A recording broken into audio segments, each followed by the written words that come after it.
W.F. Howes presents an unabridged recording of After Midnight, 13 Chilling Tales for the Dark Hours by Daphne du Maurier. Narrated by Matt Addis, Cecilia Appiah, Elliot Cowan, Owen Findlay, Jeff Harding, Ruth Lass, Sam Marks, and Hattie Morahan. After Midnight, An Appreciation by Stephen King. Last night I dreamt I went to Manderley again. It's one of the most well-known first lines ever written in a novel. Certainly the most memorable. I used it myself as an epigram in my novel Bag of Bones. Daphne du Maurier, 1907 to 1989, also wrote what may be the best first line in A Tale of the Uncanny and Outre. Her classic story, The Birds, opens with this. On December 3rd, the wind changed overnight, and it was winter. Short, chilly, and to the point. It could almost be a weather report. It works so well at the outset of the gripping tale that follows, in which every species of bird attacks humankind, because it's flat, declarative, and realistic. Du Maurier can gin up horror when she wants. See The Doll, The Blue Lenses, and the shocking final 2 pages of Don't Look Now, but knows that what's wanted here to instill belief and suspense is a tone that's closer to reportage than narration. The film version of The Birds, overloaded with a love match between Hollywood pretty people, Rod Taylor as Mitch, Tippi Hedren as Melanie, to go with the bird attacks, bears almost no resemblance to Du Maurier's story. The setting is sunny Bodega Bay instead of cold and overcast Cornwall, and the number of characters has been expanded. Only notable among these is ornithologist Ethel Bundy, who explains to Melanie that birds would never attack because their brain pans are not big enough. Du Maurier's story is by contrast almost claustrophobic, focusing on Nat Hawken and his family, who take refuge from the air assault in their cottage. It's more like The Siege of Trencher's Farm by Gordon Williams, which became the movie Straw Dogs. The only real similarity between the story and the movie lies in their endings. In the film, Mitch and Melanie escape while thousands of roosting birds are resting between attacks. What happens later is up to the viewer to guess. The conclusion of the Du Maurier story is even more chilling in its flat narration. After smoking his last cigarette, Nat tries the wireless and finds it silent. He threw the empty packet on the fire and watched it burn. This final line is as quietly terrible, yet as matter-of-fact, as the one that opens the story. What happens to Nat, his wife, and his children? We don't know. Du Maurier doesn't care, and she's right not to care. What she gives us is that last cigarette, which carries its own freight of firing squad symbolism, and the burning packet. She tells us, in effect, decide for yourself. This is the essence of her unsettling genius. And here are 12 other examples of that genius. I am impatient with the idea of spoilers, a term that's come into vogue along with other unpleasant side effects of the internet in general and social media in particular. I find "you spoiled it" to be, in general, the cry of spoiled people. I'd argue that you can rarely spoil a good story because the joy is in the journey rather than the arrival. The stories in After Midnight are a notable exception to that rule. In an afterword, I could discuss the startling resolutions of certain stories in detail, having made the fair assumption that you have read them on your way to my essay. In a foreword, that won't work. Not with these tales. To talk about any of them at length would destroy their effect. Suffice it to say that you are in the hands of a master storyteller.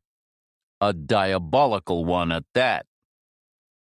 The line-by-line quality of Du Maurier's writing is astonishing, given how prolific she was. 17 novels, 6 biographies, 3 plays, and dozens of short stories. Those which follow are among her best. She is particularly good at quick sketch characterization.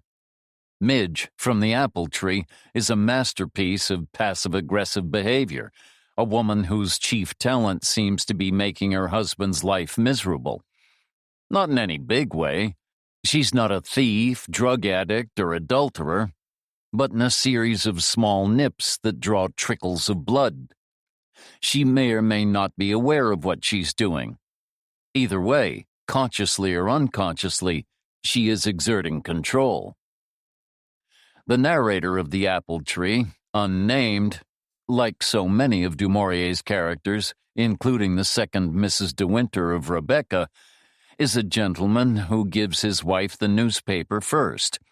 She returns it crumpled and folded and out of order. The birth of a child to mutual friends is noted by Midge with dismay, whether a boy or a girl. She sees the drawbacks to both sexes. Although the couple has a maid, Midge would labor past him, stooping under the weight of the laden tray. Stooping ostentatiously, one assumes. Look at me, how I must bear my woman's burden.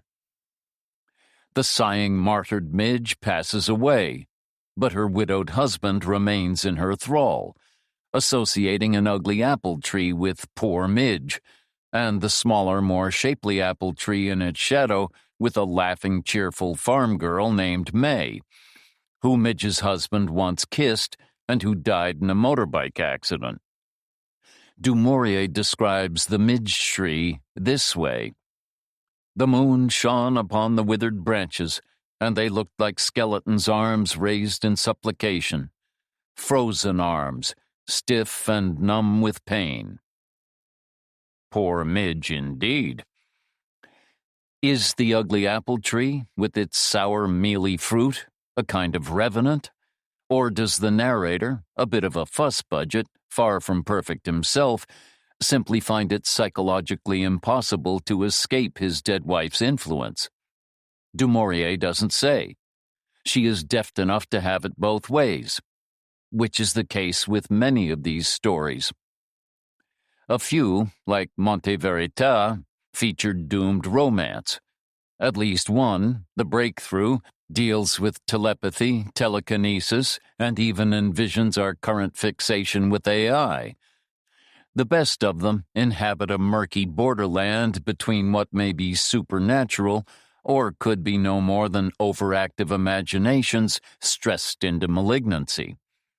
The best of these Twilight Zone stories are probably The Blue Lenses and The Pool. In the former, following an eye operation, Marta West begins seeing people with the heads of animals which reflect the personalities of the people to whom the heads belong. The revelation that her husband has the head of a vulture is especially creepy. In the latter, a young girl believes she sees a whole other plane of existence, guarded by a woman commanding a turnstile at the bottom of a scummy woodland pool. Deborah longs to visit that world, which almost leads to her death. Her glimpses of this underwater alternate reality, visited by streams of people, end with her delicately described first menstrual period. Have you got a pain? It's usual the first time. This marks her entry into adulthood, where vivid imagination, or possibly that actual other world, is no longer allowed or accessible. There is an exquisite specificity to Deborah's imaginings, which makes the story particularly haunting. Why is this an appreciation rather than a scholarly foreword? The answer is simple. I love these stories, and love defies scholarly analysis. I love their clarity. I love their often grim view of human nature. I love Du Maurier's prodigious talent and narrative ability. There is a reason why collections of short stories are, as a rule, less popular than novels. With a novel, you settle in with a cast of characters for what may be a day or two, if you're a fast reader like my wife, or a week or more, if you're a slow reader like me. When it comes to short stories, even novellas like Monte Verita, the reader has to create a fictional world in his or her imagination, then disassemble it, move on to the next fictional world, and build that one. That can be hard work. It's not with these stories.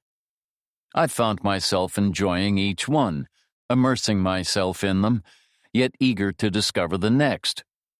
Because I trust the storyteller and know that while each story may vary in tone and cast of characters, I will certainly find much to enjoy and think about. Entering these worlds is a pleasure rather than an effort. Sometimes the build-up can be slow, but there are violins, as some critic or other said about Robert Bloch's Psycho. That is certainly true of Bernard Herrmann's music for the film version, which is almost all violins. Meaning that even when things seem relatively innocuous, you sense the shadows gathering. This is a gift few writers have. Ganymede deals with latent homosexuality, the love that dare not speak its name, in the words of Lord Alfred Douglas. Du Maurier approaches this subject with appropriate tact, of course. When the story was published in The Breaking Point, 1959, homosexuality between consenting adults was still illegal in Great Britain. The narrator, a self-proclaimed classical scholar, is a prissy naif who can't bear the idea of vulgarity, or what he terms unsavoriness. He thinks the word unsavory suggests a lack of personal cleanliness, unchanged linen, bedsheets hanging to dry, the fluff off combs, torn packets and wastepaper baskets. Is this perfect or what?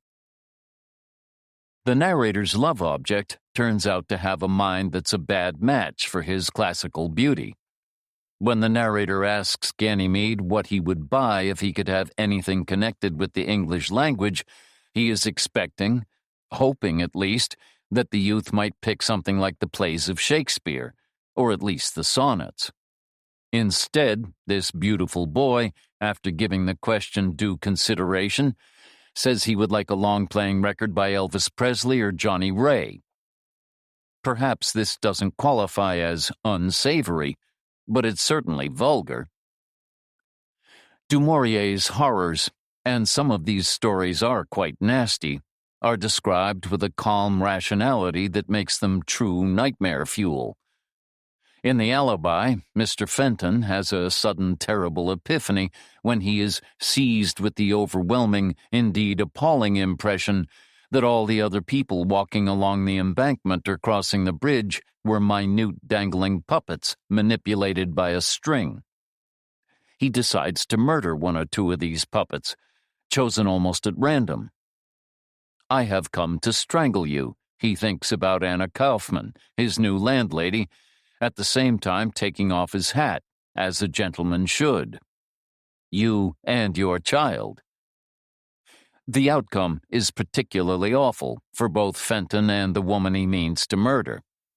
When I finished, I could almost hear the gruesome host of the Tales from the Crypt series cackling, "Irony, kiddies, it's good for your blood." Every story here possesses what I call the gotta, meaning you gotta keep going. Gotta find out what happens next. From Nat Hawken nailing up his windows to keep out the rampaging birds, to Mrs. Ellis, who goes out for a brief walk and finds another family living in her house when she returns. This particular chiller, titled Split Second, was originally published in Today's Woman for Young Wives. Better you discover each gotta for yourself. Some stories have a sexual tingle. The most overtly sexual is The Doll, where a woman named Rebecca, that Rebecca, who is to say it's not, fascinates another of Du Maurier's unnamed narrators. Rebecca is frightening, with her great wide fanatical eyes like a saint, the narrow mouth that hid her teeth, sharp and white as ivory, and her halo of savage hair, electric, dark, uncontrolled. I am particularly taken with that halo of savage hair, which should not work. Hair cannot be savage, any more than waves can be angry, but somehow does. Rebecca has a secret lover named Julio. The narrator describes Julio, who seems to be about 16, this way. His face was the most evil thing I have ever seen. It was ashen pale in color, and the mouth was a crimson gash, sensual and depraved. The nose was thin. The eyes were cruel, gleaming, and narrow, and curiously still.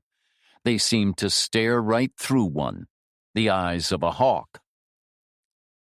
Du Maurier doesn't come right out and say that Rebecca is having a sexual relationship with Julio, but it's strongly implied. And the narrator clearly believes it. What makes this particularly perverse is the fact that Julio is not human. At least, probably not, but a mannequin.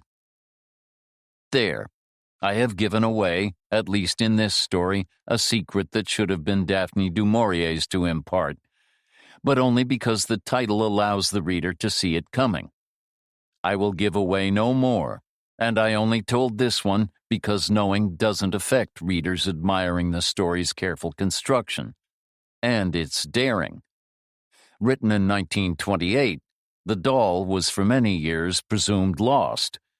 Because of the subject matter, Du Maurier, then just 21 years old, may have been persuaded to hold it back, lest it damage her reputation at a time when sexual matters were best left sub rosa. It was finally published in a book of previously rejected stories, aptly titled The Editor Regrets. I have said quite enough. It's time for you to take Daphne du Maurier's hand and let her lead you into the dark. Her talent is a bright light that will guide you. These remarkable stories await. I envy your discoveries and your discomfort.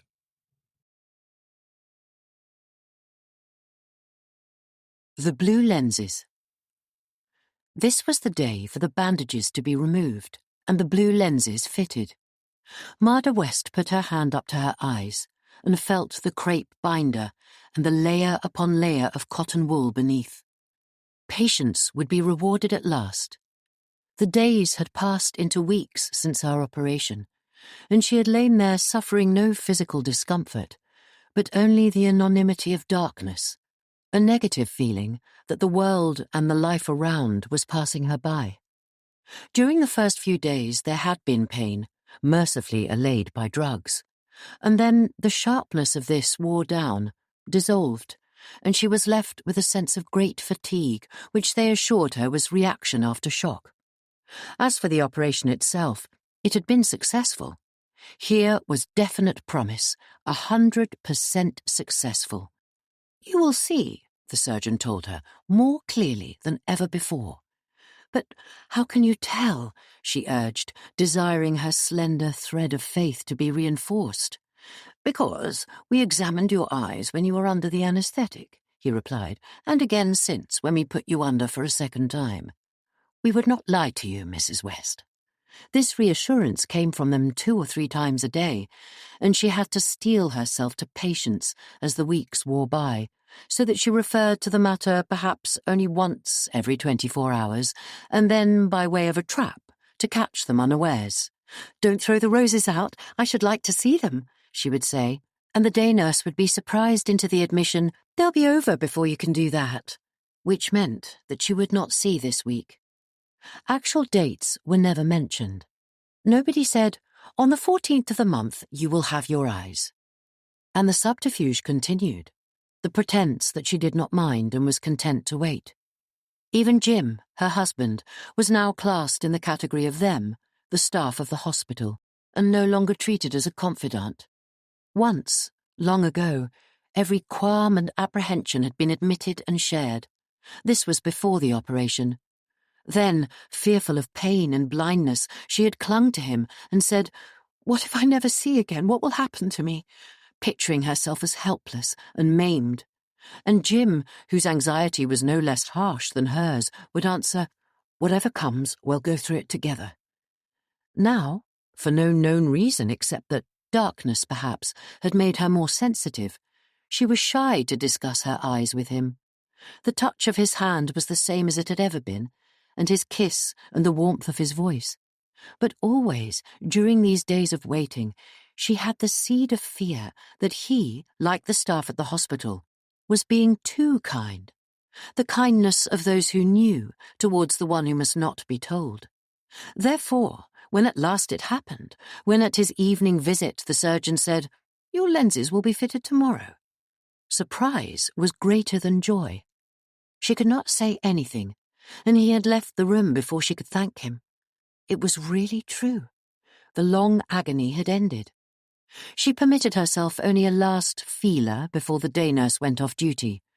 "They'll take some getting used to and hurt a bit at first," her statement of fact put as a careless question.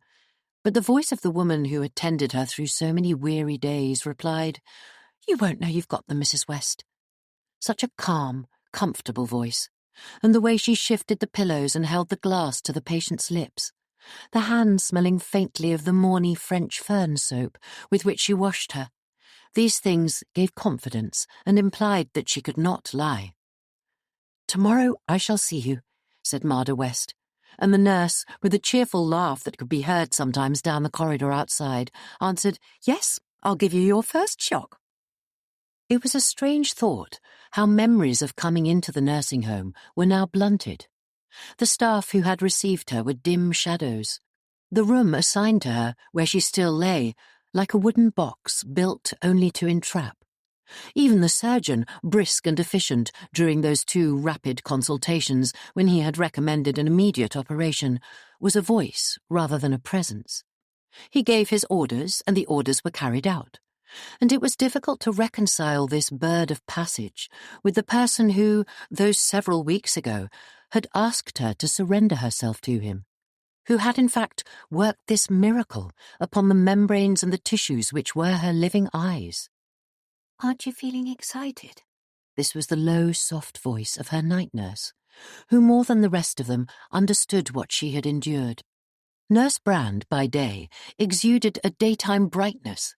She was a person of sunlight, of bearing in fresh flowers, of admitting visitors. The weather she described in the world outside appeared to be her own creation. "A real scorcher," she would say, flinging open windows, and her patient would sense the cool uniform, the starched cap, which somehow toned down the penetrating heat. Or else she might hear the steady fall of rain and feel the slight chill accompanying it. "This is going to please the gardeners, but it'll put paid to matron's tay on the river." Meals, too, even the dullest of lunches, were made to appear delicacies through her method of introduction. "A morsel of brill au beurre," she would suggest happily, whetting reluctant appetite, and the boiled fish that followed must be eaten, for all its tastelessness, because otherwise it would seem to let down Nurse Brand, who had recommended it. "Apple fritters? You can manage too, I'm sure." And the tongue began to roll the imaginary fritter, crisp as a flake and sugared, which in reality had a languid, leathery substance. And so her cheerful optimism brooked no discontent. It would be offensive to complain, lacking in backbone to admit, "Let me just lie, I don't want anything." The night brought consolation and Nurse Ansell. She did not expect courage. At first, during pain, it had been Nurse Ansell who had administered the drugs. It was she who had smoothed the pillows and held the glass to the parched lips. Then, with the passing weeks, there had been the gentle voice and the quiet encouragement. "It will soon pass. This waiting is the worst." At night, the patient had only to touch the bell, and in a moment Nurse Ansell was by the bed. "Can't sleep? I know it's wretched for you. I'll give you just 2.5 grains, and the night won't seem so long." How compassionate, that smooth and silken voice. The imagination, making fantasies through enforced rest and idleness, pictured some reality with Nurse Ansell that was not hospital. A holiday abroad, perhaps, for the three of them, and Jim playing golf with an unspecified male companion, leaving her, Marder, to wander with Nurse Ansell. All she did was faultless. She never annoyed. The small shared intimacies of night-time brought a bond between nurse and patient that vanished with the day, and when she went off duty, at 8:05 in the morning, she would whisper, "Until this evening," the very whisper stimulating anticipation, as though 8 o'clock that night would not be clocking in, but an assignation. Nurse Ansell understood complaint. When Marder West said wearily, "It's been such a long day," her answering, "Has it?"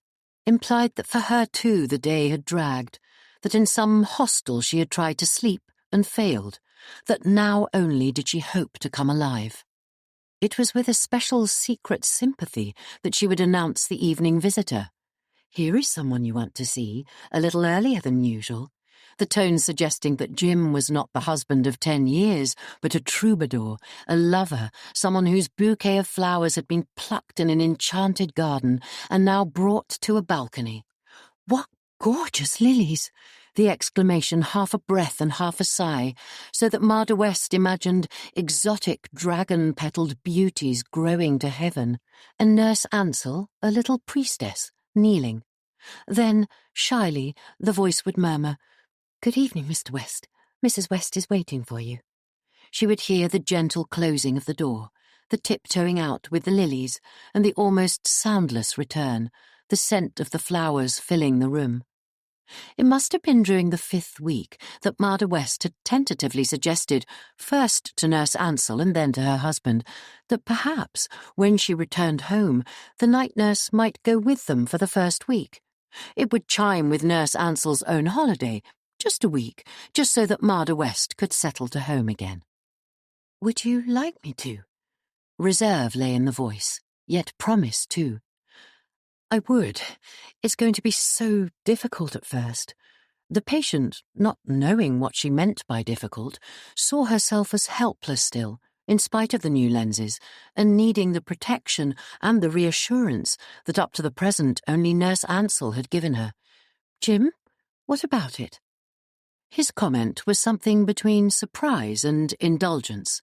Surprise that his wife considered a nurse a person in her own right, and indulgence because it was the whim of a sick woman.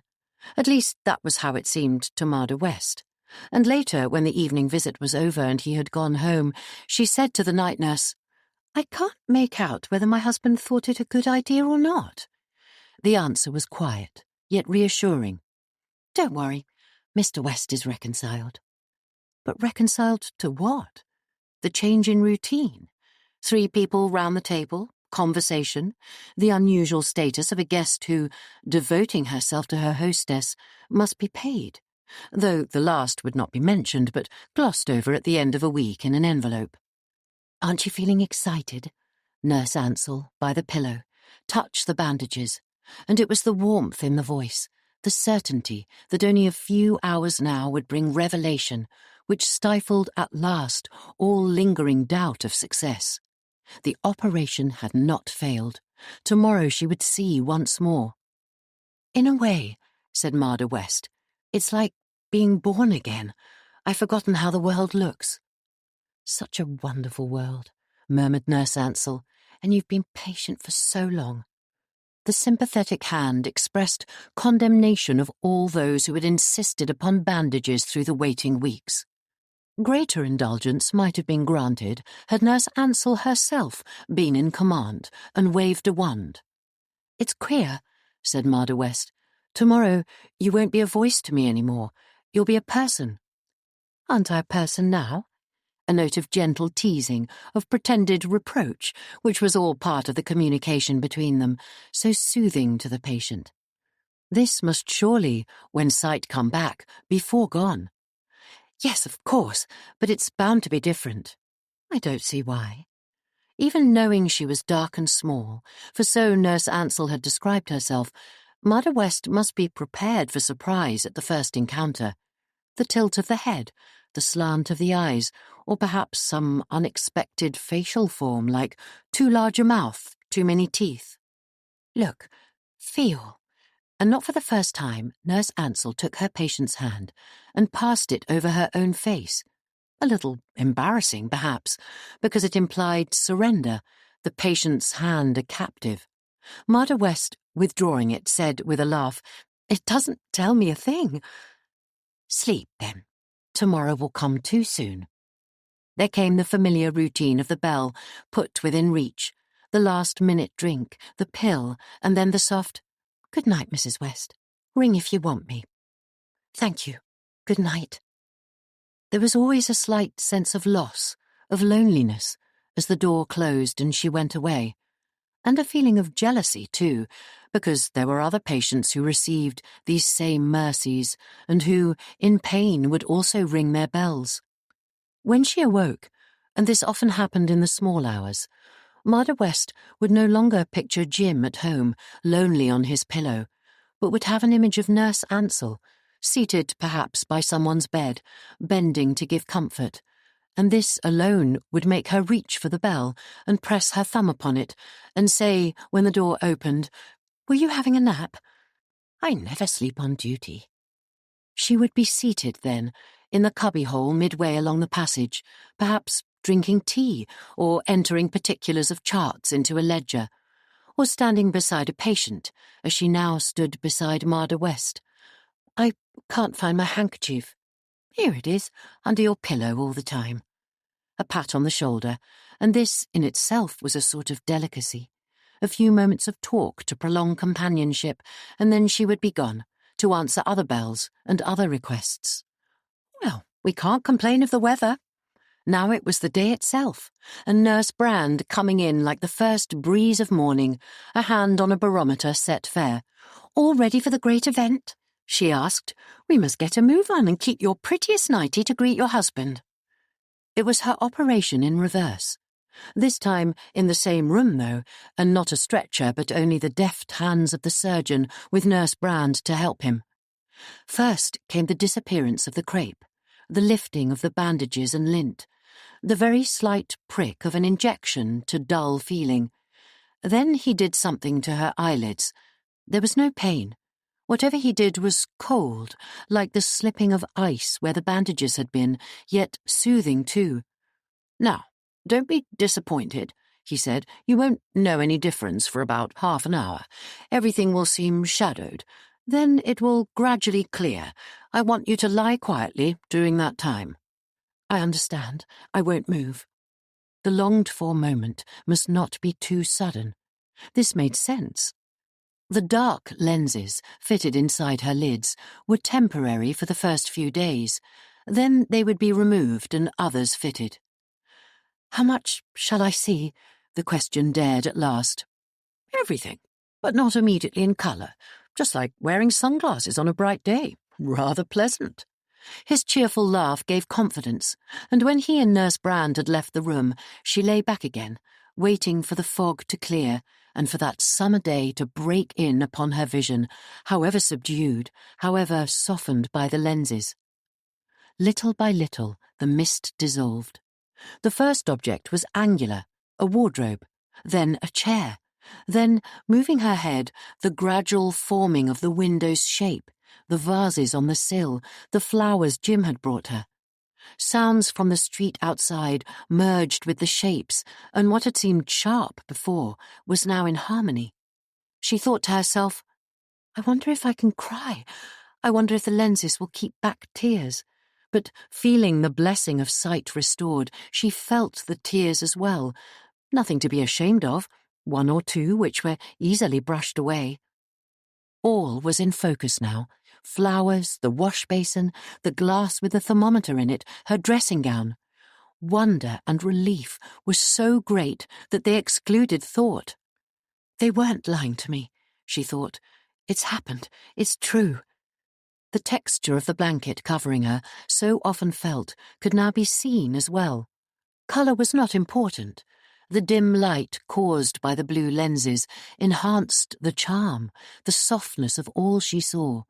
It seemed to her, rejoicing in form and shape, that colour would never matter. There was time enough for colour. The blue symmetry of vision itself was all important, to see, to feel, to blend the two together.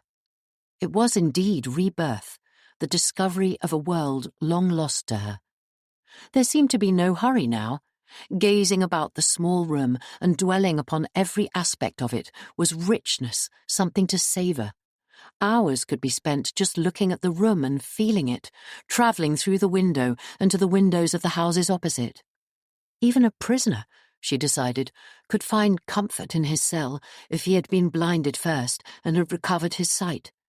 She heard Nurse Brand's voice outside and turned her head to watch the opening door. "Well, are we happy once more?" Smiling, she saw the figure dressed in uniform come into the room, bearing a tray, her glass of milk upon it. Yet incongruous, absurd. The head with the uniformed cap was not a woman's head at all. The thing bearing down upon her was a cow on a woman's body. The frilled cap was perched upon wide horns, the eyes were large and gentle, but cow's eyes, the nostrils broad and humid, and the way she stood there, breathing, was the way a cow stood placidly in pasture, taking the day as it came, content, unmoved, feeling a bit strange. The laugh was a woman's laugh, a nurse's laugh, Nurse Brand's laugh, and she put the tray down on the cupboard beside the bed. The patient said nothing. She shut her eyes, then opened them again. The cow in the nurse's uniform was with her still. "Confess now," said Nurse Brand. "You wouldn't know you had the lenses in except for the colour." It was important to gain time. The patient stretched out her hand carefully for the glass of milk. She sipped the milk slowly. The mask must be worn on purpose. Perhaps it was some kind of experiment connected with the fitting of the lenses, though how it was supposed to work she could not imagine. And it was surely taking rather a risk to spring such a surprise, and, to people weaker than herself who might have undergone the same operation, downright cruel. "I see very plainly," she said at last. "At least, I think I do." Nurse Brand stood watching her, with folded arms. The broad, uniformed figure was much as Marder West had imagined it, but that cow's head tilted, the ridiculous frill of the cap perched on the horns. Where did the head join the body, if mask it in fact was? "You don't sound too sure of yourself," said Nurse Brand. "Don't say you're disappointed after all we've done for you." The laugh was cheerful, as usual. But she should be chewing grass, the slow jaws moving from side to side. "I'm sure of myself," answered her patient, "but I'm not so sure of you. Is it a trick?" "Is what a trick?" "The way you look. Your face." Vision was not so dimmed by the blue lenses that she could not distinguish a change of expression. The cow's jaw distinctly dropped. "Really, Mrs. West?" This time the laugh was not so cordial. Surprise was very evident. "I'm as the good God made me. I dare say he might have made a better job of it." The nurse, the cow, moved from the bedside towards the window and drew the curtains more sharply back, so that the full light filled the room. There was no visible join to the mask. The head blended to the body. Marder West saw how the cow, if she stood at bay, would lower her horns. "I didn't mean to offend you," she said, "but it is just a little strange. You see," she was spared explanation because the door opened and the surgeon came into the room. At least the surgeon's voice was recognizable as he called, "Hello, how goes it?" And his figure, in the dark coat and the sponge-bag trousers, was all that an eminent surgeon's should be. But that terrier's head, ears pricked, the inquisitive, searching glance. In a moment, surely he would yap and a tail wag swiftly. This time the patient laughed. The effect was ludicrous. It must be a joke. It was, it had to be. But why go to such expense and trouble, and what in the end was gained by the deception? She checked her laugh abruptly as she saw the terrier turn to the cow, the two communicate with each other soundlessly. Then the cow shrugged its two ample shoulders. "Mrs. West thinks us a bit of a joke," she said, but the nurse's voice was not overpleased. "I'm all for that," said the surgeon. "It would never do if she took a dislike to us, would it?" Then he came and put his hand out to his patient and bent close to observe her eyes. She lay very still. He wore no mask either, none, at least, that she could distinguish. The ears were pricked, the sharp nose questing. He was even marked, one ear black, the other white. She could picture him at the entrance to a fox's lair, sniffing, then quick on the scent, scuffing down the tunnel, intent upon the job for which he was trained. "Your name ought to be Jack Russell," she said aloud. "I beg your pardon." He straightened himself, but still stood beside the bed, and the bright eye had a penetrating quality, one ear cocked. "I mean," Marder West searched for words, "the name seems to suit you better than your own." She felt confused. Mr. Edmund Greaves, with all the letters after him on the plate in Harley Street. What must he think of her? "I know a James Russell," he said to her, "but he's an orthopedic surgeon and breaks your bones. Do you feel I've done that to you?" His voice was brisk, but he sounded a little surprised, as Nurse Brand had done. The gratitude which was owed to their skill was not forthcoming. "No, no, indeed," said the patient hastily. "Nothing is broken at all. I'm in no pain. I see clearly, almost too clearly, in fact." "That's as it should be," he said, and the laugh that followed resembled a short, sharp bark. "Well, nurse," he went on, "the patient can do everything within reason except remove the lenses. You've warned her, I suppose?" "I was about to, sir, when you came in." Mr. Greaves turned his pointed terrier nose to Marder West. "I'll be in on Thursday," he said, "to change the lenses. In the meantime, it's just a question of washing out the eyes, and with a solution 3 times a day. They'll do it for you. Don't touch them yourself. And above all, don't fiddle with the lenses. A patient did that once and lost his sight. He never recovered it." "If you tried that," the terrier seemed to say, "you would get what you deserved. Better not make the attempt. My teeth are sharp." "I understand," said the patient slowly. But her chance had gone. She could not now demand an explanation. Instinct warned her that he would not understand. The terrier was saying something to the cow, giving instructions. Such a sharp staccato sentence, and the foolish head nodded in answer. Surely on a hot day the flies would bother her, or would the frilled cap keep insects away? As they moved to the door, the patient made a last attempt. "Will the permanent lenses," she asked, "be the same as these?" "Exactly the same," yapped the surgeon, "except that they won't be tinted. You'll see the natural colour. Until Thursday, then." He was gone, and the nurse with him. She could hear the murmur of voices outside the door.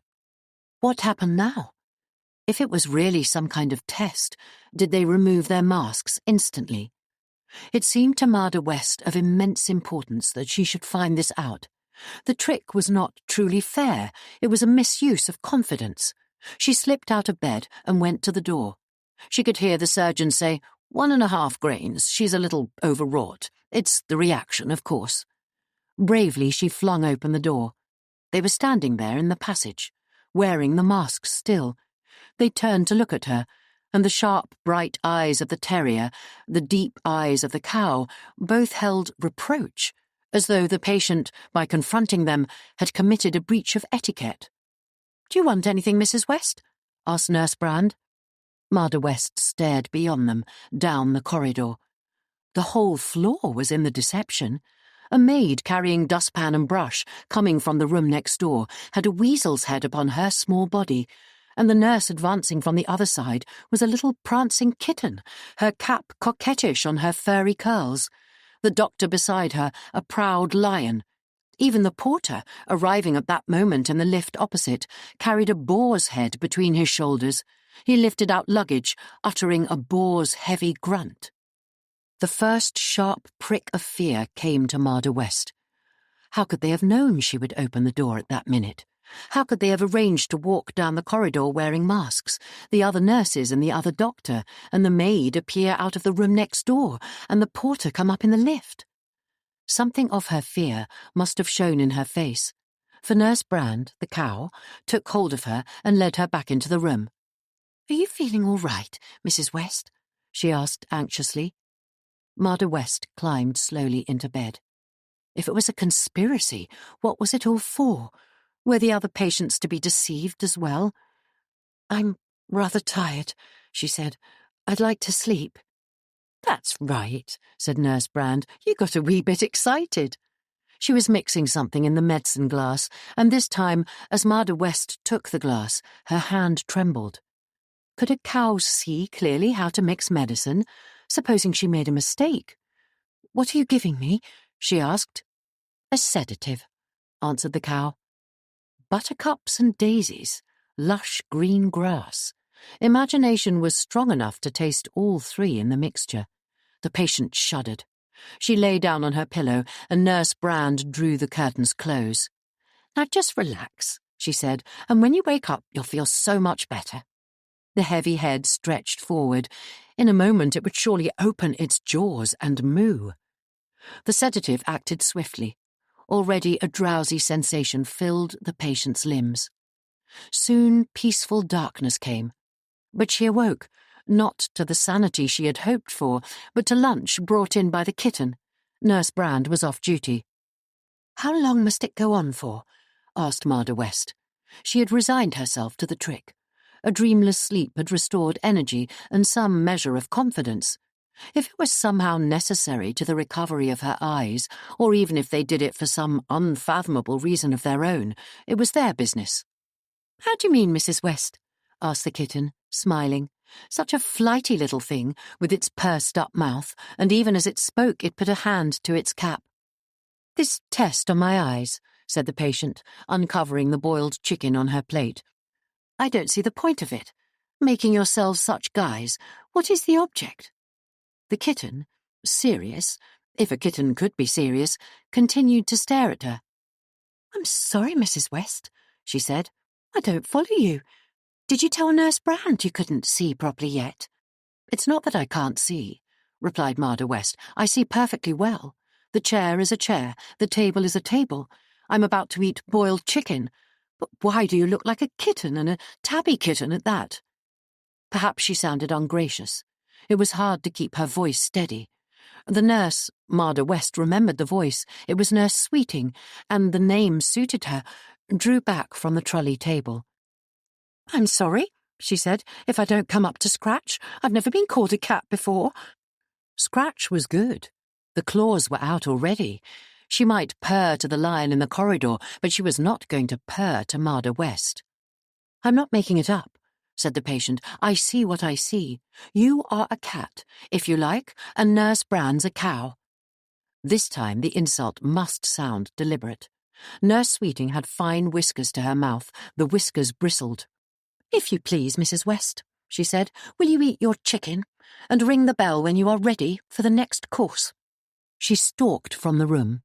If she had a tail, thought Marda West, it would not be wagging like Mr. Greaves's, but twitching angrily.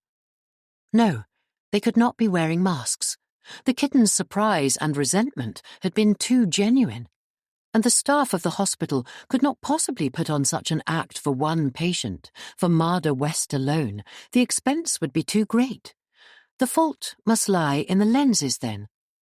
The lenses, by their very nature, by some quality beyond the layman's understanding, must transform the person who was perceived through them. A sudden thought struck her, and pushing the trolley table aside, she climbed out of bed and went over to the dressing table. Her own face stared back at her from the looking-glass. The dark lenses concealed the eyes, but the face was at least her own. "Thank heaven for that," she said to herself. But it swung her back to thoughts of trickery. That her own face should seem unchanged through the lenses suggested a plot, and that her first idea of masks had been the right one. But why? What did they gain by it? Could there be a conspiracy amongst them to drive her mad? She dismissed the idea at once. It was too fanciful. This was a reputable London nursing home, and the staff was well known. The surgeon had operated on royalty. Besides, if they wanted to send her mad, or kill her even, it would be simple enough with drugs, or with anaesthetics.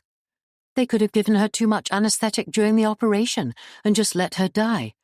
No one would take the roundabout way of dressing up staff and doctors in animals' masks. She would try one further proof. She stood by the window, the curtain concealing her, and watched for passers-by. For the moment there was no one in the street. It was the lunch hour and traffic was slack. Then, at the other end of the street, a taxi crossed, too far away for her to see the driver's head. She waited. The porter came out from a nursing home and stood on the steps, looking up and down. His boar's head was clearly visible. He did not count, though. He could be part of the plot. A van drew near, but she could not see the driver.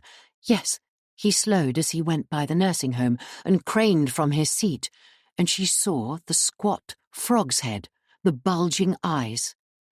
Sick at heart, she left the window and climbed back into bed. She had no further appetite and pushed away her plate, the rest of the chicken untasted. She did not ring her bell, and after a while the door opened. It was not the kitten. It was the little maid with the weasel's head. "Will you have plum tart or ice cream, madam?" she asked. Marda West, her eyes half closed, shook her head.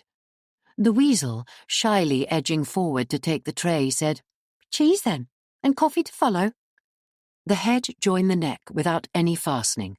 It could not be a mask, unless some designer, some genius, had invented masks that merged with the body, blending fabric to skin.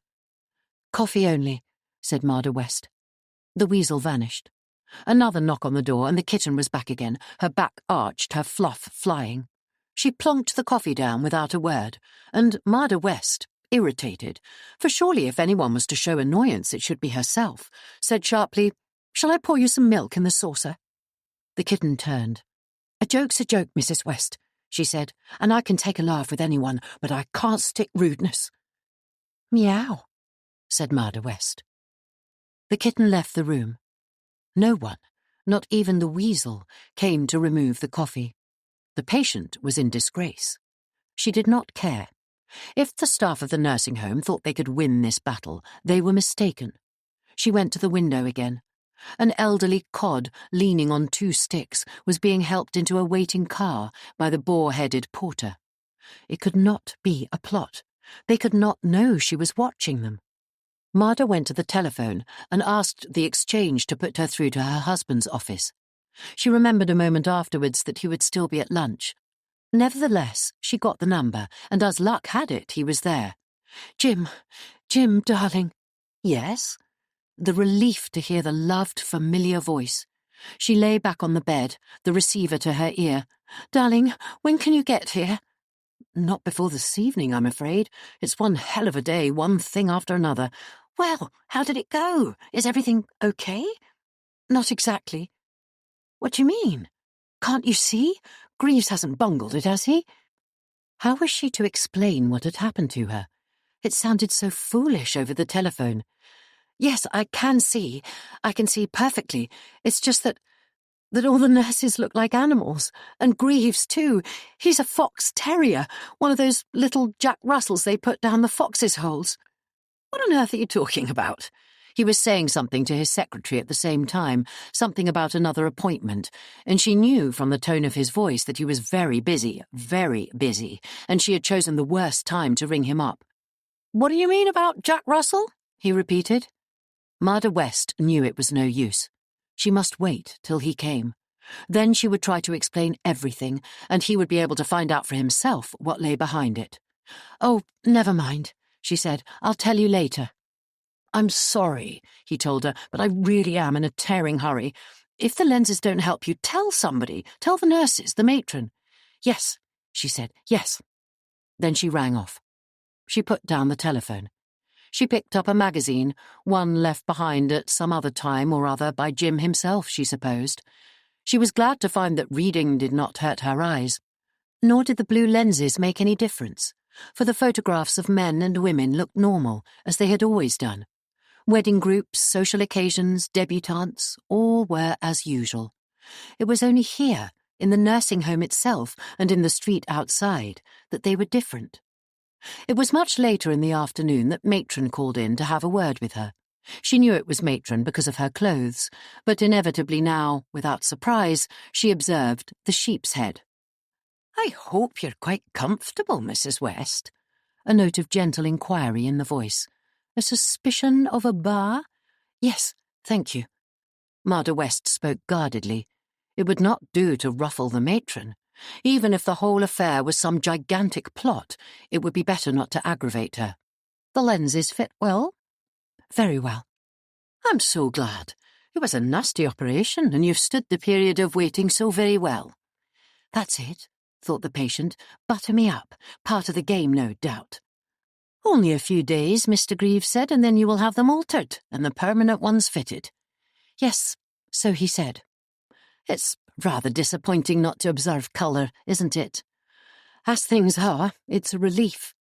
The retort slipped out before she could check herself. The matron smoothed her dress. "And if you only knew," thought the patient, "what you look like with that tape under your sheep's chin, you would understand what I mean." "Mrs. West," the matron seemed uncomfortable and turned her sheep's head away from the woman in the bed. "Mrs. West, I hope you won't mind what I'm going to say, but our nurses do a fine job here, and we are all very proud of them. They work long hours, as you know, and it's not really very kind to mock them, although I'm sure you intended it in fun." "Bah, bah." "Bleat away." Marda West tightened her lips. "Is it because I called Nurse Sweeting a kitten?" "I don't know what you called her, Mrs. West, but she was quite distressed. She came to me in the office, nearly crying." "Spitting, you mean, spitting and scratching. Those capable little hands are really claws." "It won't happen again." She was determined not to say more. It was not her fault. She had not asked for lenses that deformed, for trickery, for make-believe. "It must come very expensive," she added, "to run a nursing home like this." "It is," said the matron. Said the sheep. "It can only be done because of the excellence of the staff and the cooperation of all our patients." The remark was intended to strike home. Even a sheep can turn. "Matron," said Marda West, "don't let's fence with each other. What is the object of it all?" "The object of what, Mrs. West?" "This tomfoolery, this dressing up." There, she had said it. To enforce her argument, she pointed at the matron's cap. "Why pick on that particular disguise? It's not even funny." There was silence. The matron, who had made as if to sit down to continue her chat, changed her mind. She moved slowly to the door. "We who are trained at St. Hilda's are proud of our badge," she said. "I hope, when you leave us in a few days, Mrs. West, that you will look back on us with greater tolerance than you appear to have now." She left the room. Marda West picked up the magazine she had thrown down, but the matter was dull. She closed her eyes. She opened them again. She closed them once more. If the chair had become a mushroom and the table a haystack, then the blame could have been put on the lenses. Why was it only people had changed? What was so wrong with people? She kept her eyes shut when her tea was brought her, and when the voice said pleasantly, "Some flowers for you, Mrs. West," she did not even open them, but waited for the owner of the voice to leave the room.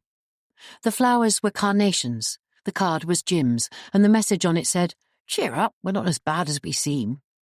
She smiled and buried her face in the flowers. Nothing false about them, nothing strange about the scent. Carnations were carnations, fragrant, graceful.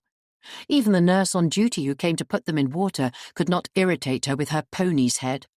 After all, it was a trim little pony with a white star on its forehead. It would do well in the ring. "Thank you," smiled Marda West. The curious day dragged on, and she waited restlessly for 8 o'clock. She washed and changed her nightgown and did her hair. She drew her own curtains and switched on the bedside lamp. A strange feeling of nervousness had come upon her. She realized, so strange had been the day, that she had not once thought about Nurse Ansell. Dear, comforting, bewitching Nurse Ansell. Nurse Ansell, who was due to come on duty at 8. Was she also in the conspiracy? If she was, then Marda West would have a showdown. Nurse Ansell would never lie. She would go up to her and put her hands on her shoulders and take the mask in her 2 hands and say to her, "There, now take it off. You won't deceive me." But if it was the lenses, if all the time it was the lenses that were at fault, how was she to explain it? She was sitting at the dressing table, putting some cream on her face, and the door must have opened, without her being aware. But she heard the well-known voice, the soft, beguiling voice, and it said to her, "I nearly came before. I didn't dare. You would have thought me foolish." It slid into view, the long snake's head, the twisting neck, the pointed, barbed tongue, swiftly thrusting and swiftly withdrawn. It came into view over her shoulders, through the looking-glass. Marda West did not move. Only her hand, mechanically, continued to cream her cheek. The snake was not motionless. It turned and twisted all the time, as though examining the pots of cream, the scent, the powder. "How does it feel to see yourself again?" Nurse Ansell's voice, emerging from the head, seemed all the more grotesque and horrible, and the very fact that as she spoke the darting tongue spoke too, paralyzed action. Marda West felt sickness rise in her stomach, choking her, and suddenly physical reaction proved too strong. She turned away, but as she did so, the steady hands of the nurse gripped her. She suffered herself to be led to her bed. She was lying down, eyes closed, the nausea passing. "Poor dear, what have they been giving you? Was it the sedative? I saw it on your chart." And the gentle voice, so soothing and so calm, could only belong to one who understood. The patient did not open her eyes. She did not dare. She lay there on the bed, waiting. "It's been too much for you," said the voice. "They should have kept you quiet the first day. Did you have visitors?"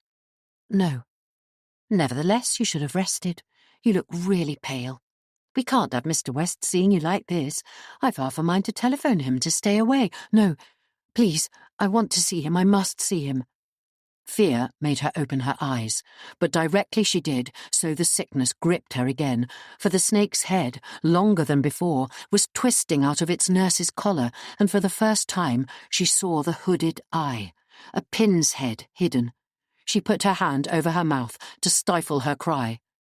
A sound came from Nurse Ansell, expressing disquiet.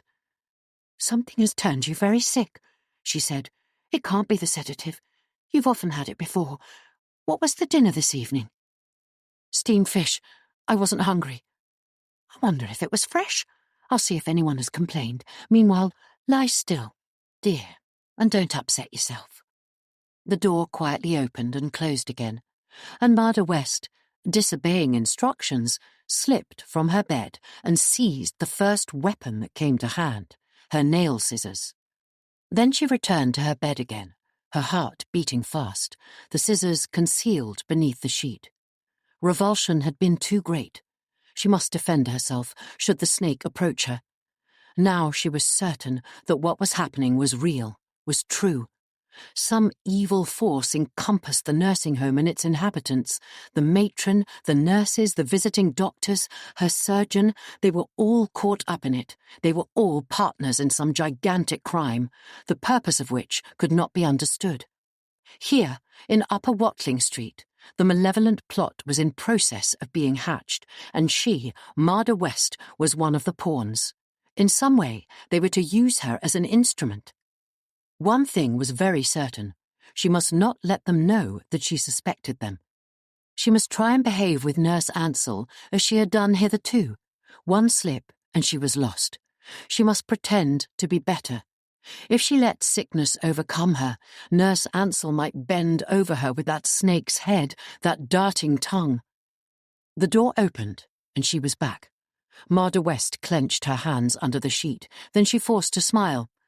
"What a nuisance I am," she said. "I felt giddy, but I'm better now." The gliding snake held a bottle in her hand. She came over to the wash basin and, taking the medicine glass, poured out 3 drops.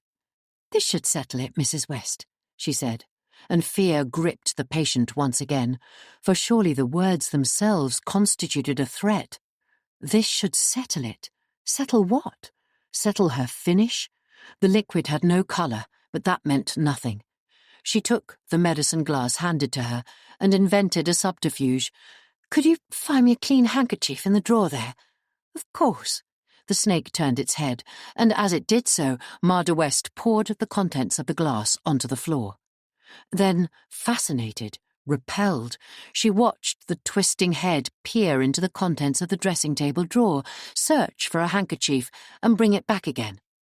Marder West held her breath as it drew near the bed, and this time she noticed that the neck was not the smooth glowworm neck that it had seemed on first encounter, but had scales upon it, zigzagged.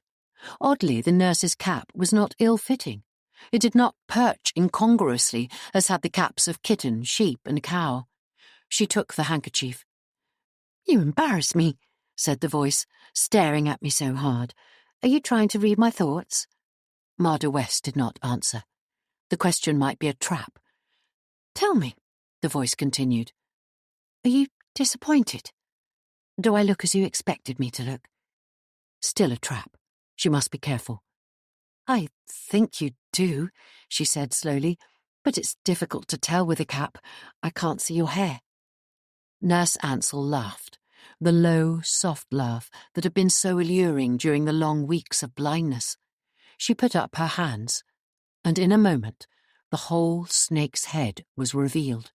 The flat, broad top, the telltale adder's V. "Do you approve?" she asked. Marder West shrank back against her pillow, yet once again she forced herself to smile. "Very pretty," she said, "very pretty indeed." The cap was replaced, the long neck wriggled, and then, deceived, it took the medicine glass from the patient's hand and put it back upon the wash basin. It did not know everything. "When I go home with you," said Nurse Ansell, "I needn't wear uniform, that is, if you don't want me to. You see, you'll be a private patient then, and I, your personal nurse for the week I'm with you." Marder West felt suddenly cold. In the turmoil of the day she had forgotten the plans. Nurse Ansell was to be with them for a week. It was all arranged. The vital thing was not to show fear. Nothing must seem changed. And then, when Jim arrived, she would tell him everything. If he could not see the snake's head as she did, and indeed it was possible that he would not, if her hypervision was caused by the lenses, he must just understand that for reasons too deep to explain, she no longer trusted Nurse Ansell, could not, in fact, bear her to come home. The plan must be altered. She wanted no one to look after her. She only wanted to be home again, with him. The telephone rang on the bedside table, and Marder West seized it as she might seize salvation. It was her husband. "Sorry to be late," he said. "I'll jump into a taxi and be with you right away. The lawyer kept me." "Lawyer?" she asked. "Yes, Forbes and Millwall, you remember, about the trust fund." She had forgotten. There had been so many financial discussions before the operation, conflicting advice as usual, and finally Jim had put the whole business into the hands of the Forbes and Millwall people. "Oh, yes. Was it satisfactory?" "I think so. Tell you directly." He rang off, and looking up she saw the snake's head, watching her. No doubt, thought Marder West, no doubt you would like to know what we were saying to one another. "You must promise not to get too excited when Mr. West comes." Nurse Ansell stood with her hand upon the door. "I'm not excited. I just long to see him, that's all." "You're looking very flushed." "It's warm in here." The twisting neck craned upward, then turned to the window. For the first time Marder West had the impression that the snake was not entirely at its ease. It sensed tension. It knew, it could not help but know, that the atmosphere had changed between nurse and patient. "I'll open the window just a trifle at the top." "If you were all snake," thought the patient, "I could push you through. Or would you coil yourself round my neck and strangle me?" The window was opened, and pausing a moment, hoping perhaps for a word of thanks, the snake hovered at the end of the bed. Then the neck settled in the collar, the tongue darted rapidly in and out, and with a gliding motion, Nurse Ansell left the room. Marder West waited for the sound of the taxi in the street outside. She wondered if she could persuade Jim to stay the night in the nursing home. If she explained her fear, her terror, surely he would understand. She would know in an instant if he had sensed anything wrong himself. She would ring the bell, make a pretext of asking Nurse Ansell some question, and then, by the expression on his face, by the tone of his voice, she would discover whether he saw what she saw herself. The taxi came at last. She heard it slow down. And then the door slammed, and blessedly Jim's voice rang out in the street below. The taxi went away. He would be coming up in the lift. Her heart began to beat fast, and she watched the door. She heard his footstep outside, and then his voice again. He must be saying something to the snake. She would know at once if he had seen the head. He would come into the room either startled, not believing his eyes, or laughing, declaring it a joke, a pantomime. Why did he not hurry? Why must they linger there, talking, their voices hushed? The door opened. The familiar umbrella and bowler hat the first objects to appear around the corner. Then the comforting, burly figure, but... God, no, please God, not Jim too. Not Jim. Forced into a mask, forced into an organization of devils, of liars. Jim had a vulture's head. She could not mistake it. The brooding eye, the blood-tipped beak, the flabby folds of flesh. As she lay, in sick and speechless horror, he stood the umbrella in a corner and put down the bowler hat and the folded overcoat. "I gather you're not too well," he said, turning his vulture's head and staring at her. "Feeling a bit sick and out of sorts. I won't stay long. A good night's rest will put you right." She was too numb to answer. She lay quite still as he approached the bed and bent to kiss her. The vulture's beak was sharp. "It's reaction, Nurse Ansell says," he went on. "The sudden shock of being able to see again. It works differently with different people. She says it will be much better when we get you home." We. Nurse Ansell and Jim. The plan still held then. "I don't know," she said faintly, "that I want Nurse Ansell to come home." "Not want Nurse Ansell?" He sounded startled. "But it was you who suggested it. You can't suddenly chop and change." There was no time to reply. She had not rung the bell, but Nurse Ansell herself came into the room. "Cup of coffee, Mr. West," she said. It was the evening routine. Yet tonight it sounded strange, as though it had been arranged outside the door. "Thanks, nurse, I'd love some. What's this nonsense about not coming home with us?" The vulture turned to the snake. The snake's head wriggled, and Marda West knew, as she watched them, the snake with darting tongue, the vulture with his head hunched between his man's shoulders, that the plan for Nurse Ansell to come home had not been her own after all. She remembered now that the first suggestion had come from Nurse Ansell herself. It had been Nurse Ansell who had said that Marda West needed care during convalescence. The suggestion had come after Jim had spent the evening laughing and joking, and his wife had listened, her eyes bandaged, happy to hear him. Now, watching the smooth snake, whose adder's V was hidden beneath the nurse's cap, she knew why Nurse Ansell wanted to return with her, and she knew too why Jim had not opposed it, why in fact he had accepted the plan at once, had declared it a good one. The vulture opened its blood-stained beak. "Don't say you two have fallen out." "Impossible." The snake twisted its neck, looked sideways at the vulture, and added, "Mrs. West is just a little bit tired tonight. She's had a trying day, haven't you, dear?" How best to answer?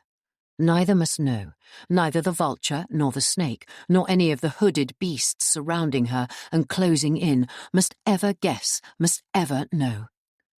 "I'm all right," she said, "a bit mixed up. As Nurse Ansell says, I'll be better in the morning." The two communicated in silence, sympathy between them. That, she realized now, was the most frightening thing of all. Animals, birds, and reptiles had no need to speak. They moved, they looked, they knew what they were about. They would not destroy her, though. She had, for all her bewildered terror, the will to live. "I won't bother you," said the vulture, "with these documents tonight. There's no violent hurry anyway. You can sign them at home." "What documents?" If she kept her eyes averted, she need not see the vulture's head. The voice was Jim's, steady and reassuring. The trust fund papers Forbes and Millwall gave me, they suggest I should become a co-director of the fund.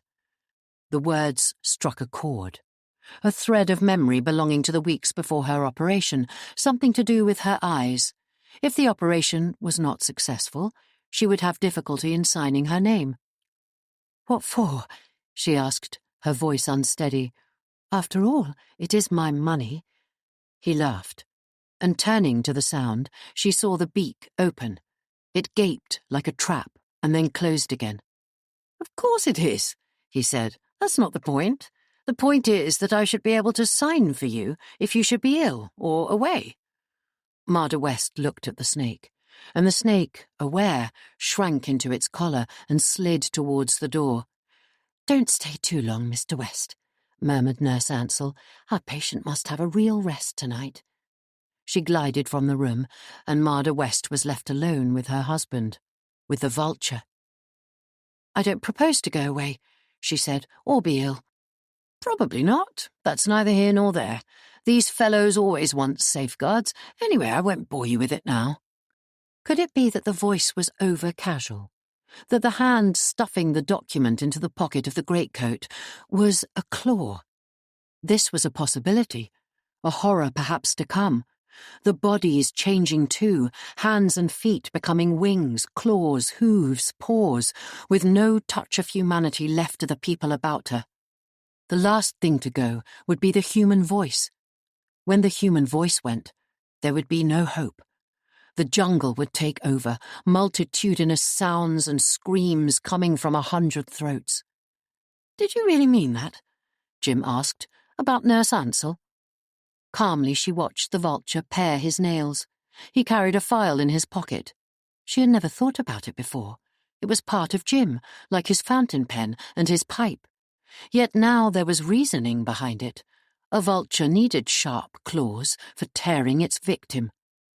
"I don't know," she said. "It seemed to me rather silly to go home with a nurse, now that I can see again." He did not answer at once. The head sank deeper between the shoulders. His dark city suit was like the humped feathers of a large brooding bird. "I think she's a treasure," he said, "and you're bound to feel groggy at first. I vote we stick to the plan. After all, if it doesn't work, we can always send her away." "Perhaps," said his wife. She was trying to think if there was anyone left whom she could trust. Her family was scattered.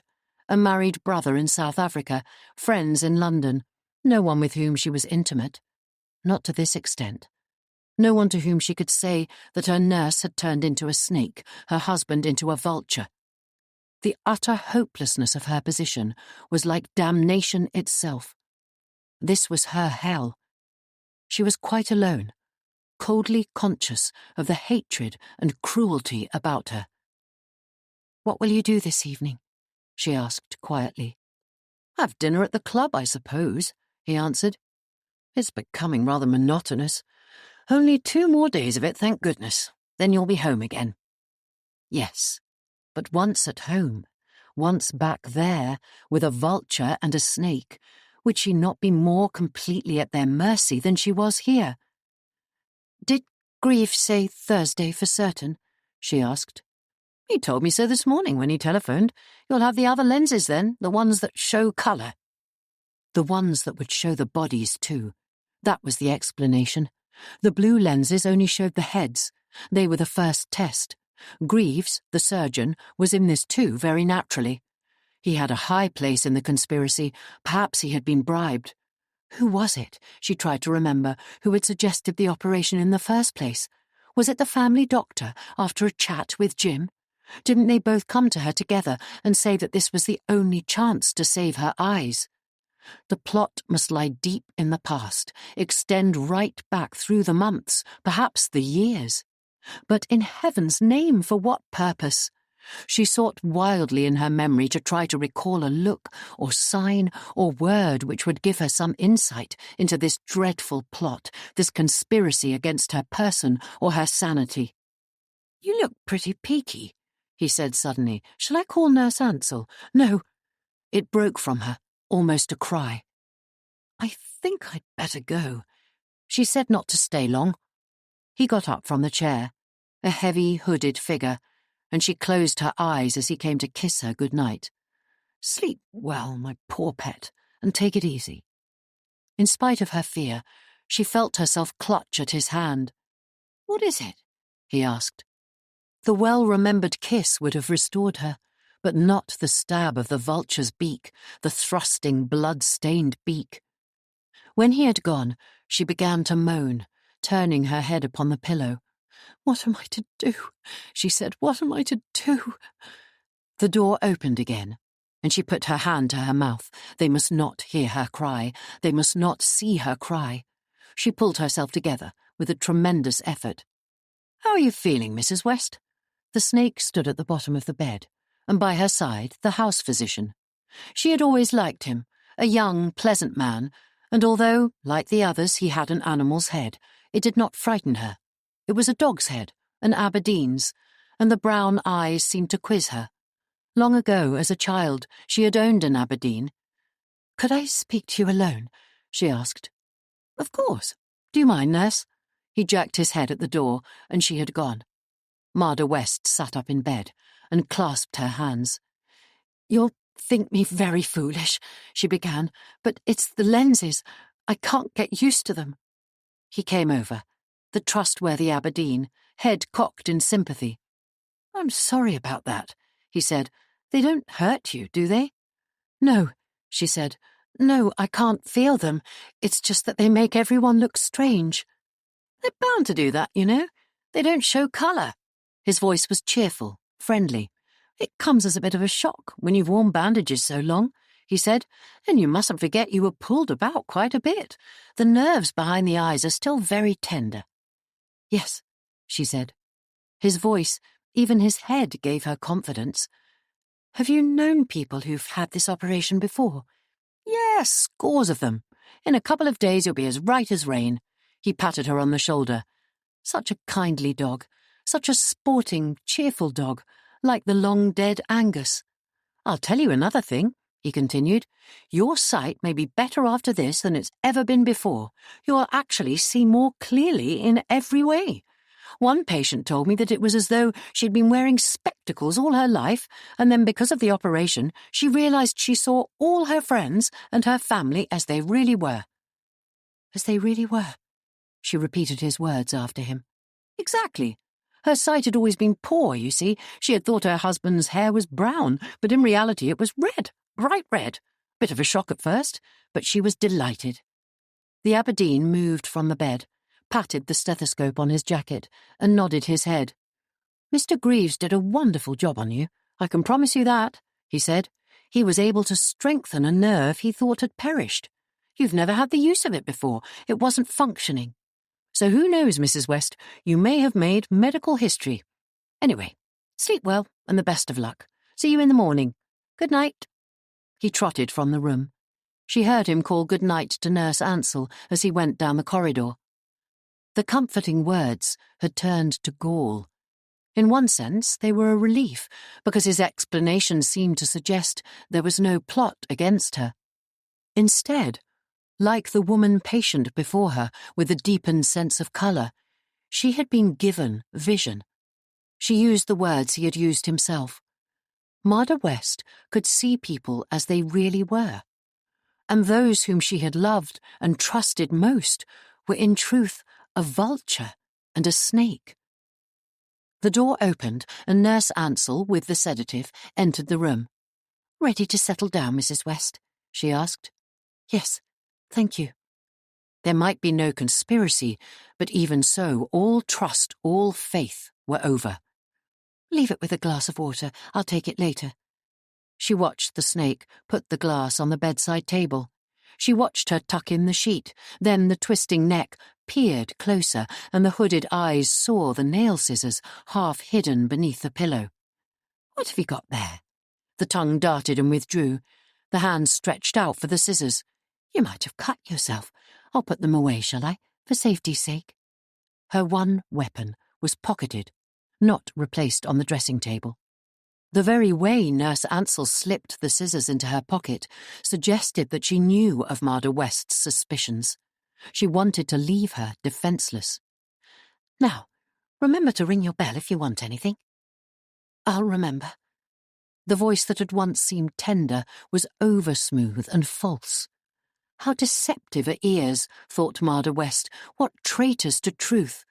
And for the first time she became aware of her own new latent power, the power to tell truth from falsehood, good from evil. Good night, Mrs. West. Good night. Lying awake, her bedside clock ticking, the accustomed traffic sounds coming from the street outside, Marder West decided upon her plan. She waited until 11 o'clock, an hour past the time when she knew that all the patients were settled and asleep. Then she switched out her light. This would deceive the snake, should she come to peep at her through the window slide in the door.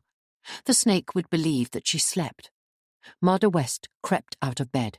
She took her clothes from the wardrobe and began to dress. She put on her coat and shoes and tied a scarf over her head. When she was ready, she went to the door and softly turned the handle. All was quiet in the corridor. She stood there, motionless. Then she took one step across the threshold and looked to the left, where the nurse on duty sat. The snake was there. The snake was sitting crouched over a book. The light from the ceiling shone upon her head, and there could be no mistake. There were the trim uniform, the white starched front, the stiff collar. But rising from the collar, the twisting neck of the snake, the long, flat, evil head. Marder West waited. She was prepared to wait for hours. Presently the sound she hoped for came, the bell from a patient. The snake lifted its head from the book and checked the red light on the wall. Then, slipping on her cuffs, she glided down the corridor to the patient's room. She knocked and entered. Directly she had disappeared, Marder West left her own room and went to the head of the staircase. There was no sound. She listened carefully and then crept downstairs.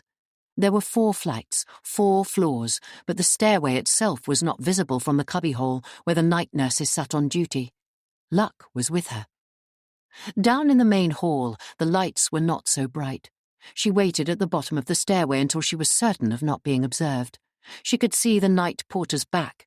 His head was not visible, for he was bent over his desk, but when it straightened, she noticed the broad fish face. She shrugged her shoulders.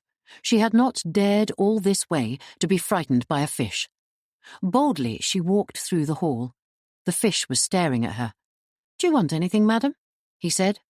He was as stupid as she expected. She shook her head.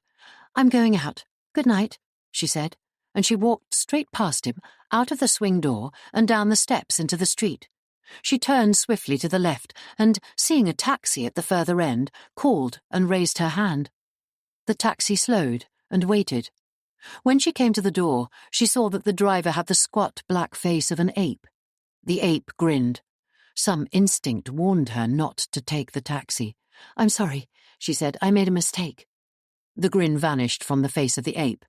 "Make up your mind, lady," he shouted, and let in his clutch and swerved away. Marder West continued walking down the street. She turned right and left and right again, and in the distance she saw the lights of Oxford Street. She began to hurry. The friendly traffic drew her like a magnet, the distant lights, the distant men and women. When she came to Oxford Street, she paused, wondering of a sudden where she should go, whom she could ask for refuge. And it came to her once again that there was no one at all. Because the couple passing her now, a toad's head on a short black body, clutching a panther's arm, could give her no protection. And the policeman standing at the corner was a baboon, the woman talking to him a little prinked-up pig. No one was human. No one was safe. The man a pace or two behind her was like Jim, another vulture. There were vultures on the pavement opposite. Coming towards her, laughing, was a jackal. She turned and ran. She ran, bumping into them, jackals, hyenas, vultures, dogs. The world was theirs. There was no human left. Seeing her run, they turned and looked at her. They pointed, they screamed and yapped. They gave chase. Their footsteps followed her. Down Oxford Street she ran, pursued by them, the night all darkness and shadow, the light no longer with her, alone in an animal world. "Lie quite still, Mrs. West. Just a small prick. I'm not going to hurt you." She recognised the voice of Mr. Greaves, the surgeon. and dimly she told herself that they had got hold of her again. She was back at the nursing home, and it did not matter now. She might as well be there as anywhere else. At least in the nursing home, the animal heads were known. They had replaced the bandages over her eyes, and for this she was thankful. Such blessed darkness, the evil of the night hidden. "Now, Mrs. West, I think your troubles are over. No pain and no confusion with these lenses. The world's in colour again." The bandages were being lightened after all, layer after layer removed, and suddenly everything was clear, was day, and the face of Mr. Greaves smiled down at her. At his side was a rounded, cheerful nurse. "Where are your masks?" asked the patient. "We didn't need masks for this little job," said the surgeon. "We were only taking out the temporary lenses. That's better, isn't it?" She let her eyes drift round the room. She was back again, all right. This was the shape, there was the wardrobe, the dressing table, the vases of flowers, all in natural colour, no longer veiled. But they could not fob her off with stories of a dream. The scarf she had put round her head before slipping away in the night lay on the chair. "Something happened to me, didn't it?" she said. "I tried to get away." The nurse glanced at the surgeon. He nodded his head. "Yes," he said, "you did. And frankly, I don't blame you. I blame myself. Those lenses I inserted yesterday were pressing upon a tiny nerve, and the pressure threw out your balance. That's all over now." His smile was reassuring, and the large, warm eyes of Nurse Brand, it must surely be Nurse Brand, gazed down at her in sympathy. "It was very terrible," said the patient. "I can never explain how terrible." "Don't try," said Mr. Greaves. "I can promise you it won't happen again." The door opened and the young physician entered. He too was smiling. "Patient fully restored?" he asked. "I think so," said the surgeon. "What about it, Mrs. West?" Martha West stared gravely at the three of them, Mr. Greaves, the house physician, and Nurse Brand. And she wondered what palpitating wounded tissue could so transform three individuals into prototypes of an animal kingdom. What cell linking muscle to imagination? "I thought you were dogs," she said. "I thought you were a hunt terrier, Mr. Greaves, and that you were in Aberdeen." The house physician touched his stethoscope and laughed. "But I am," he said. "It's my native town. Your judgment was not wholly out, Mrs. West. I congratulate you." Martha West did not join in the laugh. "That's all right for you," she said. "Other people were not so pleasant." She turned to Nurse Brand. "I thought you were a cow," she said. "A kind cow, but you had sharp horns." This time it was Mr. Greaves who took up the laugh. "There you are, nurse," he said. "Just what I've often told you. Time they put you out to grass and to eat the daisies." Nurse Brand took it in good part. She straightened the patient's pillows, and her smile was benign. "We get called some funny things from time to time," she said. "That's all part of our job." The doctors were moving towards the door, still laughing, and Martha West, sensing the normal atmosphere, the absence of all strain, said, "Who found me then? What happened? Who brought me back?" Mr. Greaves glanced back at her from the door. "You didn't get very far, Mrs. West, and a damn good job for you, or you mightn't be here now. The porter followed you." "It's all finished with now," said the house physician, "and the episode lasted 5 minutes. You were safely in your bed before any harm was done, and I was here. So that was that. The person who really had the full shock was poor Nurse Ansell when she found you weren't in your bed." Nurse Ansell. The revulsion of the night before was not so easily forgotten. "Don't say our little starlet was an animal too," smiled the house doctor. Martha West felt herself colour. Lies would have to begin. "No," she said quickly. "No, of course not." "Nurse Ansell is here now," said Nurse Brand. "She was so upset when she went off duty that she wouldn't go back to the hostel to sleep. Would you care to have a word with her?" Apprehension seized the patient. What had she said to Nurse Ansell in the panic and fever of the night? Before she could answer, the house doctor opened the door and called down the passage. "Mrs. West wants to say good morning to you," he said. He was smiling all over his face. Mr. Greaves waved his hand and was gone. Nurse Brand went after him, and the house doctor, saluting with his stethoscope and making a mock bow, stepped back against the wall to admit Nurse Ansell. Marda West stared, then tremulously began to smile, and held out her hand. "I'm sorry," she said. "You must forgive me." How could she have seen Nurse Ansell as a snake? The hazel eyes, the clear olive skin, the dark hair trim under the frilled cap, and that smile, that slow, understanding smile. "Forgive you, Mrs. West," said Nurse Ansell. "What have I to forgive you for? You've been through a terrible ordeal." Patient and nurse held hands. They smiled at one another. And oh heaven, thought Marda West, the relief, the thankfulness, the load of doubt and despair that was swept away with a new-found sight and knowledge. "I still don't understand what happened," she said, clinging to the nurse. "Mr. Greaves tried to explain something about a nerve." Nurse Ansell made a face towards the door. "He doesn't know himself," she whispered, "and he's not going to say either, or he'll find himself in trouble. He fixed those lenses too deep, that's all, too near a nerve. I wonder it didn't kill you." She looked down at her patient. She smiled with her eyes. She was so pretty, so gentle. "Don't think about it," she said. "You're going to be happy from now on. Promise me." "I promise," said Marda West. The telephone rang and Nurse Ansell let go her patient's hand and reached for the receiver. "You know who this is going to be," she said. "Your poor husband." She gave the receiver to Marda West. Jim, is that you?" The loved voice sounding so anxious at the other end. "Are you all right?" he said. "I've been through to Matron twice. She said she would let me know. What the devil has been happening?" Marda West smiled and handed the receiver to the nurse. "You tell him," she said. Nurse Ansell held the receiver to her ear. The skin of her hand was olive smooth, the nails gleaming with a soft pink polish. "Is that you, Mr. West?" she said. "Our patient gave us a fright, didn't she?" She smiled and nodded at the woman in the bed. "Well, you don't have to worry any more. Mr. Greaves changed the lenses. They were pressing on a nerve, and everything is now all right. She can see perfectly. Yes, Mr. Greaves said we could come home tomorrow." The endearing voice blended to the soft colouring, the hazel eyes. Marda West reached once more for the receiver. "Jim, I had a hideous night," she said. "I'm only just beginning to understand it now. A nerve in the brain." "So I gather," he said. "How damnable. Thank God they traced it. That fellow Greaves can't have known his job." "It can't happen again," she said. "Now the proper lenses are in, it can't happen again." "It had better not," he said, "or I'll sue him. How are you feeling in yourself?" "Wonderful," she said. "Bewildered, but wonderful."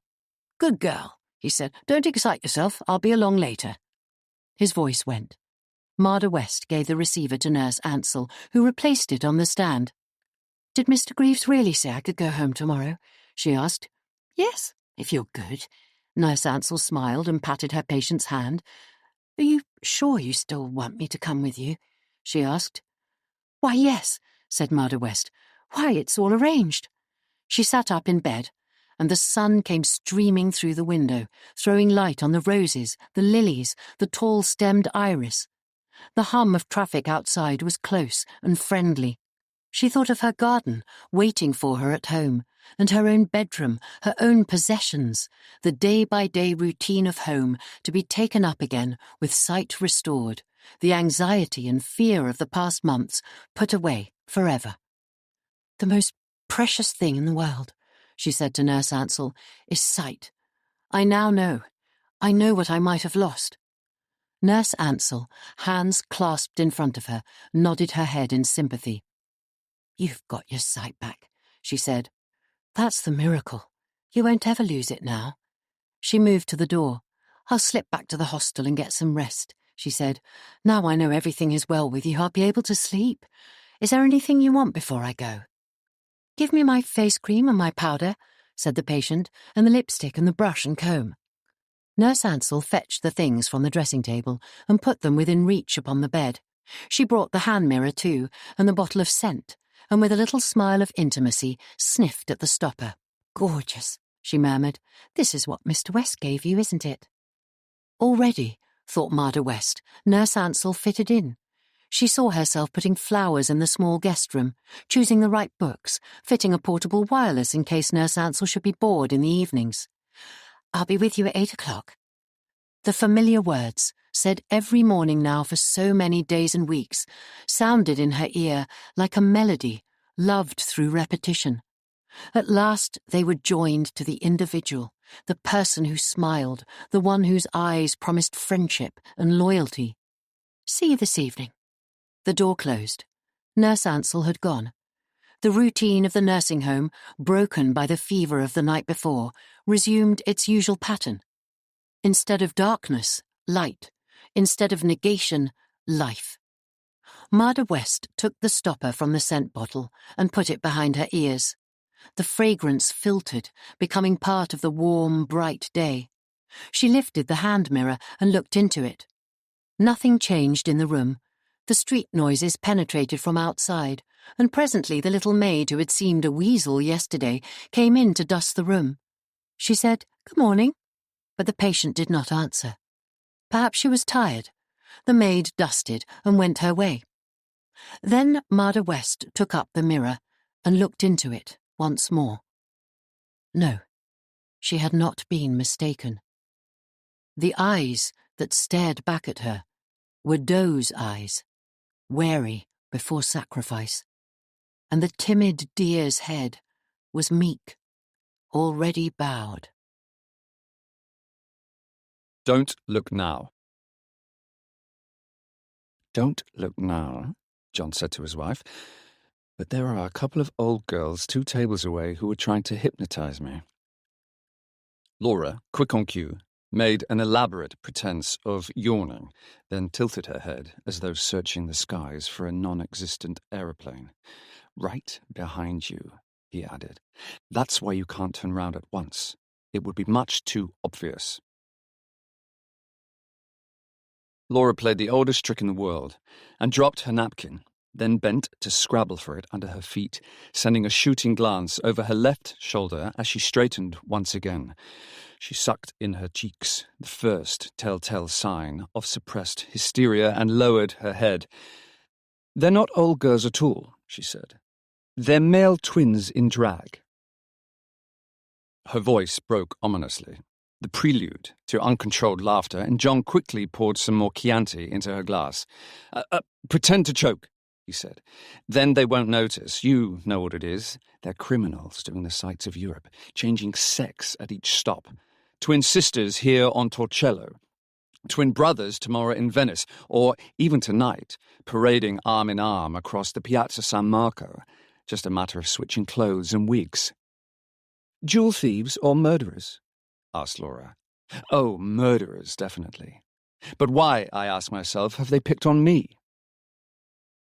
The waiter made a diversion by bringing coffee and bearing away the fruit, which gave Laura time to banish hysteria and regain control. "I can't think," she said, "why we didn't notice them when we arrived. They stand out to high heaven. One couldn't fail." "That gang of Americans masked them," said John, "and the bearded man with a monocle who looked like a spy. It wasn't until they all went just now that I saw the twins. Oh, God. The one with the shock of white hair's got her eye on me again."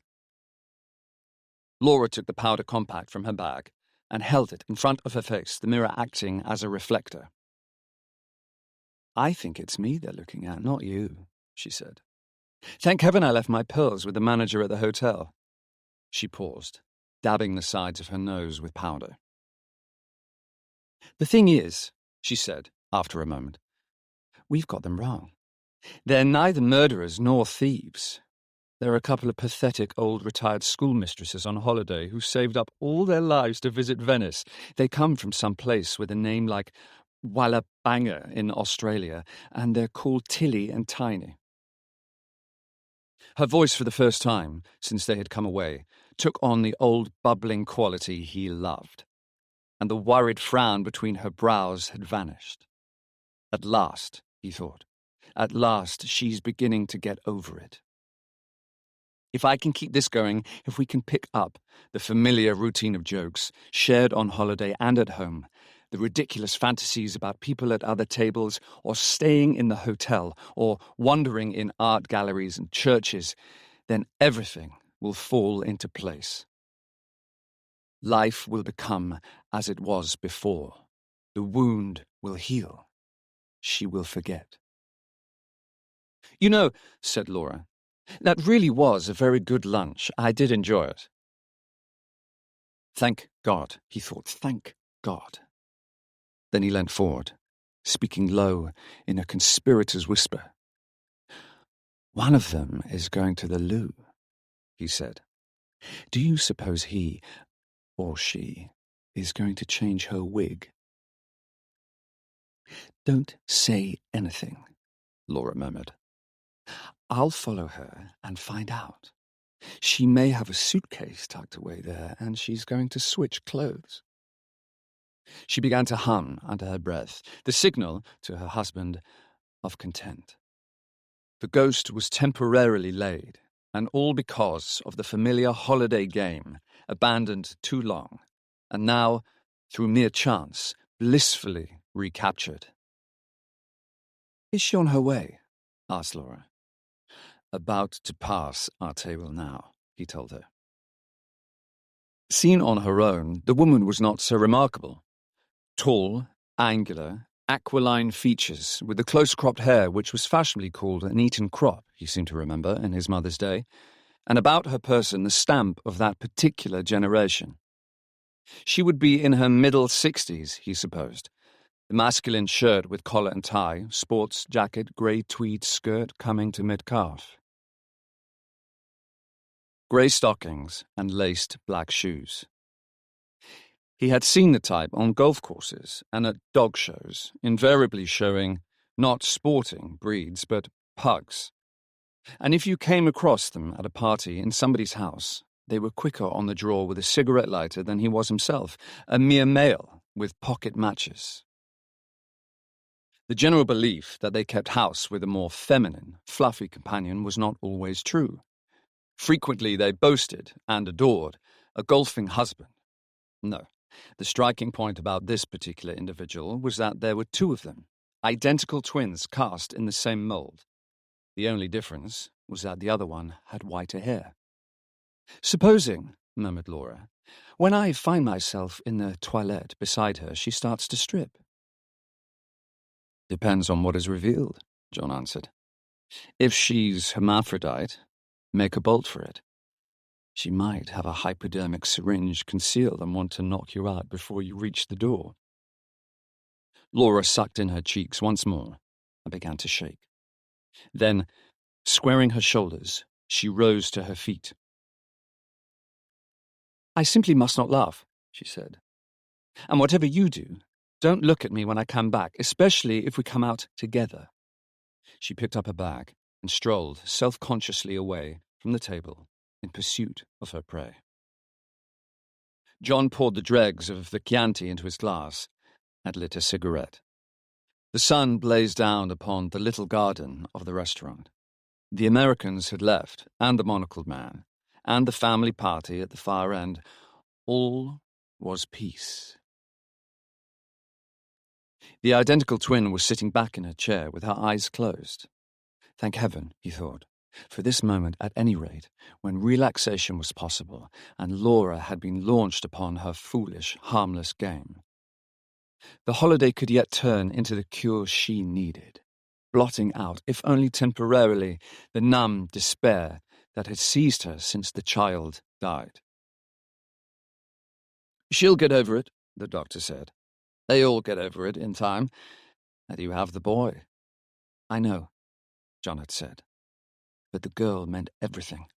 She always did, right from the start. I don't know why. I suppose it was the difference in age. A boy of school age, and a tough one at that, is someone in his own right, not a baby of 5. Laura literally adored her. Johnny and I were nowhere. "Give her time," repeated the doctor. "Give her time, and anyway, you're both still young. There'll be others, another daughter." So easy to talk. How replace the life of a loved, lost child with a dream? He knew Laura too well. Another child, another girl, would have her own qualities, a separate identity. She might even induce hostility because of this very fact. A usurper in the cradle, in the cot, that had been Christine's. A chubby, flaxen replica of Johnny, not the little waxen, dark-haired sprite that had gone. He looked up, over his glass of wine, and the woman was staring at him again. It was not the casual, idle glance of someone at a nearby table, waiting for her companion to return, but something deeper, more intent. The prominent, light blue eyes, oddly penetrating, giving him a sudden feeling of discomfort. Damn the woman! All right, bloody stare if you must. Two can play at that game. He blew a cloud of cigarette smoke into the air and smiled at her. He hoped offensively. She did not register. The blue eyes continued to hold his, so that he was obliged to look away himself, extinguish his cigarette, glance over his shoulder for the waiter, and call for the bill. Settling this and fumbling with the change, with a few casual remarks about the excellence of the meal, brought composure. But a prickly feeling on his scalp remained, and an odd sensation of unease. Then it went, as abruptly as it had started, and stealing a furtive glance at the other table, he saw that her eyes were closed again, and she was sleeping, or dozing, as she had done before. The waiter disappeared. All was still. Laura, he thought, glancing at his watch, is being a hell of a time. 10 minutes, at least. Something to tease her about, anyway. He began to plan the form the joke would take. How the old dolly had stripped her smalls, suggesting that Laura should do likewise. And then the manager had burst in upon them both, exclaiming in horror the reputation of the restaurant damaged, the hint that unpleasant consequences might follow unless... The whole exercise turning out to be a plant, an exercise in blackmail. He and Laura and the twins taken in a police launch back to Venice for questioning. 1/4 hour. Oh, come on, come on. There was a crunch of feet on the gravel. Laura's twin walked slowly past, alone. She crossed over to her table and stood there a moment, her tall, angular figure interposing itself between John and her sister. She was saying something, but he couldn't catch the words. What was the accent, though? Scottish? Then she bent, offering an arm to the seated twin, and they moved away together across the garden to the break in the little hedge beyond. The twin who had stared at John leaning on her sister's arm. Here was the difference again. She was not quite so tall, and she stooped more. Perhaps she was arthritic. They disappeared out of sight, and John, becoming impatient, got up and was about to walk back into the hotel when Laura emerged. "Well, I must say you took your time," he began, and then stopped, because of the expression on her face. "What's the matter? What's happened?" he asked. He could tell at once there was something wrong, almost as if she were in a state of shock. She blundered towards the table he had just vacated and sat down. He drew up a chair beside her, taking her hand. "Darling, what is it? Tell me, are you ill?" She shook her head, and then turned and looked at him. The dazed expression he had noticed at first had given way to one of dawning confidence, almost of exultation. "It's quite wonderful," she said slowly. "The most wonderful thing that could possibly be. You see, she isn't dead. She's still with us. That's why they kept staring at us, those two sisters. They could see Christine." Oh, God, he thought. It's what I've been dreading. She's going off her head. What do I do? How do I cope? Laura, sweet, he began, forcing a smile. Look, shall we go? I've paid the bill. We can go and look at the cathedral and stroll around, and then it will be time to take off in that launch again for Venice. She wasn't listening, or at any rate, the words didn't penetrate. "John, love," she said, "I've got to tell you what happened. I followed her, as we planned, into the toilette place. She was combing her hair, and I went into the loo and then came out and washed my hands in the basin. She was washing hers in the next basin. Suddenly, she turned and said to me in a strong Scots accent, 'Don't be unhappy any more. My sister has seen your little girl. She was sitting between you and your husband, laughing.' Darling, I thought I was going to faint. I nearly did. Luckily, there was a chair, and I sat down, and the woman bent over me and patted my head. I'm not sure of her exact words, but she said something about the moment of truth and joy being as sharp as a sword, but not to be afraid. All was well. But the sisters' vision had been so strong they knew I had to be told, and that Christine wanted it. Oh, John, don't look at me like that. I swear I'm not making it up. This is what she told me. It's all true." The desperate urgency in her voice made his heart sicken. He had to play along with her, agree, soothe, do anything to bring back some sense of calm.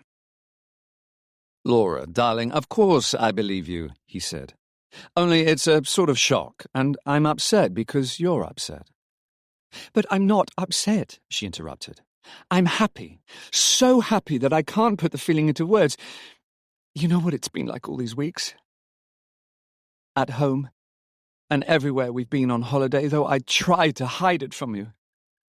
Now it's lifted, because I just know that the woman was right. Oh, Lord, how awful of me, but I've forgotten their name.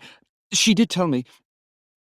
You see, the thing is that she's a retired doctor. They come from Edinburgh, and the one who saw Christine went blind a few years ago.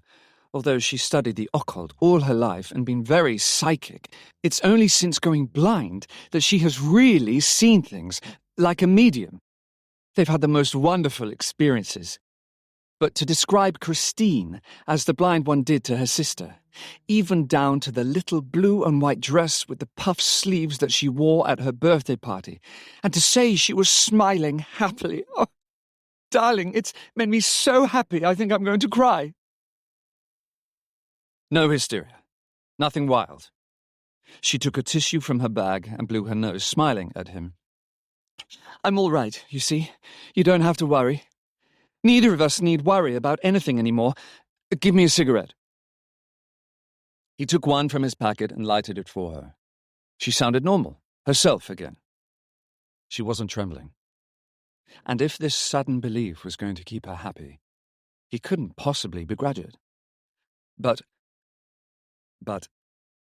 he wished, all the same, it hadn't happened. There was something uncanny about thought reading, about telepathy. Scientists couldn't account for it. Nobody could. And this is what must have happened just now between Laura and their sisters. So the one who had been staring at him was blind. That accounted for the fixed gaze, which somehow was unpleasant in itself, creepy. Oh, hell, he thought. I wish we hadn't come here for lunch. Just chance, a flick of a coin between this, Torcello, and driving to Padua. And we had to choose Torcello. "You didn't arrange to meet them again or anything, did you?" he asked, trying to sound casual. "No, darling, why should I?" Laura answered. "I mean, there was nothing more they could tell me. Their sister had had her wonderful vision, and that was that. Anyway, they're moving on. Funnily enough, it's rather like our original game. They are going round the world before returning to Scotland. Only I said Australia, didn't I? The old dears. Anything less like murderers and jewel thieves." She had quite recovered. She stood up and looked about her. "Come on," she said. "Having come to Torcello, we must see the cathedral." They made their way from the restaurant across the open piazza, where the stools had been set up with scarves and trinkets and postcards, and so along the path to the cathedral. One of the ferry boats had just decanted a crowd of sightseers, many of whom had already found their way into Santa Maria Assunta.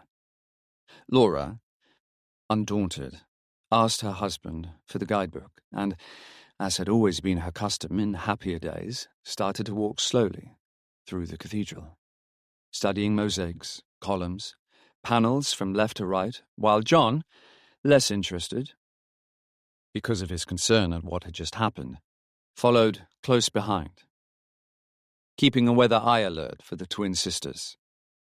There was no sign of them. Perhaps they had gone into the church of Santa Fosca close by. A sudden encounter would be embarrassing, quite apart from the effect it might have upon Laura. But the anonymous, shuffling tourists intent upon culture could not harm her, although from his own point of view they made artistic appreciation impossible. He could not concentrate. The cold, clear beauty of what he saw left him untouched.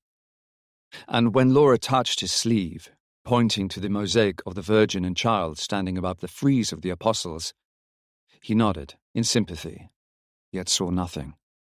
The long, sad face of the Virgin infinitely remote, and turning on sudden impulse stared back over the heads of the tourists towards the door, where frescoes of the blessed and the damned gave themselves to judgment. The twins were standing there, the blind one still holding on to her sister's arm, her sightless eyes fixed firmly upon him. He felt himself held, unable to move, and an impending sense of doom, of tragedy, came upon him. His whole being sagged, as it were, in apathy, and he thought, "This is the end. There is no escape, no future." Then both sisters turned and went out of the cathedral, and the sensation vanished, leaving indignation in its wake and rising anger. How dare those two old fools practice their mediumistic tricks on him? It was fraudulent, unhealthy. This was probably the way they lived. Touring the world, making everyone they met uncomfortable. Give them half a chance and they would have got money out of Laura, anything. He felt her tugging at his sleeve again. "Isn't she beautiful? So happy.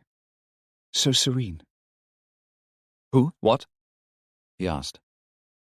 "The Madonna," she answered.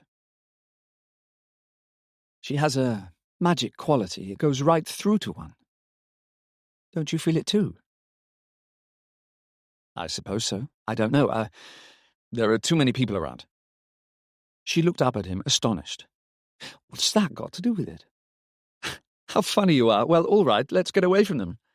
I want to buy some postcards anyway." Disappointed, she sensed his lack of interest and began to thread her way through the crowd of tourists to the door. "Come on," he said abruptly, once they were outside. "There's plenty of time for postcards. Let's explore a bit." And he struck off from the path, which would have taken them back to the centre where the little houses were, and the stalls, and the drifting crowd of people, to a narrow way amongst uncultivated ground, beyond which he could see a sort of cutting or canal. The sight of water, limpid, pale, was a soothing contrast to the fierce sun above their heads. "I don't think this leads anywhere much," said Laura. "It's a bit muddy, too. One can't sit. Besides, there are more things the guidebook says we ought to see." "Oh, forget the book," he said impatiently, and, pulling her down beside him on the bank above the cutting, put his arms around her. "It's the wrong time of day for sightseeing. Look, there's a rat swimming there the other side." He picked up a stone and threw it in the water, and the animal sank, or somehow disappeared, and nothing was left but bubbles. "Don't," said Laura. "It's cruel, poor thing." And then suddenly, putting her hand on his knee, "Do you think Christine is sitting here beside us?" He did not answer at once. What was there to say? Would it be like this forever? "I expect so," he said slowly. "If you feel she is." The point was, remembering Christine before the onset of the fatal meningitis. She would have been running along the bank excitedly, throwing off her shoes, wanting to paddle, giving Laura a fit of apprehension. "Sweetheart, take care, come back." "The woman said she was looking so happy, sitting beside us, smiling," said Laura. She got up, brushing her dress. Her mood changed to restlessness. "Come on, let's go back," she said. He followed her with a sinking heart. He knew she did not really want to buy postcards or see what remained to be seen. She wanted to go in search of the women again, not necessarily to talk, just to be near them. When they came to the open place by the stalls, he noticed that the crowd of tourists had thinned. There were only a few stragglers left, and the sisters were not among them. They must have joined the main body who had come to Torcello by the ferry service. A wave of relief seized him. "Look, there's a mass of postcards at the second stall," he said quickly. "And some eye-catching headscarves. Let me buy you a headscarf." "Darling, I've so many," she protested. "Don't waste your lira." "It isn't a waste. I'm in a buying mood. What about a basket? You know we never have enough baskets. Or some lace. How about lace?" She allowed herself, laughing, to be dragged to the stall, while he rumpled through the goods spread out before them and chatted up the smiling woman who was selling her wares, his ferociously bad Italian making her smile the more. He knew it would give the body of tourists more time to walk to the landing stage and catch the ferry service, and the twin sisters would be out of sight and out of their life. "Never," said Laura, some 20 minutes later, "has so much junk been piled into so small a basket," her bubbling laugh reassuring him that all was well. He needn't worry any more. The evil hour had passed. The launch from the Cipriani that had brought them from Venice was waiting by the landing stage. The passengers who had arrived with them, the Americans, the man with the monocle, were already assembled. Earlier, before setting out, he had thought the price for lunch and transport there and back decidedly steep. Now he grudged none of it, except that the outing to Torcello itself had been one of the major errors of this particular holiday in Venice. They stepped down into the launch, finding a place in the open, and the boat chugged away down the canal and into the lagoon. The ordinary ferry had gone before, steaming towards Murano, while their own craft headed past San Francesco del Deserto, and so back direct to Venice. He put his arm around her once more, holding her close. And this time she responded, smiling up at him, her head on his shoulder. "It's been a lovely day," she said. "I shall never forget it, never. You know, darling, now at last I can begin to enjoy our holiday." He wanted to shout with relief.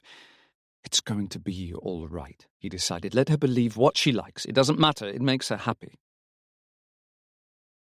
The beauty of Venice rose before them, sharply outlined against the glowing sky, and there was still so much to see, wandering there together, that might now be perfect because of her change of mood, the shadow having lifted, and aloud he began to discuss the evening to come, where they would dine, not the restaurant they usually went to, near the Fenice Theatre, but somewhere different, somewhere new. "Yes, but it must be cheap," she said, falling in with his mood, "because we've already spent so much today." Their hotel by the Grand Canal had a welcoming, comforting air. The clerk smiled as he handed over their key. The bedroom was familiar, like home, with Laura's things arranged neatly on the dressing table, but with it the little festive atmosphere of strangeness, of excitement, that only a holiday bedroom brings. This is ours for the moment, but no more. While we are in it, we bring it life. When we have gone, it no longer exists. it fades into anonymity. He turned on both taps in the bathroom, the water gushing into the bath, the steam rising.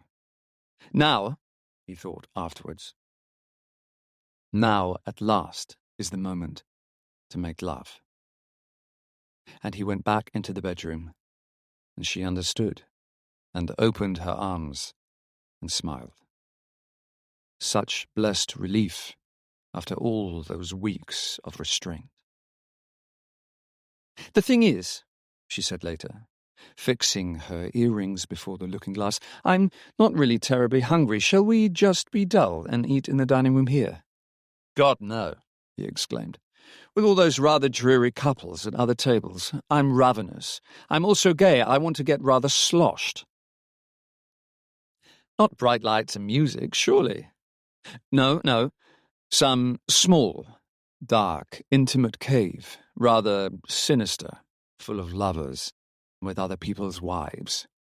Sniffed Laura. "We all know what that means. You'll spot some Italian lovely of 16 and smirk at her through dinner while I'm stuck high and dry with a beastly man's broad back."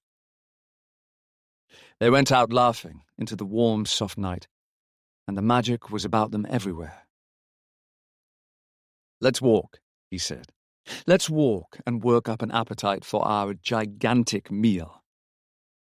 And inevitably they found themselves by the Molo, and the lapping gondolas dancing upon the water, the lights everywhere blending with the darkness. There were other couples strolling, for the same sake of aimless enjoyment, backwards, forwards, purposeless. And the inevitable sailors, in groups noisy, gesticulating, and dark-eyed girls whispering, clicking on high heels. "The trouble is," said Laura, "walking in Venice becomes compulsive once you start. Just over the next bridge, you say, and then the next one beckons. I'm sure there are no restaurants down here. We're almost at those public gardens where they hold the Biennale. Let's turn back. I know there's a restaurant somewhere near the church of San Zaccaria. There's a little alleyway leading to it." "Tell you what," said John. "If we go down here by the arsenal and cross that bridge at the end and head left, we'll come upon San Zaccaria from the other side. We did it the other morning." "Yes, but it was daylight then. We may lose our way. It's not very well lit." "Don't fuss. I have an instinct for these things."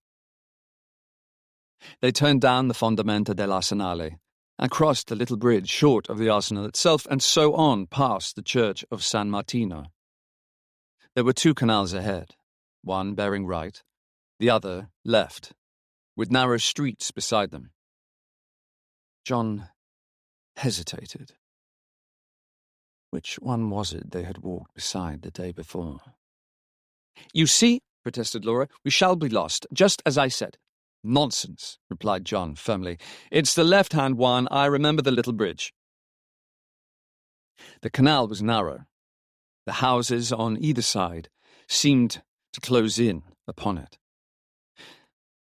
And in the daytime, with the sun's reflection on the water and the windows of the houses open, bedding upon the balconies, a canary singing in a cage, there had been an impression of warmth, of secluded shelter.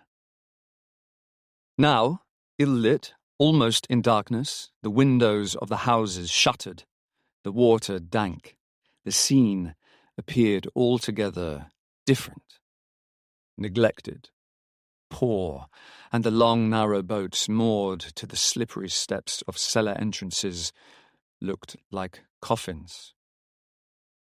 "I swear I don't remember this bridge," said Laura, pausing, and holding onto the rail. "And I don't like the look of that alleyway beyond." "There's a lamp halfway up," John told her. "I know exactly where we are, not far from the Greek Quarter." They crossed the bridge, and were about to plunge into the alleyway when they heard the cry. It came, surely, from one of the houses on the opposite side. But which one it was impossible to say. With the shutters closed, each one of them seemed dead. They turned and stared in the direction from which the sound had come. "What was it?" whispered Laura. Some drunk or other, said John briefly. Come on. Less like a drunk than someone being strangled, and the choking cries suppressed as the grip held firm. We ought to call the police, said Laura. Oh, for heaven's sake, said John. Where did she think she was, Piccadilly? Well, I'm off. It's sinister, she replied, and began to hurry away up the twisting alleyway. John hesitated, his eye caught by a small figure which suddenly crept from a cellar entrance below one of the opposite houses, and then jumped into a narrow boat below. It was a child, a little girl. She couldn't have been more than 5 or 6, wearing a short coat over her minute skirt, a pixie hood covering her head. There were 4 boats moored, line upon line, and she proceeded to jump from one to the other with surprising agility, intent, it would seem, upon escape. Once her foot slipped, and he caught his breath, for she was within a few feet of the water, losing balance. Then she recovered, and hopped on to the furthest boat. Bending, she tugged at the rope, which had the effect of swinging the boat's after end across the canal, almost touching the opposite side and another cellar entrance, about 30 feet from the spot where John stood watching her. Then the child jumped again, landing upon the cellar steps, and vanished into the house, the boat swinging back into mid-canal behind her. The whole episode could not have taken more than 4 minutes. Then he heard the quick patter of feet. Laura had returned. She had seen none of it, for which he felt unspeakably thankful. The sight of a child, a little girl, in what must have been near danger, her fear that the scene he had just witnessed was in some way a sequel to the alarming cry, might have had a disastrous effect on her overwrought nerves. "What are you doing?" she called. "I daren't go on without you. The wretched alley branches in 2 directions." "Sorry," he told her. "I'm coming." He took her arm, and they walked briskly along the alley, John with an apparent confidence he did not possess. "There were no more cries, were there?" she asked. "No," he said. "No, nothing. I tell you, it was some drunk." The alley led to a deserted campo behind a church. Not a church he knew, and he led the way across, along another street and over a further bridge. "Wait a minute," he said. "I think we take this right-hand turning. It will lead us into the Greek quarter. The church of San Giorgio is somewhere over there." She did not answer. She was beginning to lose faith. The place was like a maze. They might circle round and round forever, and then find themselves back again near the bridge where they had heard the cry. Doggedly he led her on, and then, surprisingly, with relief, he saw people walking in the lighted street ahead. There was a spire of a church. The surroundings became familiar. "There, I told you," he said. "That's San Zaccaria. We found it all right. Your restaurant can't be far away." And anyway, there would be other restaurants, somewhere to eat. At least here was the cheering glitter of lights, of movement, canals beside which people walked, the atmosphere of tourism.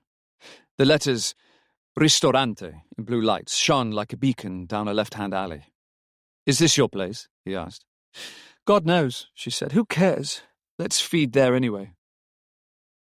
And so into the sudden blast of heated air and hum of voices, the smell of pasta, wine, waiters, jostling customers, laughter. "For 2? This way, please." Why, he thought, was one's British nationality always so obvious? A cramped little table and an enormous menu, scribbled in an indecipherable mauve biro, with the waiter hovering, expecting the order forthwith. 2 very large Camparis with soda," John said. "Then we'll study the menu." He was not going to be rushed. He handed the bill of fare to Laura and looked about him. Mostly Italians. That meant the food would be good. Then he saw them. At the opposite side of the room, the twin sisters. They must have come into the restaurant hard upon Laura's and his own arrival, for they were only now sitting down, shedding their coats, the waiter hovering beside the table. John was seized with the irrational thought that this was no coincidence. The sisters had noticed them both in the street outside and had followed them in. Why, in the name of hell, should they have picked on this particular spot in the whole of Venice, unless Laura herself, at Torcello, had suggested a further encounter, or the sister had suggested it to her? A small restaurant near the church of San Zaccaria. We go there sometimes for dinner. It was Laura, before the walk, who had mentioned San Zaccaria. She was still intent upon the menu. She had not seen the sisters, but any moment now she would have chosen what she wanted to eat, and then she would raise her head and look across the room. If only the drinks would come. If only the waiter would bring the drinks, it would give Laura something to do. "You know, I was thinking," he said quickly, "we really ought to go to the garage tomorrow and get the car and do that drive to Padua. We could lunch in Padua, see the cathedral and touch St. Anthony's tomb and look at the Giotto frescoes and come back by way of those various villas along the Brenta that the guidebook cracks up." It was no use, though. She was looking up, across the restaurant, and she gave a little gasp of surprise. It was genuine. He could swear it was genuine. "Look," she said. "How extraordinary, how really amazing." "What?" he said sharply. "Why, there they are. My wonderful old twins, they've seen us, what's more. They're staring this way." She waved her hand, radiant, delighted. The sister she had spoken to at Torcello bowed and smiled. "False old bitch," he thought. "I know they followed us." "Oh, darling, I must go and speak to them," she said impulsively, "just to tell them how happy I've been all day, thanks to them." "Oh, for heaven's sake," he said. "Look, here are the drinks, and we haven't ordered yet. Surely you can wait until later, until we've eaten." "I won't be a moment," she said. "And anyway, I want scampi, nothing first. I told you I wasn't hungry." She got up and, brushing past the waiter with the drinks, crossed the room. She might have been greeting the loved friends of years. He watched her bend over the table and shake them both by the hand, and because there was a vacant chair at their table, she drew it up and sat down, talking, smiling. Nor did the sisters seem surprised. At least not the ones she knew, who nodded and talked back, while the blind sister remained impassive. "All right," thought John savagely. "Then I will get sloshed." And he proceeded to down his Campari and soda and order another, while he pointed out something quite unintelligible on the menu as his own choice, but remembered scampi for Laura, and a bottle of Suave, he added, with ice. The evening was ruined, anyway. What was to have been an intimate, happy celebration would now be heavy-laden with spiritualistic visions, poor little dead Christine sharing the table with them, which was so damned stupid when in earthly life she would have been tucked up hours ago in bed. The bitter taste of the Campari suited his mood of sudden self-pity, and all the while he watched the group at the table in the opposite corner. Laura, apparently listening, while the more active sister held forth and the blind one sat silent, her formidable, sightless eyes turned in his direction. "She's phony," he thought. "She's not blind at all. They're both of them frauds. And they could be melt in drag after all, just as we pretended at Torcello, and thereafter Laura." He began on his second Campari and soda. The two drinks, taken on an empty stomach, had an instant effect. Vision became blurred, and still Laura went on sitting at the other table, putting in a question now and again, while the active sister talked. The waiter appeared with the scampi and a companion beside him to serve John's own order, which was totally unrecognizable, heaped with a livid sauce. "The signora does not come?" inquired the first waiter, and John shook his head grimly, pointing an unsteady finger across the room. "Tell the signora," he said carefully, "her scampi will get cold." He stared down at the offering placed before him and prodded it delicately with a fork. The pallid sauce dissolved, revealing two enormous slices, rounds, of what appeared to be boiled pork bedecked with garlic. He forked a portion to his mouth and chewed, and yes, it was pork, steamy, rich, the spicy sauce having turned it curiously sweet. He laid down his fork, pushing the plate away, and became aware of Laura, returning across the room and sitting beside him. She did not say anything, which was just as well, he thought, because he was too near nausea to answer. It wasn't just the drink, but reaction from the whole nightmare day. She began to eat her scampi, still not uttering. She did not seem to notice he was not eating. The waiter, hovering at his elbow, anxious, seemed aware that John's choice was somehow an error, and discreetly removed the plate. "Bring me a green salad," murmured John.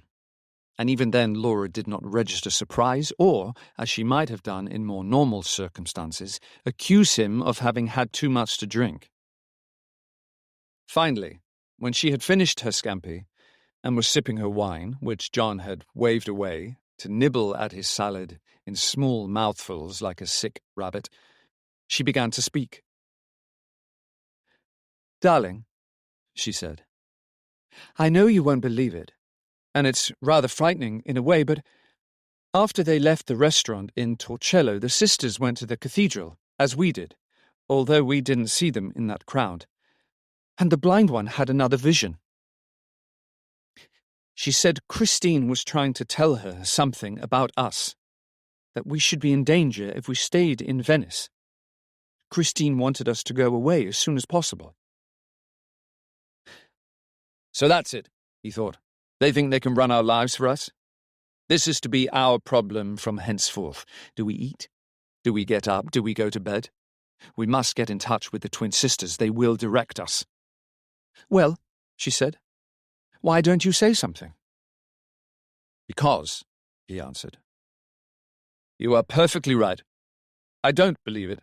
Quite frankly, I judge your old sisters as being a couple of freaks, if nothing else. They're obviously unbalanced, and I'm sorry if this hurts you, but the fact is they found a sucker in you." "You're being unfair," said Laura. "They are genuine. I know it. I just know it. They were completely sincere in what they said." "All right, granted. They're sincere.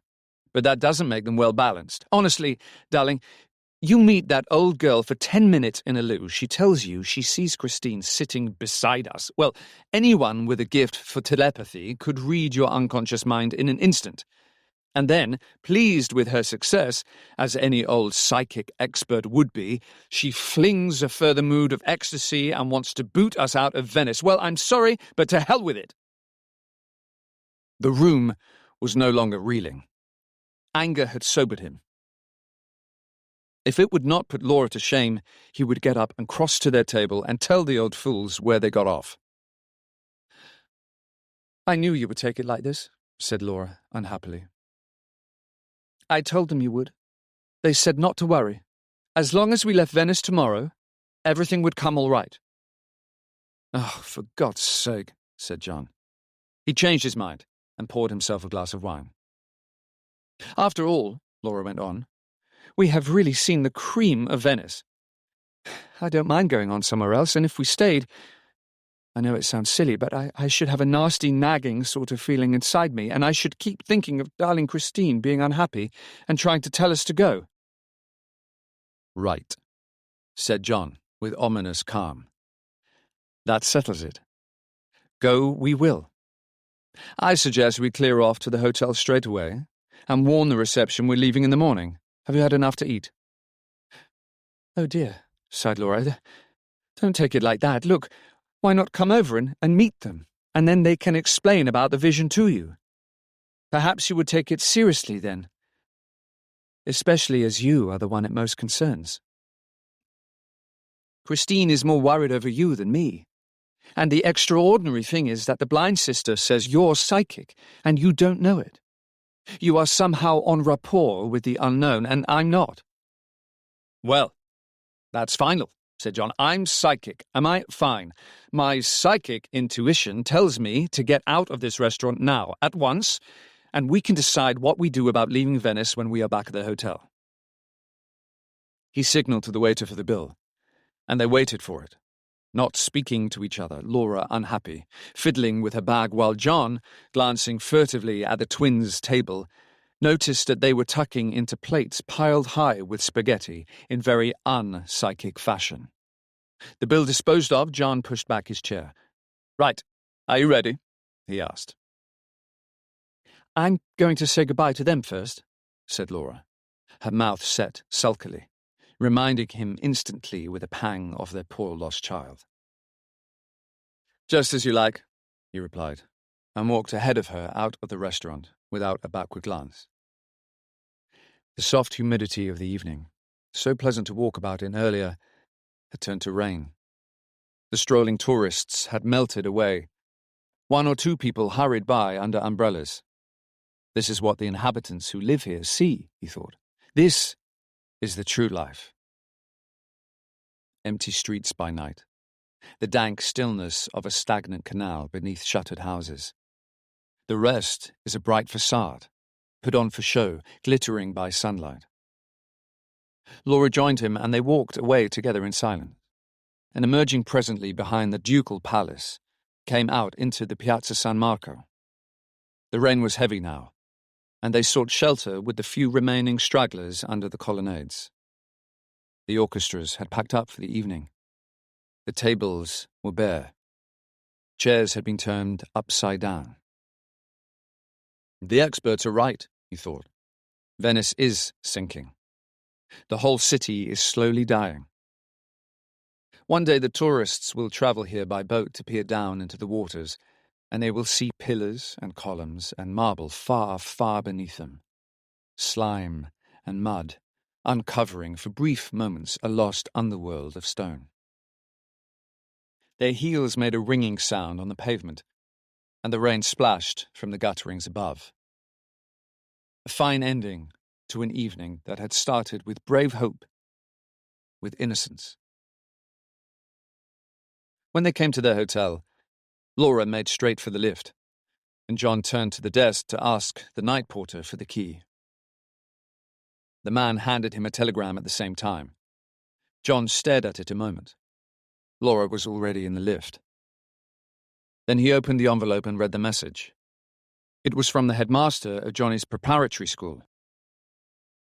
"Johnny under observation, suspected appendicitis in City Hospital here. No cause for alarm, but surgeon thought wise advise you. Charles Hill." He read the message twice, then walked slowly towards the lift where Laura was waiting for him. He gave her the telegram. "This came when we were out," he said. "Not awfully good news." He pressed the lift button as she read the telegram. The lift stopped at the second floor and they got out. "Well, this decides it, doesn't it?" she said. "Here is the proof. We have to leave Venice because we're going home. It's Johnny who's in danger, not us. This is what Christine was trying to tell the twins." The first thing John did the following morning was to put a call through to the headmaster at the preparatory school. Then he gave notice of their departure to the reception manager, and they packed while they waited for the call. Neither of them referred to the events of the preceding day. It was not necessary. John knew the arrival of the telegram and the foreboding of danger from the sisters was coincidence, nothing more. But it was pointless to start an argument about it. Laura was convinced otherwise, but intuitively she knew it was best to keep her feelings to herself. During breakfast they discussed ways and means of getting home. It should be possible to get themselves and the car onto the special car train that ran from Milan through to Calais, since it was early in the season. In any event, the headmaster had said there was no urgency. The call from England came while John was in the bathroom. Laura answered it. He came into the bedroom a few minutes later. She was still speaking, but he could tell from the expression in her eyes that she was anxious. "It's Mrs. Hill," she said. "Mr. Hill is in class. She says they reported from the hospital that Johnny had a restless night and the surgeon may have to operate, but he doesn't want to unless it's absolutely necessary. They've taken x-rays and the appendix is in a tricky position. It's not awfully straightforward. Here, give it to me, he said. The soothing but slightly guarded voice of the headmaster's wife came down the receiver. I'm so sorry, this may spoil your plans, she said, but both Charles and I felt you ought to be told, and that you might feel rather easier if you were on the spot. Johnny is very plucky, but of course he has some fever. That isn't unusual, the surgeon says, in the circumstances. Sometimes an appendix can get displaced, it appears, and this makes it more complicated. He's going to decide about operating this evening. Yes, of course, we quite understand, said John. Please do tell your wife not to worry too much, she went on. The hospital is excellent, a very nice staff, and we have every confidence in the surgeon. Yes, said John, yes. And then broke off because Laura was making gestures behind him. If we can't get the car on the train, I can fly, she said. They're sure to be able to find me a seat on a plane, then at least one of us would be there this evening. He nodded in agreement. Thank you so much, Mrs. Hill, he said. We'll manage to get back all right. Yes, I'm sure Johnny is in good hands. Thank your husband for us. Goodbye. He replaced the receiver and looked round him at the tumbled beds, suitcases on the floor, tissue paper strewn. Baskets, maps, books, coats, everything they had brought with them in the car. Oh, God, he said. What a bloody mess, all this junk. The telephone rang again. It was the hall porter to say he had succeeded in booking a sleeper for them both and a place for the car on the following night. Look, said Laura, who had seized the telephone, could you book one seat on the midday plane from Venice to London today for me? It's imperative one of us gets home this evening. My husband could follow with the car tomorrow. Here, hang on, interrupted John. No need for panic station. Surely 24 hours wouldn't make all that difference. Anxiety had drained the colour from her face. She turned to him, distraught. It mightn't to you, but it does to me, she said. I've lost one child. I'm not going to lose another. All right, darling, all right. He put his hand out to her, but she brushed it off, impatiently, and continued giving directions to the porter. He turned back to his packing. No use saying anything. Better for it to be as she wished. They could, of course, both go by air, and then when all was well, and Johnny better, he could come back and fetch the car, driving home through France as they had come. Rather a sweat, though, and a hell of an expense.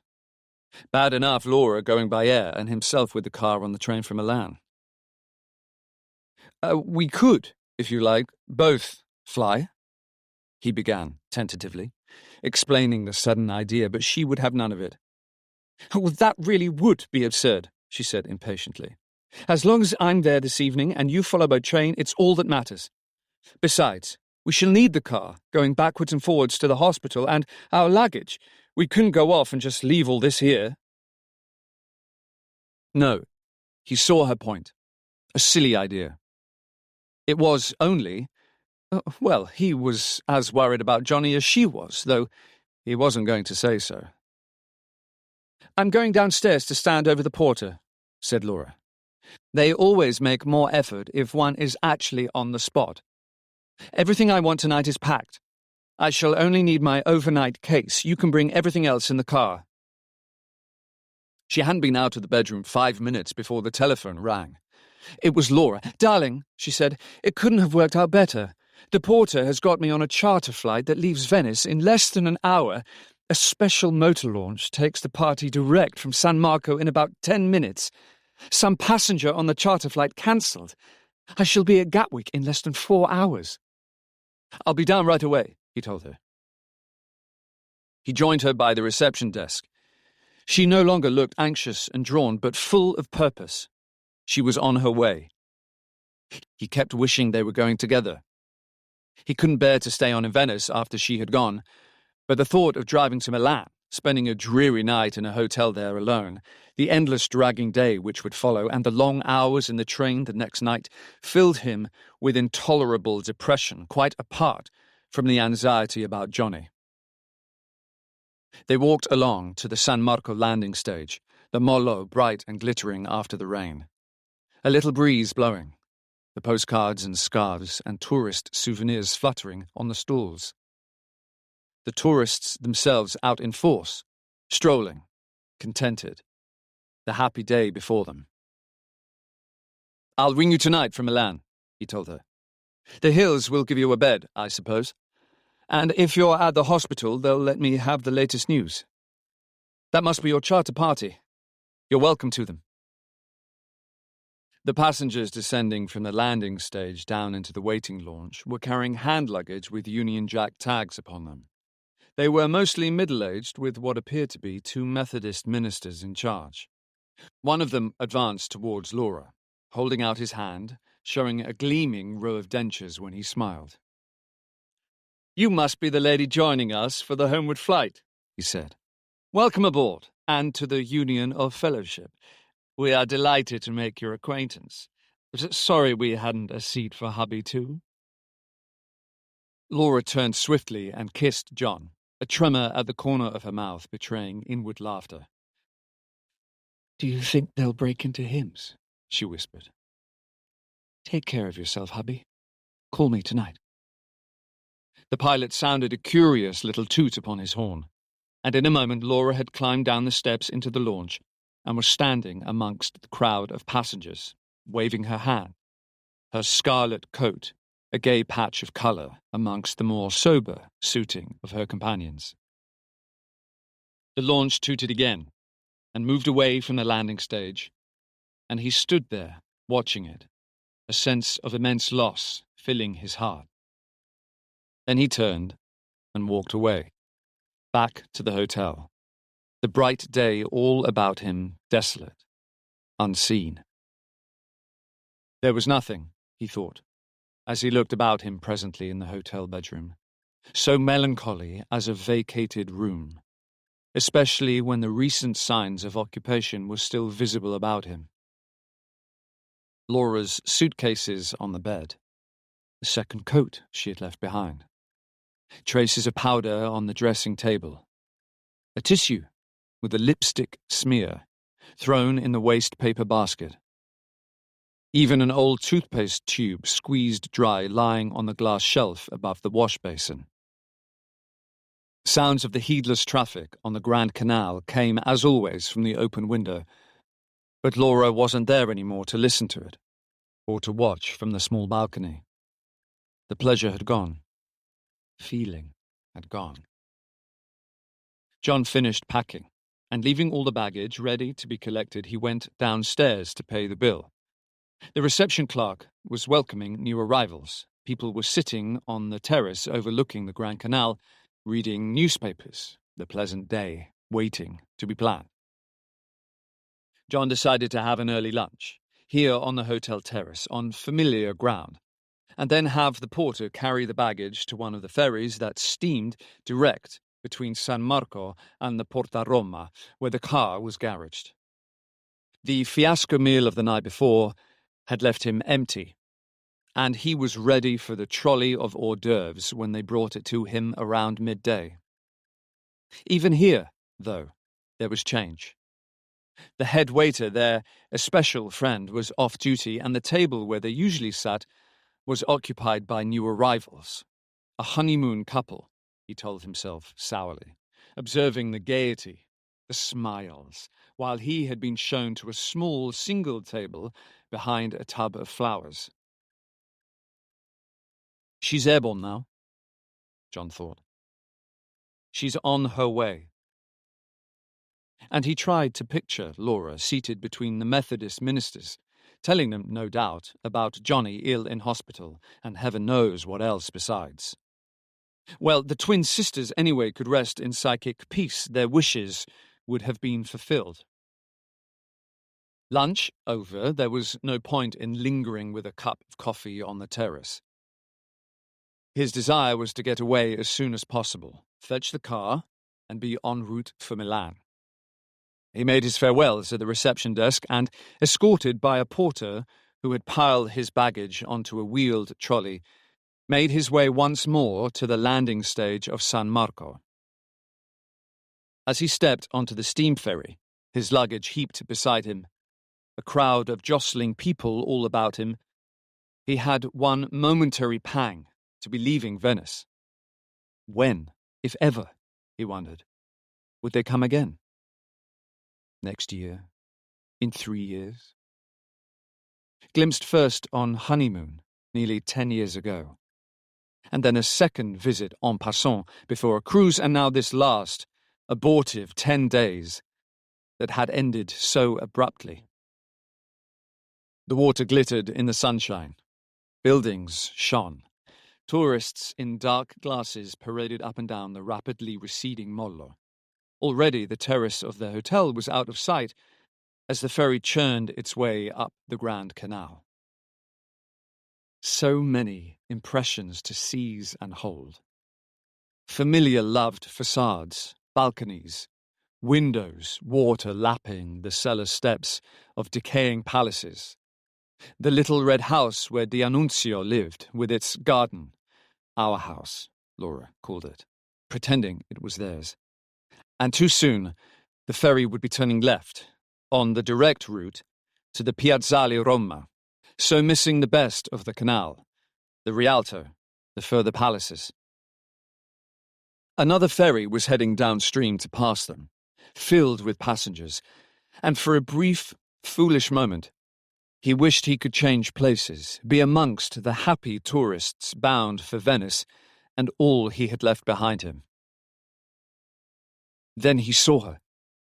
Laura, in her scarlet coat, the twin sisters by her side, the active sister with her hand on Laura's arm, talking earnestly, and Laura herself, her hair blowing in the wind, gesticulating, on her face a look of distress. He stared, astounded, too astonished to shout, to wave, and anyway they would never have heard or seen him, for his own ferry had already passed and was heading in the opposite direction. What the hell had happened? There must have been a hold-up with the charter flight, and it had never taken off. But in that case, why had Laura not telephoned him at the hotel? And what were those damned sisters doing? Had she run into them at the airport? Was it coincidence? And why did she look so anxious? He could think of no explanation. Perhaps the flight had been cancelled. Laura, of course, would go straight to the hotel, expecting to find him there, intending, doubtless, to drive with him, after all, to Milan and take the train the following night. What a blasted mix-up. The only thing to do was to telephone the hotel immediately his ferry reached the Piazzale Roma and tell her to wait. He would return and fetch her. As for the damned interfering sisters, they could get stuffed. The usual stampede ensued when the ferry arrived at the landing stage. He had to find a porter to collect his baggage and then wait while he discovered a telephone. The fiddling with change, the hunt for the number, delayed him still more. He succeeded at last in getting through, and luckily the reception clerk he knew was still at the desk. Look, there's been some frightful muddle, he began, and explained how Laura was even now on her way back to the hotel. He had seen her with 2 friends on one of the ferry services. Would the reception clerk explain and tell her to wait? He would be back by the next available service to collect her. In any event, detain her, he said. I'll be as quick as I can. The reception clerk understood perfectly, and John rang off. Thank heaven Laura hadn't turned up before he had put through his call, or they would have told her he was on his way to Milan. The porter was still waiting with the baggage, and it seemed simplest to walk with him to the garage, hand everything over to the chap in charge of the office there, and ask him to keep it for an hour when he would be returning with his wife to pick up the car. Then he went back to the landing station to await the next ferry to Venice. The minutes dragged, and he kept wondering all the time what had gone wrong at the airport, and why in heaven's name Laura hadn't telephoned. No use conjecturing. She would tell him the whole story at the hotel. One thing was certain. He would not allow Laura and himself to be saddled with the sisters and become involved with their affairs. He could imagine Laura saying that they also had missed a flight and could they have a lift to Milan. Finally, the ferry chugged alongside the landing stage and he stepped aboard.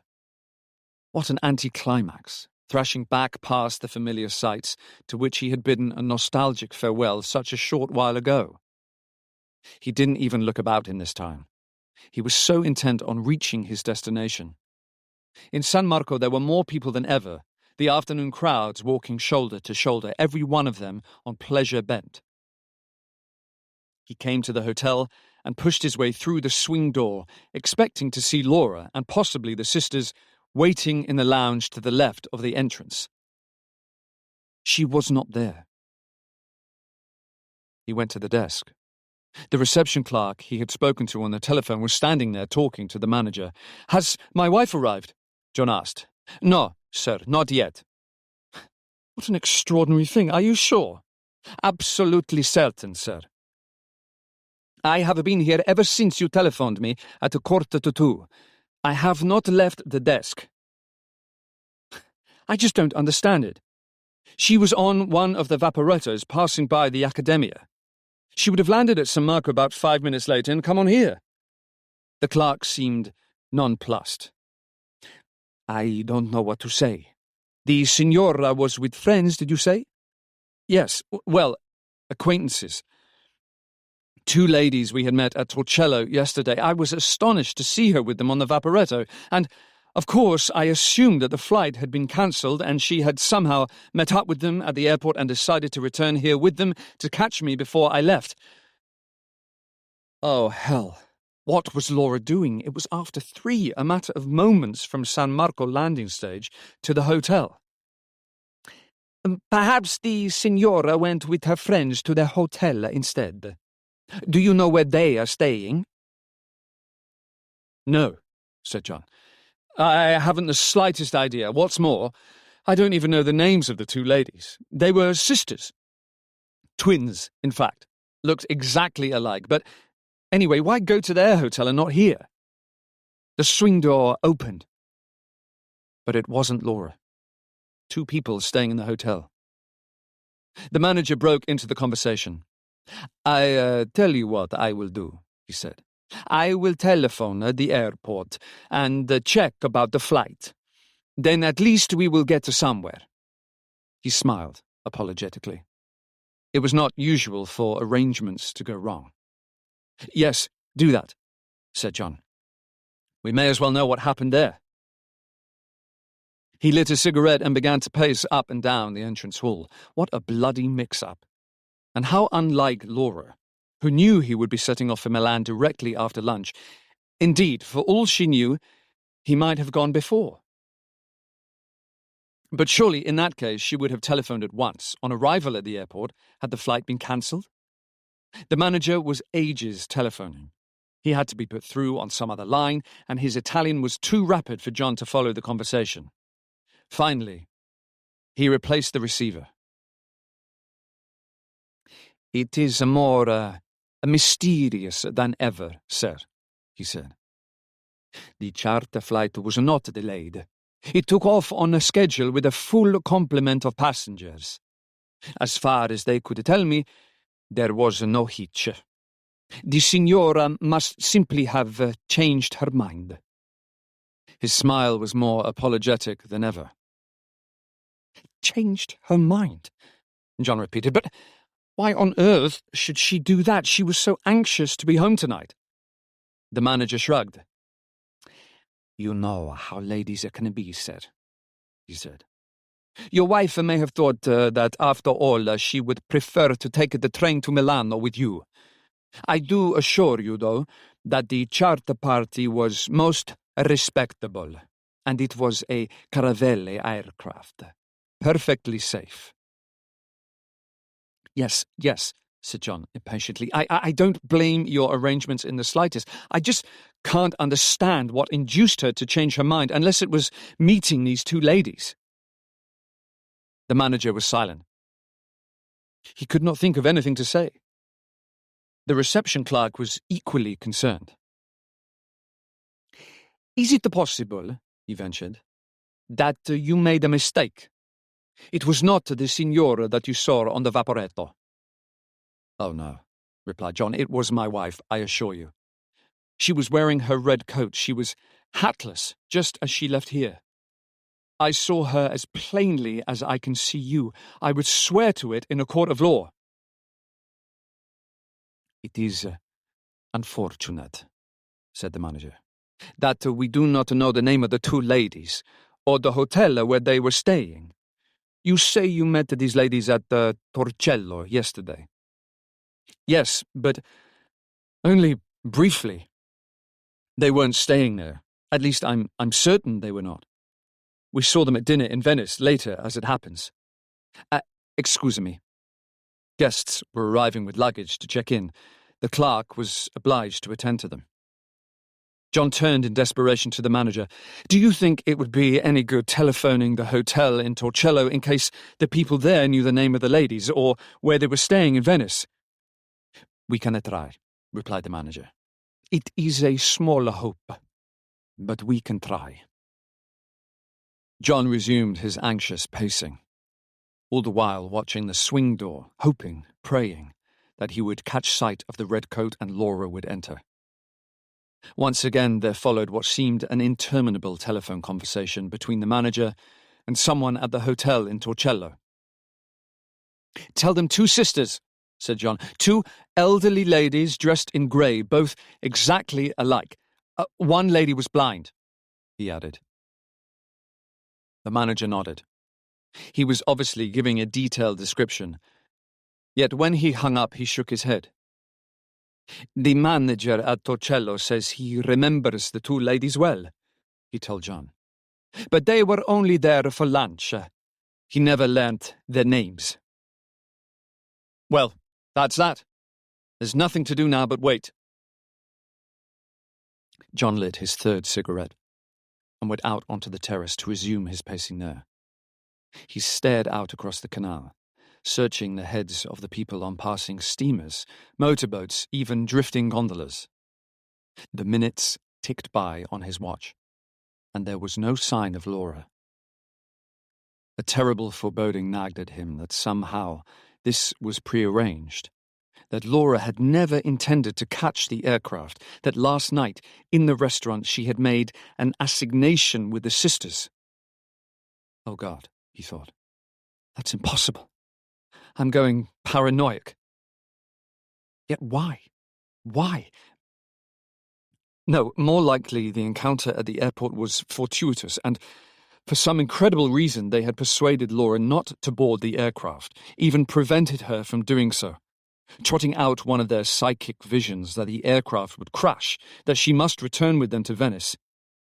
And Laura, in her sensitive state, felt they must be right, swallowed it all without question.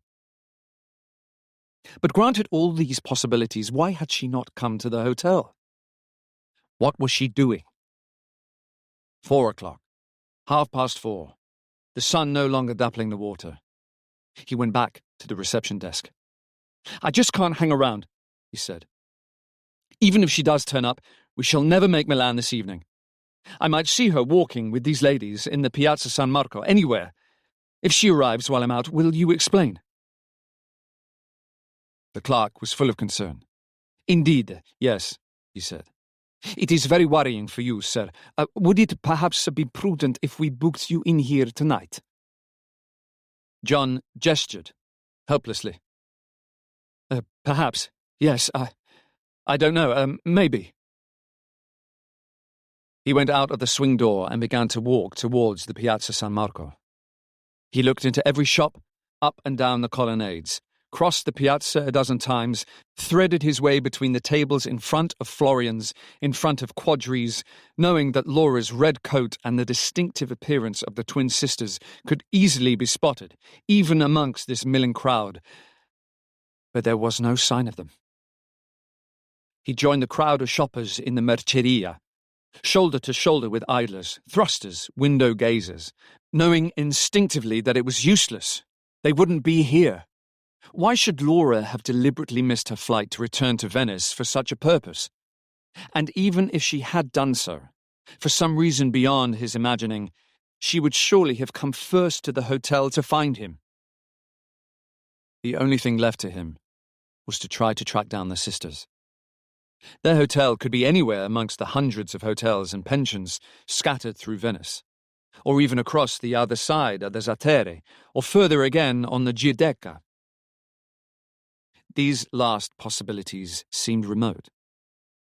More likely, they were staying in a small hotel or pension somewhere near San Zaccaria, handy to the restaurant where they had dined last night.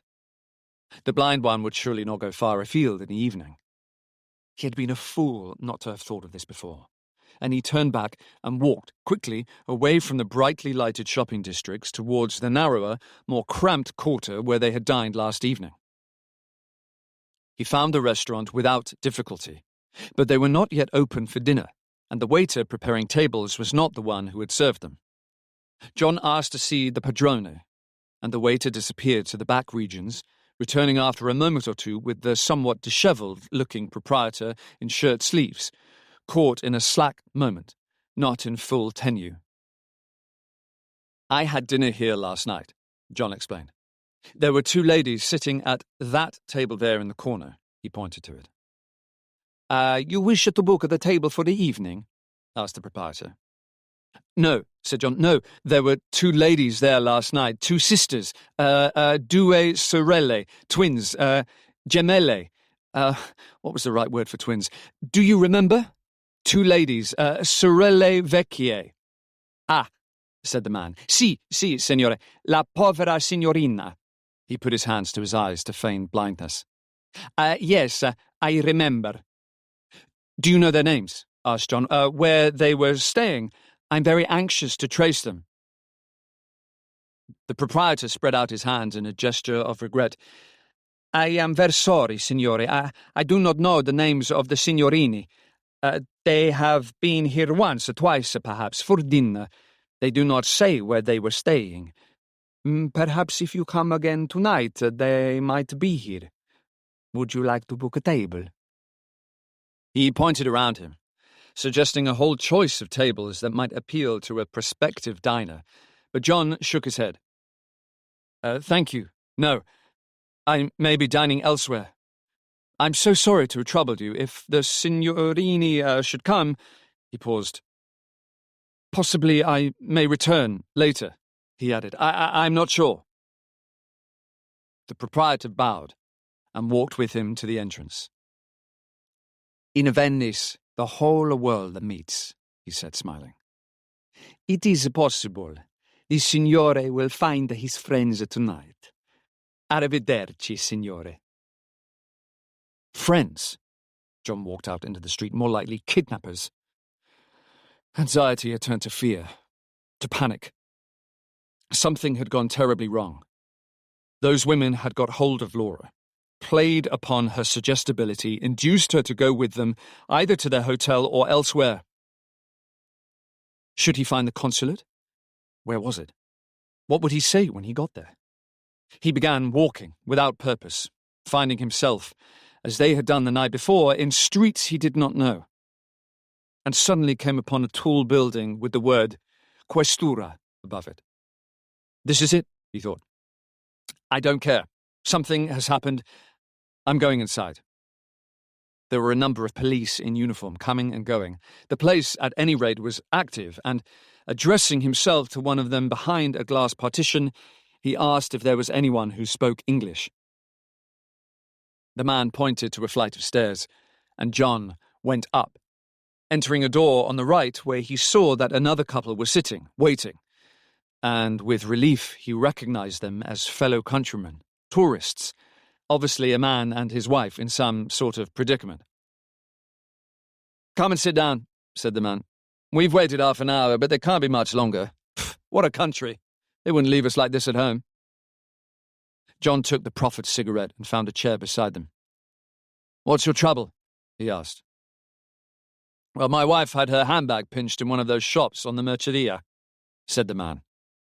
"She simply put it down one moment to look at something, and you'd hardly credit it. The next moment it had gone.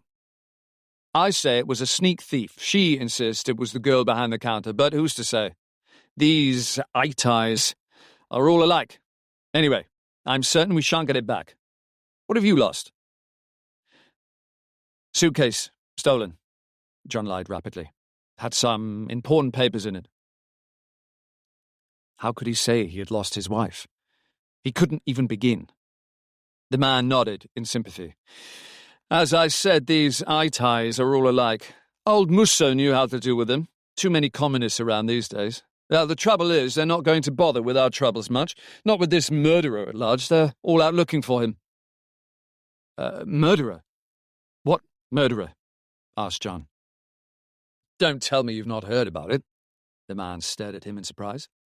Venice has talked of nothing else. It's been in all the papers, on the radio, and even in the English papers, a grisly business.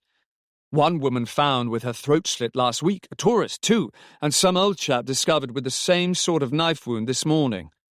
They seem to think it must be a maniac because there doesn't seem to be any motive. Nasty thing to happen in Venice in the tourist season. My wife and I never bother with the newspapers when we're on holiday, said John. And we're neither of us much given to gossip in the hotel. Very wise of you, laughed the man. It might have spoilt your holiday, especially if your wife is nervous. Oh well, we're off tomorrow anyway. Can't say we mind, do we, dear? He turned to his wife. Venice has gone downhill since we were here last, and now this loss of the handbag really is the limit. The door of the inner room opened, and a senior police officer asked John's companion and his wife to pass through. I bet we don't get any satisfaction, murmured the tourist, winking at John. And he and his wife went into the inner room. The door closed behind them. John stubbed out his cigarette and lighted another. A strange feeling of unreality possessed him. He asked himself what he was doing here, what was the use of it. Laura was no longer in Venice, but had disappeared, perhaps forever, with those diabolical sisters. She would never be traced. And just as the two of them had made up a fantastic story about the twins when they first spotted them in Torcello, so, with nightmare logic, the fiction would have basis in fact. The women were, in reality, disguised crooks, men with criminal intent who lured unsuspecting persons to some appalling fate. They might even be the murderers for whom the police sought. Who would ever suspect two elderly women of respectable appearance living quietly in some second-rate pension or hotel? He stubbed out his cigarette, unfinished. This, he thought, is really the start of paranoia. This is the way people go off their heads. He glanced at his watch. It was 6:30. Better pack this in. This futile quest here in police headquarters, and keep to the single link of sanity remaining. Return to the hotel, put a call through to the prep school in England, and ask about the latest news of Johnny. He had not thought about poor Johnny since sighting Laura on the Vaporetto. Too late, though. The inner door opened, the couple were ushered out. Usual claptrap, said the husband sotto voce to John. They'll do what they can. Not much hope. So many foreigners in Venice, all of them thieves. The locals all above reproach. Wouldn't pay 'em to steal from customers. Well, I wish you better luck. He nodded. His wife smiled and bowed, and they had gone. John followed the police officer into the inner room. Formalities began. Name, address, passport, length of stay in Venice, etc., etc. Then the questions, and John, the sweat beginning to appear on his forehead, launched into his interminable story.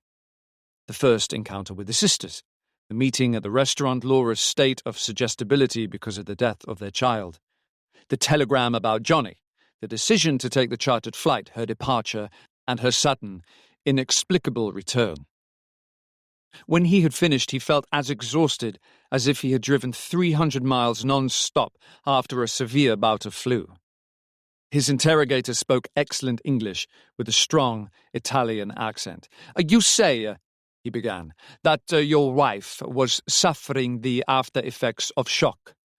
This had been noticeable during your stay here in Venice. Well, Yes, John replied. She had really been quite ill. The holiday didn't seem to be doing her much good. It was only when she met these two women at Torcello yesterday that her mood changed. The strain seemed to have gone. She was ready, I suppose, to snatch at every straw. And this belief that our little girl was watching over her had somehow restored her to what appeared normality. It would be natural, said the police officer, in the circumstances. But no doubt the telegram last night was a further shock to you both. Yes, indeed. That was the reason we decided to return home. No argument between you, no difference of opinion. None. We were in complete agreement. My one regret was that I could not go with my wife on this charter flight. The police officer nodded. It could well be that your wife had a sudden attack of amnesia, and meeting the two ladies served as a link. She clung to them for support. You have described them with great accuracy, and I think they should not be too difficult to trace. Meanwhile, I suggest you return to your hotel, and we will get in touch with you as soon as we have news. At least, John thought, they believed his story. They did not consider him a crank who had made the whole thing up and was merely wasting their time. You appreciate, he said. I am extremely anxious. These women may have some criminal design upon my wife. One has heard of such things. The police officer smiled for the first time. Please, don't concern yourself, he said. I am sure there will be some satisfactory explanation. All very well, thought John. But in heaven's name, what? I'm sorry, he said, to have taken up so much of your time. Especially as I gather the police have their hands full hunting down a murderer who is still at large. He spoke deliberately. No harm in letting the fellow know that for all any of them could tell, there might be some connection between Laura's disappearance and this other hideous affair. Ah, that, said the police officer, rising to his feet. We hope to have the murderer under lock and the key very soon. His tone of confidence was reassuring. Murderers, missing wives, lost handbags were all under control. They shook hands, and John was ushered out of the door and so downstairs. Perhaps, he thought, as he walked slowly back to the hotel, the fellow was right. Laura had suffered a sudden attack of amnesia, and the sisters happened to be at the airport and had brought her back to Venice, to their own hotel, because Laura couldn't remember where she and John had been staying. Perhaps they were, even now, trying to track down his hotel. Anyway, he could do nothing more. The police had everything in hand, and please God, would come up with a solution. All he wanted to do right now was to collapse upon a bed with a stiff whiskey, and then put through a call to Johnny's school. The page took him up in the lift to a modest room on the 4th floor at the rear of the hotel. Bare, impersonal, the shutters closed, with a smell of cooking wafting up from a courtyard down below. Ask them to send me up a double whiskey, will you? He said to the boy. And a ginger ale. And when he was alone, he plunged his face under the cold tap in the wash basin, relieved to find that the minute portion of visitor's soap afforded some measure of comfort. He flung off his shoes, hung his coat over the back of a chair, and threw himself down on the bed. Somebody's radio was blasting forth an old popular song, now several seasons out of date, that had been one of Laura's favourites a couple of years ago. I love you, baby. He reached for the telephone and asked the exchange to put through the call to England. Then he closed his eyes, and all the while the insistent voice persisted. I love you, baby. I can't get you out of my mind. Presently there was a tap at the door. It was the waiter with his drink. Too little ice, such meagre comfort, but what desperate need. He gulped it down without the ginger ale, and in a few moments the ever-nagging pain was eased, numbed, bringing, if only momentarily, a sense of calm. The telephone rang, and now, he thought, bracing himself for ultimate disaster, the final shock, Johnny probably dying or already dead. In which case nothing remained. Let Venice be engulfed.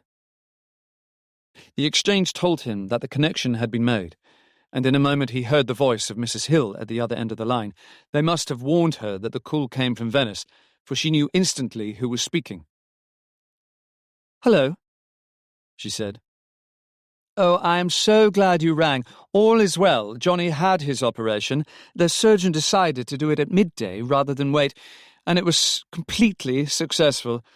Johnny is going to be all right, so you don't have to worry any more, and we'll have a peaceful night." "Thank God," he answered. "I know," she said. "We are all so relieved. Now I'll get off the line and you can speak to your wife." John sat up on the bed, stunned. What the hell did she mean? Then he heard Laura's voice, cool and clear. Darling, are you there?" He could not answer. He felt the hand holding the receiver go clammy cold with sweat. "I'm here," he whispered. "It's not a very good line," she said, "but never mind. As Mrs. Hill told you, all is well.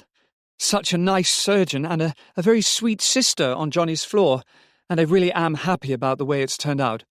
I came straight down here after landing at Gatwick. The flight okay, by the way, but such a funny crowd. It'll make you hysterical when I tell you about them. And I went to the hospital, and Johnny was coming round. Very dopey, of course, but so pleased to see me. And the Hills are being wonderful. I've got their spare room, and it's only a short taxi drive into the town and the hospital. I shall go to bed as soon as we've had dinner, because I'm a bit fagged, what with the flight and the anxiety. How was the drive to Milan, and where were you staying?" John did not recognize the voice that answered as his own. It was the automatic response of some computer.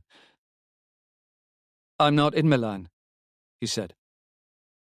"I'm still in Venice." "Still in Venice? What on earth for? Wouldn't the car start?"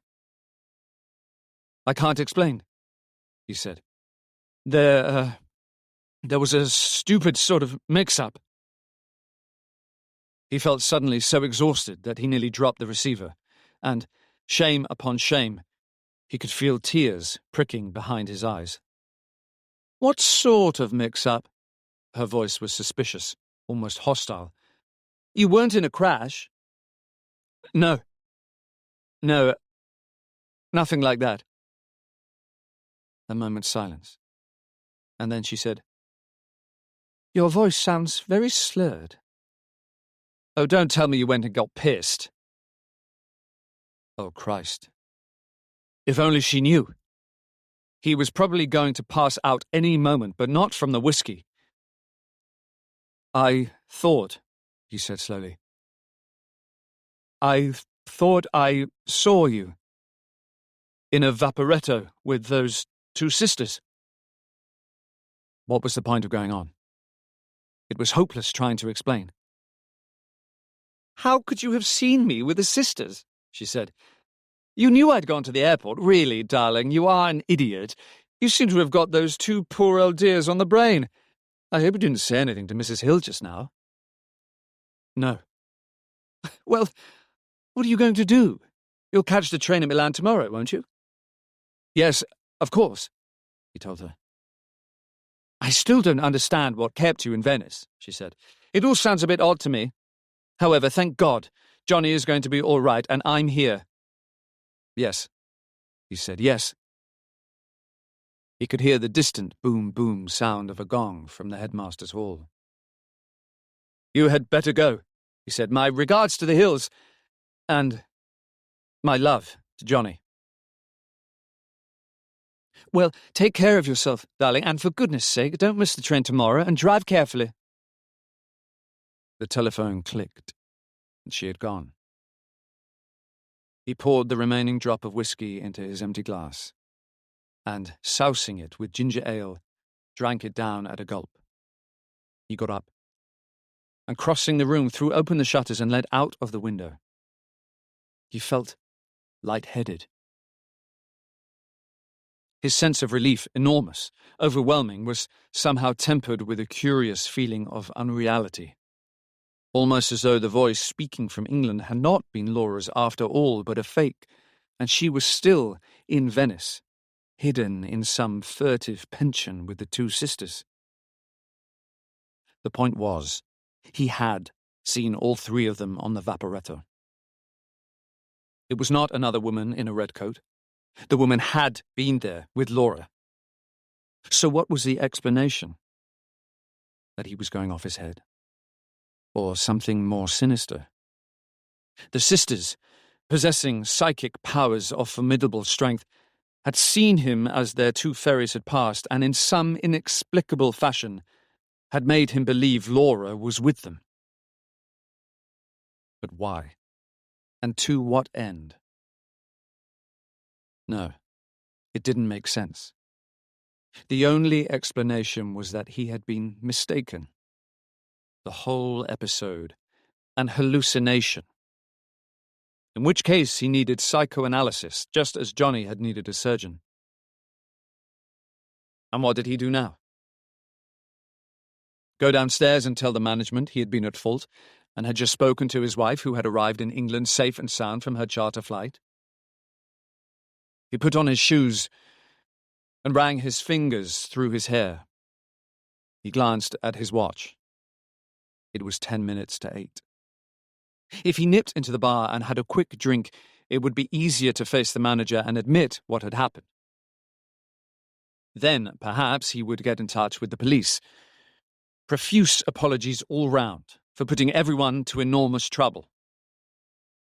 He made his way to the ground floor and went straight to the bar, feeling self-conscious, a marked man, half imagining everyone would look at him, thinking, there's the fellow with the missing wife.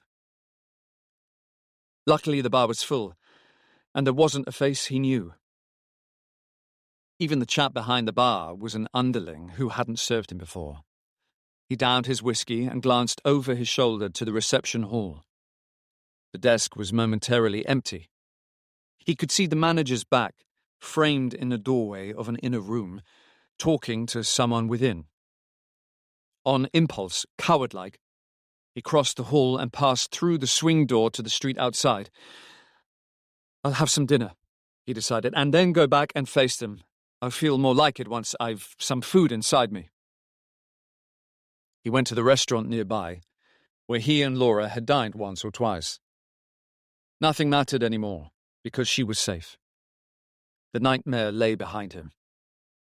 He could enjoy his dinner despite her absence, and think of her sitting down with the Hills to a dull, quiet evening, early to bed, and on the following morning going to the hospital to sit with Johnny.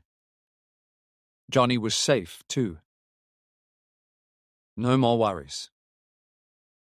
Only the awkward explanations and apologies to the manager at the hotel. There was a pleasant anonymity sitting down at a corner table alone in the little restaurant, ordering vitello alla marsala and a half bottle of Merlot. He took his time, enjoying his food but eating in a kind of haze, a sense of unreality still with him, while the conversation of his nearest neighbours had the same soothing effect as background music. When they rose and left, he saw by the clock on the wall that it was nearly 9:30. No use delaying matters any further. He drank his coffee, lighted a cigarette and paid his bill. After all, he thought, as he walked back to the hotel, the manager would be greatly relieved to know that all was well.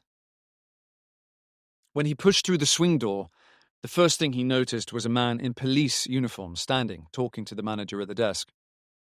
The reception clerk was there too.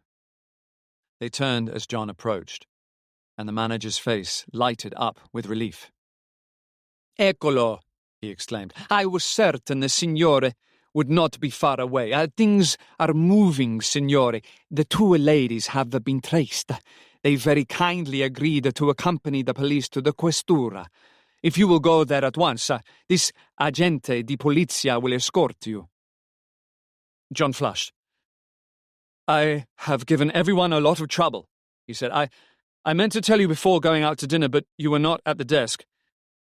The fact is that I have contacted my wife. She did make the flight to London after all, and I spoke to her on the telephone. It was all a great mistake. The manager looked bewildered.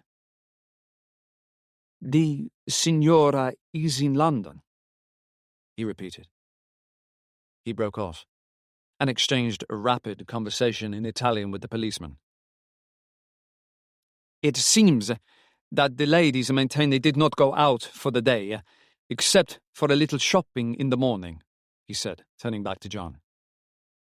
Then who was it the signore saw on the vaporetto?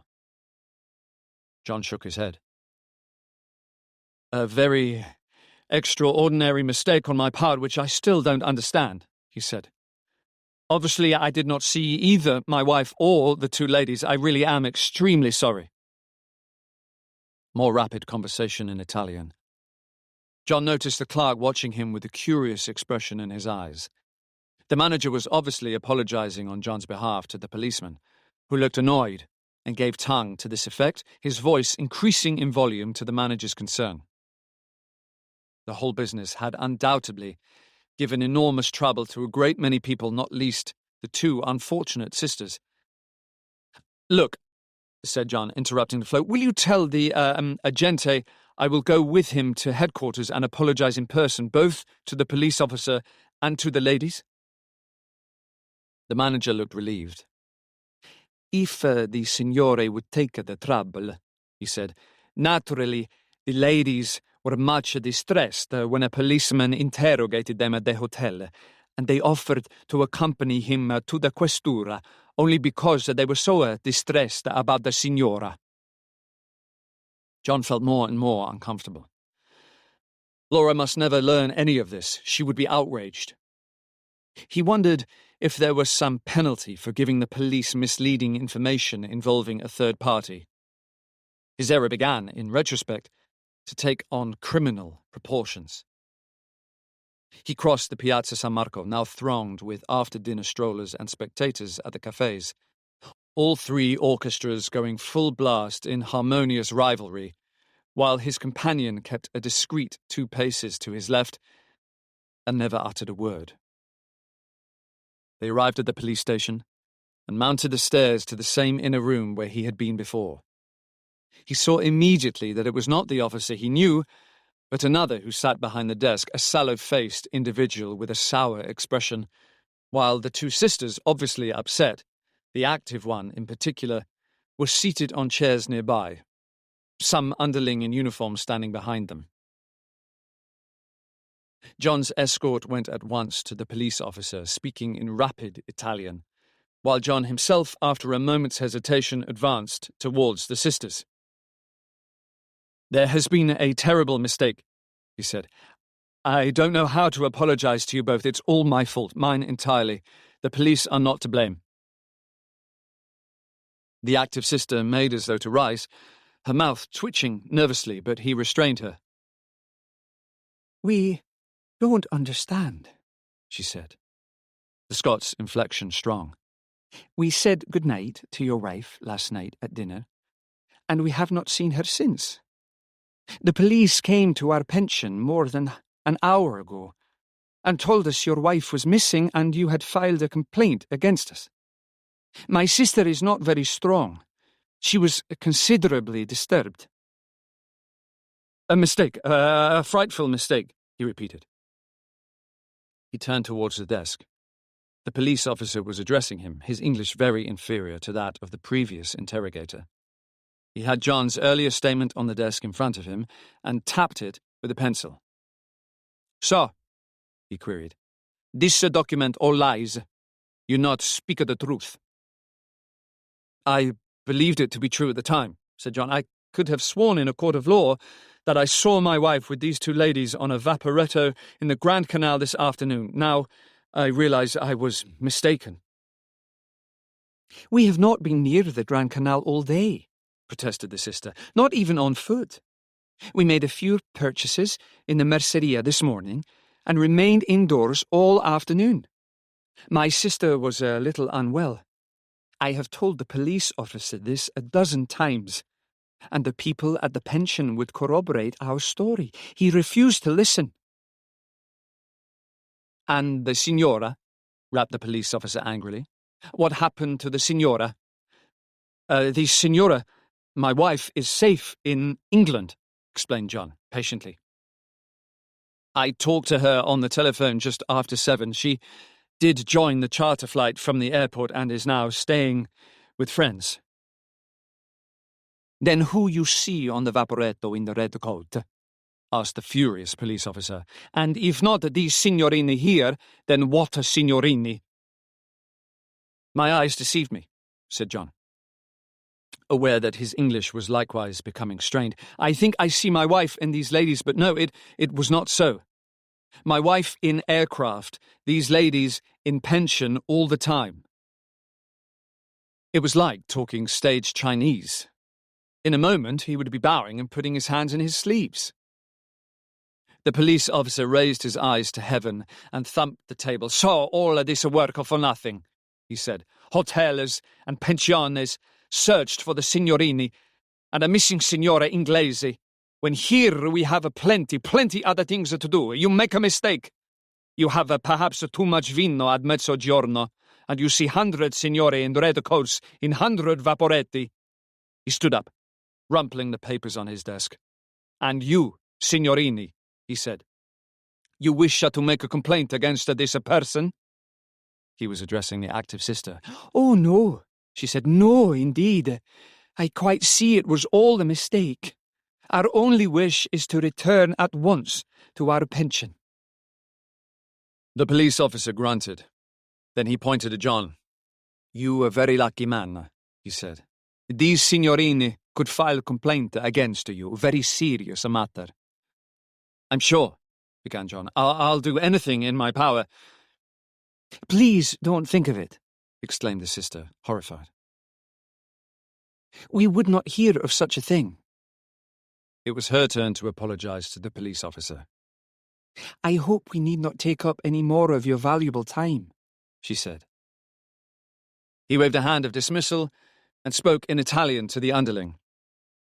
"This man work with you to the pension," he said. "Buonasera, signorini." And, ignoring John, he sat down again at his desk. "I'll come with you," said John. I want to explain exactly what happened."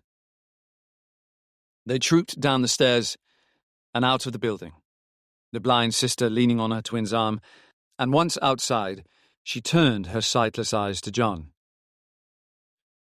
"You saw us," she said. "And your wife, too. But not today. You saw us in the future." Her voice was softer than her sister's, slower. She seemed to have some slight impediment in her speech. "I don't follow," replied John, bewildered.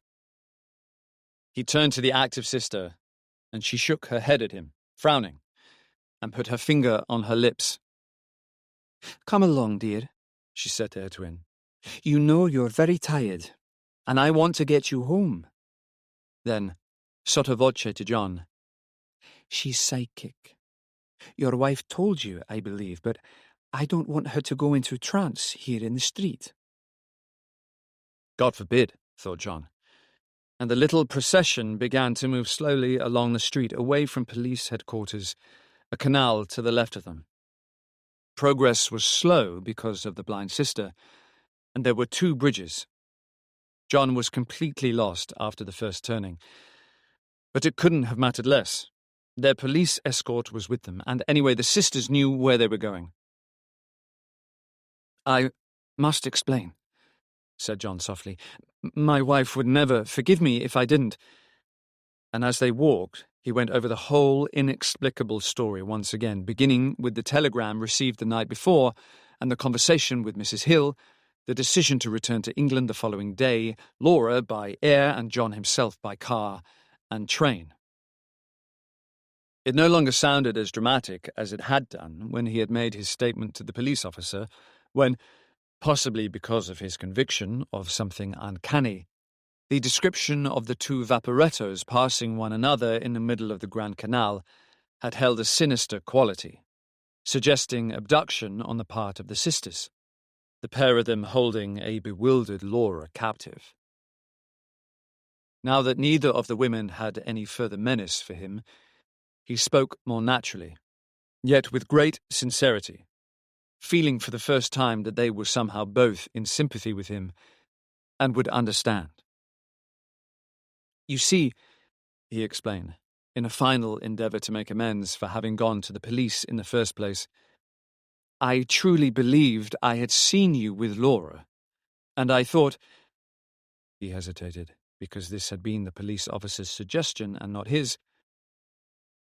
"I thought that perhaps Laura had some sudden loss of memory and met you at the airport, and you had brought her back to Venice to wherever you were staying." They had crossed a large square and were approaching a house at one end of it with a sign Pensione above the door. Their escort paused at the entrance. "Is this it?" asked John. "Yes," said the sister. "I know it is nothing much from the outside, but it is clean and comfortable, and was recommended by friends." She turned to the escort. "Grazie," she said to him. "Grazie tanto." The man nodded briefly, wished them buonanotte, and disappeared across the campo. "Will you come in?" asked the sister. "I am sure we can find you some coffee, or perhaps you prefer tea?" "No, really," John thanked her. "I must get back to the hotel. I'm making an early start in the morning. I just want to make quite sure you do understand what happened, that you forgive me." "There is nothing to forgive," she replied. "It is one of the many examples of second sight that my sister and I have experienced time and time again, and I should very much like to record it for our files, if you will permit it." "Well, as to that, of course," he told her. "But I myself find it hard to understand. It has never happened to me before." "Not consciously, perhaps," she said. "But so many things happen to us of which we are not aware. My sister felt you had psychic understanding. She told your wife. She also told your wife last night in the restaurant that you were to experience trouble, danger, that you should leave Venice. Well, don't you believe now that the telegram was proof of this? Your son was ill, possibly dangerously ill, and so it was necessary for you to return home immediately. Heaven be praised, your wife flew home to be by his side." "Yes, indeed," said John. "But why should I see her on the Vaporetta with you and your sister when she was actually on her way to England?" "Thought transference, perhaps," she answered. "Your wife may have been thinking about us. We gave her our address, should you wish to get in touch with us. We shall be here another 10 days, and she knows that we would pass on any message that my sister might have from your little one in the spirit world." "Yes," said John awkwardly. "Yes, I see. It's very good of you." He had a sudden, rather unkind picture of the two sisters, putting on headphones in their bedroom, listening for a coded message from poor Christine. "Look, this is our address in London," he said. "I know Laura will be pleased to hear from you." He scribbled their address on a sheet torn from his pocket diary, even, as a bonus, thrown in the telephone number and handed it to her. He could imagine the outcome. Laura springing it on him one evening that the old dears were passing through London on their way to Scotland, and the least they could do was to offer them hospitality, even the spare room for the night. Then a séance in the living room. Tambourines appearing out of thin air. "Well, I must be off," he said. "Good night, and apologies once again for all that has happened this evening." He shook hands with the first sister, then turned to her blind twin.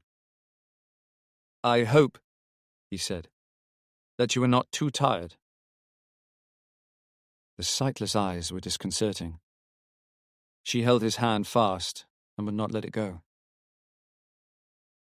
"The child," she said, speaking in an odd staccato voice. "The child. I can see the child." And then, to his dismay, a bead of froth appeared at the corner of her mouth. Her head jerked back, and she half collapsed in her sister's arms. "We must get her inside," said the sister hurriedly. "It's all right. She's not ill. It's the beginning of a trance state."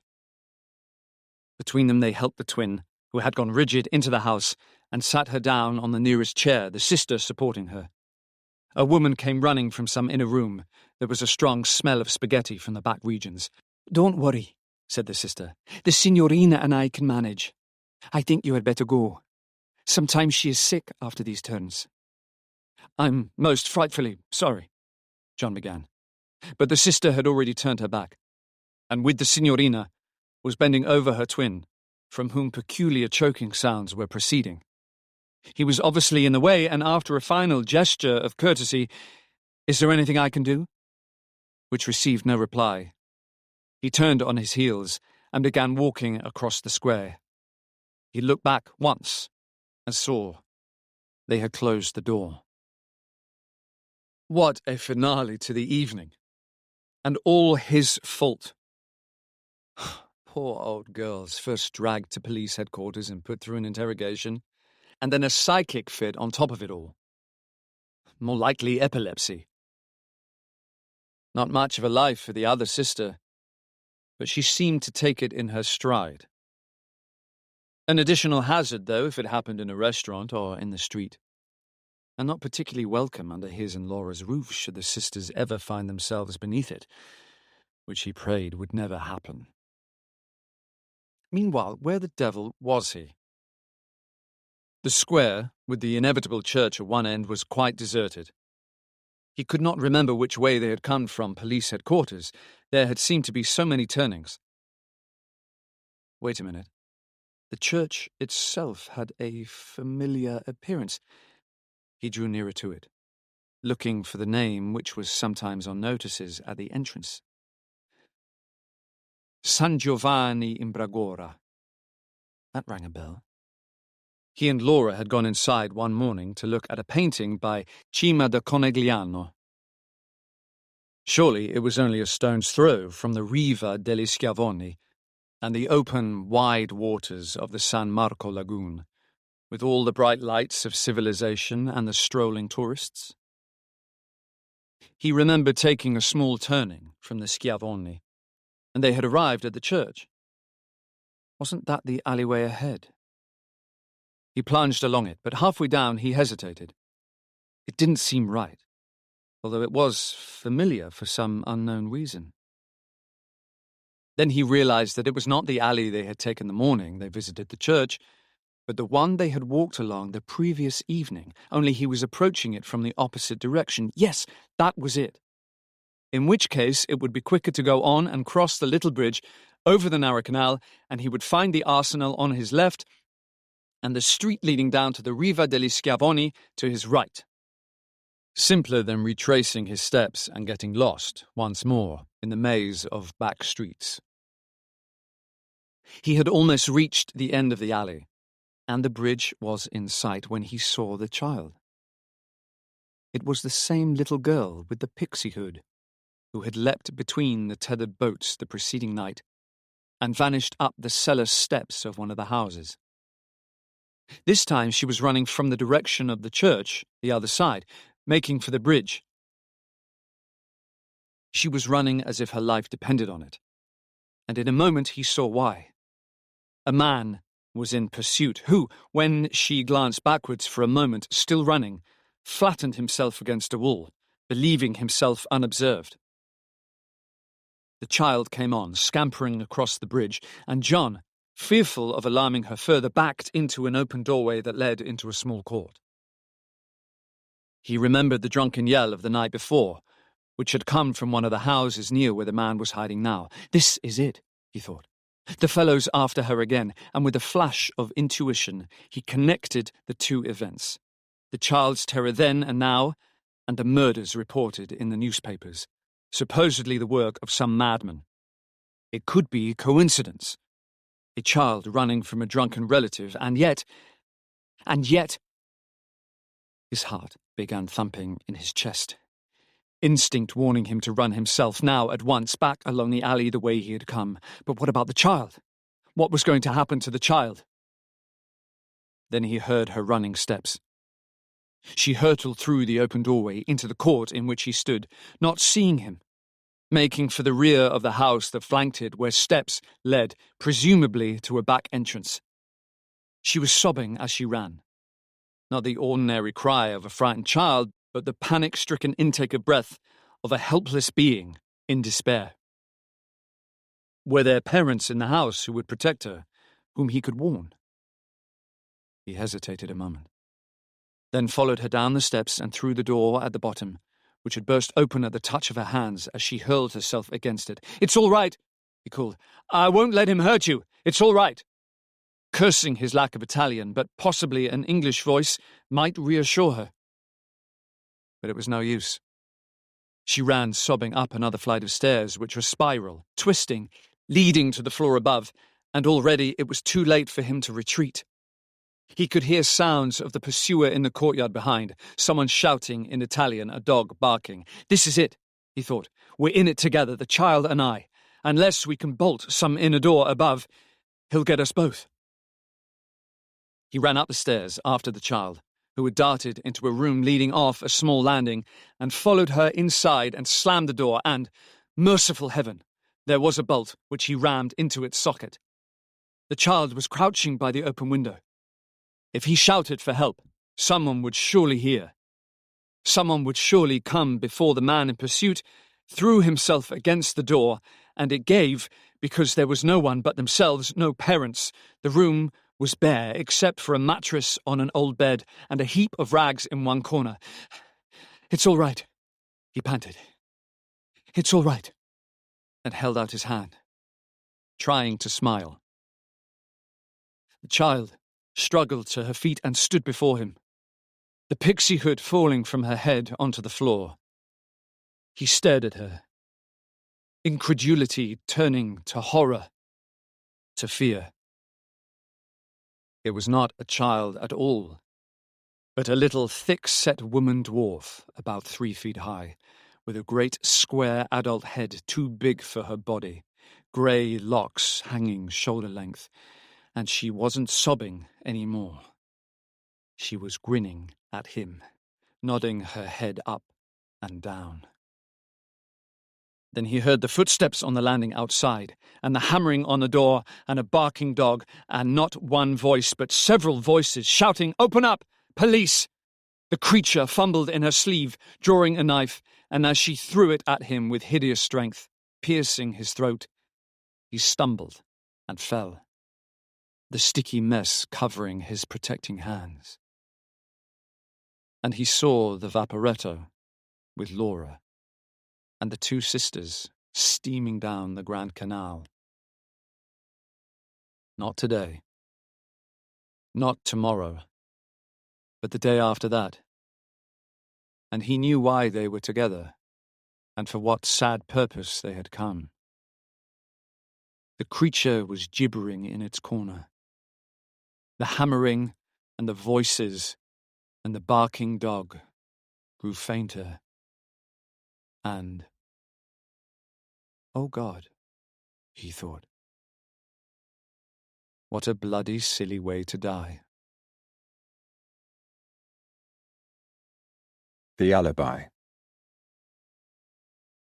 The Fentons were taking their usual Sunday walk along the embankment. They had come to Albert Bridge and paused, as they always did, before deciding whether to cross it to the gardens or continue along past the houseboats. And Fenton's wife, following some process of thought unknown to him, said, "Remind me to telephone the Al-Hassans when we get home to ask them for drinks. It's their turn to come to us." Fenton stared heedlessly at the passing traffic. His mind took in a lorry swinging too fast over the bridge, a sports car with a loud exhaust, and a nurse in a grey uniform pushing a pram containing identical twins with round faces like Dutch cheeses, who turned left over the bridge to Battersea. "Which way?" asked his wife. And he looked at her without recognition, seized with the overwhelming, indeed appalling impression that she, and all the other people walking along the embankment or crossing the bridge, were minute, dangling puppets manipulated by a string. The very steps they took were jerking, lopsided, a horrible imitation of the real thing, of what should be. And his wife's face, the china blue eyes, the too heavily made-up mouth, the new spring hat set at a jaunty angle, was nothing but a mask painted rapidly by a master hand. The hand that held the puppets on the strip of lifeless wood, matchstick wood, from which these marionettes were fashioned. He looked quickly away from her and down to the ground, hurriedly tracing the outline of a square on the pavement with his walking stick and pinpointing a blob in the centre of the square. Then he heard himself saying, "I can't go on." "What's the matter?" asked his wife. "Have you got a stitch?" He knew then that he must be on his guard. Any attempt at explanation would lead to bewildered stares from those large eyes, to equally bewildered, pressing questions. And they would turn on their tracks back along the hated embankment, the wind this time mercifully behind them, yet carrying them inexorably towards the death of the hours ahead, just as the tide of the river beside them carried the rolling logs and empty boxes to some inevitable, stinking mudspit below the docks.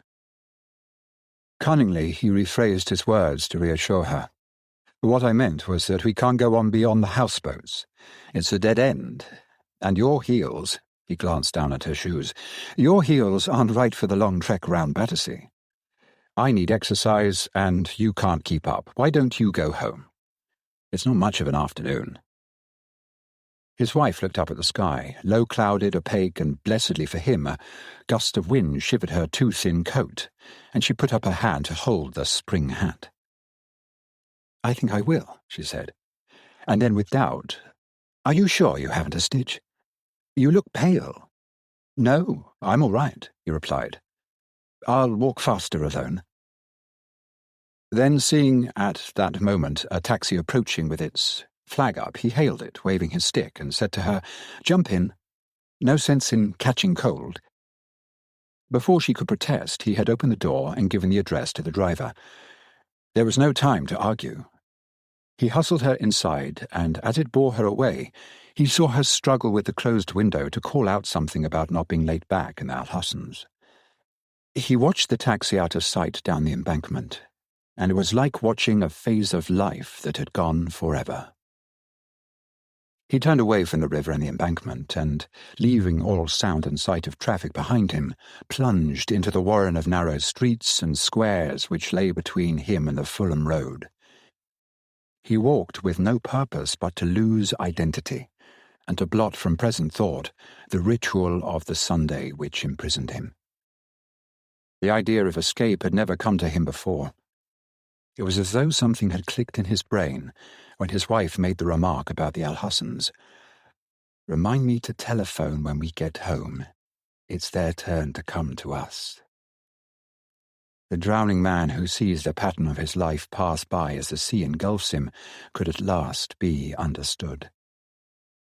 The ring at the front door, the cheerful voices of the Al-Hassans, the drink set out on the sideboard, the standing about for a moment and then the sitting down, these things became only pieces of the tapestry that was the whole of his life imprisonment, beginning daily with the drawing back of the curtains and early morning tea, the opening of the newspaper, breakfast eaten in the small dining room with the gas fire burning blue turned low because of waste, the journey by underground to the city, the passing hours of methodical office work, the return by underground, unfolding an evening paper in the crowd which hemmed him in, the laying down of hat and coat and umbrella, the sound of television from the drawing room blending perhaps with the voice of his wife talking on the phone. And it was winter, or it was summer, or it was spring, or it was autumn. Because with the changing seasons, the covers of the chairs and sofas in the drawing room were cleaned and replaced by others, or the trees in the square outside were in leaf or bare. It's their turn to come to us. And the Alhussans, grimacing and jumping on their string, came and bowed and disappeared, and the hosts who had received them became guests in their turn, jiggling and smirking, the dancing couples set to partners in an old-time measure. Now suddenly, with the pause by Albert Bridge and Edna's remark, time had ceased. Or rather, it had continued in the same way for her, for the Alhussans answering the telephone, for the other partners in the dance, but for him everything had changed. He was aware of a sense of power within. He was in control. His was the master hand that set the puppets jiggling. And Edna, poor Edna, speeding home in the taxi to a predestined role of putting out the drinks, patting cushions, shaking salted almonds from a tin, Edna had no conception of how he had stepped out of bondage into a new dimension. The apathy of Sunday lay upon the streets. Houses were closed, withdrawn. They don't know, he thought. Those people inside, how one gesture of mine, now at this minute, might alter their world. A knock on the door, and someone answers, a woman yawning, an old man in carpet slippers, a child sent by its parents in irritation. And according to what I will, what I decide, their whole future will be decided. Faces smashed in. Sudden murder. Theft. Fire. It was as simple as that. He looked at his watch. 3:30. He decided to work on a system of numbers. He would walk down 3 more streets, and then, depending upon the name of the 3rd street in which he found himself, and how many letters it contained, choose the number of his destination. He walked briskly, aware of mounting interest. No cheating, he told himself. Block of flats or United Dairies, it was all one. It turned out that the 3rd street was a long one, flanked on either side by drab Victorian villas, which had been pretentious some 50 years ago, and now, let out as flats or lodgings, had lost caste. The name was Bolting Street. 8 letters meant number 8. He crossed over confidently, searching the front doors, undaunted by the steep flight of stone steps leading to every villa, the unpainted gates, the lowering basements, the air of poverty and decay which presented such a contrast to the houses in his own small Regency Square, with their bright front doors and window boxes. Number 8 proved no different from its fellows. The gate was even shabbier, perhaps. The curtains at the long, ugly ground-floor window were bleakly lace. A child of about 3, a boy, sat on the top step. White-faced, blank-eyed, tied in some strange fashion to the mud-scraper so that he could not move. The front door was ajar. James Fenton mounted the steps and looked for the bell. There was a scrap of paper pasted across it with the words, "Out of order." Beneath it was an old-fashioned bell-pull fastened with a string. It would be a matter of seconds, of course, to unravel the knotted strap binding the child, carry him off under his arm down the steps, and then dispose of him according to mood or fancy. But violence did not seem to be indicated just yet. It was not what he wanted, for the feeling of power within demanded a long term of freedom. He pulled at the bell. The faint tinkle sounded down the dark hall. The child stared up at him, unmoved. Fenton turned away from the door and looked out on the street, at the plane tree coming into leaf on the pavement edge, the brown bark patchy yellow, a black cat crouching at its foot biting a wounded paw. And he savoured the waiting moment as delicious because of its uncertainty. He heard the door open wider behind him, and a woman's voice, foreign in intonation, ask, "What can I do for you?" Fenton took off his hat. The impulse was strong within him to say, "I have come to strangle you. You and your child. I bear you no malice whatever. It just happens that I am the instrument of fate sent for this purpose." Instead he smiled. The woman was pallid, like the child on the steps, with the same expressionless eyes, the same lank hair. Her age might have been anything from 20 to 35. She was wearing a woolen cardigan too big for her, and her dark bunched skirt, ankle-length, made her seem squat. "Do you let rooms?" asked Fenton. A light came into the dull eyes, an expression of hope. It was almost as if this was a question she had longed for and had believed would never come.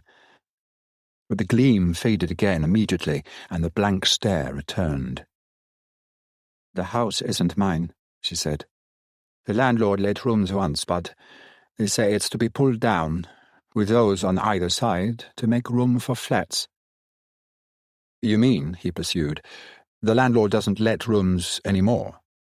"No," she said. "He told me it wouldn't be worth it. Not with the demolition order coming any day. He pays me a small sum to caretake until they pull the house down. I live in the basement." "I see," he said. It would seem that the conversation was at an end. Nevertheless, Fenton continued to stand there.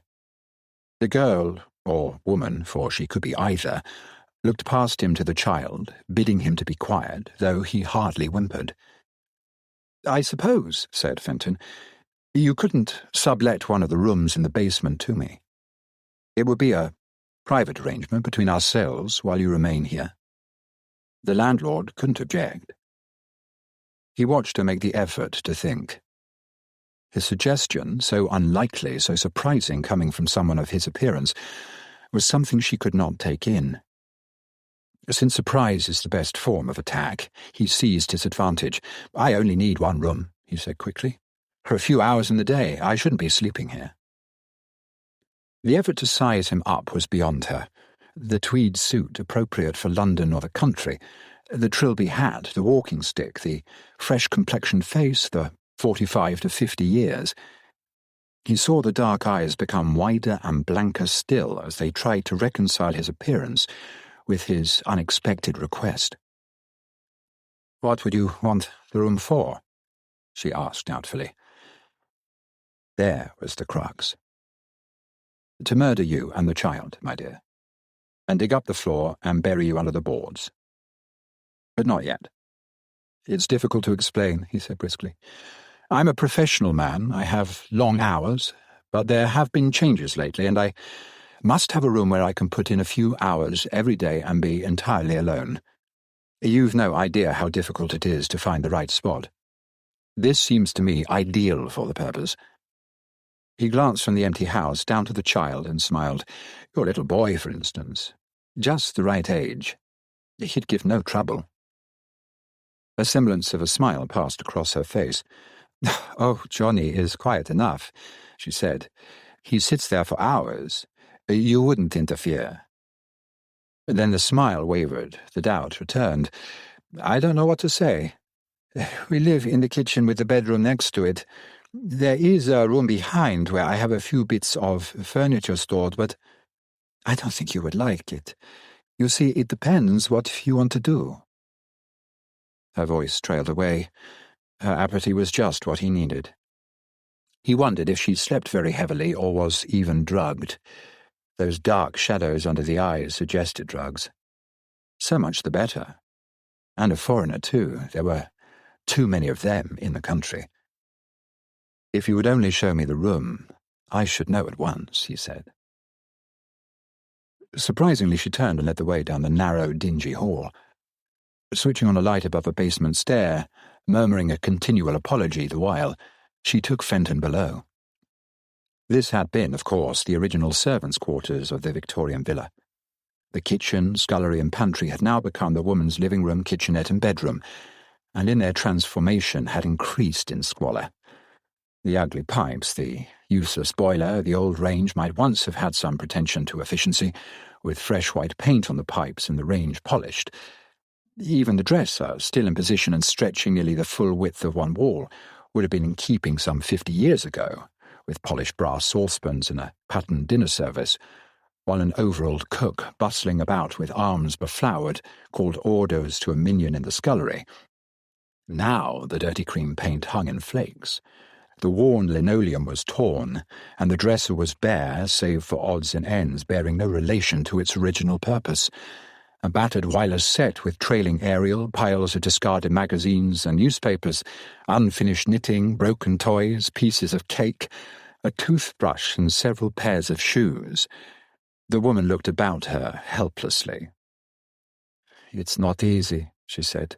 "With a child. One clears up all the time."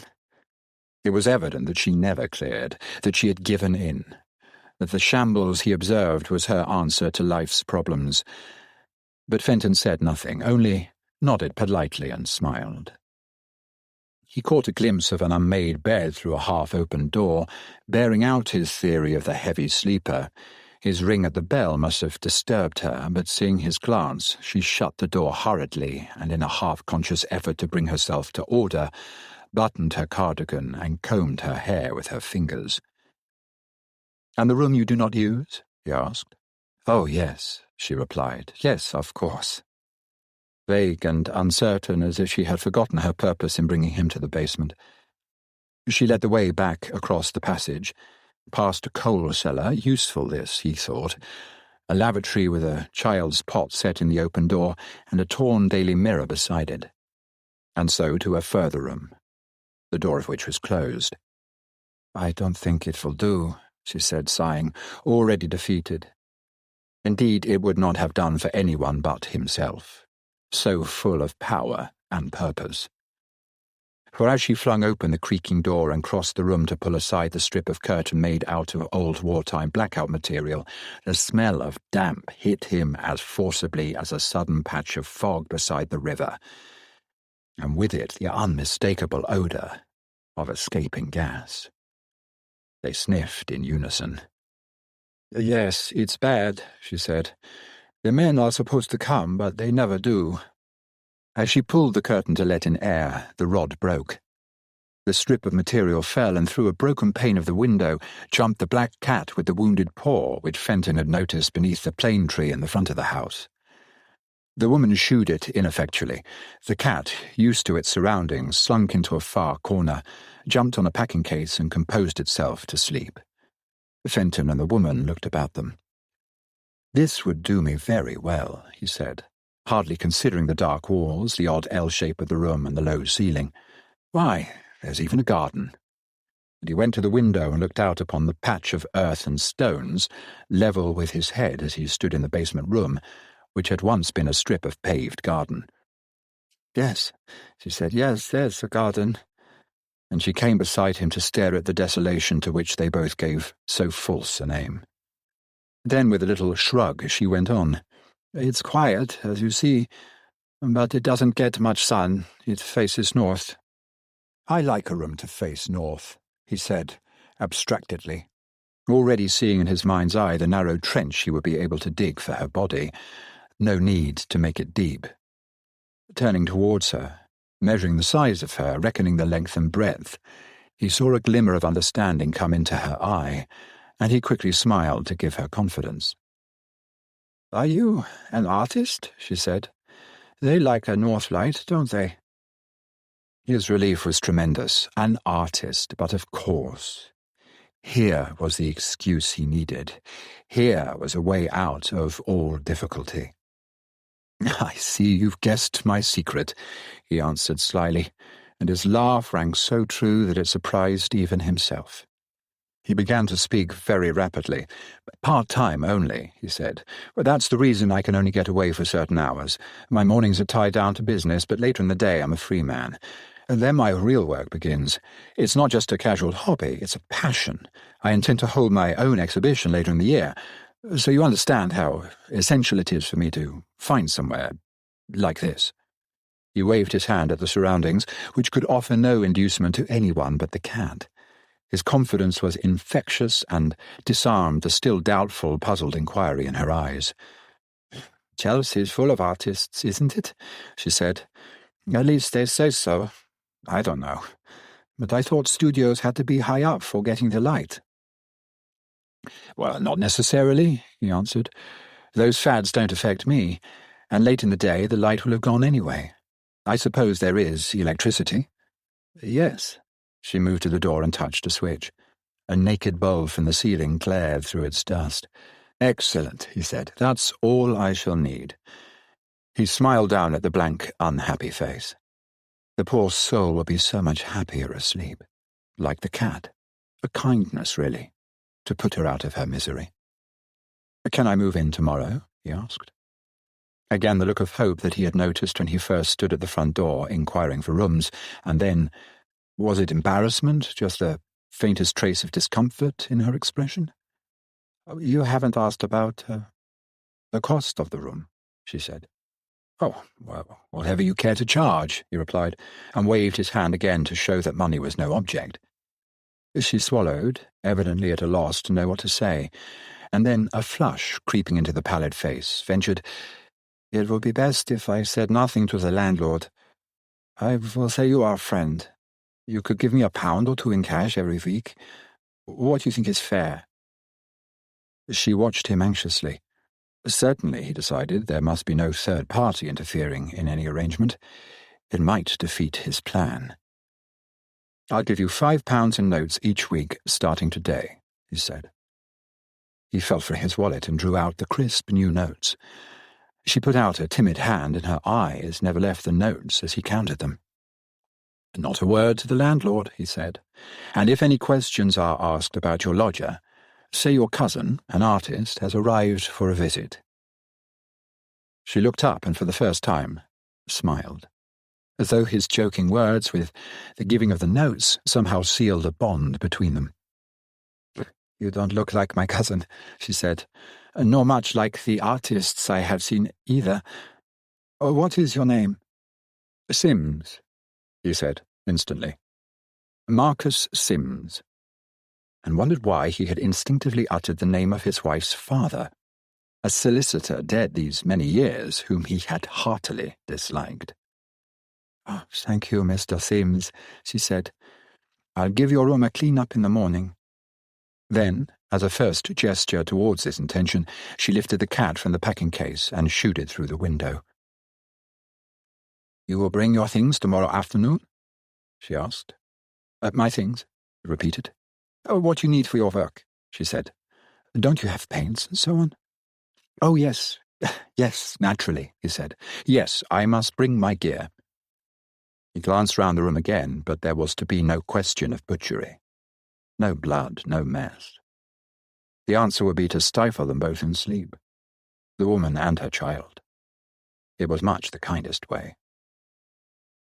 "You won't have far to go when you need tubes of paint," she said. "There are shops for artists in the King's Road. I have passed them shopping. They have boards and easels in the window." He put his hand over his mouth to hide his smile. It was really touching how she had accepted him. It showed such trust, such confidence. She led the way back into the passage and so up the basement stair to the hall once more. "I'm so delighted," he said, "that we have come to this arrangement. To tell you the truth, I was getting desperate." She turned and smiled at him again over her shoulder. "So was I," she said. "If you hadn't appeared, I don't know what I might not have done." They stood together at the top of the basement stair. What an amazing thing. It was an act of God that he had suddenly arrived. He stared at her, shocked. "You've been in some trouble, then?" he asked. "Trouble?" She gestured with her hands, and The look of apathy, of despair returned to her face. It's trouble enough to be a stranger in this country, and for the father of my little boy to go off and leave me without any money, and not to know where to turn. I tell you, Mr. Sims, if you had not come today—" She did not finish her sentence, but glanced towards the child tied to the foot-scraper and shrugged her shoulders. "Poor Johnny," she said. "It's not your fault." "Poor Johnny indeed," echoed Fenton. "And poor you. Well, I'll do my part to put an end to your troubles, I assure you." "You're very good. Truly, I thank you." "On the contrary, I thank you." He made her a little bow, and bending down, touched the top of the child's head. "Goodbye, Johnny. See you tomorrow." His victim gazed back at him without expression. "Goodbye, Mrs. Kaufmann is the name. Anna Kaufmann." She watched him down the steps and through the gate. The banished cat slunk past his legs on a return journey to the broken window. Fenton waved his hat with a flourish to the woman, to the boy, to the cat, to the whole fabric of the mute, drab villa. "See you tomorrow," he called, and set off down Bolting Street with the jaunty step as someone at the start of a great adventure. His high spirits did not even desert him when he arrived at his own front door. He let himself in with his latchkey and went up the stairs, humming some old song of 30 years ago. Edna, as usual, was on the telephone. He could hear the interminable conversation of one woman to another. The drinks were set out on the small table in the drawing-room. The cocktail biscuits were laid ready and the dish of salted almonds. The extra glasses meant the visitors were expected. Edna put her hand over the mouthpiece of the receiver and said, "The Alhussens will be coming. I've asked them to stay on for cold supper." Her husband smiled and nodded. Long before his usual time, he poured himself a thimbleful of sherry to round off the conspiracy, the perfection of the past hour. The conversation on the telephone ceased. "You look better," said Edna. "The walk did you good." Her innocence amused him so much that he nearly choked. 2. It was a lucky thing that the woman had mentioned an artist's props. He would have looked a fool arriving the following afternoon with nothing. As it was, it meant leaving the office early and an expedition to fit himself up with the necessary paraphernalia. He let himself go. Easel, canvases, tube after tube of paint, brushes, turpentine. What had been intended as a few parcels became bulky packages, impossible to transport except in a taxi. It all added to the excitement, though. He must play his part thoroughly. The assistant in the shop, fired by the customer's ardour, kept adding to the list of pains. And as Fenton handled the tubes of colour and read the names, there was something intensely satisfying about the purchase, and he allowed himself to be reckless, the very words chrome and sienna and terre verte going to his head like wine. Finally, he tore himself away from temptation and climbed into a taxi with his wares. Number 8 Bolting Street. The unaccustomed address instead of his own familiar square added spice to the adventure. It was strange, but as the taxi drew up at its destination, the row of villas no longer appeared so drab. It was true that yesterday's wind had dropped, the sun was shining fitfully, and there was a hint in the air of April and longer days to come. But that was not the point. The point was that number 8 had something of expectancy about it. As he paid his driver and carried the packages from the taxi, he saw the dark blinds in the basement had been removed, and makeshift curtains, tangerine-coloured and a shock to the eye, hung in their place. Even as he noted this, the curtains were pulled back, and the woman, the child in her arms, its face smeared with jam, waved up at him. The cat leapt from the sill and came towards him purring, rubbing an arched back against the trouser leg. The taxi drove away, and the woman came down the steps to greet him. "Johnny and I have been watching for you the whole afternoon," she said. "Is that all you've brought?" "All? Isn't it enough?" he laughed. She helped him carry the things down the basement stair, and as he glanced into the kitchen he saw that an attempt had been made to tidy it, besides the hanging of the curtains. The row of shoes had been banished underneath the dresser, along with the child's toys, and a cloth laid for tea had been spread on the table.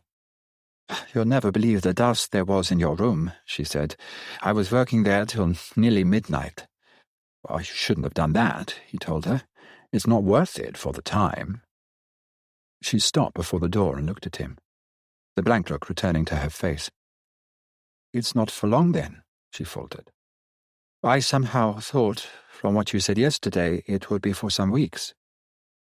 "Oh, I didn't mean that," he said swiftly. "I meant that I shall make such a devil of a mess anyway. With these paints, there was no need to dust." Relief was plain. She summoned a smile and opened the door. "Welcome, Mr. Sims," she said. He had to give her her due. She had worked. The room did look different, smelt different too. No more leaking gas, but carbolic instead. Or was it Jay's? Disinfectant, anyway. The blackout strip had vanished from the window. She had even got someone in to repair the broken glass. The cat's bed, the packing case, had gone. There was a table now against the wall and 2 little rickety chairs, and an armchair also covered with the same fearful tangerine material he had observed in the kitchen windows. Above the mantelpiece, bare yesterday, she hung a large, brightly coloured reproduction of Madonna and Child, with an almanac beneath. The eyes of the Madonna, ingratiating, demure, smiled at Fenton. "Well," he began. "Well, bless me." And to conceal his emotion, because it was really very touching that the wretched woman had taken so much trouble on what was probably one of her last days on this earth, he turned away and began untying his packages. "Let me help you, Mr. Sims," she said, and before he could protest she was down on her knees struggling with the knots, unwrapping the paper and fixing the easel for him. Then together they emptied the boxes of all the tubes of colour, laid them out in rows on the table, and stacked the canvases against the wall. It was amusing, like playing some absurd game, and curiously she entered into the spirit of it, although remaining perfectly serious at the same time. "What are you going to paint first?" she asked, when all was fixed and even a canvas set upon the easel. "You have some subject in mind, I suppose?" "Oh, yes," he said. "I've a subject in mind." He began to smile. Her faith in him was so supreme, and suddenly she smiled too and said, "I've guessed your subject." He felt himself go pale. How had she guessed? What was she driving at? "What do you mean, you've guessed?" he asked sharply. "It's Johnny, isn't it?" He could not possibly kill the child before the mother. What an appalling suggestion. And why was she trying to push him into it like this? There was time enough, and anyway his plan was not yet formed. She was nodding her head wisely, and he brought himself back to reality with an effort. She was talking of painting, of course. "Oh, you're a clever woman," he said. "Yes, Johnny's my subject." "He'll be good, he won't move," she said. "If I tie him up, he'll sit for hours." "Do you want him now?" No, Fenton replied testily. "I'm in no hurry at all. I've got to think it all out." Her face fell. She seemed disappointed. She glanced round the room once more, converted so suddenly and so surprisingly into what she hoped was an artist's studio. "Then let me get you a cup of tea," she said. And to save argument he followed her into the kitchen. There he sat himself down on the chair. She drew forward for him and drank tea and ate Bovril sandwiches, watched by the unflinching eyes of the grubby little boy. "Ah," uttered the child suddenly, and put out its hand. "He calls all men Da," said his mother, "though his own father took no notice of him. Don't worry, Mr. Sims, Johnny." Fenton forced a polite smile. Children embarrassed him. He went on eating his Bovril sandwiches and sipping his tea. The woman sat down and joined him, stirring her tea in an absent way until it must have been cold and unfit to drink. "It's nice to have someone to talk to," she said. "Do you know, until you came, Mr. Sims, I was so alone. The empty house above, no workmen even passing in and out. This is not a good neighborhood. I have no friends at all. Better and better, he thought. There'll be nobody to miss her when she's gone. It would have been a tricky thing to get away with had the rest of the house been inhabited. As it was, it could be done at any time of the day, and no one the wiser. Poor kid. She could not be more than 26 or 7. What a life she must have led. He just went off without a word, she was saying. 3 years only we had been in this country, and we moved from place to place with no settled job. We were in Manchester at one time. Johnny was born in Manchester. Awful spot, he sympathized. Never stops raining. I told him, "You've got to get work." She continued, banging her fist on the table, acting the moment over again. I said, "We can't go on like this. It's no life for me or for your child." And Mr. Sims, there was no money for the rent. What was I to say to the landlord when he called? And then, being aliens here, there is always some fuss with the police. Police? Said Fenton, startled. The papers, she explained. There is such trouble with our papers. You know how it is. We have to register, Mr. Sims. My life has not been a happy one, not for many years. In Austria, I was a servant for a time to a bad man. I had to run away. I was only 16 then, and when I met my husband, who was not my husband then, it seemed at last that there might be some hope if we got to England. She droned on, watching him and stirring her tea the while, and her voice, with its slow German accent, rather pleasing and lilting to the ear, was somehow soothing and a pleasant accompaniment to his thoughts, mingling with the ticking of the alarm clock on the dresser and the thumping of the little boy's spoon upon his plate. It was delightful to remind himself that he was not in the office, and not at home either, but was Marcus Sims, the artist, surely a great artist, if not in colour at least, in premeditated crime. And here was his victim, putting her life into his hands, looking upon him, in fact, almost as her saviour, as indeed he was. It's queer, she said slowly. Yesterday I did not know you. Today I tell you my life. You are my friend. Your sincere friend, he said, patting her hand. I assure you it's the truth, he smiled, and pushed back his chair. She reached for his cup and saucer and put them in the sink, then wiped the child's mouth with the sleeve of her jumper.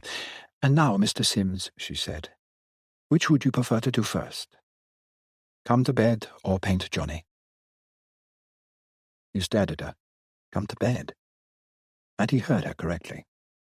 I beg your pardon? He said. She stood patiently, waiting for him to move. It's for you to say, Mr. Sims, she said. It makes no difference to me. I'm at your disposal. He felt his neck turn slowly red, and the colour mount to his face and forehead. There was no doubt about it, no misunderstanding the half-smile she now attempted, and the jerk of her head towards the bedroom. The poor wretched girl was making him some sort of offer. She must believe that he actually expected, wanted. It was appalling. My dear Madam Kaufmann, he began. Somehow the madam sounded better than Mrs., and it was in keeping with her alien nationality. I am afraid there is some error. You have misunderstood me. Please, she said, puzzled, and then summoned a smile again. You don't have to be afraid. No one will come. And I will tie up Johnny. It was preposterous. Tie up that little boy. Nothing he had said to her could possibly have made her misconstrue the situation, yet to show his natural anger and leave the house would mean the ruin of all his plans, his perfect plans, and he would have to begin all over again elsewhere. It's extremely kind of you, Madam Kaufmann, he said. I do appreciate your offer. It's most generous. The fact is, unfortunately, I've been totally incapacitated for many years. An old war wound. I've had to put all that sort of thing out of my life long ago. Indeed, all my efforts go into my art, my painting. I concentrate entirely upon that. Hence my deep pleasure in finding this little retreat, which will make all the difference to my world. And if we are to be friends—" He searched for further words to extricate himself. She shrugged her shoulders. There was neither relief nor disappointment in her face. What was to be, would be. "That's all right, Mr. Sims," she said. "I thought perhaps you were lonely. I know what loneliness can be. And you are so kind. If any time you feel you would like— Oh, I'll tell you immediately," he interrupted swiftly. "No question of that. But alas, I'm afraid— well, now, to work. To work." And he smiled again, making some show of bustle, and opened the door of the kitchen. Thank heaven she had buttoned up the cardigan which she had so disastrously started to undo.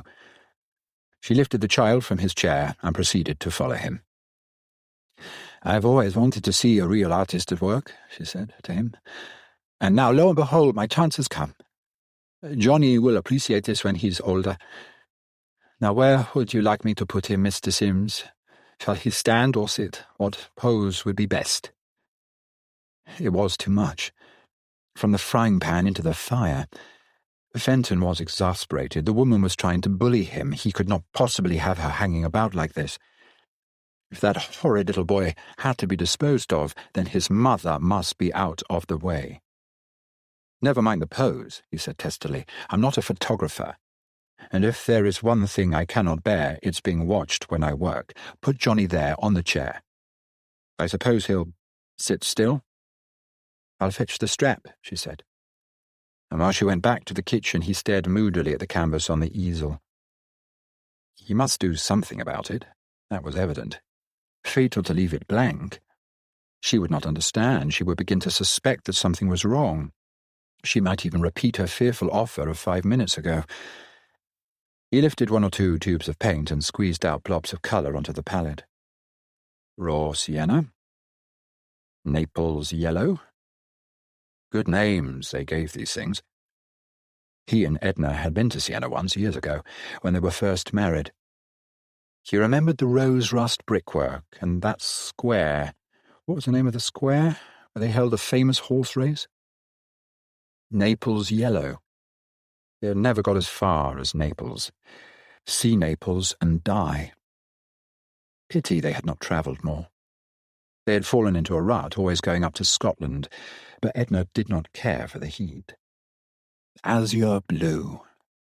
Made you think of the deepest, or was it the clearest blue? Lagoons in the South Seas and flying fish. How jolly the blobs of colour looked upon the palette. "So, be good, Johnny." Fenton looked up.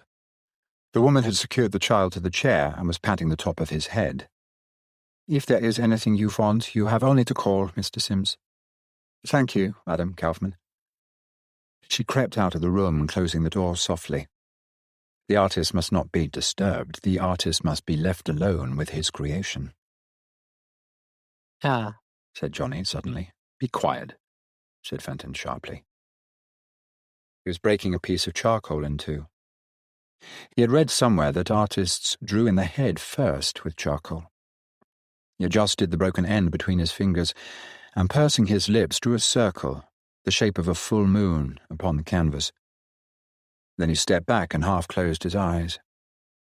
The odd thing was that it did look like the rounded shape of a face, without the features. Johnny was watching him, his eyes large. Fenton realized that he needed a much larger canvas. The one on the easel would only take the child's head. It would look much more effective to have the whole head and shoulders on the canvas, because he could then use some of the azure blue to paint the child's blue jersey. He replaced the first canvas with a larger one. Yes, that was a far better size. Now for the outline of the face again. The eyes. 2 little dots for the nose and a small slit for the mouth. 2 lines for the neck and 2 more, rather squared, like a coat hanger, for the shoulders. It was a face, all right. A human face, not exactly that of Johnny at the moment, but given time. The essential thing was to get some paint onto that canvas. He simply must use some of the paint. Feverishly he chose a brush, dipped it in turpentine and oil, and then, with little furtive dabs at the azure blue and the flake white to mix them, He stabbed the result onto the canvas. The bright colour, gleaming and glistening with excess of oil, seemed to stare back at him from the canvas, demanding more. It was not the same blue as the blue of Johnny's jersey, but what of that? Becoming bolder, he sloshed on further colour, and now the blue was all over the lower part of the canvas in vivid streaks, making a strange excitement contrasting with the charcoal face. The face now looked like a real face, and the patch of wall behind the child's head, which had been nothing but a wall when he first entered the room, surely had colour to it after all. A pinkish green. He snatched up tube after tube and squeezed out blobs. He chose another brush so as not to spoil the brush with blue on it. Damn it, that burnt sienna was not like the sienna he had visited at all, but more like mud. He must wipe it off. He must have rags, something that wouldn't spoil. He crossed quickly to the door. "Madam Kaufmann," he called. "Madam Kaufmann, could you find me some rags?" She came at once, tearing some undergarment into strips, and he snatched them from her and began to wipe the offending burnt sienna from his brush. He turned round to see her peeping at the canvas. "Don't do that," he shouted. "You must never look at an artist's work in the first rough stages." She drew back, rebuffed. "I'm sorry," she said, and then with hesitation added, "It's very modern, isn't it?" He stared at her, and then from her to the canvas, and from the canvas to Johnny. "Modern," he said. "Of course it's modern. What did you think it would be? Like that?" He pointed with his brush to this simpering Madonna over the mantelpiece. "I'm of my time. I see what I see. Now let me get on." There was not enough room on one palette for all the blobs of colour. Thank goodness he had bought two. He began squeezing the remaining tubes onto the second palette and mixing them, and now all was riot. Sunsets that had never been, and unrisen dawns. The Venetian red was not the Doge's palace, but little drops of blood that burst in the brain and did not have to be shed. And zinc white was purity, not death, and yellow ochre was life in abundance, was renewal, was spring, was April even in some other time, some other place. It did not matter that it grew dark, and he had to switch on the light. The child had fallen asleep, but he went on painting. Presently the woman came in and told him it was 8 o'clock. Did he want any supper? It would be no trouble, Mr. Sims, she said. Suddenly Fenton realized where he was. 8 o'clock. And they always dined at 1:45. Edna would be waiting, would be wondering what had happened to him. He laid down the palette and the brushes. There was paint on his hands, on his coat. "What on earth shall I do?" he said in panic. The woman understood. She seized a turpentine and a piece of rag and rubbed at his coat. He went with her to the kitchen and feverishly began to scrub his hands at the sink. "In future," he said, "I must always leave by 7. "Yes," she said. "I'll remember to call you. You'll be back tomorrow."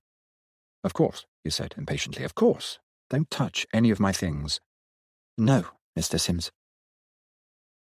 He hurried up the basement stair and out of the house and started running along the street. As he went, he began to make up the story he would tell Edna. He had dropped in at the club, and some of the fellows there had persuaded him into playing bridge. He had liked to break up the game and never realized the time. That would do. And it would do again tomorrow. Edna must get used to this business of him dropping into the club after the office. He could think of no better excuse with which to mask the lovely duplicity of a secret life. 3. It was extraordinary how the days slipped by. Days that had once dragged, that had seemed interminable. It meant several changes, of course. He had to lie not only to Edna, but at the office as well. He invented a pressing business that took him away in the early part of the afternoon. New contacts, a family firm. For the time being, Fenton said, he could really only work at the office half-time. Naturally, there would have to be some financial adjustment. He quite understood that. In the meantime, if the senior partner could see his way... Amazing that they swallowed it. And Edna, too, about the club. Though it was not always the club. Sometimes it was extra work at another office or somewhere else in the city, and he would talk mysteriously of bringing off some big deal which was far too delicate and involved to be discussed. Edna appeared content. Her life continued as it had always done. It was only Fenton whose world had changed. Regularly now, each afternoon at around 3:30, he walked through the gate of number 8, and glancing down at the kitchen window in the basement, he could see Madame Kaufmann's face peering from behind the tangerine curtains. Then she would slip round to the back door by the strip of garden and let him in. They had decided against the front door. It was safer to use the back, less conspicuous. "Good afternoon, Mr. Sims." "Good afternoon, Madame Kaufmann." No nonsense about calling her Anna. She might have thought, she might have presumed, the title Madam kept the right sense of proportion between them. She was really very useful. She cleaned the studio — they always alluded to his room as the studio — and his paintbrushes, and tore up fresh strips of rag every day. And as soon as he arrived, she had a cup of tea for him. Not like the stew they used to brew in the office, but piping hot. And the boy had become quite appealing. Fenton had felt more tolerant about him as soon as he had finished the first portrait. It was as though the boy existed anew through him. He was Fenton's creation. It was now midsummer, and Fenton had painted his portrait many times. The child continued to call him Da, but the boy was not the only model. He had painted the mother too, and this was more satisfying still. It gave Fenton a tremendous sense of power to put the woman upon canvas. It was not her eyes, her features, her colouring — heavens above, she had little enough colouring — but somehow her shape. The fact that the bulk of a live person, and that person a woman, could be transmuted by him upon a blank canvas. It did not matter if what he drew and painted bore no resemblance to a woman from Austria called Anna Kaufmann. That was not the point. Naturally, the silly soul expected some sort of chocolate box representation the first time she acted as his model. He had soon shut her up, though. "Do you really see me like that?" she asked, disconsolate. "Why, what's wrong?" he said. It's just that you make my mouth like a big fish, ready to swallow, Mr. Sims." "A fish? What utter nonsense." He supposed she wanted a Cupid's bow.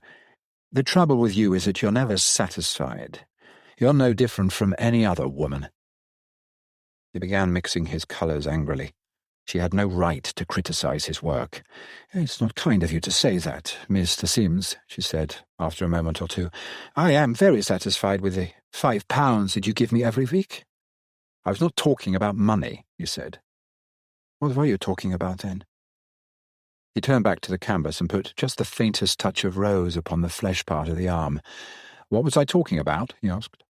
"I haven't the faintest idea. Women, wasn't it? I really don't know. And I've told you not to interrupt." "I'm sorry, Mr. Sims." That's right, he thought. Stay put. Keep your place. If there was one thing he could not stand, it was a woman who argued. A woman who was self-assertive, a woman who nagged, a woman who stood upon her rights. Because, of course, they were not made for that. They were intended by their Creator to be pliable and accommodating and gentle and meek. The trouble was that they were so seldom like that in reality. It was only in the imagination, or glimpsed in passing, or behind a window, or leaning from a balcony abroad, or from the frame of a picture, or from a canvas like the one before him now. He changed from one brush to another. He was getting quite dexterous at this, that a woman had any meaning, any reality. And then to go and tell him that he had given her a mouth like a fish. "When I was younger," he said aloud, "I had so much ambition." "To be a great painter?" she asked. "Why, no, not particularly that," he answered. "But to become great, to be famous, to achieve something outstanding." "There's still time, Mr. Sims," she said. "Perhaps. Perhaps. The skin should not be rose, it should be olive, a warm olive." Edna's father had been the trouble, really, with his endless criticising of the way they lived. Fenton had never done anything right from the moment they became engaged. The old man was always carping, always finding fault. "Go and live abroad," he had exclaimed. "You can't make a decent living abroad. Besides, Edna wouldn't stand it. Away from her friends and all she's been accustomed to. Never heard of such a thing." Well, he was dead. And a good thing, too. He'd been a wedge between them from the start. Marcus Sims. Marcus Sims, the painter, was a very different chap. Surrealist. Modern. The old boy would turn in his grave. "It's 7:15, murmured the woman. "Damn." He sighed and stepped back from the easel. "I resent stopping like this now. It's so light in the evenings," he said. "I could go on for quite another hour or more." "Why don't you?" she asked. Home ties," he said. "My poor old mother would have a fit." He had invented an old mother during the past weeks. Bedridden. He had promised to be home every evening at 7:45. If he did not arrive in time, the doctors would not answer for the consequences. He was a very good son to her. "I wish you could bring her here to live," said his model. "It's so lonely when you've gone back in the evenings. Do you know there's a rumour this house may not be pulled down after all? If it's true, you could take the flat on the ground floor, and your mother would be welcome." "She'd never move now," said Fenton. "She's over 80, very set in her ways." He smiled to himself, thinking of Edna's face if he said to her that it would be more comfortable to sell the house they had lived in for nearly 20 years and take up lodgings in No. 8 Bolting Street. Imagine the upheaval. Imagine the Alhussons coming to Sunday supper. Besides, he said, thinking aloud, the whole point would be gone. "What point, Mr. Sims?" He looked from the shape of the colour on the canvas that meant so much to him to the woman who sat there, posing with her lank hair and her dumb eyes, and he tried to remember what had decided him, those months ago, to walk up the steps of the drab villa and ask for a room.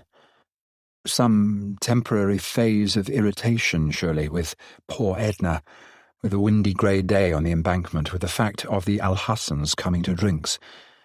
But the workings of his mind on that vanished Sunday were forgotten, and he knew only that his life had changed from then, that this small confined basement room was his solace, and the personalities of the woman Anna Kaufmann and the child Johnny were somehow symbolic of anonymity, of peace.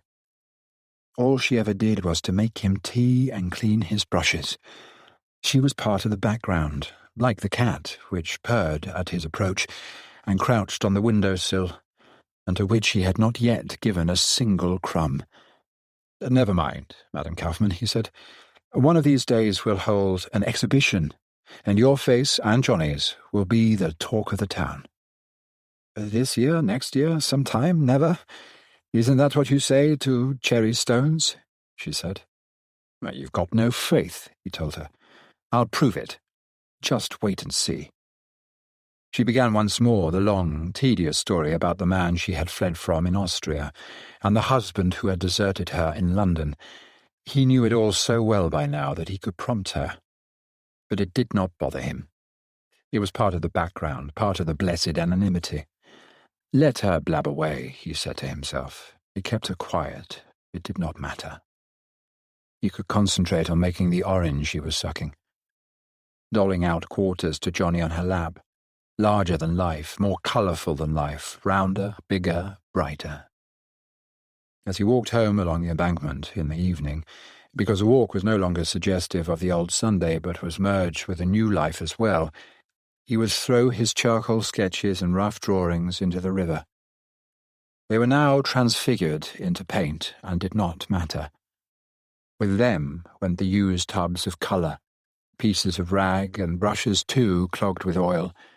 He threw them from Albert Bridge and watched them float for a moment or be dragged under or drift as bait for some ruffled, sooty gull. All his troubles went with his discarded junk. All his pain. 4. He had arranged with Edna to postpone their annual holiday until mid-September. This gave him time to finish the self-portrait he was working upon, which he decided would round up the present series. The holiday in Scotland would be pleasant. Pleasant for the first time for years, because there would be something to look forward to on returning to London. The brief mornings at the office hardly counted now. He scraped through the routines somehow and never went back after lunch. His other commitments, he told his colleagues, were becoming daily more pressing. He had practically decided to break his association with the present business during the autumn. "If you hadn't warned us," said the senior partner dryly, "we should have warned you." Fenton shrugged his shoulders.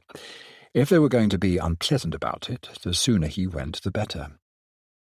He might even write from Scotland. Then the whole of the autumn and winter could be given up to painting. He could take a proper studio. Number 8, after all, was only a makeshift affair. But a large studio with decent lighting and a kitchenette of it, there was some in the process of being built only a few streets away, that might be the answer to the winter. There he could really work, really achieve something good, and no longer feel he was only a part-time amateur. The self-portrait was absorbing. Madame Kaufmann had found a mirror and hung it on a wall for him, so the start was easy enough. But he found he couldn't paint his own eyes. They had to be closed, which gave him the appearance of a sleeping man, a sick man. It was rather uncanny. "So you don't like it?" Fenton observed to Madame Kaufmann when she came to tell him it was 7 o'clock. She shook her head. "It gives me what you call the creeps," she said. "No, Mr. Sims, it's not you." "A bit too advanced for your taste," he said cheerfully. "Avant-garde, I believe, is the right expression." He himself was delighted. The self-portrait was a work of art. "Well, it will have to do for the time being," he said. "I'm off for my holiday next week." "You're going away?" There was such a note of alarm in her voice that he turned to look at her. "Yes," he said. "Taking my old mother up to Scotland. Why?" She stared at him in anguish. Her whole expression changed. Anyone would think he had given her some tremendous shock. "But I have no one but you," she said. "I shall be alone." "I'll give you your money, all right," he said quickly. "You shall have it in advance. We shall only be away 3 weeks. She went on staring at him. And then, of all things, her eyes filled with tears, and she began to cry. "I don't know what I shall do," she said. "I don't know where I am to go." It was a bit thick. What on earth did she mean? What should she do, and where should she go? He had promised her the money. She would just go on as she always did. Seriously, if she was going to behave like this, the sooner he found himself a studio, the better.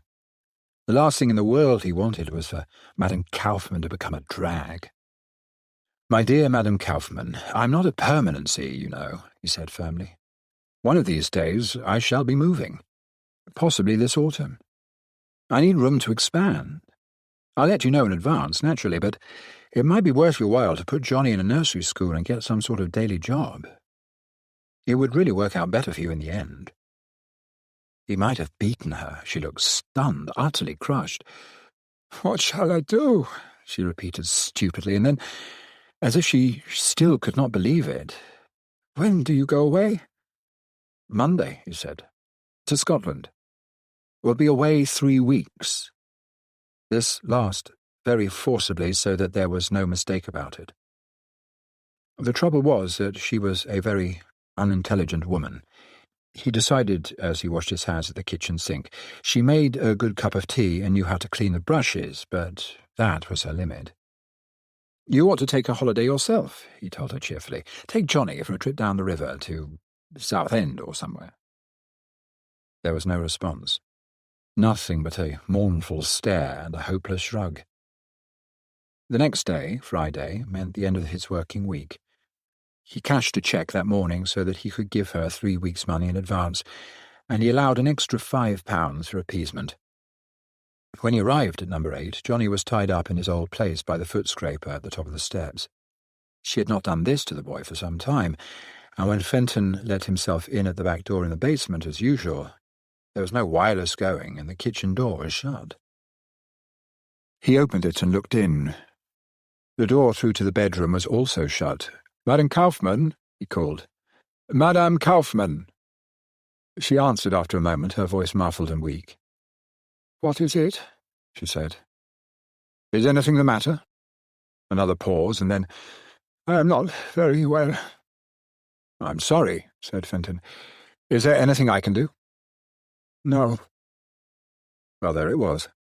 The Tryon, of course. She never looked well, but she had not done this before. There was no attempt to prepare his tea. The tray was not even laid. He put the envelope containing the money on the kitchen table. "I brought you your money," he called. £20 altogether. Why don't you go out and spend some of it? It's a lovely afternoon. The air would do you good."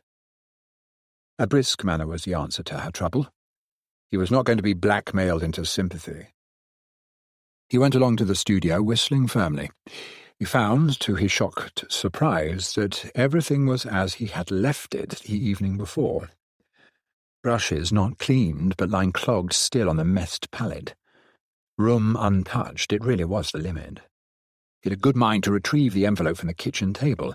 It had been a mistake ever to have mentioned the holiday. He should have posted the money over the weekend and enclosed a note saying he had gone to Scotland, instead of which, this infuriating fit of the sulks and neglect of her job. It was because she was a foreigner, of course. You just couldn't trust them. They always let you down in the long run. He returned to the kitchen with his brushes and palette, a turpentine and some rags, and made as much noise as possible running the taps and moving about, so as to let her know that he was having to do all the menial stuff himself. He clattered the teacup too, and rattled the tin where she put the sugar. Not a sound, though, from the bedroom. Oh, damn it, he thought, let her stew. Back in the studio, he pottered with the final touches to the self-portrait, but concentration was difficult. Nothing worked. The thing looked dead. She had ruined his day. Finally, an hour or more before his usual time, he decided to go home. He would not trust her to clean up, though, not after last night's neglect. She was capable of leaving everything untouched for 3 weeks. Before stacking the canvases one behind the other, he stood them up, ranged them against the wall, and tried to imagine how they would look hanging in an exhibition. They hit the eye, there was no doubt about it. You couldn't avoid them. There was something telling about the whole collection. He didn't know what it was. Naturally, he couldn't criticize his own work, but that head of Madame Kaufmann, for instance, the one she had said was like a fish. Possibly there was some sort of shape to the mouth or was it the eyes, the rather full eyes? It was brilliant, though. He was sure it was brilliant. And although unfinished, that self-portrait of a man asleep, it had significance.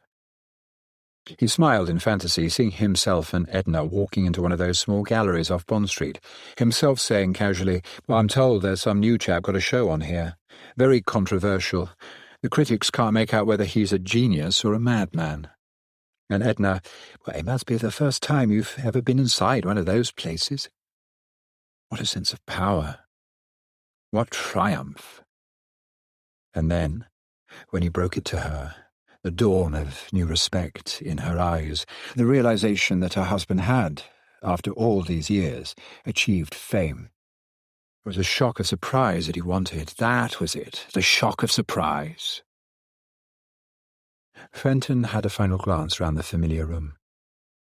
The canvases were stacked now, the easel dismantled, brushes and palette cleaned and wiped and wrapped up. If he should decide to decamp when he returned from Scotland, and he was pretty sure it was going to be the only answer after Madame Kaufmann's idiotic behaviour, then everything was ready to move. It would only be a matter of calling a taxi, putting the gear inside and driving off. He shut the window and closed the door, and carrying his usual weekly package of what he called rejects under his arm, discarded drawings and sketches and odds and ends, went once more to the kitchen and called through the closed door of the bedroom. "I'm off now," he said. "I hope you'll be better tomorrow. See you in 3 weeks' time." He noticed that the envelope had disappeared from the kitchen table. Oh, she could not be as ill as all that. Then he heard her moving in the bedroom, and after a moment or two the door opened a few inches, and she stood there just inside. He was shocked. She looked ghastly, her face drained of colour, and her hair lank and greasy, neither combed nor brushed. She had a blanket wrapped around the lower part of her, and in spite of the hot, stuffy day and the lack of air in the basement, was wearing a thick woolen cardigan. "Have you seen a doctor?" he asked, with some concern. She shook her head. "I would if I were you," he said. "You don't look well at all." He remembered the boy, still tied to the scraper above. "Shall I bring Johnny down to you?" he suggested. "Please," she said. Her eyes reminded him of an animal's eyes in pain. He felt disturbed. It was rather dreadful going off and leaving her like this. But what could he do? He went up the basement stairs and through the deserted front hall and opened the front door. The boy was sitting there, humped. He couldn't have moved since Fenton had entered the house. "Come on, Johnny," he said. "I'll take you below to your mother." The child allowed himself to be untied. He had the same sort of apathy as the woman.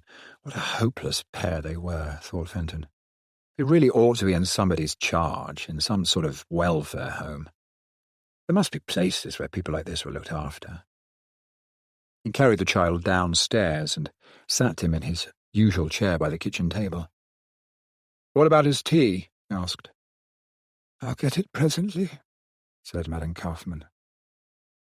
She shuffled out of her bedroom, still wrapped in the blanket, with a package in her hands.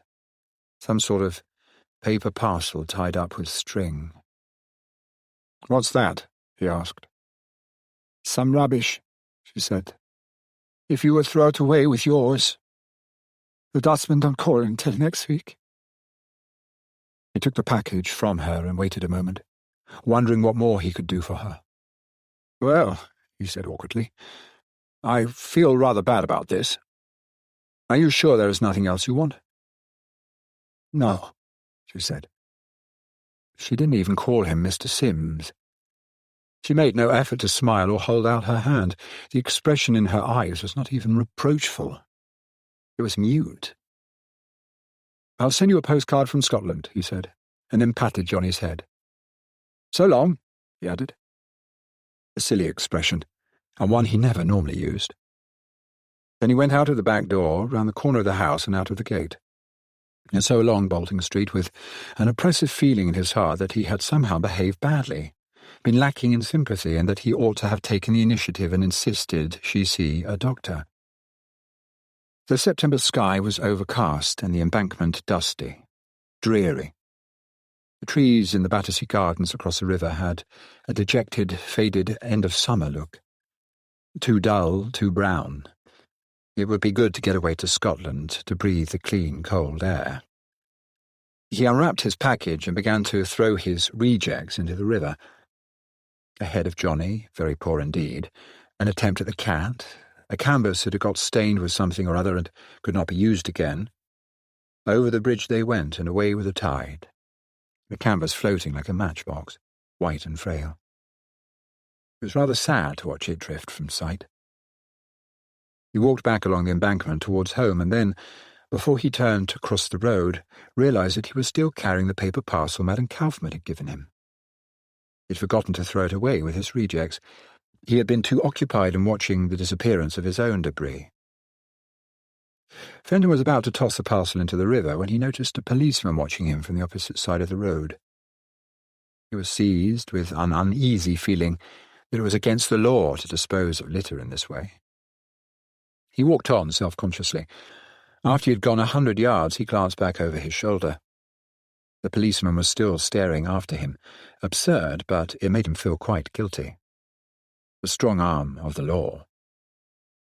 Continued his walk, swinging the parcel nonchalantly, humming a little tune. To hell with the river. He would dump the parcel into one of the litter bins in Chelsea Hospital Gardens. He turned into the gardens and dropped the parcel into the first basket, on top of 2 or 3 newspapers and a pile of orange peel. No offence in that. He could see the damn fool of a bobby watching through the railings, but Fenton took good care not to show the fellow he noticed him. Anyone would think he was trying to dispose of a bomb. Then he walked swiftly home and remembered as he went up the stairs that the Al-Hassans were coming to dinner. The routine dinner before the holiday. The thought did not bore him now, as it had once. He would chat away to them both about Scotland without any sensation of being trapped and stifled. How Jack Al-Hassan would stare if he knew how Fenton spent his afternoons. He would not believe his ears. "Hello, you're early," said Edna, who was arranging the flowers in the drawing-room. "Yes," he replied. "I cleared up everything at the office in good time. Thought I might make a start planning the itinerary. I'm looking forward to going north." "I'm so glad," she said. "I was afraid you might be getting bored with Scotland year after year. But you don't look jaded at all. You haven't looked so well for years." She kissed his cheek, and he kissed her back, well content. He smiled as he went to look out his maps. She did not know she had a genius for a husband. The Al-Hassans had arrived, and they were just sitting down to dinner when the front door bell rang. "Who on earth's that?" exclaimed Edna. "Don't say we asked someone else and have forgotten all about them." "I haven't paid the electricity bill," said Fenton. "They sent round to cut us off, and we shan't get the souffle." He paused in the middle of carving the chicken, and the Al-Hassans laughed. "I'll go," said Edna. "I daren't disturb May in the kitchen. You know the bill of fare by now. It is a souffle." She came back in a few moments with a half-amused, half-puzzled expression on her face. "It's not the electricity man," she said. "It's the police." "The police," repeated Fenton. Jack Al-Hassan wagged his finger. "I knew it," he said. "You're for it this time, old boy." Fenton laid down the carving knife. "Seriously, Edna," he said. "What do they want?" "I haven't the faintest idea," she replied. "It's an ordinary policeman, and what I assume to be another in plain clothes. They asked to speak to the owner of the house." Fenton shrugged his shoulders. "You carry on," he said to his wife. "I'll see if I can get rid of them. They've probably come to the wrong address." He went out of the dining room into the hall, but as soon as he saw the uniformed policeman, his face changed. He recognized the man who had stared after him on the embankment. "Good evening," he said. "And what can I do for you?" The man in plain clothes took the initiative. "Did you happen to walk through Chelsea Hospital Gardens late this afternoon, sir?" he inquired. Both men were watching Fenton intently, and he realized that denial would be useless. "Yes," he said. "Yes, I did." "Were you carrying a parcel?" "I believe I was." "Did you put the parcel in a litter basket by the embankment entrance, sir?" "I did." "Would you object to telling us what was in the parcel?" "I have no idea." "I can put the question another way, sir. Could you tell us where you obtained the parcel?" Fenton hesitated. What were they driving at? He did not care for their method of interrogation. "I don't see what it has to do with you," he said. "It's not an offence to put rubbish in a litter basket, is it?" "Not ordinary rubbish," said the man in plain clothes. Fenton looked from one to the other. Their faces were serious. "Do you mind if I ask you a question?" he said. "No, sir." "Do you know what was in the parcel?" "Yes." "You mean the policeman here, I remember passing him on the beat, actually followed me and took the parcel after I had dropped it in the bin?" "That is correct." "What an extraordinary thing to do. I should have thought he had been better employed doing his regular job." "It happens to be his regular job to keep an eye on people who behave in a suspicious manner." Fenton began to get annoyed. "There was nothing suspicious in my behaviour whatsoever," he declared. "It so happens that I have been clearing up odds and ends in my office this afternoon, and it's rather a fad of mine to throw rubbish in the river on my way home. Very often I feed the gulls, too. Today I was about to throw in my usual packet when I noticed the officer here glance in my direction. It occurred to me that perhaps it's illegal to throw rubbish in the river, so I decided to put it in a litter basket instead." The two men continued to stare at him. "You've just stated," said the man in plain clothes, "that you didn't know what was in the parcel. Now you state that it was odds and ends from the office. Which statement is true?" Fenton began to feel hunted. "Both statements are true," he snapped. "The people at the office wrapped the parcel up for me today, and I didn't know what they had put in it. Sometimes they put in stale biscuits for the gulls, and then I undo it and throw the crumbs to the birds on my way home, as I told you. It wouldn't do, though. Their set faces said so, and he supposed it sounded a thin enough tale. A middle-aged man collecting rubbish so that he could throw it in the river on his way home from the office, like a small boy throwing twigs from a bridge to see them float out on the other side.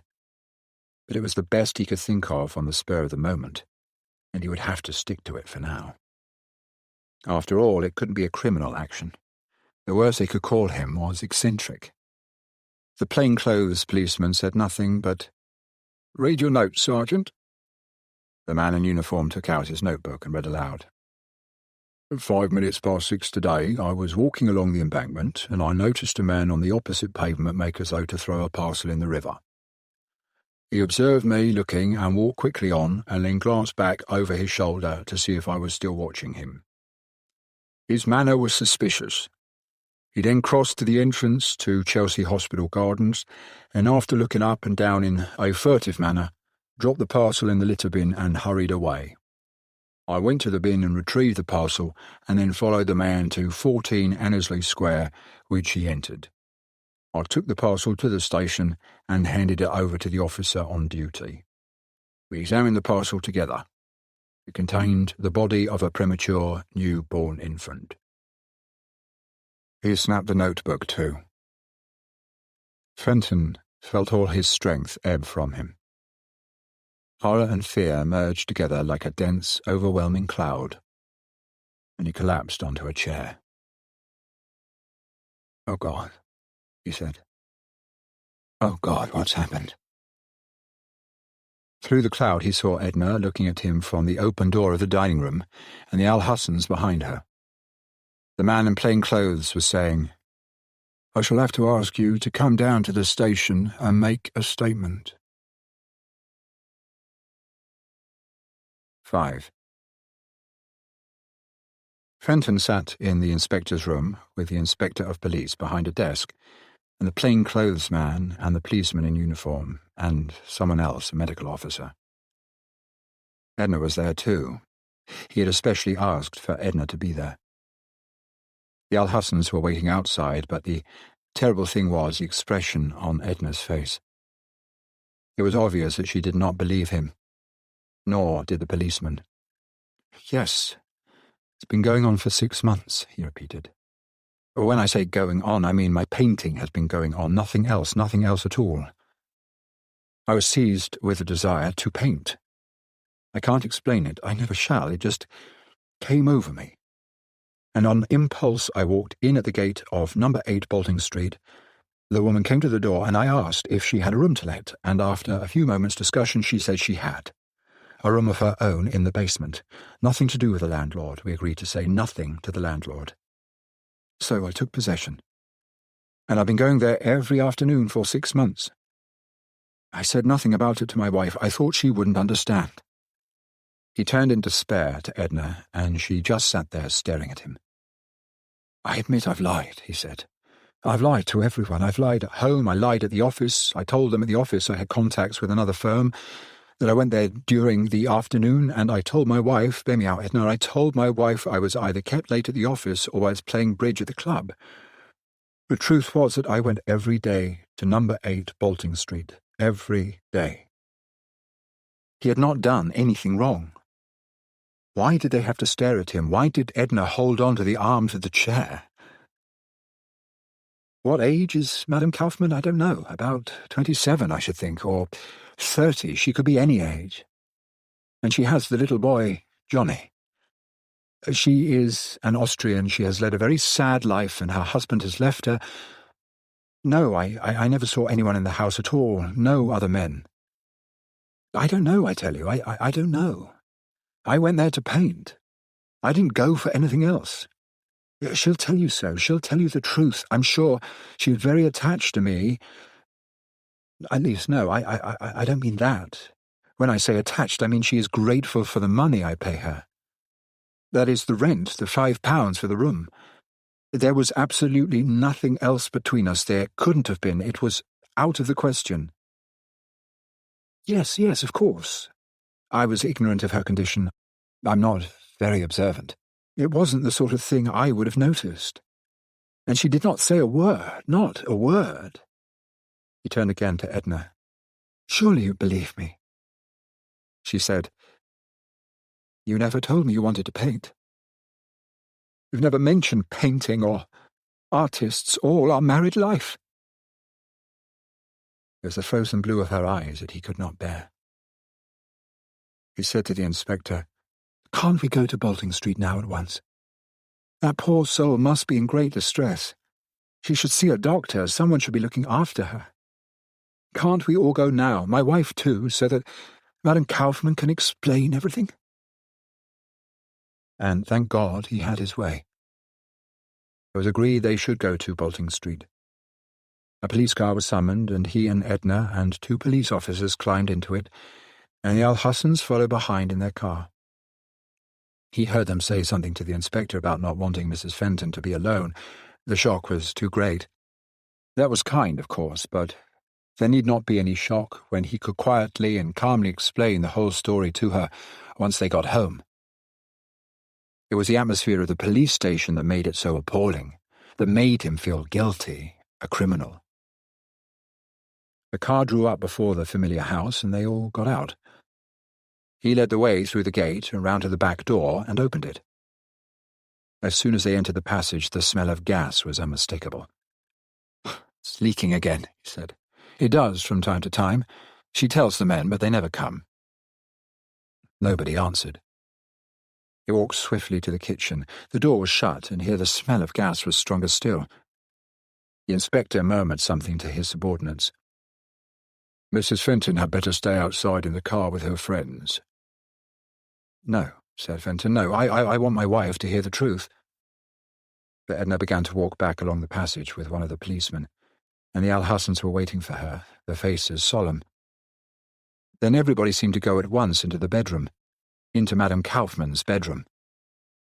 They jerked up the blind and let in the air. The smell of gas was overpowering, and they leant over the bed, and she was lying there asleep, with Johnny beside her, both fast asleep. The envelope containing the £20 was lying on the floor.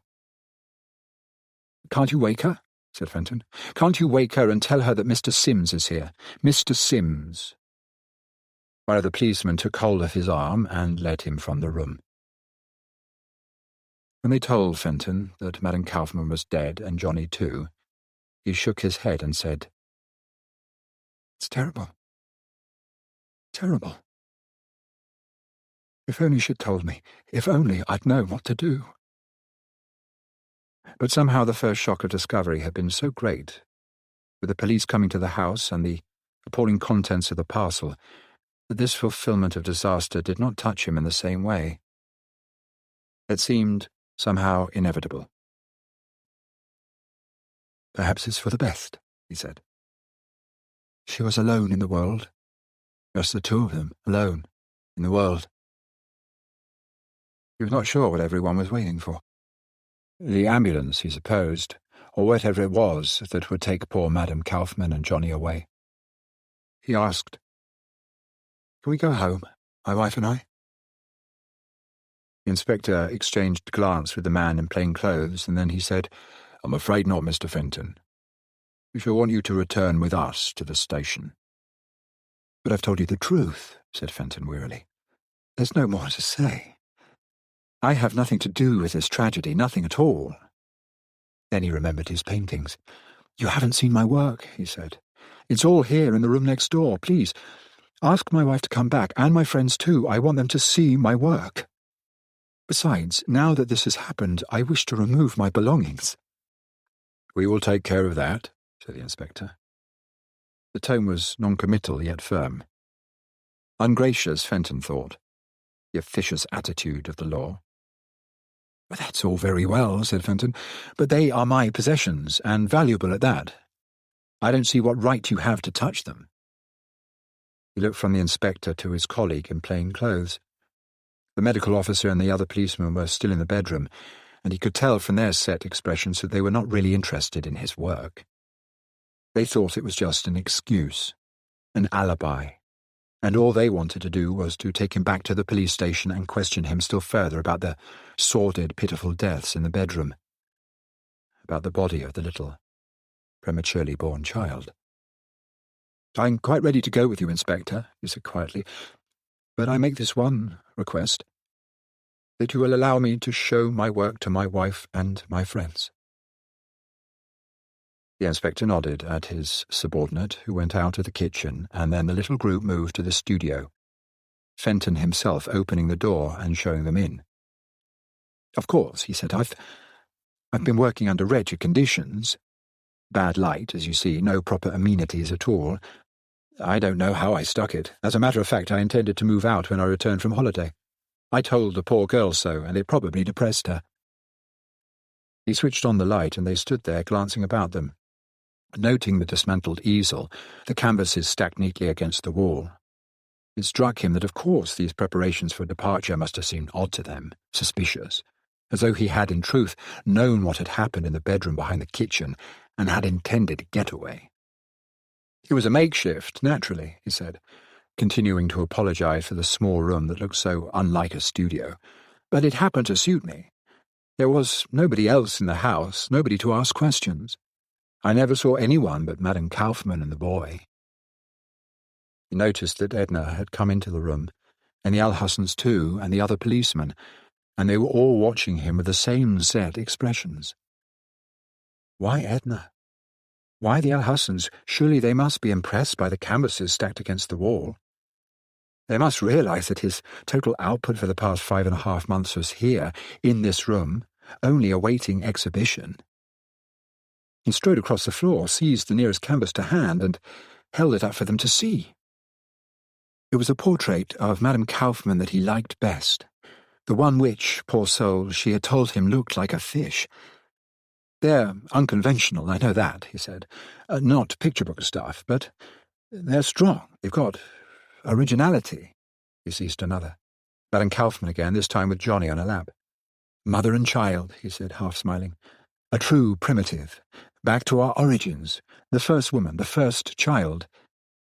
He cocked his head, trying to see the canvas as they would see it, for the first time. Looking up for Edna's approval, for her gasp of wonder, he was met by that same stony frozen stare of misunderstanding.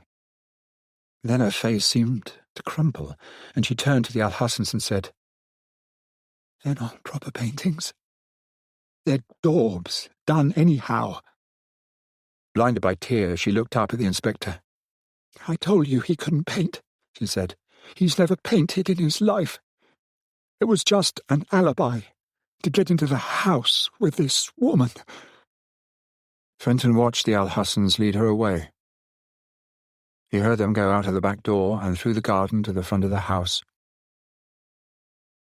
"They're not proper paintings. They're daubs," he repeated. He put the canvas down on the ground with its face to the wall and said to the inspector, "I'm ready to go with you now." They got into the police car. Fenton sat between the inspector and the man in plain clothes. The car turned out at Bolting Street. He crossed 2 other streets and came into Oakley Street and on towards the embankment. The traffic lights changed from amber to red. Fenton murmured to himself, "She doesn't believe in me. She'll never believe in me." Then, as the lights changed and the car shot forward, he shouted, "All right. I'll confess everything. I was her lover, of course, and the child was mine. I turned on the gas this evening before I left the house. I killed them all. I was going to kill my wife too when we got to Scotland. I want to confess that I did it. I did it. I did it." The Apple Tree. It was 3 months after she died that he first noticed the apple tree. He had known of its existence, of course, with the others, standing upon the lawn in front of the house, sloping upwards to the field beyond. Never before, though, had he been aware of this particular tree looking in any way different from its fellows, except that it was the third one on the left, a little apart from the rest and leaning more closely to the terrace. It was a fine, clear morning in early spring, and he was shaving by the open window. As he leant out to sniff the air, the lather on his face, the razor in his hand, his eye fell upon the apple tree. It was a trick of light, perhaps, something to do with the sun coming up over the woods that happened to catch the tree at this particular moment. But the likeness was unmistakable. He put his razor down on the window ledge and stared. The tree was scraggy and of a depressing thinness, possessing none of the gnarled solidity of its companions. Its few branches, growing high up on the trunk like narrow shoulders on a tall body, spread themselves in martyred resignation, as though chilled by the fresh morning air. The roll of wire circling the tree and reaching to about halfway up the trunk from the base looked like a grey tweed skirt covering lean limbs, while the topmost branch, sticking up into the air above the ones below, yet sagging slightly, could have been a drooping head poked forward in an attitude of weariness. How often he had seen Midge stand like this, dejected. No matter where it was, whether in the garden or in the house or even shopping in the town, she would take upon herself this same stooping posture, suggesting that life treated her hardly, that she had been singled out from her fellows to carry some impossible burden, but in spite of it would endure to the end without complaint. "Midge, you look worn out. For heaven's sake, sit down and take a rest." But the words would be received with the inevitable shrug of the shoulder, the inevitable sigh. Someone has got to keep things going. And straightening herself, she would embark upon the dreary routine of unnecessary tasks she forced herself to do, day in, day out, through the interminable changeless years. He went on staring at the apple tree. That martyred bent position, the stooping top, the weary branches, the few withered leaves that had not blown away with the wind and rain of the past winter and now shivered in the spring breeze like wispy hair. All of it protested soundlessly to the owner of the garden looking upon it. "I am like this because of you, because of your neglect." He turned away from the window and went on shaving. It would not do to let his imagination run away with him and start building fancies in his mind just when he was settling at long last to freedom. He bathed and dressed and went down to breakfast. Egg and bacon were waiting for him on the hot plate, and he carried the dish to the single place laid for him at the dining table. The Times, folded smooth and new, was ready for him to read. When Midge was alive, he had handed it to her first, from long custom, and when she gave it back to him after breakfast to take with him to the study, the pages were always in the wrong order and folded crookedly, so that part of the pleasure of reading it was spoilt. The news, too, would be stale to him after she had read the worst of it aloud, which was a morning habit she used to take upon herself, always adding some derogatory remark of her own about what she read. The birth of a daughter to mutual friends would bring a click of the tongue, a little jerk of the head. "Poor thing's another girl." Or if for son, "A boy can't be much fun to educate these days." He used to think it psychological, because they themselves were childless, that she should so grudge the entry of new life into the world. But as time passed, it became thus with all bright or joyous things, as though there was some fundamental blight upon good cheer. "It says here that more people went on holiday this year than ever before. Let's hope they enjoyed themselves, that's all." But no hope lay in her words, only disparagement. Then, having finished breakfast, she would push back her chair and sigh and say, "Oh, well," leaving the sentence unfinished. But the sigh, the shrug of the shoulders, the slope of her long, thin back as she stooped to clear the dishes from the serving table, thus sparing work for the daily maid, was all part of her long-term reproach, directed at him, that had marred their existence over a span of years. Silent, punctilious, he would open the door for her to pass through to the kitchen quarters, and she would labour past him, stooping under the weight of the laden tray that there was no need for her to carry, and presently, through the half-open door, he would hear the swish of the running water from the pantry tap. He would return to his chair and sit down again, the crumpled Times, a smear of marmalade upon it, lying against the toast rack. And once again, with monotonous insistence, the question hammered at his mind, "What have I done?" It was not as though she nagged. Nagging wives, like mothers-in-law, were chestnut jokes for music halls. He could not remember Midge ever losing her temper or quarrelling. It was just that the undercurrent of reproach, mingled with suffering nobly borne, spoilt the atmosphere of his home and drove him to a sense of furtiveness and guilt. Perhaps it would be raining, and he, seeking sanctuary within his study, electric fire aglow, his after-breakfast pipe filling the small room with smoke, would settle down before his desk in a pretence of writing letters, but in reality to hide, to feel the snug security of 4 safe walls that were his alone.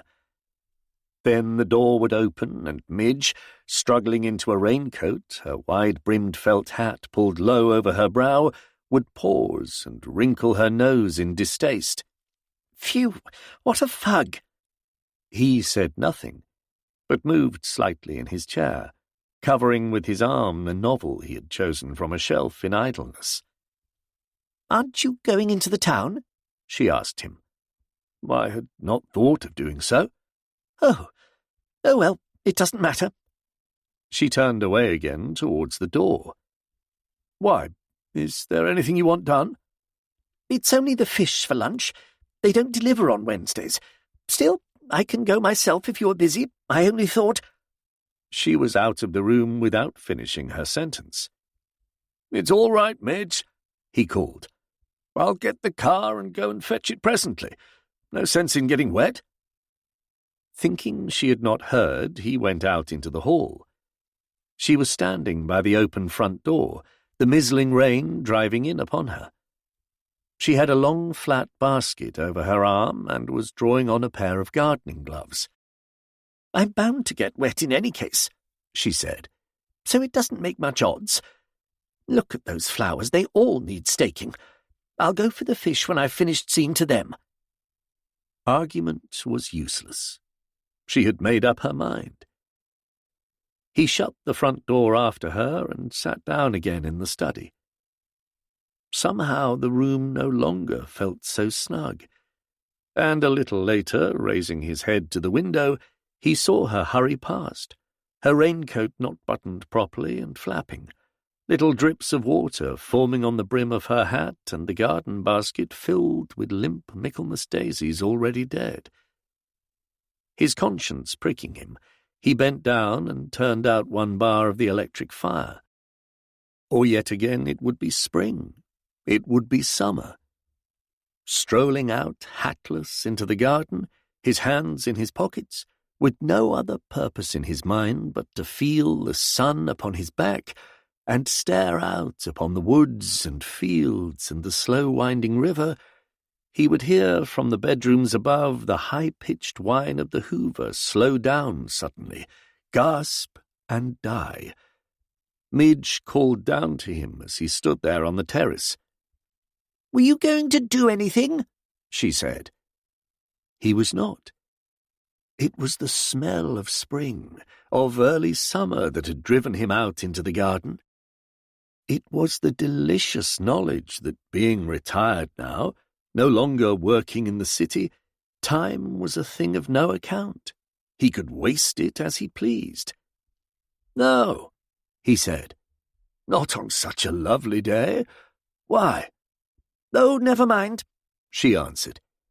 "It's only that the wretched drain under the kitchen window has gone wrong again, completely plugged up and choked. No one ever sees to it, that's why. I'll have a go at it myself this afternoon." Her face vanished from the window. Once more there was a gasp, a rising groan of sound, and the hoover warmed to its task again. What foolishness that such an interruption could damp the brightness of the day. Not the demand, nor the task itself. Clearing a drain was in its own way a schoolboy piece of folly, playing with mud. But that wan face of hers looking out upon the sunlit terrace, the hand that went up wearily to push back a strand of falling hair, and the inevitable sigh before she turned from the window, the unspoken, "I wish I had the time to stand and do nothing in the sun, oh well." He had ventured to ask once why so much cleaning of the house was necessary.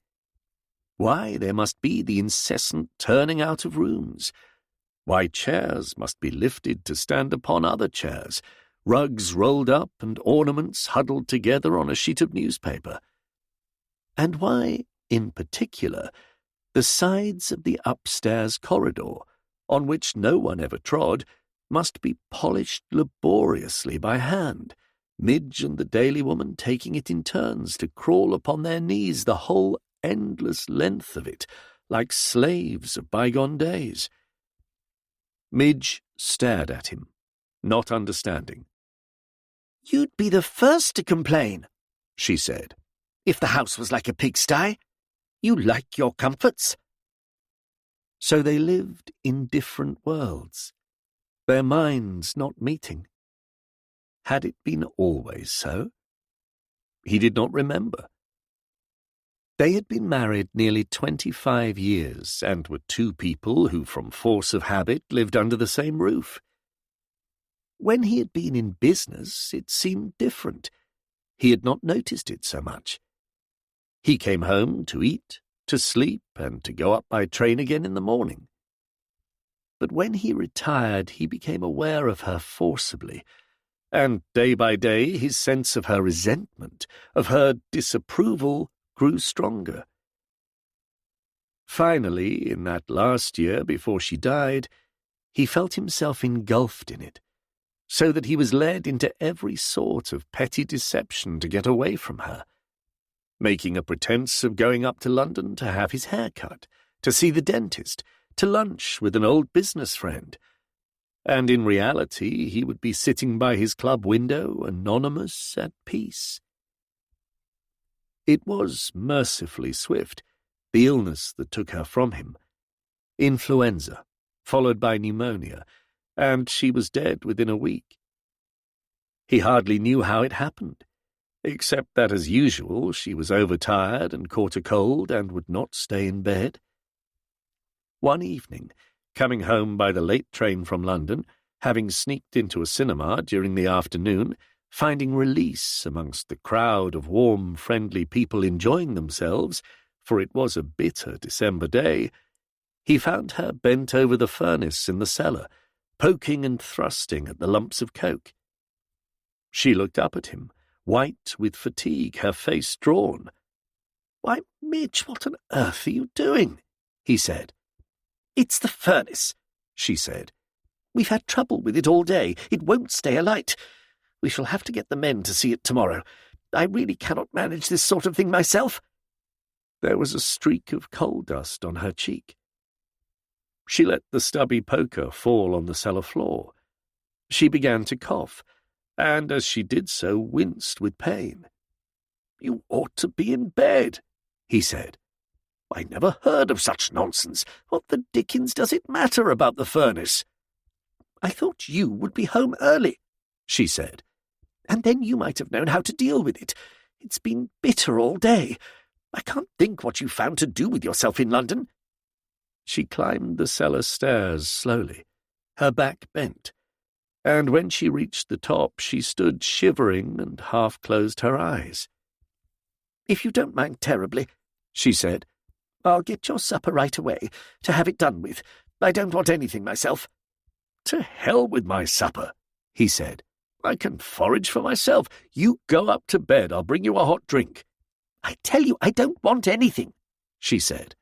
"I can fill my hot water bottle myself. I only ask one thing of you, and that is to remember to turn out the lights everywhere before you come up." she turned into the hall, her shoulders sagging. "Surely a glass of hot milk?" he began uncertainly, starting to take off his overcoat.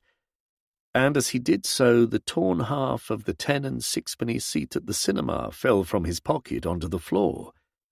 She saw it. She said nothing.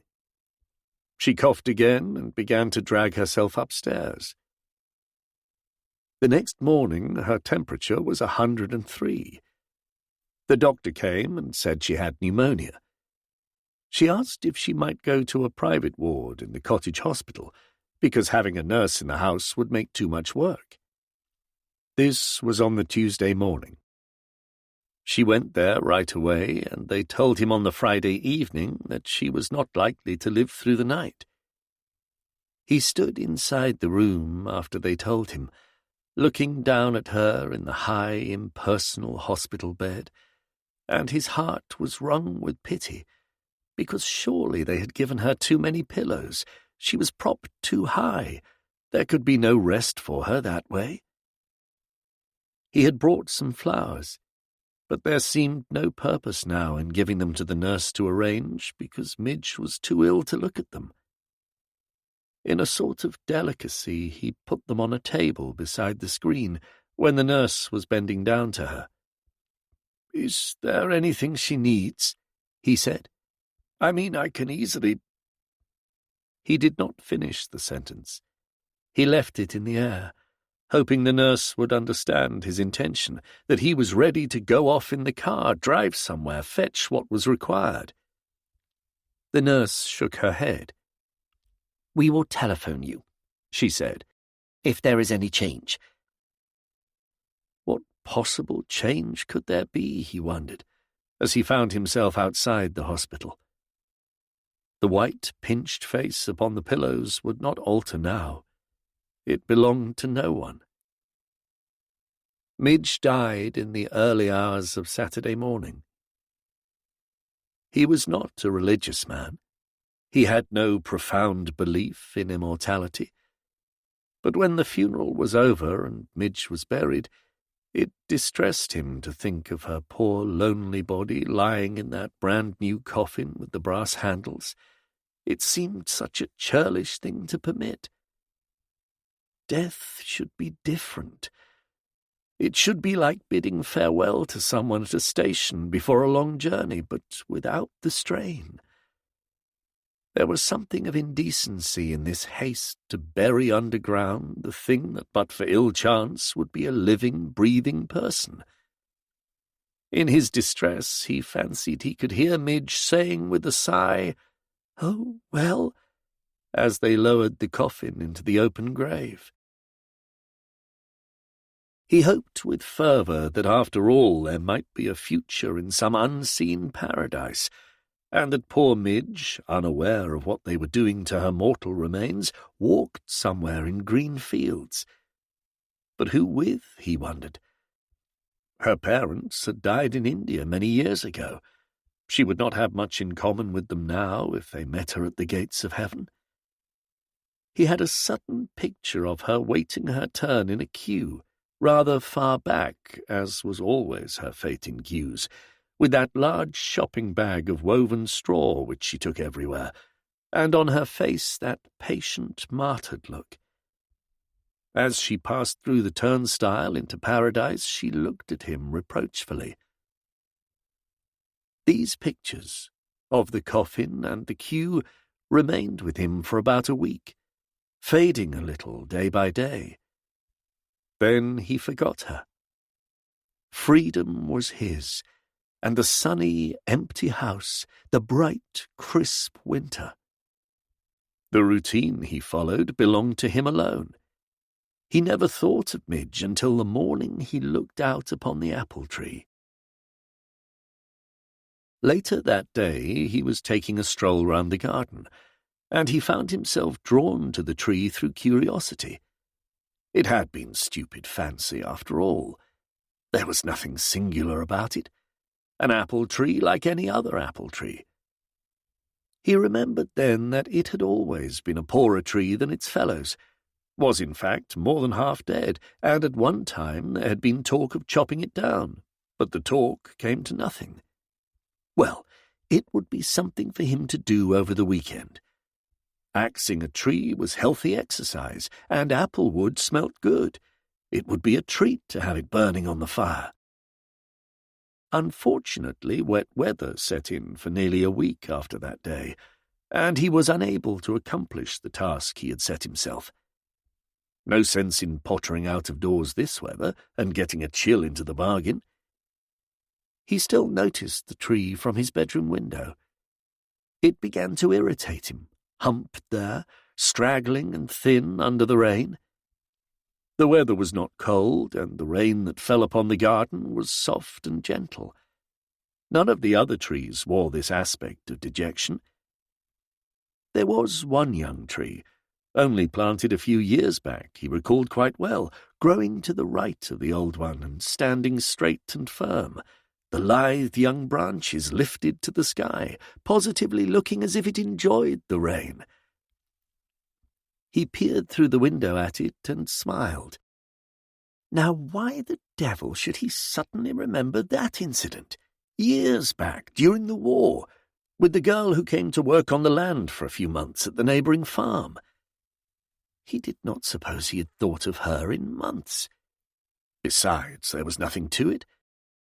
At weekends he had helped them at the farm himself, war work of a sort, and she was always there, cheerful and pretty and smiling. She had dark, curling hair, crisp and boyish, and a skin like a very young apple. He looked forward to seeing her Saturdays and Sundays. It was an antidote to the inevitable news bulletins put on throughout the day by Midge and to ceaseless war talk. He liked looking at the child. She was scarcely more than that, 19 or so, in her slim breeches and gay shirts, and when she smiled it was as though she embraced the world.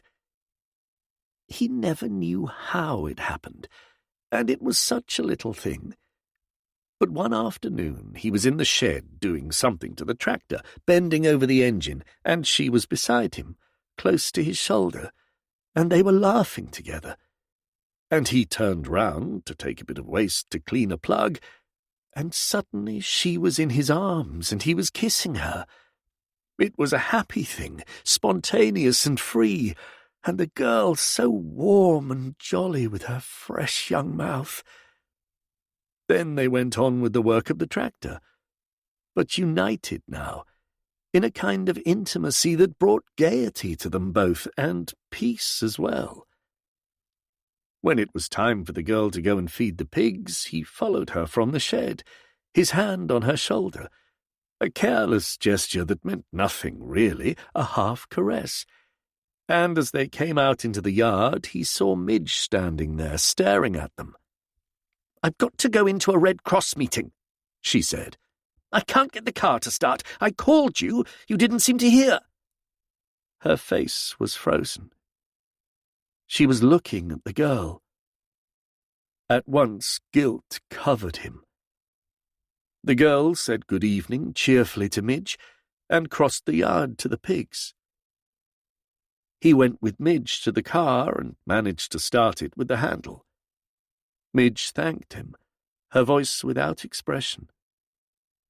He found himself unable to meet her eyes. This, then, was adultery. This was sin. This was the second page in a Sunday newspaper. Husband intimate with land girl in shed. Wife witnesses act. His hands were shaking when he got back to the house, and he had to pour himself a drink. Nothing was ever said. Midge never mentioned the matter. Some craven instinct kept him from the farm the next weekend. And then he heard that the girl's mother had been taken ill and she had been called back home. He never saw her again. Why, he wondered, should he remember her suddenly, on such a day, watching the rain falling on the apple trees? He must certainly make a point of cutting down the old dead tree, if only for the sake of bringing more sunshine to the little sturdy one. It hadn't a fair chance, growing there so close to the other. On Friday afternoon he went round to the vegetable garden to find Willis, the jobbing gardener who came 3 days a week, to pay him his wages. He wanted to look in the tool shed and see if the axe and saw were in good condition.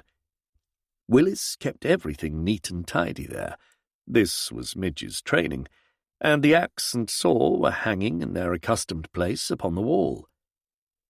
He paid Willis his money, and was turning away when the man suddenly said to him, "Funny thing, sir, isn't it, about the old apple tree?" The remark was so unexpected that it came as a shock. He felt himself change colour. "Apple tree? What apple tree?" he said. "Why, one at the far end near the terrace," answered Willis. "Been barren as long as I've worked here, and that's some years now. Never an apple from her, nor as much as a sprig of blossom. We were going to chop her up that cold winter, if you remember, and we never did. Well, she's taken on a new lease now, haven't you noticed?" The gardener watched him, smiling, a knowing look in his eye. What did the fellow mean? It was not possible that he had been struck also by that fantastic freak resemblance. No, it was out of the question, indecent, blasphemous. Besides, he had put it out of his own mind now. He had not thought of it again. "I've noticed nothing," he said, on the defensive. Willis laughed. "Come round to the terrace, sir," he said. "I'll show you." They went together to the sloping lawn, and when they came to the apple tree, Willis put his hand up and pulled down a branch within reach. It creaked a little as he did so, as though stiff and unyielding, and Willis brushed away some of the dry lichen and revealed the spiky twigs. "Look there, sir," he said. "She's growing buds. Look at 'em, feel 'em for yourself. There's life here yet, and plenty of it. Never known such a thing before. See this branch, too." He released the first and leant up to reach another. Willis was right. There were buds in plenty, but so small and brown that it seemed to him they scarcely deserved the name. They were more like blemishes upon the twig, dusty and dry. He put his hands in his pockets. He felt a queer distaste to touch them. "I don't think they'll amount to much," he said. "I don't know, sir," said Willis. "I've got hopes. She's stood the winter, and if we get no more bad frosts, there's no knowing what we'll see. It would be some joke to watch the old tree blossom. She'll bear fruit yet." He patted the trunk with his open hand in a gesture at once familiar and affectionate. The owner of the apple tree turned away. For some reason he felt irritated with Willis. Anyone would think the damned tree lived, and now his plan to axe the tree over the weekend would come to nothing. "It's taking the light from the young tree," he said. "Surely it would be more to the point if we did away with this one and gave the little one more room." He moved across to the young tree and touched a limb. No lichen here. The branches smooth, buds upon every twig curling tight. He let go the branch, and it sprang away from him resilient. "Do away with her, sir," said Willis, "while there's still life in her. Oh, no, sir, I wouldn't do that. She's doing no harm to the young tree. I'd give the old tree one more chance. If she doesn't bear fruit, we'll have her down next winter." "All right, Willis," he said, and walked swiftly away. Somehow he did not want to discuss the matter any more. That night, when he went to bed, he opened the window wide as usual and drew back the curtains. He could not bear to wake up in the morning and find the room close. It was full moon, and the light shone down upon the terrace and the lawn above it, ghostly, pale and still. No wind blew. A hush upon the place. He leant out, loving the silence. The moon shone full upon the little apple tree, the young one. There was a radiance about it in this light that gave it a fairy tale quality. Small and lithe and slim, The young tree might have been a dancer, her arms upheld, poised ready on her toes for flight. Such a careless, happy grace about it. Brave young tree. Away to the left stood the other one, half of it in shadow still. Even the moonlight could not give it beauty. What in heaven's name was the matter with the thing that it had to stand there, humped and stooping, instead of looking upwards to the light? It marred the still, quiet night. It spoilt the setting.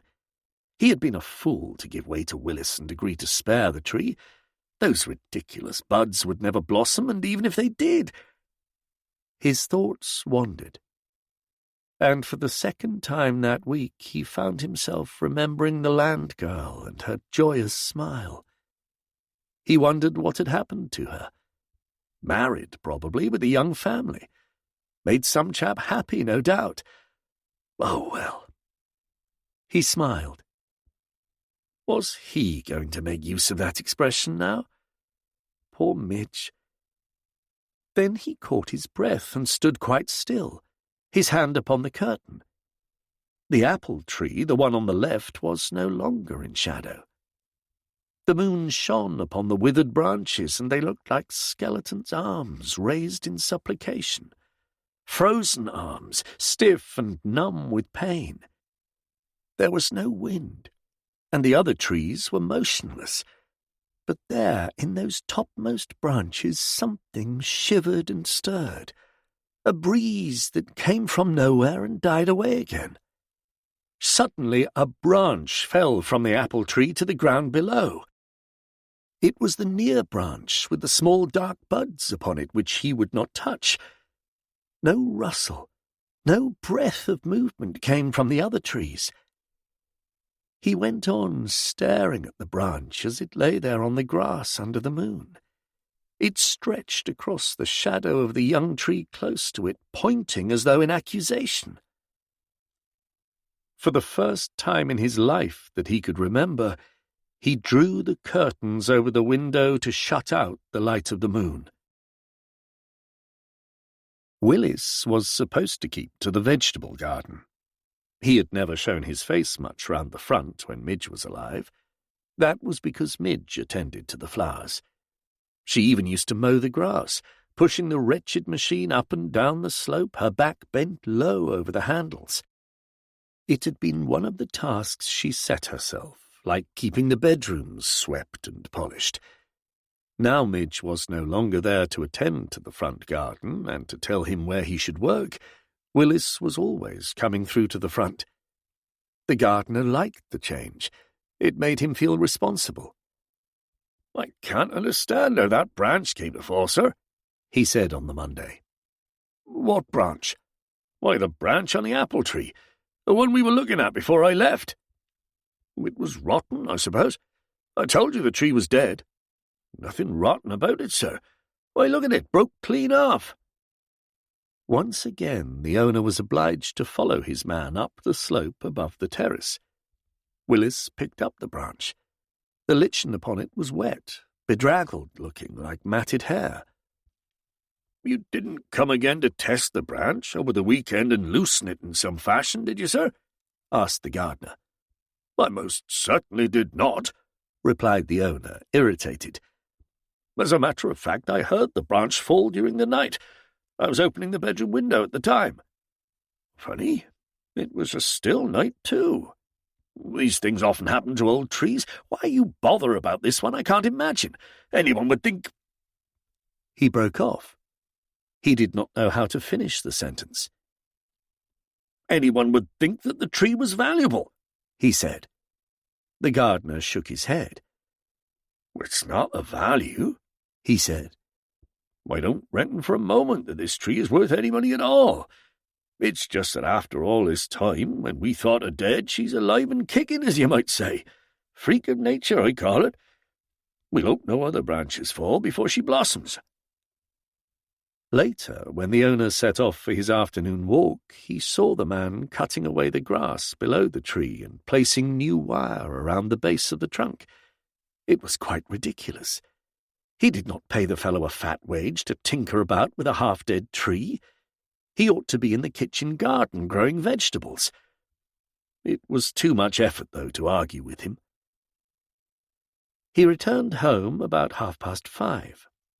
Tea was a discarded meal since Midge had died, and he was looking forward to his armchair by the fire, his pipe, his whisky and soda, and silence. The fire had not long been lit, and the chimney was smoking. There was a queer, rather sickly smell about the living room. He threw open the windows and went upstairs to change his heavy shoes. When he came down again, the smoke still clung about the room, and the smell was as strong as ever. Impossible to name it. Sweetish, strange. He called to the woman out in the kitchen. "There's a funny smell in the house," he said. "What is it?" The woman came out into the hall from the back. "What sort of a smell, sir?" she said, on the defensive. "It's in the living room," he said. "The room was full of smoke just now. Have you been burning something?" Her face cleared. "It must be the logs," she said. "Willis cut them up specially, sir. He said you would like them." "What logs are those?" "He said it was apple wood, sir, from a branch he had sawed up. Apple wood burns well, I've always heard. Some people fancy it very much. I don't notice any smell myself, but I've got a slight cold." Together they looked at the fire. Willis had cut the logs small. The woman, thinking to please him, had piled several on top of one another to make a good fire to last. There was no great blaze. The smoke that came from them was thin and poor, greenish in colour. Was it possible she did not notice that sickly, rancid smell? "The logs are wet," he said abruptly. "Willis should have known better. Look at them, quite useless on my fire." The woman's face took on a set, rather sulky expression. "I'm very sorry," she said. "I didn't notice anything wrong with them when I came to light the fire. They seem to start well. I've always understood apple wood was very good for burning, and Willis said the same. He told me to be sure and see that you had these on the fire this evening. He had made a special job of cutting them for you. I thought you knew about it and had given orders." "Oh, all right," he answered abruptly. "I dare say they'll burn in time. It's not your fault." He turned his back on her and poked at the fire, trying to separate the logs. While she remained in the house, there was nothing he could do. To remove the damp, smouldering logs and throw them somewhere round the back and then light the fire afresh with dry sticks would arouse comment. He would have to go through the kitchen to the back passage where the kindling wood was kept, and she would stare at him and come forward and say, "Let me do it, sir. Has the fire gone out, then?" No. He must wait until after supper, when she had cleared away and washed up and gone off for the night. Meanwhile, he would endure the smell of the apple wood as best he could. He poured out his drink, lit his pipe, and stared at the fire. It gave out no heat at all, and with the central heating off in the house, the living room struck chill. Now and again a thin wisp of the greenish smoke puffed from the logs, and with it seemed to come that sweet, sickly smell, unlike any sort of wood smoke that he knew. That interfering fool of a gardener! Why saw up the logs? He must have known they were damp, riddled with damp. He leant forward, staring more closely. Was it damp, though, that oozed there in a thin trickle from the pale logs? No, it was sap, unpleasant, slimy. He seized the poker, and in a fit of irritation thrust it between the logs, trying to stir them to flame, to change that green smoke into a normal blaze. The effort was useless.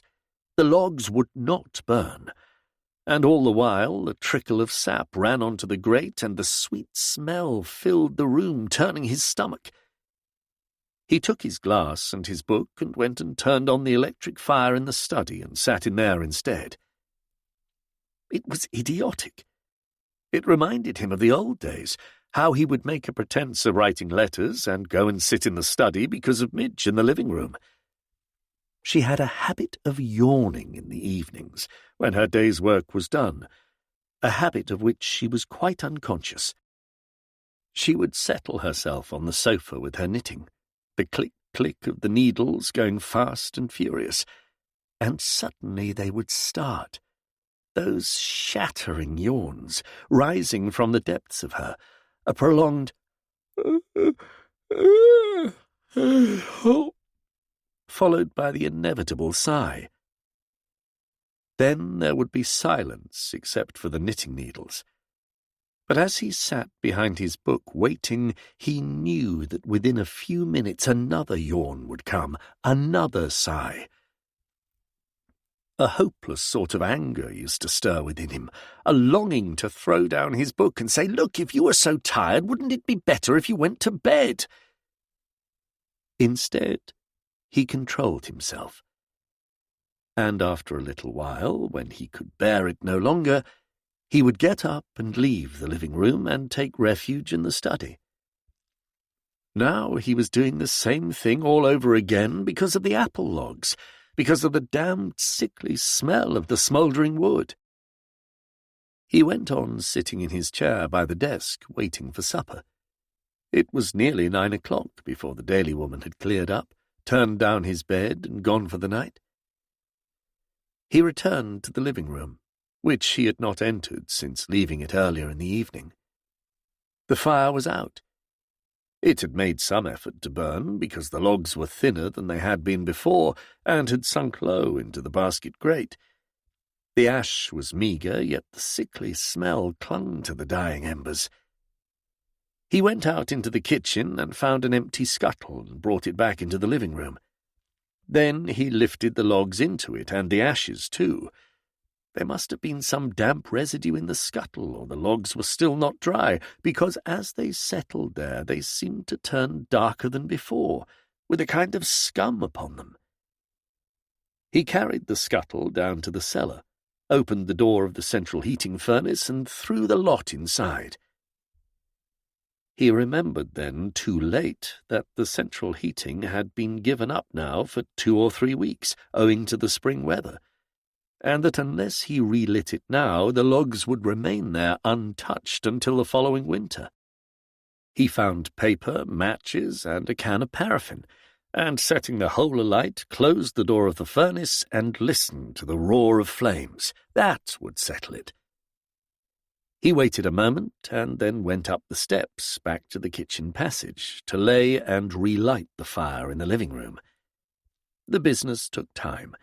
He had to find kindling and coal, but with patience he got the new fire started and finally settled himself down in his armchair before it. He had been reading perhaps for 20 minutes before he became aware of the banging door.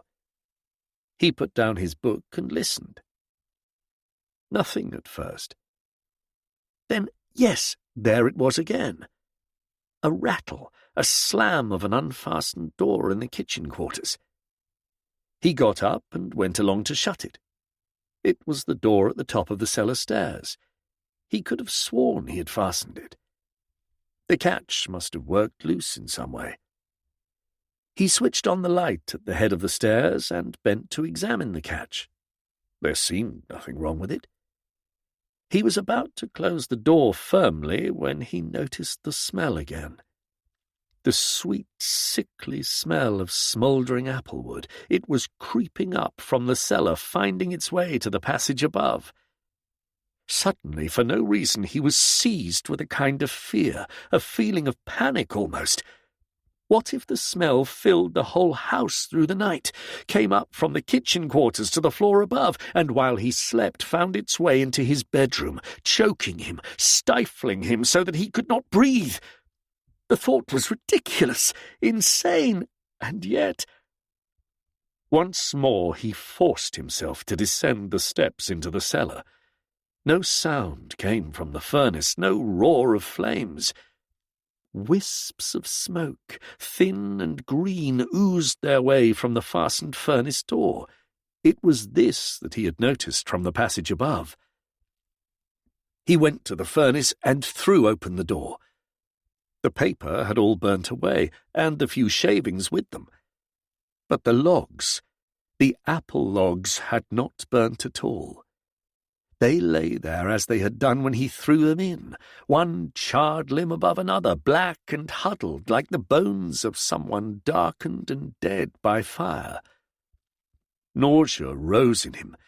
He thrust his handkerchief into his mouth, choking. Then, scarcely knowing what he did, he ran up the steps to find the empty scuttle, and with a shovel and tongs tried to pitch the logs back into it, scraping for them through the narrow door of the furnace. He was retching in his belly all the while. At last the scuttle was filled, and he carried it up the steps and through the kitchen to the back door. He opened the door. Tonight there was no moon, and it was raining. Turning up the collar of his coat, he peered about him in the darkness, wondering where he should throw the logs.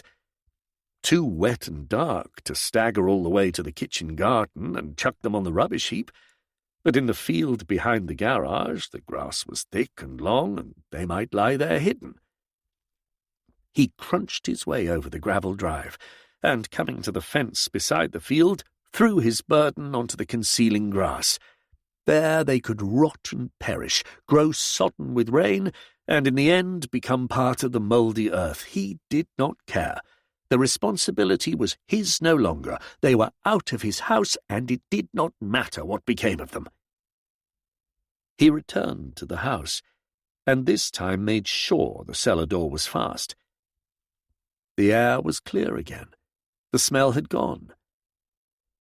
He went back to the living room to warm himself before the fire, but his hands and feet, wet with the rain, and his stomach, still queasy from the pungent smoke, combined together to chill his whole person, and he sat there shuddering.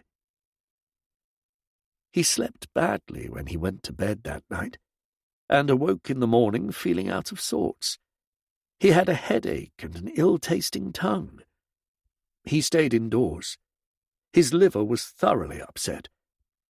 To relieve his feelings, he spoke sharply to the daily woman. "I've caught a bad chill," he said to her. "Trying to get warm last night. So much for applewood. The smell of it has affected my inside as well. You can tell Willis when he comes tomorrow." She looked at him in disbelief. "I'm sure I'm very sorry," she said. "I told my sister about the wood last night when I got home, and that you had not fancied it. She said it was most unusual. Applewood is considered quite a luxury to burn, and burns well, what's more." "This lot didn't, that's all I know," he said to her. "And I never want to see any more of it. As for the smell, I can taste it still. It's completely turned me up." Her mouth tightened. "I'm sorry," she said. And then, as she left the dining room, her eye fell on the empty whiskey bottle on the sideboard. She hesitated a moment, then put it on her tray. "You've finished with this, sir?" she said. Of course he had finished with it. It was obvious. The bottle was empty. He realized the implication, though. She wanted to suggest that the idea of applewood smoke upsetting him was all my eye. He had done himself too well. Damned impertinence. "Yes," he said. "You can bring another in its place." That would teach her to mind her own business. He was quite sick for several days, queasy and giddy, and finally rang up the doctor to come and have a look at him. The story of the applewood sounded nonsense when he told it, and the doctor, after examining him, appeared unimpressed. "Just a chill on the liver," he said. "Damp feet and possibly something you've eaten combined. I hardly think wood smoke has much to do with it. You ought to take more exercise if you're inclined to have a liver. Play golf. I don't know how I should keep fit without my weekend golf." He laughed, packing up his bag. "I'll make you up some medicine," he said. "And once this rain is cleared off, I should get out and into the air. It's mild enough, and all we want now is a bit of sunshine to bring everything on. Your garden is further ahead than mine. Your fruit trees are ready to blossom." And then, before leaving the room, he added, You mustn't forget you had a bad shock a few months ago. It takes time to get over these things. You're still missing your wife, you know. Best thing is to get out and about and see people. Well, take care of yourself." His patient dressed and went downstairs. The fellow meant well, of course, but his visit had been a waste of time. You're still missing your wife, you know. How little the doctor understood. Poor Midge. At least he himself had the honesty to admit that he did not miss her at all, that now she was gone he could breathe, he was free, and that apart from the upset liver he had not felt so well for years. During the few days he had spent in bed, the Daily Woman had taken the opportunity to spring clean the living room. An unnecessary piece of work, but he supposed it was part of the legacy Midge had left behind her. The room looked scrubbed and straight and much too tidy. His own personal litter cleared, books and papers neatly stacked. It was an infernal nuisance, really, having anyone to do for him at all. It would not take much for him to sack her and fend for himself as best he could. Only the bother, the tie of cooking and washing up prevented him. The ideal life, of course, was that led by a man out east or in the South Seas who took a native wife. No problem there. Silence, good service, perfect waiting, excellent cooking, no need for conversation. And then if you wanted something more than that, there she was. Young, warm, a companion for the dark hours. No criticism ever, the obedience of an animal to its master, and the light-hearted laughter of a child. Yes, they had wisdom all right, those fellows who broke away from convention. Good luck to them. He strolled over to the window and looked out up the sloping lawn. The rain was stopping, and tomorrow it would be fine. He would be able to get out, as the doctor had suggested. The man was right, too, about the fruit trees. The little one near the steps was in flower already, and a blackbird had perched himself on one of the branches, which swayed slightly under his weight. The raindrops glistened, and the opening buds were very curled and pink, but when the sun broke through tomorrow they would turn white and soft against the blue of the sky. He must find his old camera, and put a film in it and photograph the little tree. The others would be in flower too during the week. As for the old one, there on the left, it looked as dead as ever, or else the so-called buds were so brown they did not show up from this distance. Perhaps the shedding of the branch had been its finish, and a good job too. He turned away from the window and set about rearranging the room to his taste, spreading his things about. He liked pottering, opening drawers, taking things out and putting them back again. There was a red pencil in one of the side tables that must have slipped down behind a pile of books and been found during the turnout. He sharpened it, gave it a sleek, fine point. He found a new film in another drawer and kept it out to put in his camera in the morning. There were a number of papers and old photographs in the drawer, heaped in a jumble, and snapshots too, dozens of them. Midge used to look after these things at one time and put them in albums. Then, during the war, she must have lost interest or had too many other things to do. All this junk could really be cleared away. It would have made a fine fire the other night, and might have got even the apple logs to burn. There was little sense in keeping any of it. This appalling photo of Midge, for instance, taken heaven knows how many years ago, not long after their marriage, judging from the style of it. Did she really wear her hair that way? That fluffy mop, much too thick and bushy for her face, which was long and narrow even then. The low neck, pointing to a V, and the dangling earrings and the smile, too eager, making her mouth seem larger than it was. In the left-hand corner she had written, "To my own darling Buzz from his loving Midge." He had completely forgotten his old nickname. It had been dropped years back, and he seemed to remember he had never cared for it. He had found it ridiculous and embarrassing, and had chided her for using it in front of people. He tore the photograph in half and threw it on the fire. He watched it curl up upon itself and burn, and the last to go was that vivid smile. My own darling Buzz. Suddenly he remembered the evening dress in the photograph. It was green, not her colour ever, turning her sallow, and she had bought it for some special occasion, some big dinner party with friends who were celebrating their wedding anniversary. The idea of the dinner had been to invite all those friends and neighbours who had been married roughly around the same time, which was the reason Midge and he had gone. There was a lot of champagne, and 1 or 2 speeches, and much conviviality, laughter, and joking. Some of the joking rather broad, and he remembered that when the evening was over and they were climbing into the car to drive away, his host, with a gust of laughter, said, "Try paying your addresses in a top hat, old boy. They say it never fails."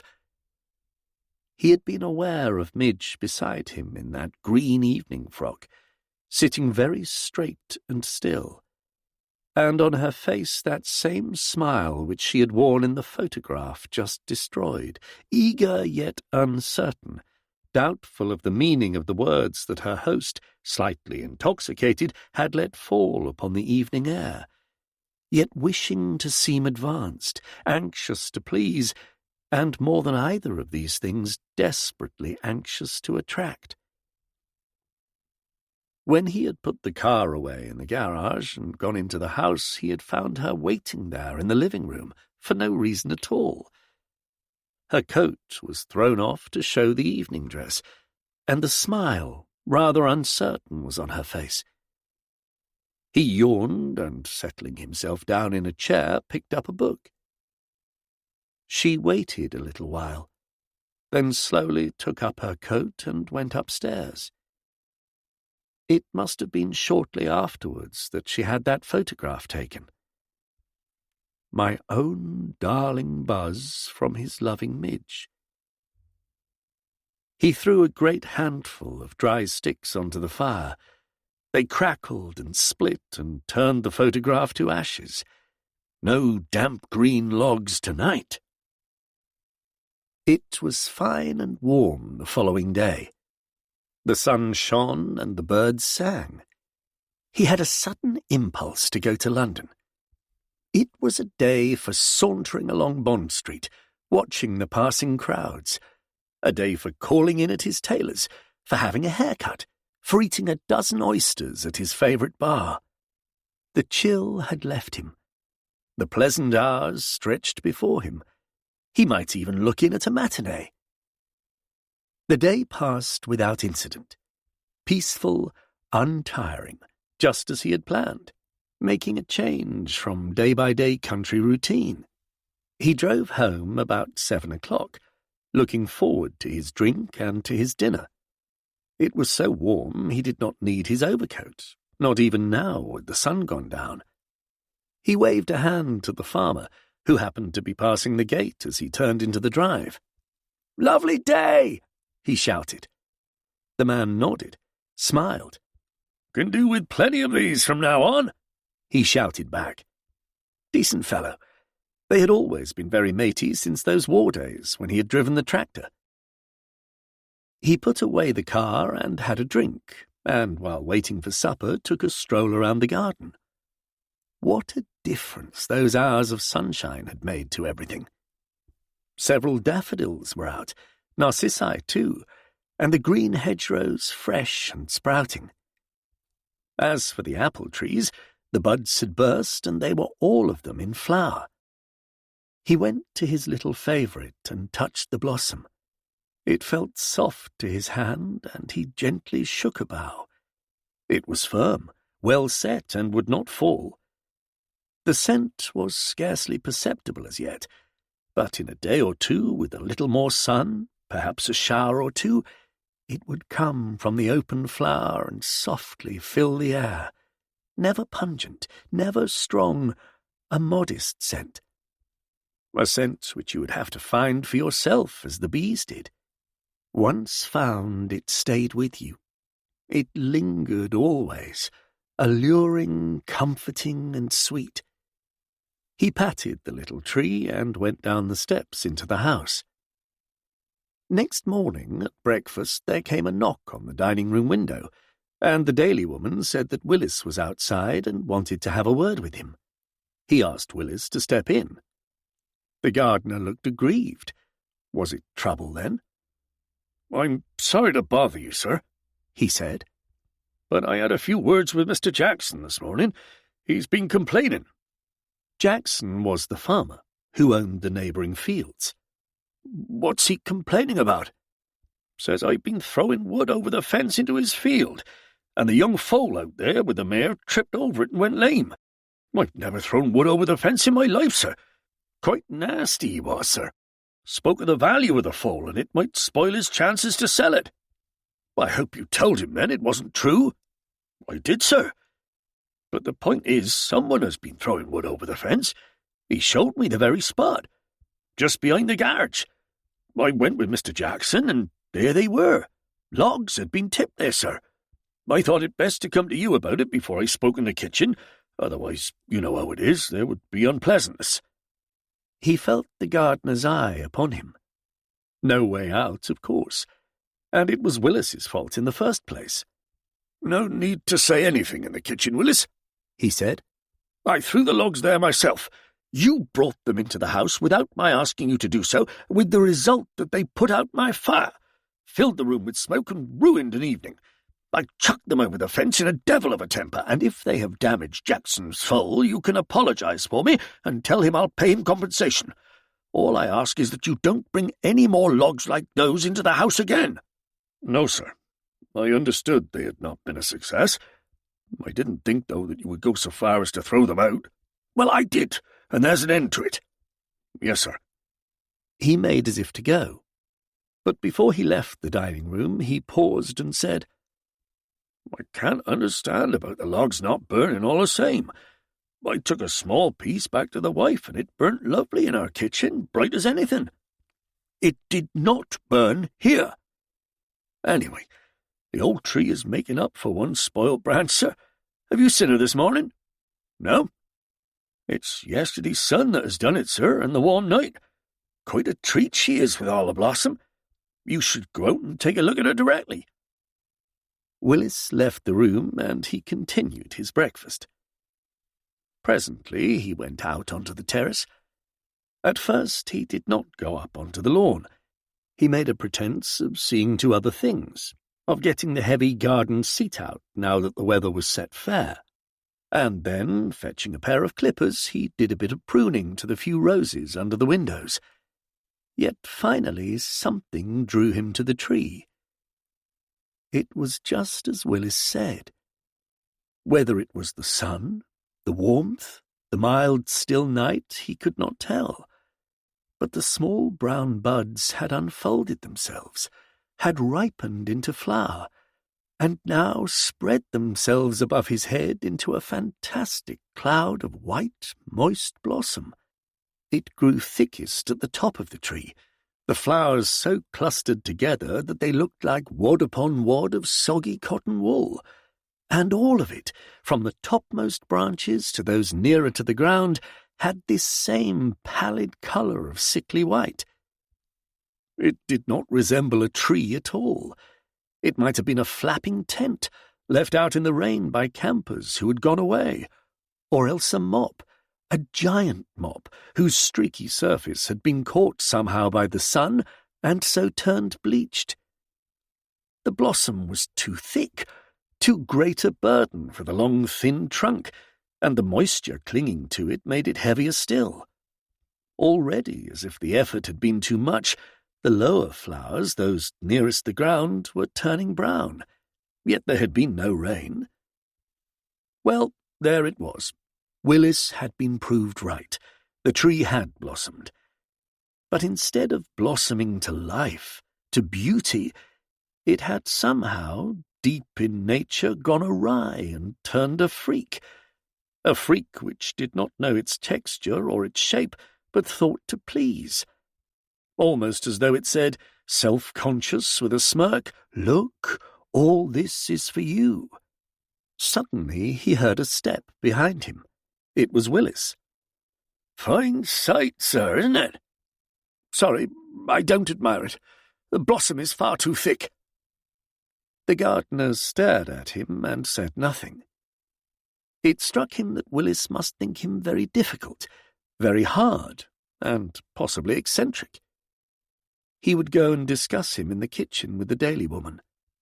He forced himself to smile at Willis. "Look here," he said. "I don't mean to damp you, but all this blossom doesn't interest me. I prefer it small and light and colourful like the little tree. But you take some of it back home to your wife.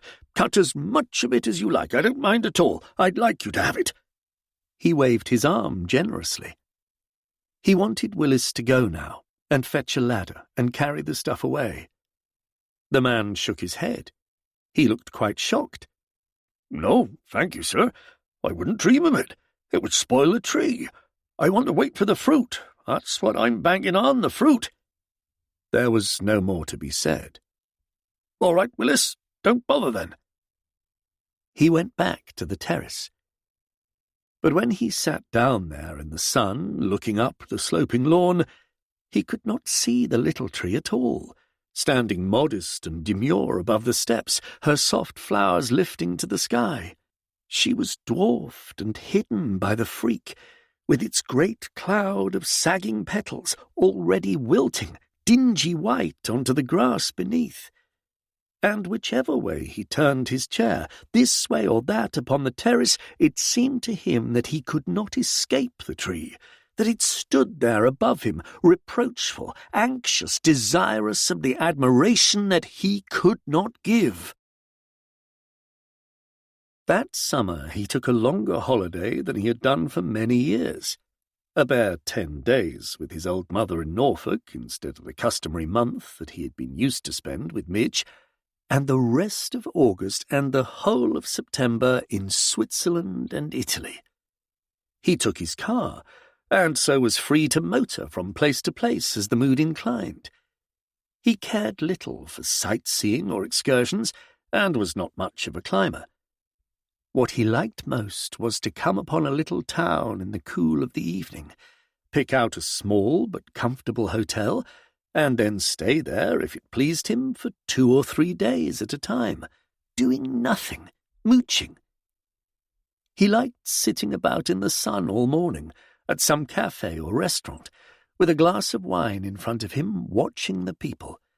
So many gay young creatures seemed to travel nowadays. He enjoyed the chatter of conversation around him, as long as he did not have to join in. And now and again a smile would come his way, a word or two of greeting from some guest in the same hotel, but nothing to commit him. Merely a sense of being in the swim, of being a man of leisure on his own abroad. The difficulty in the old days, on holiday anywhere with Midge, would be her habit of striking up acquaintance with people, some other couple who struck her as looking nice, or as she put it, our sort. It would start with conversation over coffee, and then pass on to mutual planning of shared days, car drives in foursomes. He could not bear it. The holiday would be ruined. Now, thank heaven, there was no need for this. He did what he liked in his own time. There was no Midge to say, "Well, shall we be moving?" when he was still sitting contentedly over his wine. No Midge to plan a visit to some old church that did not interest him. He put on weight during his holiday, and he did not mind. There was no one to suggest a good long walk to keep fit after the rich food, thus spoiling the pleasant somnolence that comes with coffee and dessert. No one to glance surprised at the sudden wearing of a jaunty shirt, a flamboyant tie. Strolling through the little towns and villages, hatless, smoking a cigar, receiving smiles from the jolly young folk around him, he felt himself a dog. This was the life. No worries, no cares, no, "We have to be back on the 15th because of that committee meeting at the hospital." No, "We can't possibly leave the house shut up for longer than a fortnight. Something might happen." Instead, the bright lights of a little country fair, in a village whose name he did not even bother to find out.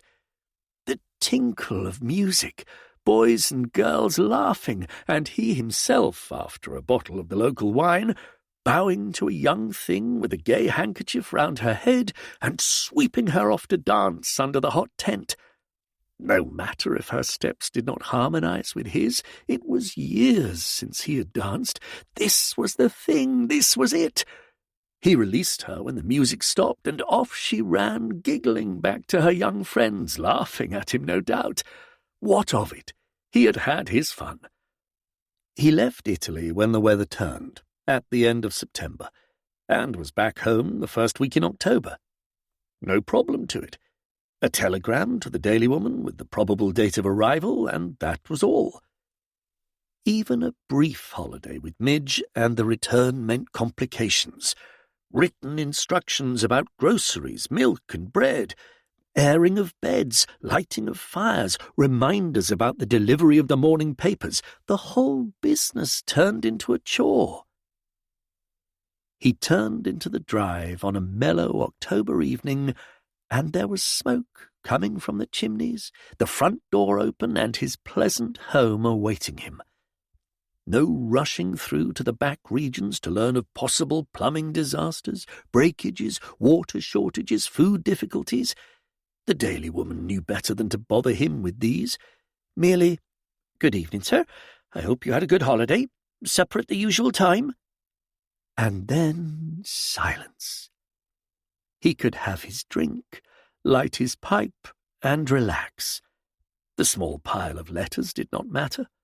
No feverish tearing of them open, and then the start of the telephoning, the hearing of those endless one-sided conversations between women friends. "Well, how are things? Really, my dear, and what did you say to that? She did? I can't possibly on Wednesday." He stretched himself contentedly, stiff after his drive, and gazed comfortably around the cheerful, empty living room. He was hungry after his journey up from Dover, and the chop seemed rather meagre after foreign fare. But there it was. It wouldn't hurt him to return to plainer food. A sardine on toast followed the chop, and then he looked about him for dessert. There was a plate of apples on the sideboard. He fetched them and put them down in front of him on the dining-room table. Poor-looking things, small and wizened, dullish brown in colour. He bit into one, but as soon as the taste of it was on his tongue, he spat it out. The thing was rotten. He tried another. It was just the same. He looked more closely at the pile of apples. The skins were leathery and rough and hard. You would expect the insides to be sour. On the contrary, they were pulpy soft, and the cores were yellow. Filthy-tasting things. A stray piece stuck to his tooth, and he pulled it out. Stringy, beastly. He rang the bell, and the woman came through from the kitchen. "Have we any other dessert?" he said. "I'm afraid not, sir. I remembered how fond you were of apples, and Willis brought in these from the garden. He said they were especially good and just ripe for eating." "Well, he's quite wrong. They're uneatable." "I'm very sorry, sir. I wouldn't have put them through had I known. There's a lot more outside, too. Willis brought in a great basketful." "All the same sort?" "Yes, sir. The small brown ones. No other kind at all." "Never mind. It can't be helped. I'll look for myself in the morning." He got up from the table and went through to the living room. He had a glass of port to take away the taste of the apples, but it seemed to make no difference, not even a biscuit with it. The pulpy, rotten tang clung to his tongue and the roof of his mouth, and in the end he was obliged to go up to the bathroom and clean his teeth. The maddening thing was that he could have done with a good clean apple after that rather indifferent supper, something with a smooth, clear skin, the inside not too sweet, a little sharp in flavour. He knew the kind.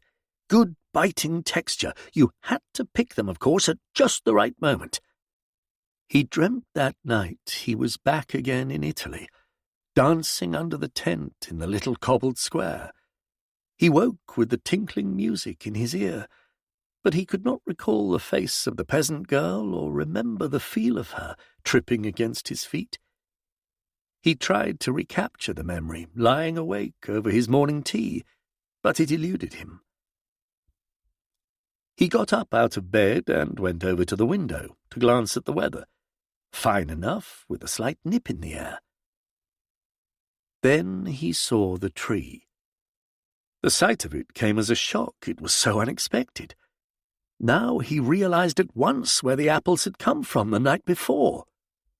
The tree was laden, bowed down under her burden of fruit. They clustered, small and brown on every branch, diminishing in size as they reached the top, so that those on the high boughs, not grown yet to full size, looked like nuts. They weighed heavy on the tree, and because of this it seemed bent and twisted out of shape, the lower branches nearly sweeping the ground. And on the grass at the foot of the tree were more and yet more apples, windfalls, the first grown, pushed off by their clamouring brothers and sisters. The ground was covered with them, many split open and rotting where the wasps had been. Never in his life had he seen a tree so laden with fruit. It was a miracle that it had not fallen under the weight. He went out before breakfast. Curiosity was too great, and stood beside the tree staring at it. There was no mistake about it. These were the same apples that had been put in the dining room last night. Hardly bigger than tangerines, and many of them smaller than that. They grew so close together on the branches that to pick one you would be forced to pick a dozen. There was something monstrous in the sight, something distasteful. Yet it was pitiful, too, that the months had brought this agony upon the tree, for agony it was. There could be no other word for it. The tree was tortured by fruit, groaning under the weight of it, and the frightful part about it was that not one of the fruit was eatable. Every apple was rotten through and through. He trod them underfoot, the windfalls on the grass, there was no escaping them. And in a moment they were mush and slime clinging about his heels. He had to clean the mess off with wisps of grass. It would have been far better if the tree had died, stark and bare, before this ever happened. What use was it to him or anyone, this load of rotting fruit littering up the place, fouling the ground? And the tree itself humped as it were in pain, and yet he could almost swear, triumphant, gloating. Just as in spring, when the mass of fluffy blossom, colourless and sodden, dragged the reluctant eye away from the other trees, so it did now. Impossible to avoid seeing the tree with its burden of fruit.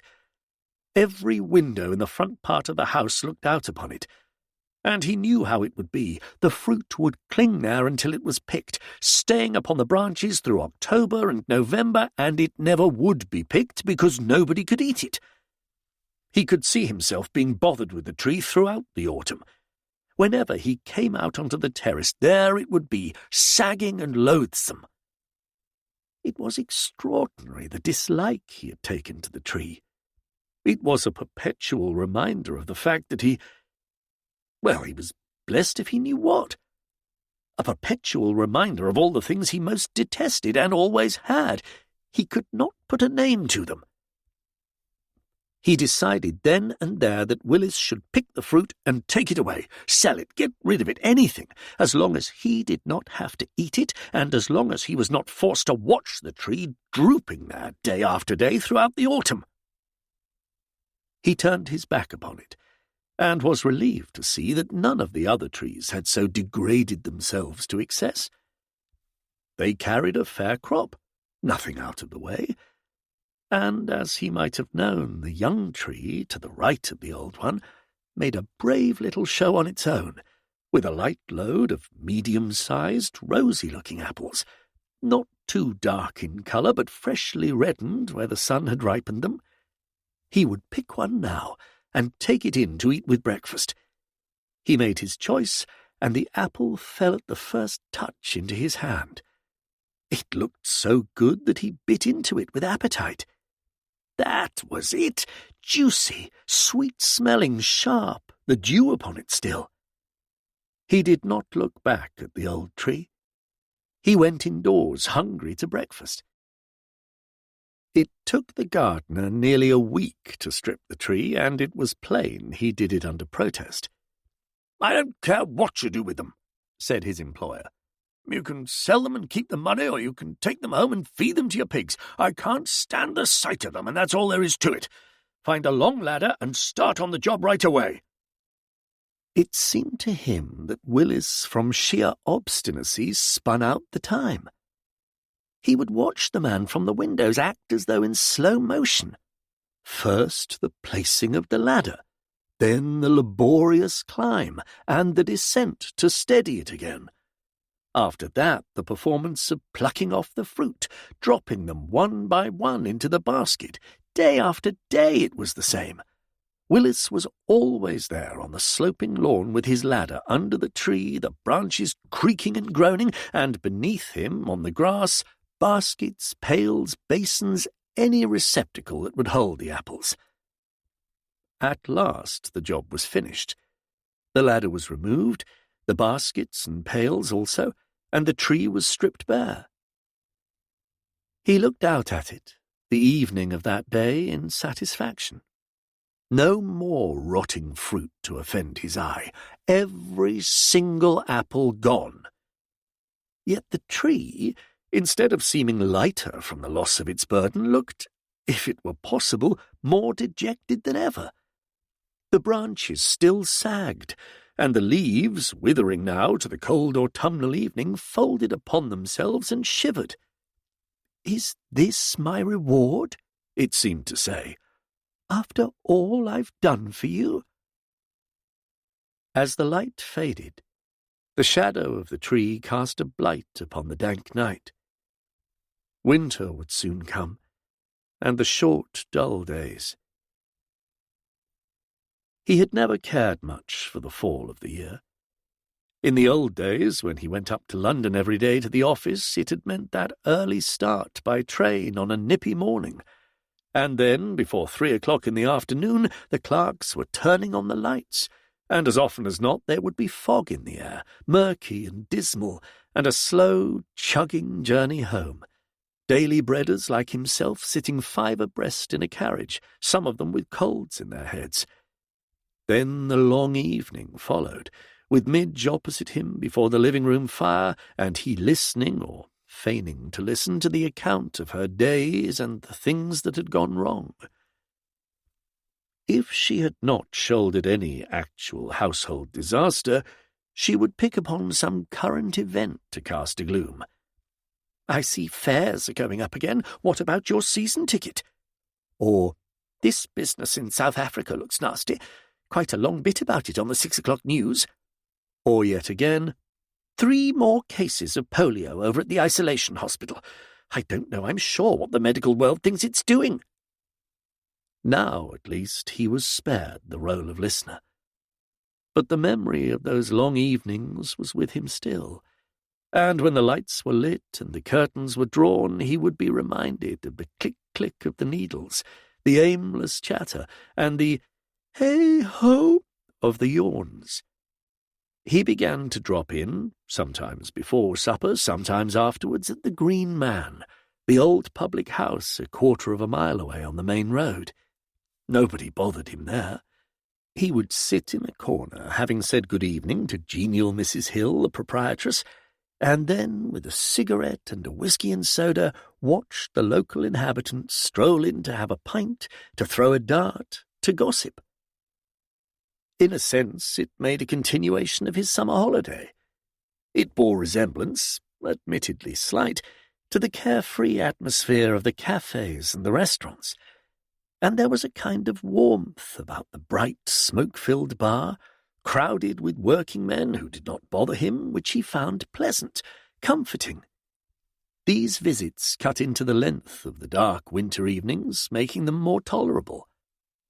A cold in the head, caught in mid-December, put a stop to this for more than a week. He was obliged to keep to the house. And it was odd, he thought to himself, how much he missed the Green Man, and how sick to death he became of sitting about in the living room or in the study with nothing to do but read or listen to the wireless. The cold and the boredom made him morose and irritable, and the enforced inactivity turned his liver sluggish.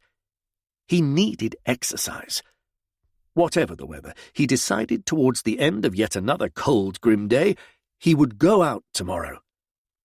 The sky had been heavy from mid-afternoon and threatened snow, but no matter. He could not stand the house for a further 24 hours without a break. The final edge to his irritation came with the fruit tart at supper. He was in that final stage of a bad cold when the taste is not yet fully returned. Appetite is poor, but there is a certain emptiness within that needs ministration of a particular kind. A bird might have done it, half a partridge roasted to perfection, followed by a cheese soufflé. As well ask for the moon. The Daily Woman, not gifted with imagination, produced plaice. Of all fish, the most tasteless, the most dry. When she had borne the remains of this away, he had left most of it upon his plate, she returned with a tart. And because hunger was far from being satisfied, he helped himself to it liberally. One taste was enough. Choking, spluttering, he spat out the contents of his spoon upon the plate. He got up and rang the bell. The woman appeared, a query on her face at the unexpected summons. "What the devil is this stuff?" "Jam tart, sir." "What sort of jam?" "Apple jam, sir, made from my own bottling." He threw down his napkin on the table. "I guessed as much.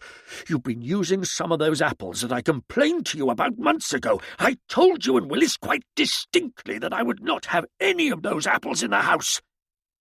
The woman's face became tight and drawn. "You said, sir, not to cook the apples or to bring them in for dessert. You said nothing about not making jam. I thought they would taste all right as jam, and I made some myself to try. It was perfectly all right. So I made several bottles of jam from the apples Willis gave me. We always made jam here, Madam and myself." "Well, I'm sorry for your trouble, but I can't eat it. Those apples disagreed with me in the autumn, and whether they are made into jam or whatever you like, they will do so again. Take the tart away and don't let me see it or the jam again. I'll have some coffee in the living room." He went out of the room trembling. It was fantastic that such a small incident should make him feel so angry. God, what fools people were! She knew, Willis knew that he disliked the apples, loathed the taste and smell of them, but in their cheese-paring way they decided that it would save money if he was given homemade jam made from the apples he particularly detested. He swallowed down a stiff whisky and lit a cigarette. In a moment or two she appeared with the coffee. She did not retire immediately on putting down the tray. "Could I have a word with you, sir?" "What is it?" "I think it would be for the best if I gave in my notice." Now this on top of the other. What a day, what an evening! "What reason? Because I can't eat apple tart?" "It's not just that, sir. Somehow I feel things are very different from what they were. I have meant to speak several times." "I don't give much trouble, do I?" "No, sir. Only in the old days, when Madam was alive, I felt my work was appreciated. Now it's as though it didn't matter one way or the other. Nothing's ever said, and although I try to do my best, I can't be sure. I think I'd be happier if I went where there was a lady again who took notice of what I did." "You are the best judge of that, of course. I'm sorry if you haven't liked it here lately." "You were away so much too, sir, this summer. When Madam was alive, it was never for more than a fortnight. Everything seems so changed. I don't know where I am, or Willis either." "So Willis is fed up too?" "That's not for me to say, of course. I know he was upset about the apples, but that's some time ago. Perhaps he'll be speaking to you himself." "Perhaps he will. I had no idea I was causing so much concern to you both. All right, that's quite enough. Good night." She went out of the room. He stared moodily about him. Good riddance to them both, if that was how they felt. Things aren't the same. everything's so changed. Damned nonsense. As for Willis being upset about the apples, what infernal impudence! Hadn't he a right to do what he liked with his own tree? To hell with his cold and with the weather. He couldn't bear sitting about in front of the fire thinking about Willis and the cook. He would go down to the Green Man and forget the whole thing. He put on his overcoat and muffler and his old cap and walked briskly down the road, and in 20 minutes he was sitting in his usual corner in the Green Man, with Mrs. Hill pouring out his whisky and expressing her delight to see him back. One or two of the habitués smiled at him, asked after his health. "Had a cold, sir? Same everywhere. Everyone's got one." "That's right. Well, it's the time of year, isn't it? Got to explain it. It's when it's on the chest it's nasty. No worse than being stuffed up like in the head. That's right. One's as bad as the other. Nothing to it." Likeable fellows. Friendly, not harping at one, not bothering. "Another whisky, please." "There you are, sir. Do you good. Keep out the cold." Mrs. Hill beamed behind the bar. Large, comfortable old soul. Through a haze of smoke he heard the chatter, the deep laughter, the click of the darts, the jocular roar at a bull's-eye. "And if it comes on to snow, I don't know how we shall manage," Mrs. Hill was saying. "Them being so late delivering the coal. If we had a load of logs it would help us out, but what do you think they're asking? £2 a load, I mean to say." He leant forward, and his voice sounded far away, even to himself. "I'll let you have some logs," he said. Mrs. Hill turned round. She had not been talking to him. "Excuse me," she said. "I'll let you have some logs," he repeated. "Got an old tree up at home, needed sawing down for months. Do it for you tomorrow." He nodded, smiling. "Oh, no, sir. I couldn't think of putting you to the trouble. The coal will turn up, never fear. No trouble at all, a pleasure. Like to do it for you. The exercise, do me good. Putting on weight. You count on me." He got down from his seat and reached, rather carefully, for his coat. "It's applewood," he said. "Do you mind applewood?" "Why, no," she answered. "Any wood will do. But can you spare it, sir?" He nodded mysteriously. It was a bargain. It was a secret. "I'll bring it down to you in my trailer tomorrow night," he said. "Careful, sir," she said. "Mind the step." He walked home through the cold, crisp night, smiling to himself. He did not remember undressing or getting into bed, but when he woke the next morning, the first thought that came to his mind was the promise he had made about the tree.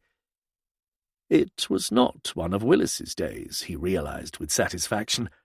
There would be no interfering with his plan. The sky was heavy and snow had fallen in the night, more to come. But as yet, nothing to worry about, nothing to hamper him. He went through to the kitchen garden after breakfast to the tool shed. He took down the saw, the wedges, and the axe. He might need all of them. He ran his thumb along the edges. They would do. As he shouldered his tools and walked back to the front garden, he laughed to himself, thinking that he must resemble an executioner of old days, setting forth to behead some wretched victim in the tower. He laid his tools down beneath the apple tree. It would be an act of mercy, really. Never had he seen anything so wretched, so utterly woebegone as the apple tree. There couldn't be any life left in it, not a leaf remained. Twisted, ugly, bent, it ruined the appearance of the lawn. Once it was out of the way, the whole setting of the garden would change. A snowflake fell onto his hand, then another. He glanced down past the terrace to the dining-room window. He could see the woman laying his lunch. He went down the steps and into the house. "Look," he said. "If you like to leave my lunch ready in the oven, I think I'll fend for myself today. I may be busy, and I don't want to be pinned down for time. Also, it's going to snow. You would better go off early today and get home in case it becomes really bad. I can manage perfectly well, but I prefer it." Perhaps she thought his decision came through offence at her giving notice the night before. Whatever she thought, he did not mind. He wanted to be alone. He wanted no face peering from the window. She went off at about 12:30, and as soon as she had gone, he went to the oven and got his lunch. He meant to get it over, so that he could give up the whole short afternoon to the felling of the tree. No more snow had fallen, apart from a few flakes that did not lie. He took off his coat, rolled up his sleeves, and seized the saw. With his left hand he ripped away the wire at the base of the tree. Then he placed the saw about a foot from the bottom and began to work it, backwards, forwards. For the first dozen strokes all went smoothly. The saw bit into the wood, the teeth took hold. Then, after a few moments, the saw began to bind. He had been afraid of that. He tried to work it free, but the opening that he had made was not yet large enough, and the tree gripped upon the saw and held it fast. He drove in the first wedge, with no result. He drove in the second, and the opening gaped a little wider, but still not wide enough to release the saw. He pulled and tugged at the saw to no avail. He began to lose his temper. He took up his axe and started hacking at the tree, pieces of the trunk flying outwards, scattering on the grass. That was more like it. That was the answer. Up and down went the heavy axe, splitting and tearing at the tree. Off came the peeling bark, the great white strips of underwood, raw and stringy. Hack at it, blast at it, gouge at the tough tissue, throw the axe away, claw at the rubbery flesh with the bare hands. Not far enough yet. Go on, go on.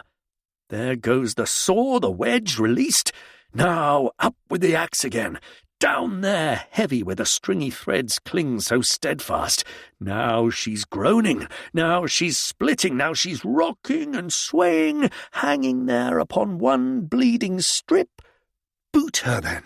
That's it. Kick her again. One final blow. She's over, she's falling, she's down. Damn her, blast her, she's down, splitting the air with sound, and all her branches spread about her on the ground. He stood back, wiping the sweat from his forehead, from his chin. The wreckage surrounded him on either side, and below him at his feet gaped the torn, white, jagged stump of the axed tree. It began snowing. His first task after felling the apple tree was to hack off the branches and the smaller boughs, and so to grade the wood in stacks, which made it easier to drag away. The small stuff, bundled and roped, would do for kindling. Mrs. Hill would no doubt be glad of that as well. He brought the car with the trailer attached to the garden gate hard by the terrace. This chopping up of the branches was simple work. Much of it could be done with a hook. The fatigue came with bending and tying the bundles, and then heaving them down past the terrace and through the gate up onto the trailer. The thicker branches he disposed of with the axe, then split them into 3 or 4 lengths, which he could also rope and drag one by one to the trailer. He was fighting all the while against time. The light, what there was of it, would be gone by 4:30, and the snow went on falling. The ground was already covered, and when he paused for a moment in his work and wiped the sweat away from his face, the thin frozen flakes fell upon his lips and made their way, insidious and soft, down his collar to his neck and body. If he lifted his eyes to the sky, he was blinded at once. The flakes came thicker, faster, swirling about his head, and it was as though the heaven had turned itself into a canopy of snow, ever descending, coming nearer, closer, stifling the earth. The snow fell upon the torn boughs and the hacked branches, hampering his work. If he rested but an instant to draw breath and renew his strength, it seemed to throw a protective cover, soft and white, over the pile of wood. He could not wear gloves. If he did so, he had no grip upon his hook or his axe, nor could he tie the rope and drag the branches. His fingers were numb with cold. Soon they would be too stiff to bend. He had a pain now under the heart from the strain of dragging the stuff onto the trailer, and the work never seemed to lessen. Whenever he returned to the fallen tree, the pile of wood would appear as high as ever. Long boughs, short boughs, a heap of kindling there, nearly covered with the snow which he had forgotten. All must be roped and fastened and carried or pulled away. It was after 4:30 and almost dark when he had disposed of all the branches, and nothing now remained but to drag the trunk, already hacked into 3 lengths, over the terrace to the waiting trailer. He was very nearly at the point of exhaustion. Only his will to be rid of the tree kept him to the task. His breath came slowly, painfully, and all the while the snow fell into his mouth and into his eyes, and he could barely see. He took his rope and slid it under the cold, slippery trunk, knotting it fiercely. How hard and unyielding was the naked wood, and the bark was rough, hurting his numb hands. "That's the end of you," he muttered. "That's your finish." Staggering to his feet, he bore the weight of the heavy trunk over his shoulder and began to drag it slowly down over the slope to the terrace and to the garden gate. It followed him, bump, bump, down the steps of the terrace. Heavy and lifeless, the last bare limbs of the apple tree dragged in his wake through the wet snow. It was over. His task was done. He stood, panting, one hand upon the trailer. Now nothing more remained but to take the stuff down to the Green Man before the snow made the drive impossible. He had chains for the car. He had thought of that already. He went into the house to change the clothes that were clinging to him and to have a drink. Never mind about his fire, never mind about drawing curtains, seeing what there might be for supper. All the chores the daily woman usually did, that would come later. He must have his drink and get the wood away. His mind was numb and weary, like his hands and his whole body. For a moment he thought of leaving the job until the following day, flopping down into the armchair and closing his eyes. No, it would not do. Tomorrow there would be more snow. Tomorrow the drive would be 2 or 3 feet deep. He knew the signs. And there would be the trailer stuck outside the garden gate with a pile of wood inside it, frozen white. He must make the effort and do the job tonight. He finished his drink, changed, and went out to start the car. It was still snowing, but now that darkness had fallen, a colder, cleaner feeling had come into the air, and it was freezing. The dizzy, swirling flakes came more slowly now, with precision. The engine started, and he began to drive downhill, the trailer in tow. He drove slowly and very carefully because of the heavy load. And it was an added strain after the hard work of the afternoon, peering through the falling snow, wiping the windscreen. Never had the lights of the Green Man shone more cheerfully as he pulled up into the little yard. He blinked as he stood within the doorway, smiling to himself. "Well, I've brought your wood," he said. Mrs. Hill stared at him from behind the bar. 1 or 2 fellows turned and looked at him, and a hush fell upon the dart players. "You never," began Mrs. Hill, but he jerked his head at the door and laughed at her. "Go and see," he said, "but don't ask me to unload it tonight."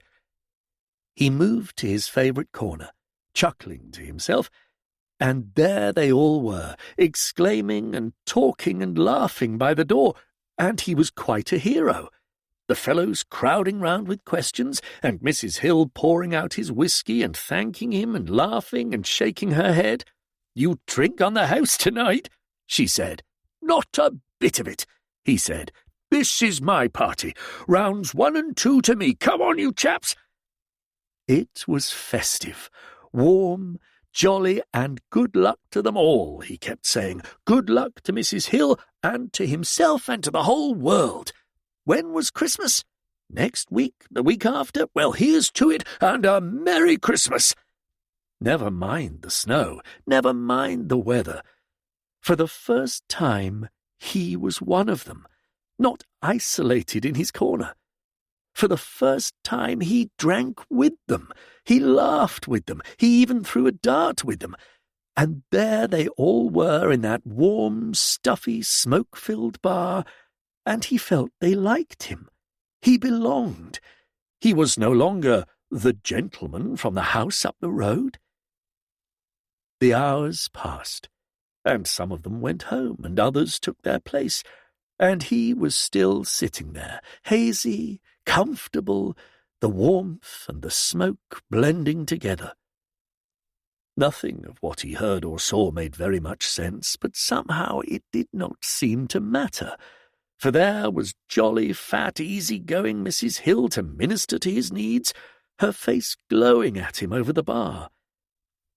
Another face swung into his view, that of one of the labourers from the farm, with whom in the old war days he had shared the driving of the tractor. He leant forwards, touching the fellow on the shoulder. "What happened to the little girl?" he said. The man lowered his tankard. "Beg pardon, sir," he said. "You remember, the little land girl. She used to milk the cows, feed the pigs up at the farm. Pretty girl, dark curly hair, always smiling." Mrs. Hill turned round from serving another customer.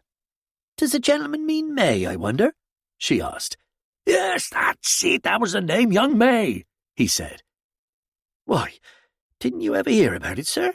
said Mrs. Hill, filling up his glass. "We were all very much shocked at the time. Everyone was talking of it, weren't they, Fred?" "Well, that's right, Mrs. Hill." The man wiped his mouth with the back of his hand. "Killed," he said. "Thrown from the back of some chap's motorbike. Going to be married very shortly, about 4 years ago now. Dreadful thing, eh? Nice kid, too." "We all sent a wreath from just around," said Mrs. Hill. "Her mother wrote back, very touched, and sent a cutting from the local paper, didn't she, Fred? Quite a big funeral they had, ever so many floral tributes. Poor May. We were all fond of May." "That's right," said Fred. "And fancy you never hearing about it, sir," said Mrs. Hill. "No," he said. "No, nobody ever told me. I'm sorry about it.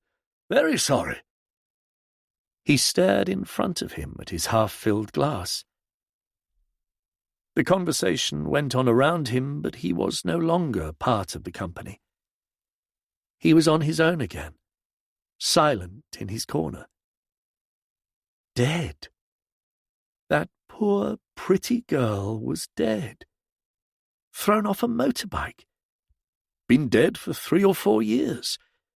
Some careless bloody fellow taking a corner too fast, the girl behind him clinging onto his belt, laughing probably in his ear, and then crash, finish. No more curling hair blowing about her face. No more laughter.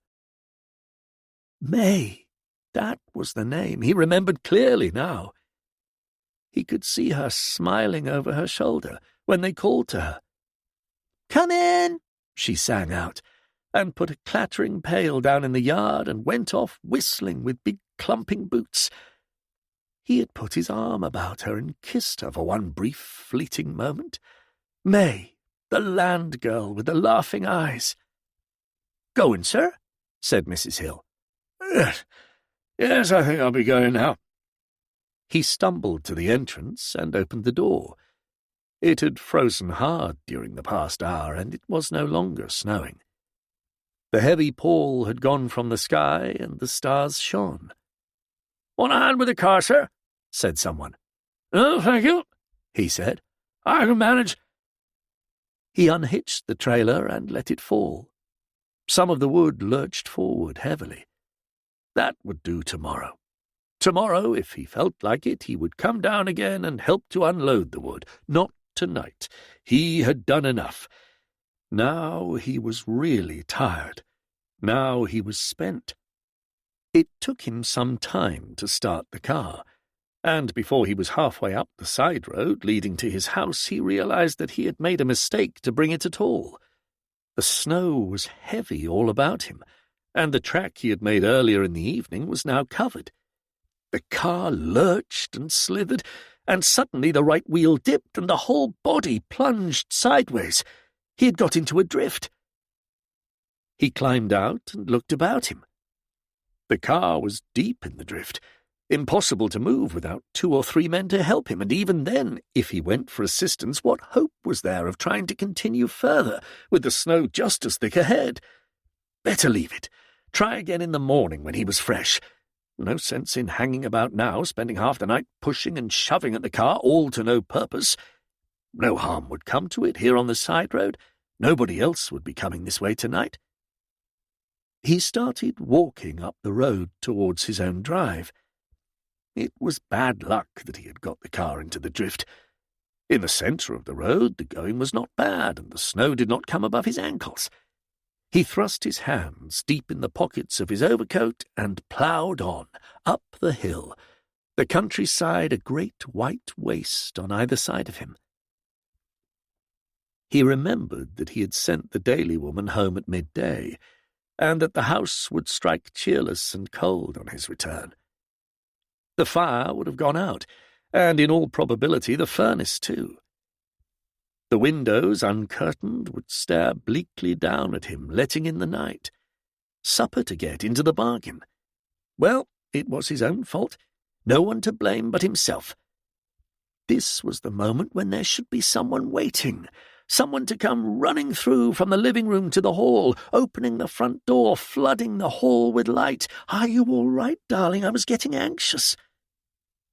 He paused for breath at the top of the hill and saw his home, shrouded by trees at the end of the short drive.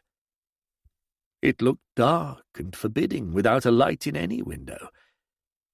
There was more friendliness in the open, under the bright stars, standing on the crisp white snow, than in the sombre house. He had left the side gate open, and he went through that way to the terrace, shutting the gate behind him. What a hush had fallen upon the garden. There was no sound at all. It was as though some spirit had come and put a spell upon the place, leaving it white and still. He walked softly over the snow towards the apple trees. Now the young one stood alone above the steps, dwarfed no longer, and with her branches spread, glistening white, she belonged to the spirit world, a world of fantasy and ghosts. He wanted to stand beside the little tree and touch the branches, to make certain she was still alive, that the snow had not harmed her, so that in the spring she would blossom once again. She was almost within his reach when he stumbled and fell. His foot twisted underneath him, caught in some obstacle hidden by the snow. He tried to move his foot, but it was jammed, and he knew suddenly by the sharpness of the pain biting his ankle that what had trapped him was the jagged split stump of the old apple tree he had felled that afternoon. He leant forward on his elbows in an attempt to drag himself along the ground, but such was his position in falling that his leg was bent backwards, away from his foot, and every effort that he made only succeeded in imprisoning the foot still more firmly in the grip of the trunk. He felt for the ground under the snow, but where he felt, his hands touched the small broken twigs from the apple tree that had scattered there when the tree fell, and then were covered by the falling snow. He shouted for help, knowing in his heart no one could hear. "Let me go!" he shouted. "Let me go!"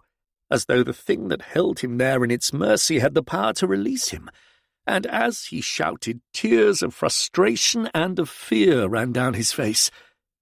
He would have to lie there all night, held fast in the clutch of the old apple tree.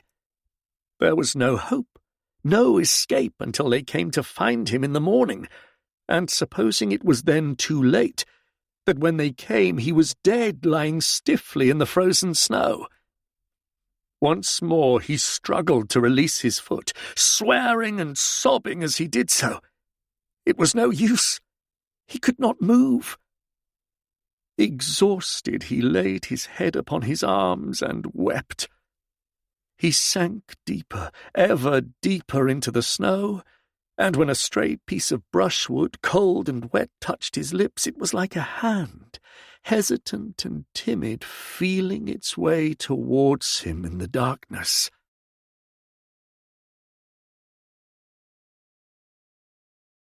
The birds. On December the 3rd, the wind changed overnight, and it was winter. Until then, the autumn had been mellow, soft. The leaves had lingered on the trees, golden red, and the hedgerows were still green. The earth was rich where the plough had turned it. Nat Hocken, because of a wartime disability, had a pension and did not work full-time at the farm.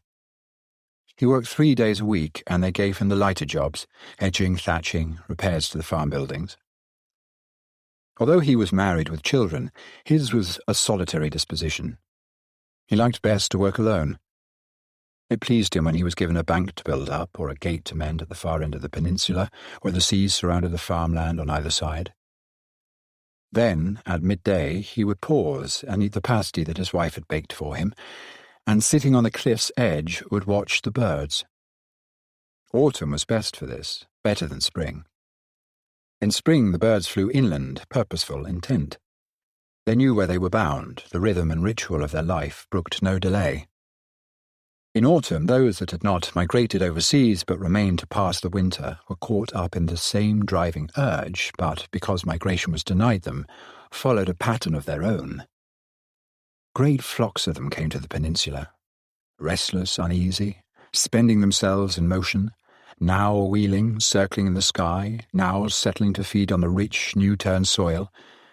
But even when they fed, it was as though they did so without hunger, without desire. Restlessness drove them to the skies again. Black and white, jackdaw and gull, mingled in strange partnership, seeking some sort of liberation, never satisfied, never still. Flocks of starlings, rustling like silk, flew to fresh pasture, driven by the same necessity of movement, and the smaller birds, the finches and the larks, scattered from tree to hedge as if compelled. Nat watched them, and he watched the seabirds too. Down in the bay they waited for the tide. They had more patience. Oyster-catchers, redshank, sanderling, and curlew watched by the water's edge, as the slow sea sucked at the shore and then withdrew, leaving the strip of seaweed bare and the shingle churned. The seabirds raced and ran upon the beaches. Then the same impulse to flight seized upon them too. Crying, whistling, calling, they skimmed the placid sea and left the shore. Make haste, make speed, hurry and begone. Yet where? And to what purpose? The restless urge of autumn, unsatisfying, sad, had put a spell upon them, and they must flock and wheel and cry. They must spill themselves of motion before winter came. Perhaps, thought Nat, munching his pasty by the cliff's edge, a message comes to the birds in autumn like a warning. Winter is coming. Many of them perish, and like people who, apprehensive of death before their time, drive themselves to work or folly, the birds do likewise. The birds had been more restless than ever this fall of the year, the agitation more marked, because the days were still. As the tractor traced its path up and down the western hills, the figure of the farmer silhouetted on the driving seat, the whole machine and the man upon it would be lost momentarily in the great cloud of wheeling, crying birds. There were many more than usual, Nat was sure of this. Always in autumn they followed the plough, but not in great flocks like these, nor with such clamour. Nat remarked upon it when hedging was finished for the day. "Oh, yes," said the farmer. "There are more birds about than usual. I've noticed it too. And daring, some of them, taking no notice of the tractor. 1 or 2 gulls came so close to my head this afternoon, I thought they'd knock my cap off. As it was, I could scarcely see what I was doing when they were overhead, and I had the sun in my eyes. I have a notion the weather will change. It'll be a hard winter. That's why the birds are restless." Nat tramping home across the fields and down the lane to his cottage, saw the birds still flocking over the western hills in the last glow of the sun. No wind, and the grey sea calm and full. Campion and bloom, yet in the hedges, and the air mild. The farmer was right, though, and it was that night the weather turned. Nat's bedroom faced east. He woke just after 2 and heard the wind in the chimney. Not the storm and bluster of a southwesterly gale, bringing the rain, but east wind, cold and dry. It sounded hollow in the chimney, and a loose slate rattled on the roof. Nat listened, and he could hear the sea roaring in the bay. Even the air in the small bedroom had turned chill. A draught came under the skirting of the door, blowing up the bed. Nat drew the blanket round him, leant closer to the back of his sleeping wife, and stayed wakeful, watchful, aware of misgiving without cause. Then he heard the tapping on the window. There was no creeper on the cottage walls to break loose and scratch upon the pane. He listened, and the tapping continued until, irritated by the sound, Nat got out of bed and went to the window. He opened it, and as he did so something brushed his hand, jabbing at his knuckles, grazing the skin. Then he saw the flutter of the wings, and it was gone, over the roof behind the cottage. It was a bird. What kind of bird he could not tell. The wind must have driven it to shelter on the sill. He shut the window and went back to bed, but feeling his knuckles wet, put his mouth to the scratch. The bird had drawn blood. Frightened, he supposed, and bewildered, the bird seeking shelter had stabbed at him in the darkness. Once more he settled himself to sleep. Presently the tapping came again, this time more forceful, more insistent, and now his wife woke at the sound, and turning in the bed said to him, "See to the window, Nat, it's rattling." "I've already seen to it," he told her. "There's some bird there trying to get in. Can't you hear the wind? It's blowing from the east, driving the birds to shelter." "Send them away," she said. "I can't sleep with that noise." He went to the window for the second time, and now when he opened it there was not one bird upon the sill, but half a dozen. They flew straight into his face, attacking him. He shouted, striking at them with his arms, scattering them. Like the first one, they flew over the roof and disappeared. Quickly he let the window fall and latched it. "Did you hear that?" he said. "They went for me. Tried to pick my eyes." He stood by the window, peering into the darkness, and could see nothing. His wife, heavy with sleep, murmured from the bed. "I'm not making it up," he said, angry at her suggestion. "I tell you the birds were on the sill, trying to get into the room." Suddenly a frightened cry came from the room across the passage where the children slept. "It's Jill," said his wife, roused at the sound, sitting up in bed. "Go to her. See what's the matter." Nat lit the candle, but when he opened the bedroom door and across the passage, the draught blew out the flame. There came a second cry of terror, this time from both children, and stumbling into their room he felt the beating of wings about him in the darkness. The window was wide open. Through it came the birds, hitting first the ceiling and the walls, then swerving in mid-flight, turning to the children in their beds. "It's all right, I'm here," shouted Nat. And the children flung themselves screaming upon him, while in the darkness the birds rose and dived and came for him again. "What is it, Nat? What's happened?" his wife called from the further bedroom, and swiftly he pushed the children through the door to the passage and shut it upon them, so that he was alone now in their bedroom with the birds.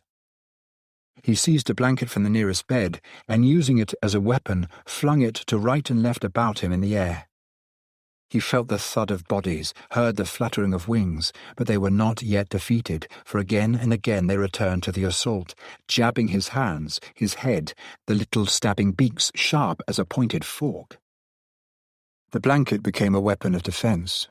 He wound it about his head, and then in greater darkness beat at the birds with his bare hands. He dared not stumble to the door and open it, lest in doing so the birds should follow him. How long he fought with them in the darkness he could not tell, but at last the beating of the wings about him lessened and then withdrew, and through the density of the blanket he was aware of light. He waited, listened. There was no sound except the fretful crying of one of the children from the bedroom beyond. The fluttering, the whirring of the wings had ceased. He took the blanket from his head and stared about him. The cold grey morning light exposed the room. Dawn, and the open window, had called the living birds. The dead lay on the floor. Nat gazed at the little corpses, shocked and horrified. They were all small birds, none of any size. There must have been 50 of them lying there upon the floor. There were robins, finches, sparrows, blue-tits, larks, and bramblings, birds that by nature's law kept to their own flock and their own territory, and now, joining one with another in their urge for battle, had destroyed themselves against the bedroom walls, or in the strife had been destroyed by him. Some had lost feathers in the fight, others had blood, his blood, upon their beaks. Sickened, Nat went to the window and stared out across his patch of garden to the fields. It was bitter cold, and the ground had all the hard black look of frost, not white frost to shine in the morning sun, but the black frost that the east wind brings. The sea, fiercer now with the turning tide, white-capped and steep, broke harshly in the bay. Of the birds there was no sign. Not a sparrow chattered in the hedge beyond the garden gate, no early missel thrush or blackbird pecked on the grass for worms. There was no sound at all but the east wind and the sea. Nat shut the window and the door of the small bedroom and went back across the passage to his own. His wife sat up in bed, one child asleep beside her, the smaller in her arms, his face bandaged. The curtains were tightly drawn across the window, the candles lit. Her face looked garish in the yellow light. She shook her head for silence. "He's sleeping now," she whispered, "but only just. Something must have cut him. There was blood at the corner of his eyes. Jill said it was the birds. She said she woke up and the birds were in the room." His wife looked up at Nat, searching his face for confirmation. She looked terrified, bewildered, and he did not want her to know that he was also shaken, dazed almost, by the events of the past few hours. "There are birds in there," he said. "Dead birds, nearly 50 of them. Robins, wrens, all the little birds from hereabouts. It's as though a madness seized them with the east wind." He sat down on the bed beside his wife and held her hand. "It's the weather," he said. "It must be that. It's the hard weather. They aren't the birds maybe from here around. They've been driven down from up country." "But Nat," whispered his wife, "it's only this night that the weather turned. There's been no snow to drive them, and they can't be hungry yet. There's food for them out there in the fields." "It's the weather," repeated Nat. "I tell you, it's the weather." His face, too, was drawn and tired like hers. They stared at one another for a while without speaking. "I'll go downstairs and make a cup of tea," he said. The sight of the kitchen reassured him, the cups and saucers neatly stacked upon the dresser, the table and chairs, his wife's roll of knitting on her basket chair, the children's toys in a corner cupboard. He knelt down, raked out the old embers, and relit the fire. The glowing sticks brought normality, the steaming kettle and the brown teapot comfort and security. He drank his tea, carried up a cup to his wife.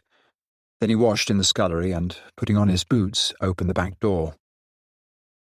The sky was hard and leaden, and the brown hills that had gleamed in the sun the day before looked dark and bare.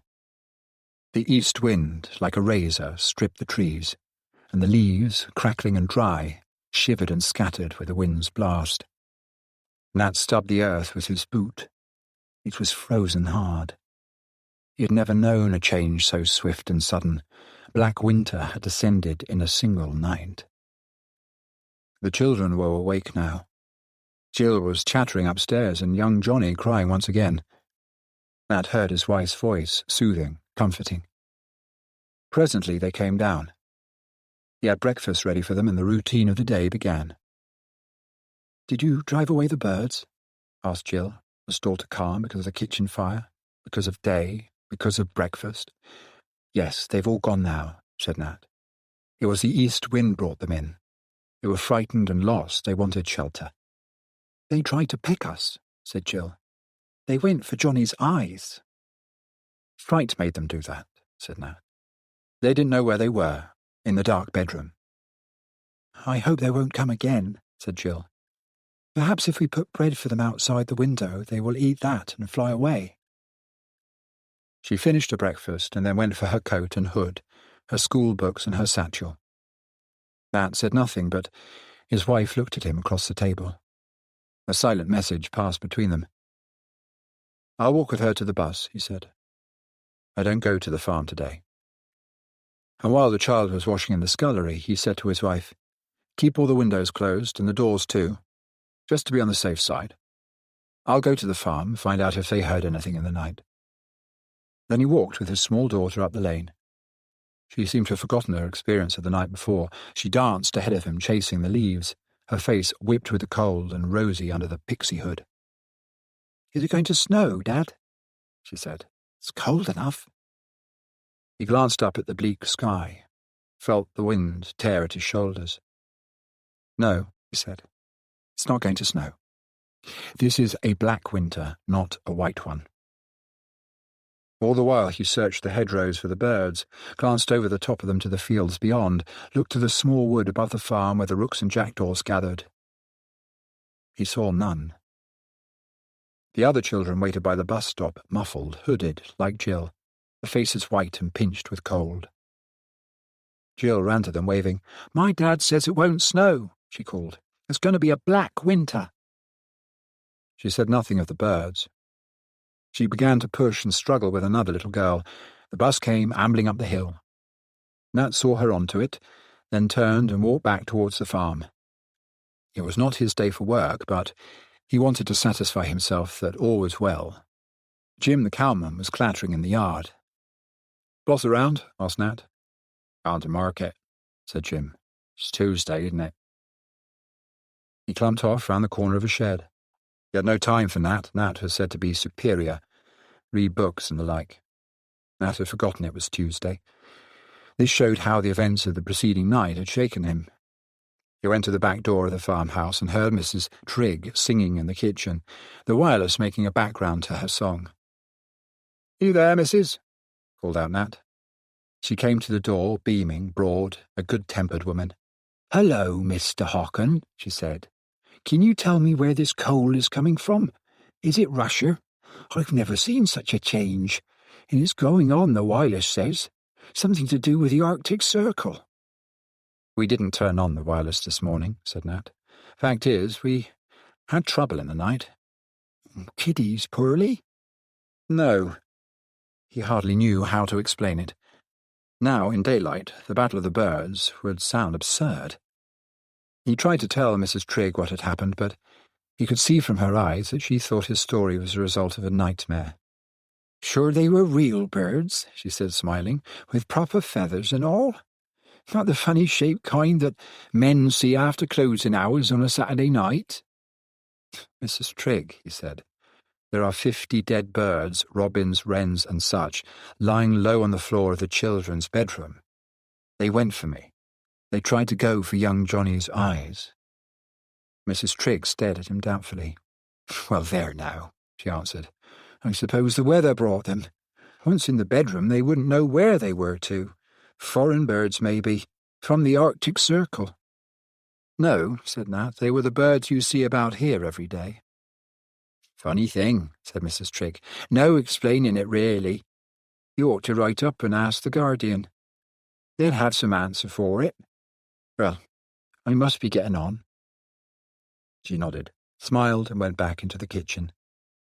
Nat, dissatisfied, turned to the farm gate. Had it not been for those corpses on the bedroom floor, which he must now collect and bury somewhere, he would have considered the tale exaggeration too. Jim was standing by the gate. "Had any trouble with the birds?" asked Nat. "Birds? What birds?" "We got them up at our place last night. Scores of them came in the children's bedroom.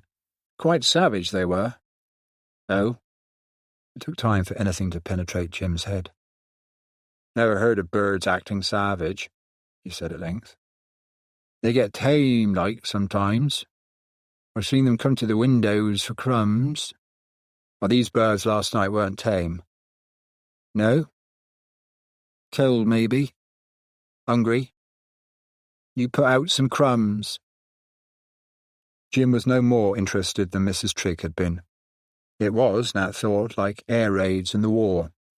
No one down this end of the country knew what the Plymouth folk had seen and suffered. You had to endure something yourself before it touched you. He walked back along the lane and crossed the stile to his cottage. He found his wife in the kitchen with young Johnny. "See anyone?" she asked. "Mrs. Trigg and Jim," he answered. "I don't think they believed me. Anyway, nothing wrong up there." "You might take the birds away," she said. "I don't go into the room to make the beds until you do. I'm scared." "Nothing to scare you now," said Nat. "They're dead, aren't they?" He went up with a sack and dropped the stiff bodies into it one by one. Yes, there were 50 of them, all told. Just the ordinary common birds of the hedgerow, nothing as large even as a thrush. It must have been fright that made them act the way they did. Blue tits, wrens. It was incredible to think of the power of their small beaks, jabbing at his face and hands the night before. He took the sack out into the garden and was faced now with a fresh problem. The ground was too hard to dig. It was frozen solid, yet no snow had fallen. Nothing had happened in the past hours but the coming of the east wind. It was unnatural. Queer. The weather prophets must be right. The change was something connected with the Arctic Circle. The wind seemed to cut him to the bone as he stood there, uncertainly holding the sack. He could see the white-capped seas breaking down under in the bay. He decided to take the birds to the shore and bury them. When he reached the beach below the headland, he could scarcely stand. The force of the east wind was so strong. It hurt to draw breath, and his bare hands were blue. Never had he known such cold, not in all the bad winters he could remember. It was low tide. He crunched his way over the shingle to the softer sand, and then, his back to the wind, ground a pit in the sand with his heel. He meant to drop the birds into it, but as he opened up the sack, the force of the wind carried them, lifted them, as though in flight again, and they were blown away from him along the beach, tossed like feathers, spread and scattered, the bodies of the 50 frozen birds. There was something ugly in the sight. He did not like it. The dead birds were swept away from him by the wind. "The tide will take them when it turns," he said to himself. He looked out to sea and watched the crested breakers combing green. They rose stiffly, curled and broke again, and because it was ebb tide, the roar was distant, more remote, lacking the sound and thunder of the flood. Then he saw them. The gulls, out there, riding the seas. What he had thought at first to be the white caps of the waves were gulls. Hundreds, thousands, tens of thousands. They rose and fell in the trough of the seas, heads to the wind, like a mighty fleet at anchor, waiting on the tide. The eastward and to the west the gulls were there. They stretched as far as his eye could reach in close formation, line upon line. Had the sea been still, they would have covered the bay like a white cloud, head to head, body packed to body. Only the east wind, whipping the sea to breakers, hid them from the shore. Nat turned and, leaving the beach, climbed the steep path home. Someone should know of this. Someone should be told something was happening, because of the east wind and the weather, that he did not understand. He wondered if he should go to the call box by the bus stop and ring up the police. Yet what could they do? What could anyone do? Tens and thousands of gulls riding the sea there in the bay because of storm, because of hunger. The police would think him mad or drunk, or take the statement from him with great calm. "Thank you. Yes, the matter has already been reported. The hard weather is driving the birds inland in great numbers." Nat looked about him, still no sign of any other bird. Perhaps the cold had sent them all from up country. As he drew near to the cottage, his wife came to meet him at the door. She called to him, excited. "Nat," she said, "it's on the wireless. They've just read out a special news bulletin. I've written it down." "What's on the wireless?" he said. "About the birds," she said. "It's not only here, it's everywhere, in London, all over the country. Something has happened to the birds." Together they went into the kitchen. He read the piece of paper lying on the table. "Statement from the Home Office at 11 a.m. today. Reports from all over the country are coming in hourly about the vast quantities of birds flocking above towns, villages, and outlying districts, causing obstruction and damage and even attacking individuals. It is thought that the Arctic airstream, at present covering the British Isles, is causing birds to migrate south in immense numbers, and that intense hunger may drive these birds to attack human beings. Householders are warned to see to their windows, doors, and chimneys, and to take reasonable precautions for the safety of their children. A further statement will be issued later. Kind of excitement seized Nat. He looked at his wife in triumph. There you are, he said. Let's hope they hear that at the farm. Mrs. Trigg will know it wasn't any story. It's true. All over the country, I've been telling myself all morning there's something wrong. And just now, down on the beach, I looked out to sea, and there are gulls. Thousands of them, tens of thousands. You couldn't put a pin between their heads, and they're all out there, riding on the sea, waiting. What are they waiting for, Nat? She asked. He stared at her, then looked down again at the piece of paper. I don't know, he said slowly. It says here the birds are hungry. He went over to the drawer where he kept his hammer and tools. What are you going to do, Ned? See to the windows, and the chimneys too, like they tell you. You think they would break in with the windows shut? Those sparrows and robins and such? Why, how could they? He did not answer. He was not thinking of the robins and the sparrows. He was thinking of the gulls. He went upstairs and worked there the rest of the morning, boarding the windows of the bedrooms, filling up the chimney bases. Good job it was his free day and he was not working at the farm. It reminded him of the old days at the beginning of the war. He was not married then, and he had made all the blackout boards for his mother's house in Plymouth. Made the shelter, too. Not that it had been of any use when the moment came. He wondered if they would take these precautions up at the farm. He doubted it. Too easy-going, Harry Trigg and his missus. Maybe they'd laugh at the whole thing. Go off to a dance or a whist drive. Dinner's ready, she called him from the kitchen. All right, coming down. He was pleased with his handiwork. The frames fitted nicely over the little panes and at the base of the chimneys. When dinner was over and his wife was washing up, Nat switched on the 1 o'clock news. The same announcement was repeated, the one which he had taken down during the morning, but the news bulletin enlarged upon it. The flocks of birds have caused dislocation in all areas, read the announcer. And in London the sky was so dense at 10 o'clock this morning that it seemed as if the city was covered by a vast black cloud. The birds settled on rooftops, on window ledges, and on chimneys. The species included blackbird, thrush, the common house sparrow, and, as might be expected in the metropolis, a vast quantity of pigeons and starlings, and that frequenter of the London River, the black-headed gull. The sight has been so unusual that traffic came to a standstill in many thoroughfares, work was abandoned in shops and offices, and the streets and pavements were crowded with people standing about to watch the birds. Various incidents were recounted, the suspected reason of cold and hunger stated again, and warnings to householders repeated.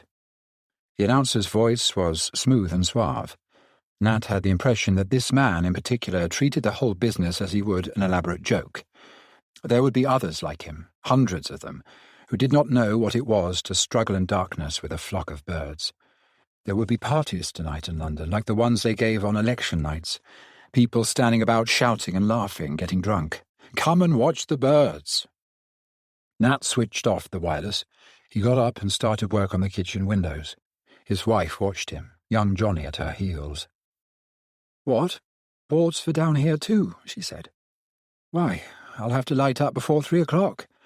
I see no call for boards down here. Better be sure than sorry, answered Nat. I'm not going to take any chances. What they ought to do, she said, is to call the army out and shoot the birds.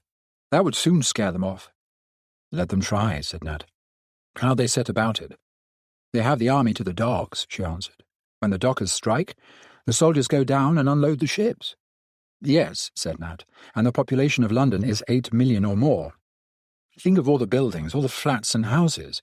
Do you think they've enough soldiers to go round shooting birds from every roof? I don't know. Something should be done. They ought to do something.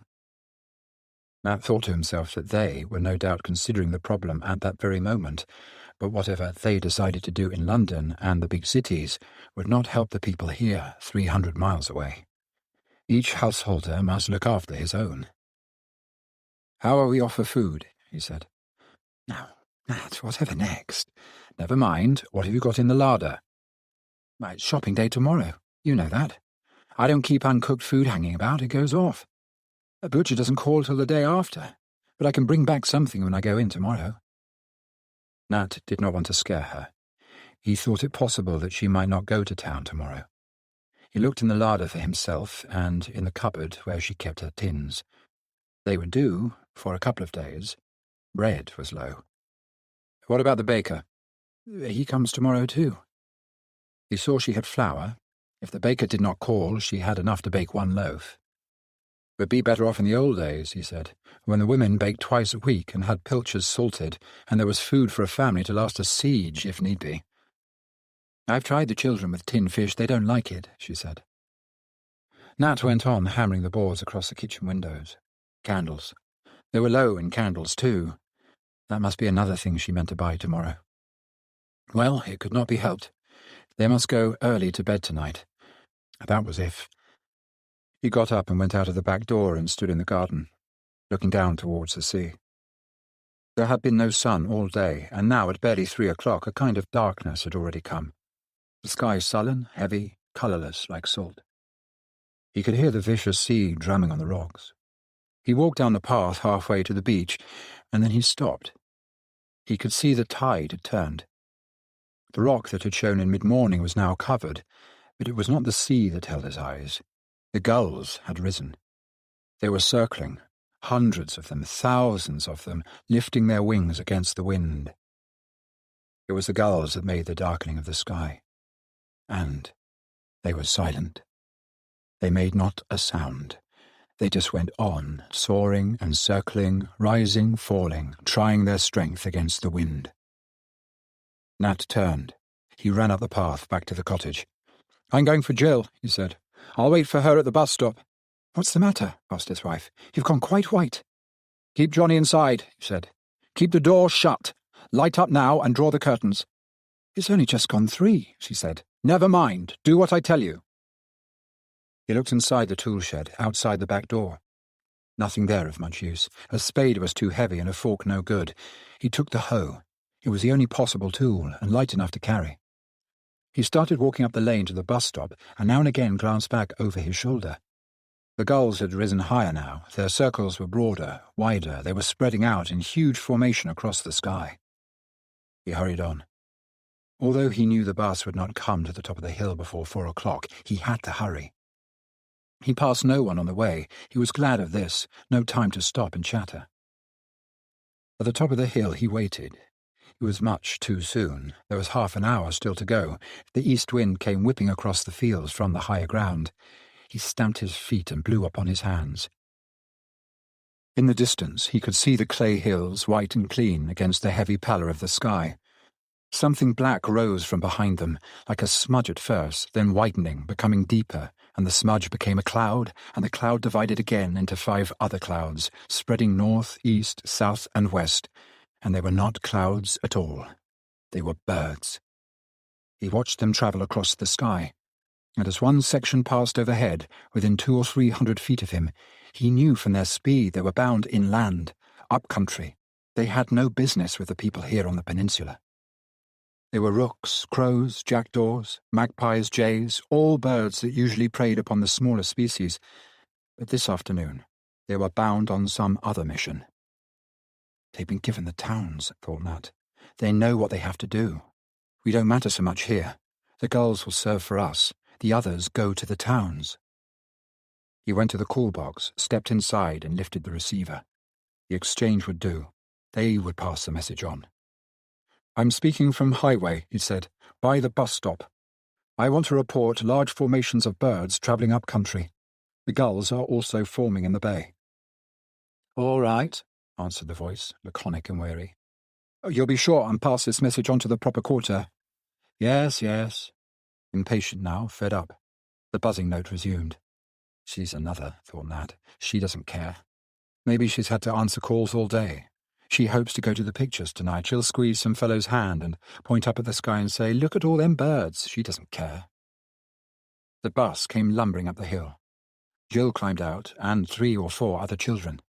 The bus went on towards town. "What's the hoe for, Dad?" They crowded around him, laughing, pointing. "I just brought it along," he said. "Come on now, let's get home.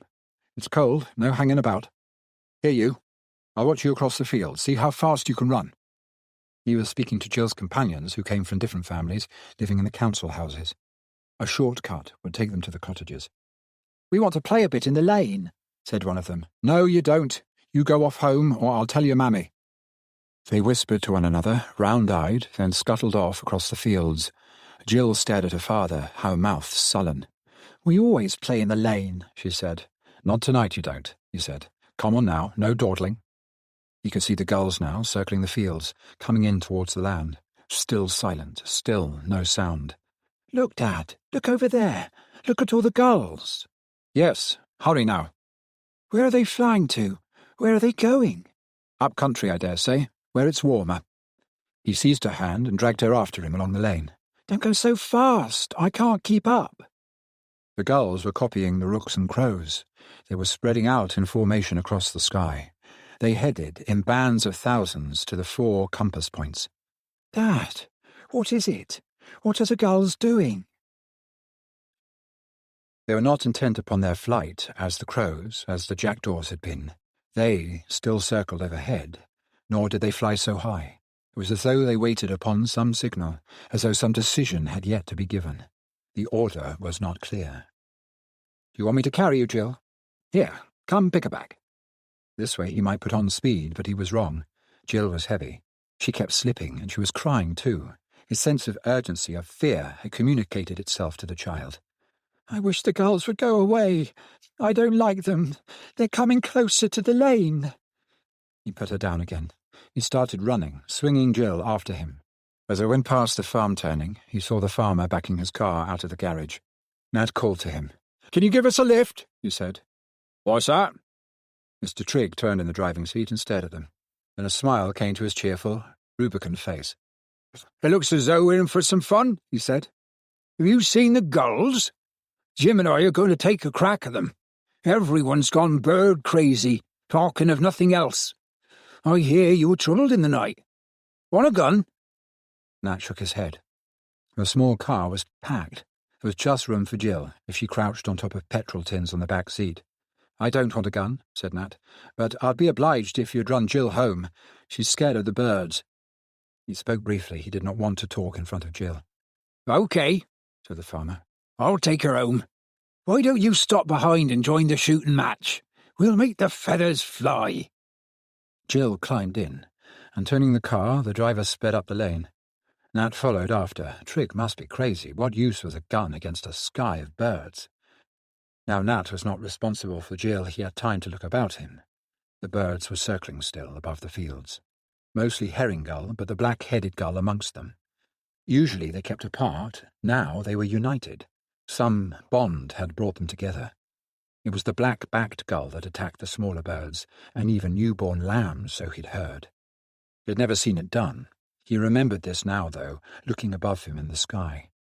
They were coming in towards the farm. They were circling lower in the sky, and the black-backed gulls were to the front. The black-backed gulls were leading. The farm, then, was their target. They were making for the farm. Nat increased his pace towards his own cottage. He saw the farmer's car turn and come back along the lane. It drew up beside him with a jerk. "The kid has run inside," said the farmer. "Your wife was watching for her. Well, what do you make of it? They're saying in town the Russians have done it. The Russians have poisoned the birds." "How could they do that?" asked Nat. "Don't ask me. You know how stories get around. Will you join my shooting match?" "No, I'll get along home. The wife will be worried, else."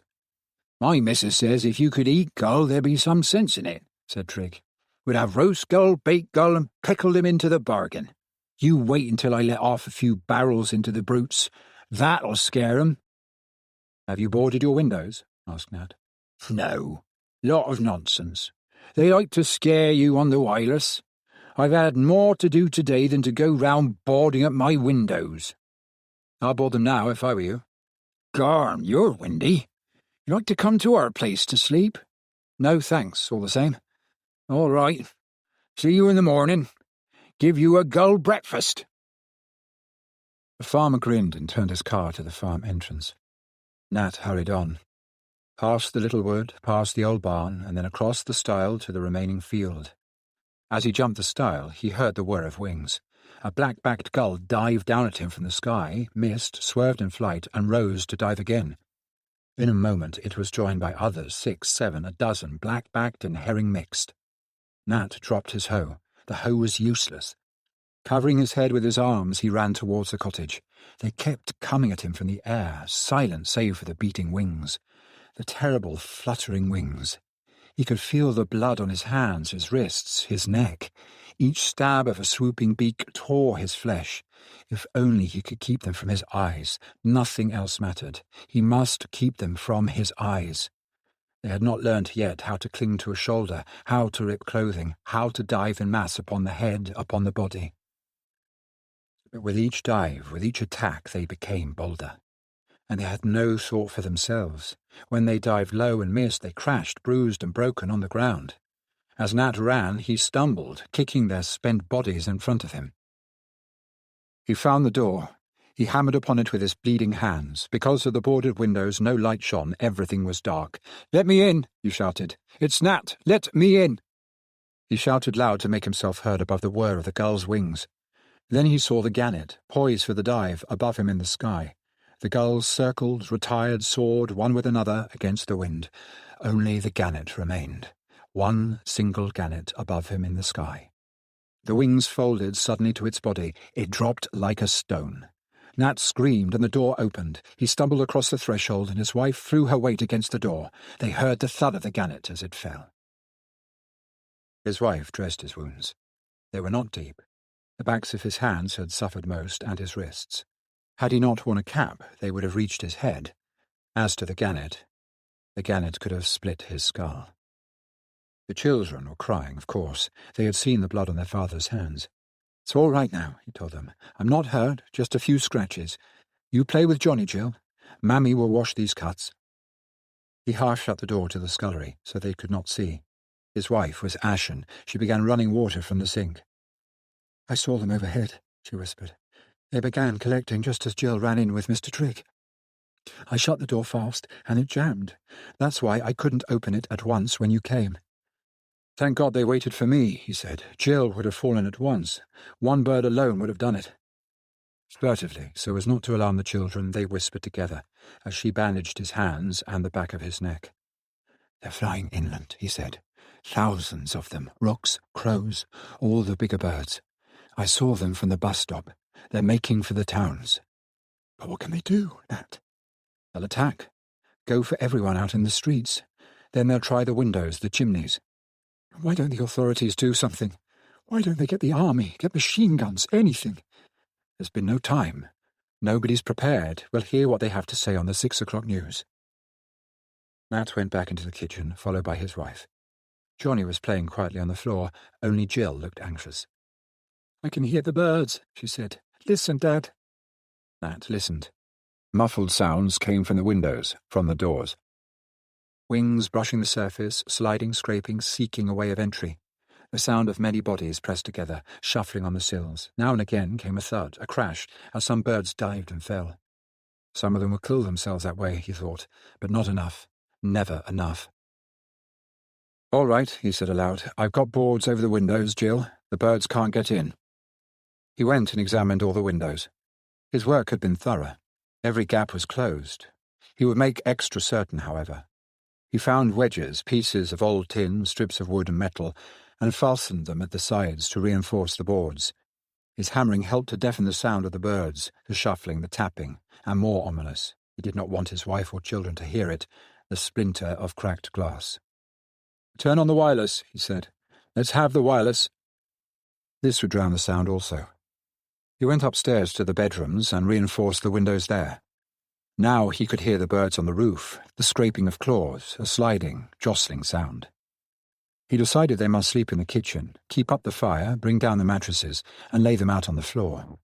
He was afraid of the bedroom chimneys. The boards he had placed at the chimney bases might give way. In the kitchen they would be safe, because of the fire. He would have to make a joke of it, pretend to the children they were playing at camp. If the worst happened and the birds forced an entry down the bedroom chimneys, it would be hours, days perhaps, before they could break down the doors. The birds would be imprisoned in the bedrooms. They could do no harm there. Crowded together, they would stifle and die. He began to bring the mattresses downstairs. At sight of them, his wife's eyes widened in apprehension. She thought the birds had already broken in upstairs. "All right," he said cheerfully. "We'll all sleep together in the kitchen tonight. More cosy here by the fire. Then we shan't be worried by those silly old birds tapping at the windows." He made the children help him rearrange the furniture, and he took the precaution of moving the dresser, with his wife's help, across the window. It fitted well. It was an added safeguard. The mattresses could now be lain, one beside the other, against the wall where the dresser had stood. "We're safe enough now," he thought. "We're snug and tight, like an air raid shelter. We can hold out. It's just the food that worries me. Food and coal for the fire. We've enough for 2 or 3 days, not more.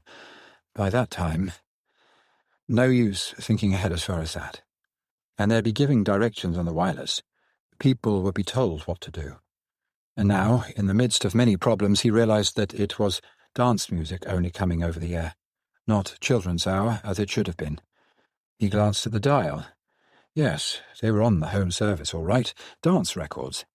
He switched to the light program. He knew the reason. The usual programs had been abandoned. This only happened at exceptional times, elections and such. He tried to remember if it had happened in the war, during the heavy raids on London, but of course the BBC was not stationed in London during the war. The programmes were broadcast from other, temporary quarters. "We're better off here," he thought. "We're better off here in the kitchen, with the windows and the doors boarded, than they are up in the towns. Thank God we're not in the towns." At 6 o'clock the record ceased. The time signal was given. No matter if it scared the children, he must hear the news. There was a pause after the pips. Then the announcer spoke. His voice was solemn, grave, quite different from midday. "This is London," he said. "A national emergency was proclaimed at 4 o'clock this afternoon. Measures are being taken to safeguard the lives and property of the population, but it must be understood that these are not easy to effect immediately, owing to the unforeseen and unparalleled nature of the present crisis. Every householder must take precautions to his own building, and where several people live together, as in flats and apartments, they must unite to do the utmost they can to prevent entry. It is absolutely imperative that every individual stays indoors tonight, and that no one at all remains on the streets or roads or anywhere without doors. The birds in vast numbers are attacking anyone on sight, and have already begun an assault upon buildings, but these, with due care, should be impenetrable. The population is asked to remain calm and not to panic. Owing to the exceptional nature of the emergency, there will be no further transmission from any broadcasting station until 7 a.m. tomorrow." They played the national anthem. Nothing more happened. Nat switched off the set. He looked at his wife. She stared back at him. "What's it mean?" said Jill. "What did the news say?" "There won't be any more programmes tonight," said Nat. "There's been a breakdown at the BBC." "Is it the birds?" asked Jill. "Have the birds done it?"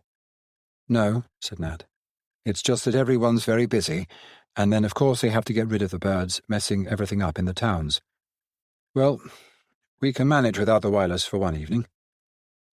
"I wish we had a gramophone," said Jill. "That would be better than nothing." She had her face turned to the dresser, backed against the windows. Try as they did to ignore it, they were all aware of the shuffling, the stabbing, the persistent beating and sweeping of wings. "We'll have supper early," suggested Nat. "Something for a treat. Ask Mammy. Toasted cheese, eh? Something we all like." He winked and nodded at his wife. He wanted the look of dread, of apprehension, to go from Jill's face. He helped with the supper, whistling, singing, making as much clatter as he could, and it seemed to him that the shuffling and the tapping were not so intense as they had been at first. Presently he went up to the bedrooms and listened, and he no longer heard the jostling for place upon the roof. They've got reasoning powers, he thought. They know it's hard to break in here, they'll try elsewhere. They won't waste their time with us. Supper passed without incident, and then, when they were clearing away, they heard a new sound, droning, familiar, a sound they all knew and understood. His wife looked up at him, her face alight. "It's planes," she said. "They're sending out planes after the birds. That's what I said they ought to do all along. That will get them. Isn't that gunfire? Can't you hear guns?" It might be gunfire, out at sea. Nat could not tell. Big naval guns might have an effect upon the gulls out at sea, but the gulls were inland now.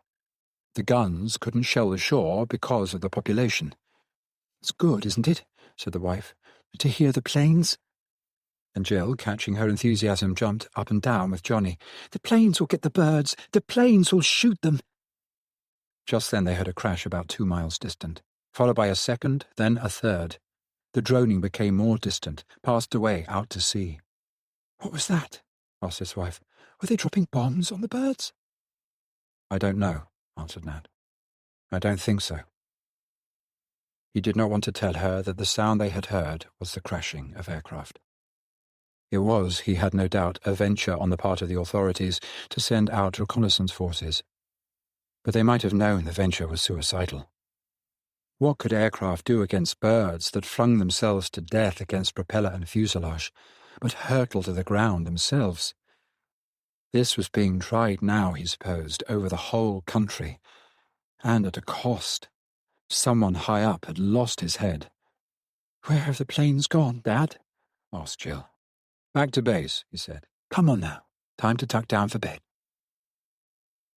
It kept his wife occupied, undressing the children before the fire, seeing to the bedding, one thing and another, while he went round the cottage again, making sure that nothing had worked loose. There was no further drone of aircraft, and the naval guns had ceased. "Waste of life and effort," Nat said to himself. "We can't destroy enough of them that way. Cost too heavy. There's always gas. Maybe they'll try spraying with gas, mustard gas. We'll be warned first, of course, if they do. There's one thing.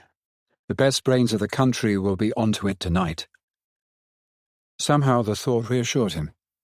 He had a picture of scientists, naturalists, technicians, and all those chaps they called the backroom boys, summoned up to a council. They'd be working on the problem now. This was not a job for the government, for the chiefs of staff. They would merely carry out the orders of the scientists. They'll have to be ruthless, he thought. Where the trouble's worst, they'll have to risk more lives if they use gas. All the livestock, too, and the soil, all contaminated. As long as everyone doesn't panic. That's the trouble, people panicking, losing their heads. The BBC was right to warn us of that. Upstairs in the bedrooms, all was quiet. No further scraping and stabbing at the windows. A lull in battle. Forces regrouping. Wasn't that what they called it in the old wartime bulletins? The wind hadn't dropped, though. He could still hear it roaring in the chimneys, and the sea breaking down on the shore. Then he remembered the tide. The tide would be on the turn. Maybe the lull in battle was because of the tide. There was some law the birds obeyed, and it was all to do with the east wind and the tide. He glanced at his watch. Nearly 8 o'clock. It must have gone high water an hour ago. That explained the lull the birds attacked with the flood tide. It might not work that way inland, up country, but it seemed as if it was so this way on the coast. He reckoned the time limit in his head. They had 6 hours to go without attack. When the tide turned again, round 1:20 in the morning, the birds would come back. There were 2 things he could do. The first, to rest, his wife and the children, and all of them snatch what sleep they could, until the small hours. The second, to go out, see how they were faring at the farm, see if the telephone was still working there, so that they might get news from the exchange. He called softly to his wife, who had just settled the children. She came halfway up the stairs, and he whispered to her. "You're not to go," she said at once. "You're not to go and leave me alone with the children. I can't stand it." Her voice rose hysterically. He hushed her, calmed her. "All right," he said, "all right. I'll wait till morning, and we'll get the wireless bulletin then too, at 7. But in the morning, when the tide ebbs again, I'll try for the farm, and they may let us have bread and potatoes, and milk too." His mind was busy again, planning against emergency. They would not have milked, of course, this evening. The cows would be standing by the gate, waiting in the yard with the household inside, battened behind boards as they were here at the cottage. That is, if they had time to take precautions. He thought of the farmer, Trigg, smiling at him from the car. There had been no shooting party, not tonight. The children were asleep. His wife, still clothed, was sitting on the mattress. She watched him, her eyes nervous. "What are you going to do?" she whispered. He shook his head for silence. Softly, stealthily, he opened the back door and looked outside. It was pitch dark. The wind was blowing harder than ever, coming in steady gusts, icy from the sea. He kicked at the step outside the door. It was heaped with birds. There were dead birds everywhere. Under the windows, against the walls. These were the suicides, the divers, the ones with broken necks. Wherever he looked, he saw dead birds, no trace of the living. The living had flown seaward with the turn of the tide. The gulls would be riding the seas now, as they had done in the forenoon. In the far distance, on the hill where the tractor had been 2 days before, something was burning. One of the aircraft that had crashed. The fire, fanned by the wind, had set light to a stack. He looked at the bodies of the birds, and he had a notion that if he heaped them, one upon the other, on the windowsills, they would make added protection for the next attack. Not much, perhaps, but something. The bodies would have to be clawed at, pecked and dragged aside before the living birds gained purchase on the sills and attacked the panes. He set to work in the darkness. It was queer. He hated touching them. The bodies were still warm and bloody. The blood matted their feathers. He felt his stomach turn, but he went on with his work. He noticed grimly that every window pane was shattered. Only the boards had kept the birds from breaking in. He stuffed the cracked panes with the bleeding bodies of the birds. When he had finished, he went back into the cottage. He barricaded the kitchen door, made it doubly secure. He took off his bandages, sticky with the bird's blood, not with his own cuts, and put on fresh plaster. His wife had made him cocoa, and he drank it thirstily. He was very tired. "All right," he said, smiling. "Don't worry. We'll get through." He lay down on his mattress and closed his eyes. He slept at once. He dreamt uneasily because through his dreams there ran a thread of something forgotten, some piece of work neglected that he should have done, some precaution that he had known well but had not taken, and he could not put a name to it in his dreams. It was connected in some way with the burning aircraft and the stack upon the hill. He went on sleeping, though. He did not awake. It was his wife, shaking his shoulder, that awoke him finally. "They've begun," she sobbed. "They've started this last hour. I can't listen to it any longer. There's something smelling bad, too, something burning." Then he remembered. He had forgotten to make up the fire. It was smouldering nearly out. He got up swiftly and lit the lamp. The hammering had started at the windows and the doors, but it was not that he minded now. It was the smell of the singed feathers. The smell filled the kitchen.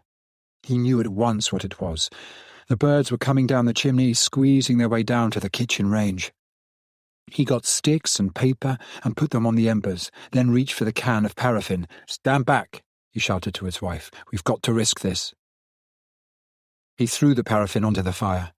The flame roared up the pipe, and down upon the fire fell the scorched, blackened bodies of the birds. The children woke, crying. "What is it?" said Jill. "What's happened?" Nat had no time to answer. He was raking the bodies from the chimney, clawing them out onto the floor. The flames still roared, and the danger of the chimney catching fire was one he had to take. The flames would send away the living birds from the chimney top. The lower joint was the difficulty, though. This was choked with the smouldering, helpless bodies of the birds caught by fire. He scarcely heeded the attack on the windows and the door. Let them beat their wings, break their beaks, lose their lives in the attempt to force an entry into his home. They would not break in. He thanked God he had one of the old cottages with small windows, stout walls, not like the new council houses. Heaven help them up on the lane in the new council houses. "Stop crying," he called to the children.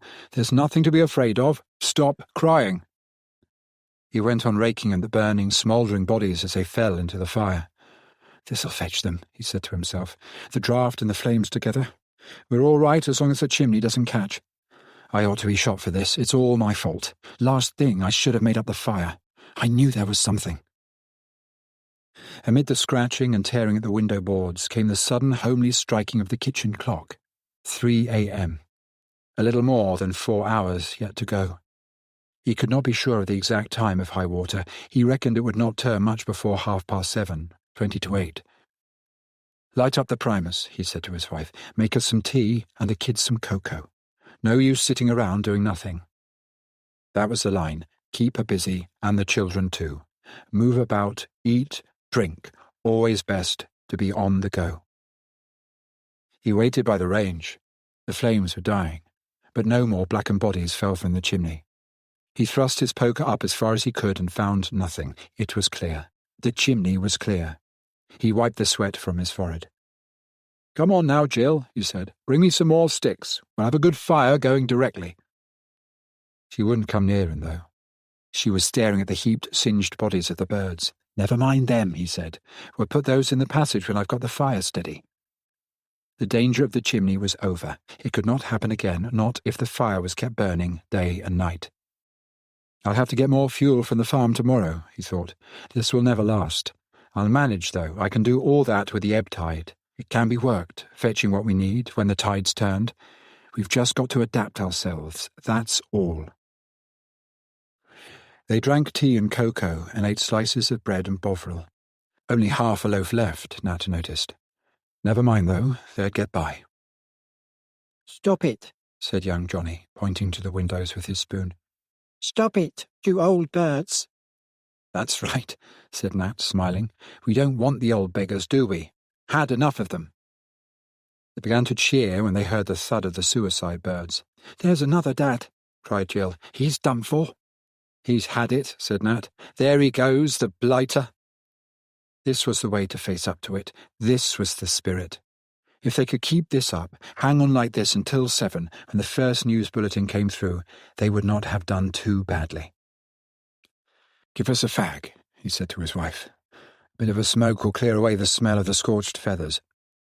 "There's only 2 left in the packet," she said. "I was going to buy some from the co-op." "I'll have 1, he said. "The other will keep for a rainy day." No sense trying to make the children rest. There was no rest to be got while the tapping and the scratching went on at the windows.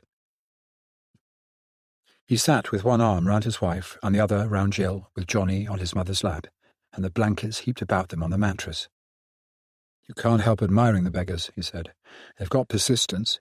You'd think they'd tire of the game, but not a bit of it." Admiration was hard to sustain.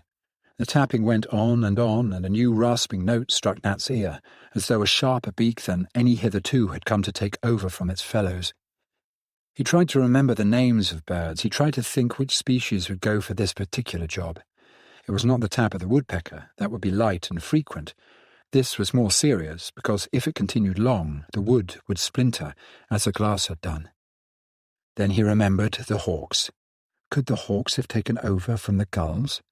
Were there buzzards now upon the sills, using talons as well as beaks? Hawks, buzzards, kestrels, falcons. He had forgotten the birds of prey. He had forgotten the gripping power of the birds of prey. 3 hours to go, and while they waited, the sound of the splintering wood, the talons tearing at the wood. Nat looked about him, seeing what furniture he could destroy to fortify the door. The windows were safe because of the dresser. He was not certain of the door. He went upstairs, but when he reached the landing he paused and listened. There was a soft patter on the floor of the children's bedroom. The birds had broken through. He put his ear to the door. No mistake. He could hear the rustle of wings, and the light patter as they searched the floor. The other bedroom was still clear. He went into it and began bringing out the furniture to pile at the head of the stairs should the door of the children's bedroom go. It was a preparation. It might never be needed. He could not stack the furniture against the door because it opened inward. The only possible thing was to have it at the top of the stairs. "Come down, Nat. What are you doing?" called his wife. "I won't be long," he shouted. "Just making everything ship-shape up here." He did not want her to come. He did not want her to hear the pattering of the feet in the children's bedroom, the brushing of those wings against the door. At 5:30 he suggested breakfast, bacon and fried bread, if only to stop the growing look of panic in his wife's eyes and to calm the fretful children. She did not know about the birds upstairs. The bedroom, luckily, was not over the kitchen. Had it been so, she could not have failed to hear the sound of them up there tapping the boards, and the silly, senseless thud of the suicide birds, the death and glory boys who flew into the bedroom smashing their heads against the walls. He knew them of old, the herring gulls. They had no brains. The blackbacks were different. They knew what they were doing. So did the buzzards, the hawks. He found himself watching the clock, gazing at the hands that went so slowly round the dial. If his theory was not correct, if the attack did not cease with the turn of the tide, he knew they were beaten. They could not continue through the long day without air, without rest, without more fuel, without— His mind raced. He knew there were so many things they needed to withstand siege. They were not fully prepared. They were not ready. It might be that it would be safer in the towns after all. If he could get a message through on the farm telephone to his cousin, only a short journey by train up country, they might be able to hire a car. That would be quicker, hire a car between tides. His wife's voice calling his name drove away the sudden, desperate desire for sleep. "What is it? What now?" he said sharply. "The wireless," said his wife. "I've been watching the clocks. It's nearly 7. "Don't twist the knob," he said, impatient for the first time. "It's on the home where it is. They'll speak from the home." They waited. The kitchen clock struck 7. There was no sound, no chimes, no music. They waited until 1:15, switching to the light. The result was the same. No news bulletin came through. "We've heard wrong," he said. "They won't be broadcasting until 8 o'clock. They left it switched on, and Nat thought of the battery, wondering how much power was left in it. It was generally recharged when his wife went shopping in the town. If the battery failed, they would not hear the instructions. "It's getting light," whispered his wife. "I can't see it, but I can feel it, and the birds aren't hammering so loud." She was right. The rasping, tearing sound grew fainter every moment. So did the shuffling, the jostling for place upon the step, upon the sills. The tide was on the turn. By 8 there was no sound at all, only the wind. The children, lulled at last by the stillness, fell asleep. At 8:30, Nat switched the wireless off. "What are you doing? We'll miss the news," said his wife. "There isn't going to be any news," said Nat. "We've got to depend upon ourselves." He went to the door and slowly pulled away the barricades. He drew the bolts and, kicking the bodies from the step outside the door, breathed the cold air. He had 6 working hours before him, and he knew he must reserve his strength for the right things, not waste it in any way. Food and light and fuel, these were the necessary things. If he could get them in sufficiency, they could endure another night. He stepped into the garden, and as he did so, he saw the living birds. The gulls had gone to ride the sea, as they had done before. They sought seafood and the buoyancy of the tide before they returned to the attack. Not so the land birds. They waited and watched. Nat saw them on the hedgerows, on the soil, crowded in the trees, outside in the field, line upon line of birds, all still, doing nothing. He went to the end of his small garden. The birds did not move. They went on, watching him. "I've got to get food," said Nat to himself. "I've got to go to the farm to find food." He went back to the cottage. He saw to the windows and the doors. He went upstairs and opened the children's bedroom. It was empty, except for the dead birds on the floor. The living were out there in the garden, in the fields. He went downstairs. "I'm going to the farm," he said. His wife clung to him. She had seen the living birds from the open door. "Take us with you," she begged. We can't stay here alone. I'd rather die than stay here alone. He considered the matter. He nodded. Come on then, he said. Bring baskets and Johnny's pram. We can load up the pram. They dressed against the biting wind, wore gloves and scarves. His wife put Johnny in the pram. Nat took Jill's hand. The birds, she whimpered. They're all out there, in the fields. They won't hurt us, he said. Not in the light. They started walking across the field towards the stile, and the birds did not move. They waited, their heads turned to the wind. When they reached the turning to the farm, Nat stopped and told his wife to wait in the shelter of the hedge with the two children. But I want to see Mrs. Trick, she protested. There are lots of things we can borrow if they went to market yesterday. Not only bread and— Wait here, Nat interrupted. I'll be back in a moment. The cows were lowing, moving restlessly in the yard, and he could see a gap in the fence where the sheep had knocked their way through, to roam unchecked in the front garden before the farmhouse. No smoke came from the chimneys. He was filled with misgivings. He did not want his wife or the children to go down to the farm. Don't jib now, said Nat harshly. Do what I say. She withdrew with the pram into the hedge, screening herself and the children from the wind. He went down alone to the farm. He pushed his way through the herd of bellowing cows, which turned this way and that, distressed, their udders full. He saw the car standing by the gate, not put away in the garage. The windows of the farmhouse were smashed. There were many dead gulls lying in the yard and around the house. The living birds perched on the group of trees behind the farm and on the roof of the house. They were quite still. They watched him. Jim's body lay in the yard. What was left of it? When the birds had finished, the cows had trampled him. His gun was beside him.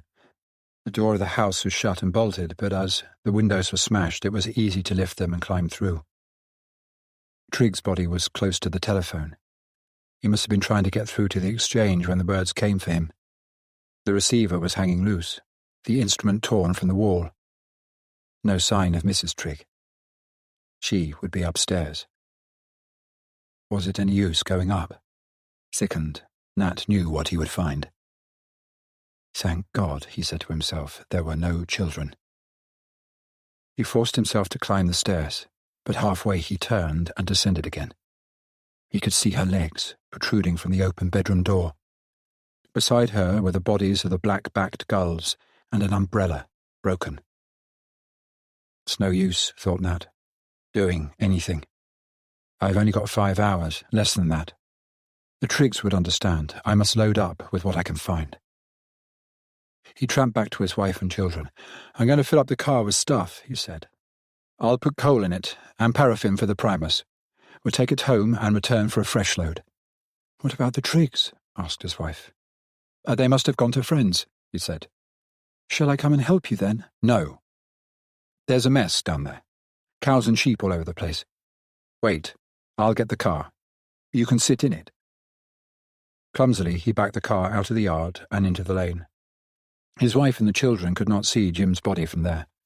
Stay here, he said. Never mind the pram. The pram can be fetched later. I'm going to load the car. Her eyes watched his all the time. He believed she understood. Otherwise, she would have suggested helping him to find the bread and groceries. They made 3 journeys altogether, backwards and forwards between their cottage and the farm, before he was satisfied they had everything they needed. It was surprising, once he started thinking, how many things were necessary. Almost the most important of all was planking for the windows. He had to go round searching for timber. He wanted to renew the boards on all the windows at the cottage. Candles, paraffin, nails, tin stuff. The list was endless. Besides all that, he milked 3 of the cows. The rest, poor brutes, would have to go on bellowing. On the final journey, he drove the car to the bus stop, got out and went to the telephone box. He waited a few minutes, jangling the receiver. No good, though. The line was dead. He climbed onto a bank and looked over the countryside. But there was no sign of life at all. Nothing in the fields but the waiting, watching birds. Some of them slept. He could see the beaks tucked into the feathers. Good thing they'd be feeding, he said to himself, not just standing in that way. Then he remembered. They were gorged with food. They had eaten their fill during the night. That was why they did not move this morning. No smoke came from the chimneys of the council houses. He thought of the children who had run across the fields the night before. I should have known, he thought. I ought to have taken them home with me. He lifted his face to the sky. It was colourless and grey. The bare trees on the landscape looked bent and blackened by the east wind. The cold did not affect the living birds waiting out there in the fields. This is the time they ought to get them, said Nat. They're a sitting target now. They must be doing this all over the country. Why don't our aircraft take off now and spray them with mustard gas? What are all our chaps doing? They must know. They must see for themselves. He went back to the car and got into the driver's seat.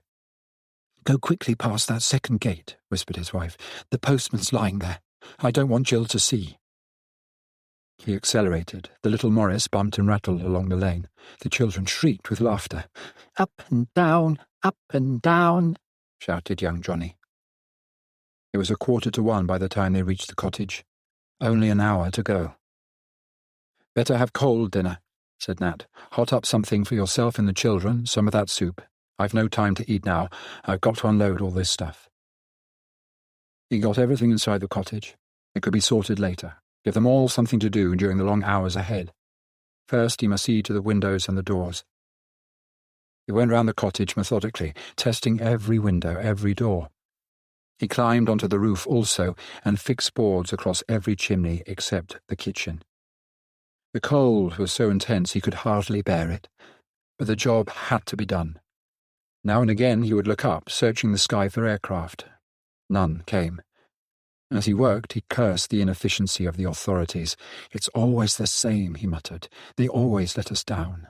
Muddle from the start. No plan, no real organisation. And we don't matter down here. That's what it is. The people up country have priority. They're using gas up there, no doubt, and all the aircraft. We've got to wait and take what comes. He paused. His work on the bedroom chimney finished, and looked out to sea. Something was moving out there. Something grey and white amongst the breakers. Good old Navy, he said. They never let us down.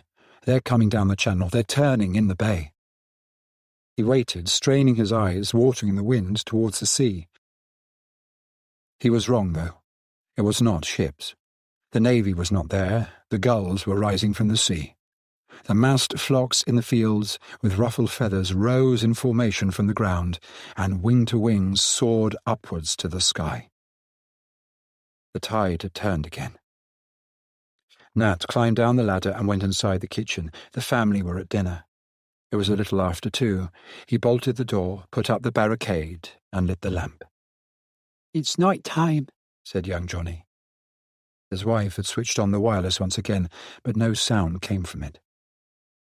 I've been all round the dial, she said. Foreign stations and that lot, I can't get anything. Maybe they have the same trouble, he said. Maybe it's the same right through Europe. She poured out a plateful of the Triggs soup, cut him a large slice of the Triggs bread, and spread their dripping upon it. They ate in silence. A piece of the dripping ran down young Johnny's chin and fell onto the table. Manners, Johnny, said Jill. You should learn to wipe your mouth. The tapping began at the windows, at the door. The rustling, the jostling, the pushing for position on the sills, the first thud of the suicide gulls upon the step. Won't America do something? Said his wife. They've always been our allies, haven't they? Surely America will do something. Nat did not answer. The boards were strong against the windows, and on the chimneys too. The cottage was filled with stores, with fuel, and with all they needed for the next few days. When he had finished dinner, he would put the stuff away, stack it neatly, get everything ship-shape, handy-like. His wife could help him, and the children too. They'd tire themselves out between now and 9:15, when the tide would ebb. Then he'd tuck them down on their mattresses, see that they slept good and sound until 3 in the morning. He had a new scheme for the windows, which was to fix barbed wire in front of the boards. He had brought a great roll of it from the farm. The nuisance was, he'd have to work at this in the dark, when the lull came between 9 and 3. Pity he had not thought of it before. Still, as long as the wife slept, and the kids, that was the main thing. The smaller birds were at the window now. He recognized the light tap-tapping of their beaks and the soft brush of their wings. The hawks ignored the windows. They concentrated their attack upon the door. Nat listened to the tearing sound of splintering wood and wondered how many million years of memory were stored in those little brains behind the stabbing beaks, the piercing eyes, now giving them this instinct to destroy mankind with all the deft precision of machines. "I'll smoke that last fag," he said to his wife. "Stupid of me. It was the one thing I forgot to bring back from the farm." He reached for it, switched on the silent wireless. He threw the empty packet on the fire and watched it burn. Monte Verita. They told me afterwards they had found nothing. No trace of anyone, living or dead. Maddened by anger, and I believe by fear, they had succeeded at last in breaking into those forbidden walls, dreaded and shunned through countless years, to be met by silence. Frustrated, bewildered, frightened, driven to fury at the sight of those empty cells, that bare court, the valley people resorted to the primitive methods that had served so many peasants through so many centuries: fire and destruction. It was the only answer, I suppose, to something they did not understand. Then, their anger spent, they must have realized that nothing of any purpose had been destroyed. The smouldering and blackened walls that met their eyes in the starry frozen dawn had cheated them in the end. Search parties were sent out, of course. The more experienced climbers amongst them, undaunted by the bare rock of the mountain summit, covered the whole ridge from north to south, from east to west, with no result. And that is the end of the story. Nothing more is known. 2 men from the village helped me to carry Victor's body to the valley, and he was buried at the foot of Monte Verita. I think I envied him, at peace there. He had kept his dream. As to myself, my old life claimed me again. The Second War churned up the world once more. Today, approaching 70, I have few illusions. Yet often I think of Monte Verita and wonder what could have been the final answer. I have 3 theories, but none of them may be true. The first and most fantastic is that Victor was right, after all, to hold to his belief that the inhabitants of Monte Verita had reached some strange state of immortality, which gave them power when the hour of need arrived, so that, like the prophets of old, they vanished into the heavens. The ancient Greeks believed this of their gods. The Jews believed it of Elijah, the Christians of their founder. Throughout the long history of religious superstition and credulity runs this ever-recurrent conviction that some persons attain such holiness and power that death can be overcome. This faith is strong in Eastern countries and in Africa. It is only to our sophisticated Western eyes that the disappearance of things tangible, of persons of flesh and blood, seems impossible. Religious teachers disagree when they try to show the difference between good and evil. What is a miracle to one becomes black magic to another. The good prophets have been stoned, but so have the witch doctors. Blasphemy in one age becomes holy utterance in the next, and this day's heresy is tomorrow's credo. I am no great thinker, and never have been. But this I do know, from my old climbing days, that in the mountains we come closest to whatever being it is that rules our destiny. The great utterances of old were given from the mountain tops. It was always to the hills that the prophets climbed. The saints, the messiahs, were gathered to the fathers in the clouds. It is credible to me, in my more solemn moods, that the hand of magic reached down that night to Monteverita and plucked those souls to safety. Remember, I myself saw the full moon shining upon that mountain. I also at midday saw the sun. What I saw and heard and felt was not of this world. I think of the rock face with the moon upon it. I hear the chanting from the forbidden walls. I see the crevasse cupped like a chalice between the twin peaks of the mountain. I hear the laughter. I see the bare bronzed arms outstretched to the sun. When I remember these things, I believe in immortality.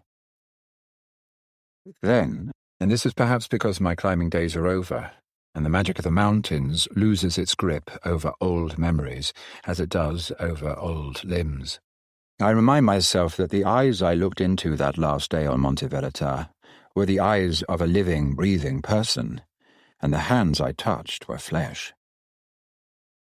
Even the spoken words belong to a human being. Please do not concern yourself with us. We know what we must do. And then that final tragic word. Let Victor keep his dream. So my second theory comes into being, and I see nightfall and the stars and the courage of that soul which chose the wisest way for itself and for the others. And while I return to Victor, and the people from the valley gather themselves together for the assault, the little band of believers, the last company of those seekers after truth, climbed to that crevice between the peaks and so were lost. My third theory is one that comes to me in moods more cynical, more lonely, when, having dined well with friends who mean little to me, I take myself home to my apartment in New York.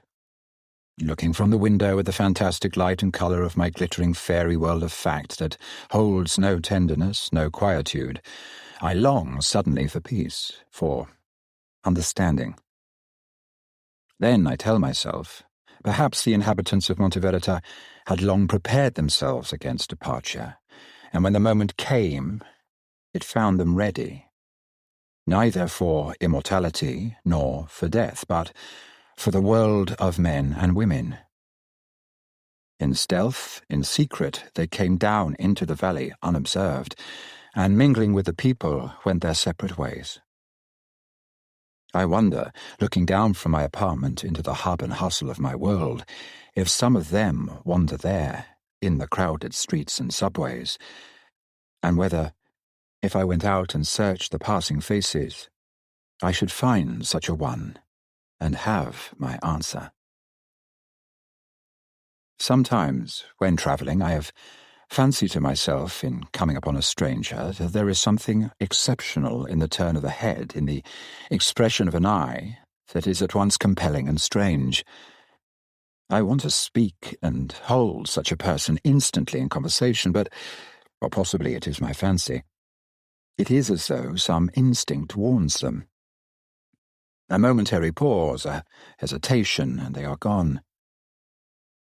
It might be in a train, or in some crowded thoroughfare, and for one brief moment I am aware of someone with more than earthly beauty and human grace, and I want to stretch out my hand and say swiftly, softly, were you among those I saw on Monteverita?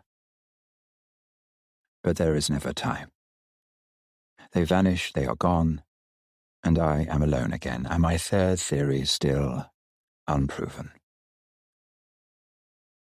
As I grow older, nearly 70 as I have said, and memory shortens with the lengthening years, the story of Monteverita becomes more dim to me, and more improbable, and because of this I have a great urge to write it down before memory fails me altogether.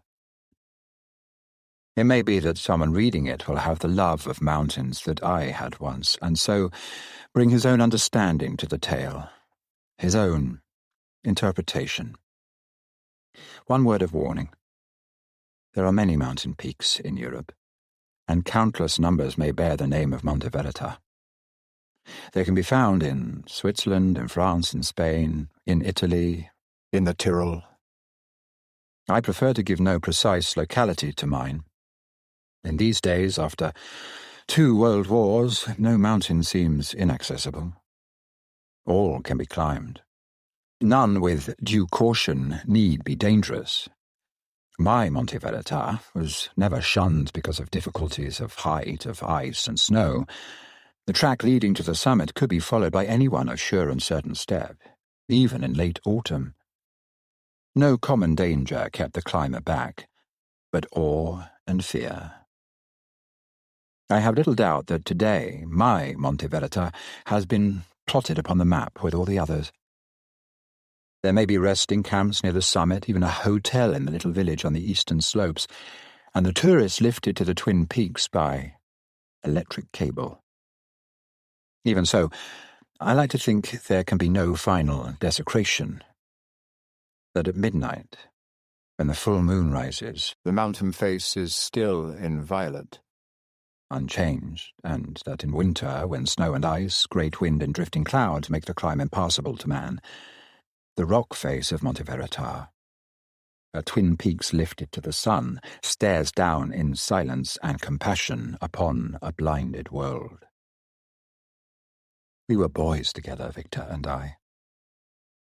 We were both at Marlborough, and went up to Cambridge the same year.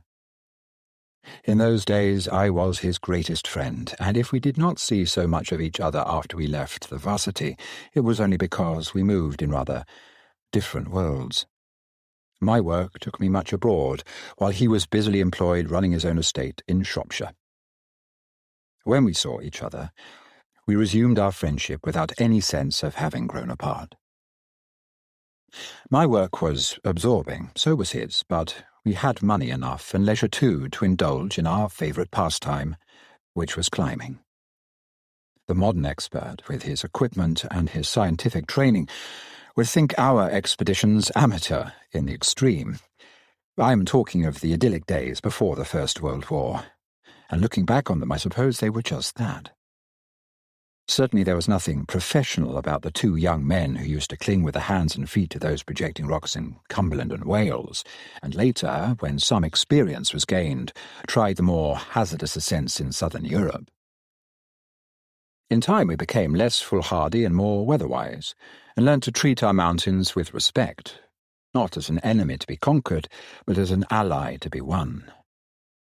We used to climb, Victor and I, from no desire for danger, or because we wanted to add mountain peaks to our repertoire of achievement. We climbed from desire, because we loved the thing we won. The moods of a mountain can be more varying, more swiftly changing than any woman's, bringing joy and fear and also great repose. The urge to climb will never be explained. In olden days, perhaps, it was a wish to reach the stars. Today, anyone so minded can buy a seat on a plane and feel himself master of the skies. Even so, he will not have rock under his feet or air upon his face, nor will he know the silence that comes only on the hills. The best hours of my life were spent when I was young upon the mountains. That urge to spill all energy, all thought, to be as nothing blotted against the sky, we called it mountain fever, Victor and I. He used to recover from the experience more quickly than I did. He would look about him, methodical, careful, planning the descent, while I was lost in wonder, locked in a dream I could not understand. Endurance had been tested, the summit was ours, but something indefinable waited to be won. Always it was denied to me, the experience I desired, and something seemed to tell me the fault was in myself. But they were good days, the finest I have known. One summer, shortly after I returned to London from a business trip to Canada, a letter arrived from Victor written in tremendous spirits. He was engaged to be married. He was, in fact, to be married very soon. She was the loveliest girl he had ever seen, and I would be his best man. I wrote back, as one does on these occasions, expressing myself delighted and wishing him all the happiness in the world. A confirmed bachelor myself, I considered him yet another good friend lost, the best of all bogged down in domesticity. The bride-to-be was Welsh, and lived just over the border from Victor's place in Shropshire. And would you believe it, said Victor in a second letter, she has never as much as set foot on Snowdon. I'm going to take her education in hand. I could imagine nothing I should dislike more than trailing an inexperienced girl after me on any mountain. A third letter announced Victor's arrival in London, and hers too, in all the bustle and preparation of the wedding. I invited both of them to luncheon. Don't know what I expected, someone small, I think, and dark and stocky, with handsome eyes. Certainly not the beauty that came forward, putting out her hand to me and saying, I am Anna. In those days, before the First World War, young women did not use makeup. Anna was free of lipstick, and her gold hair was rolled in great coils over her ears. I remember staring at her incredible beauty, and Victor laughed, very pleased, and said, "What did I tell you?" We sat down to lunch, and the three of us were soon at ease and chatting comfortably. A certain reserve was part of her charm, but because she knew I was Victor's greatest friend, I felt myself accepted and liked into the bargain.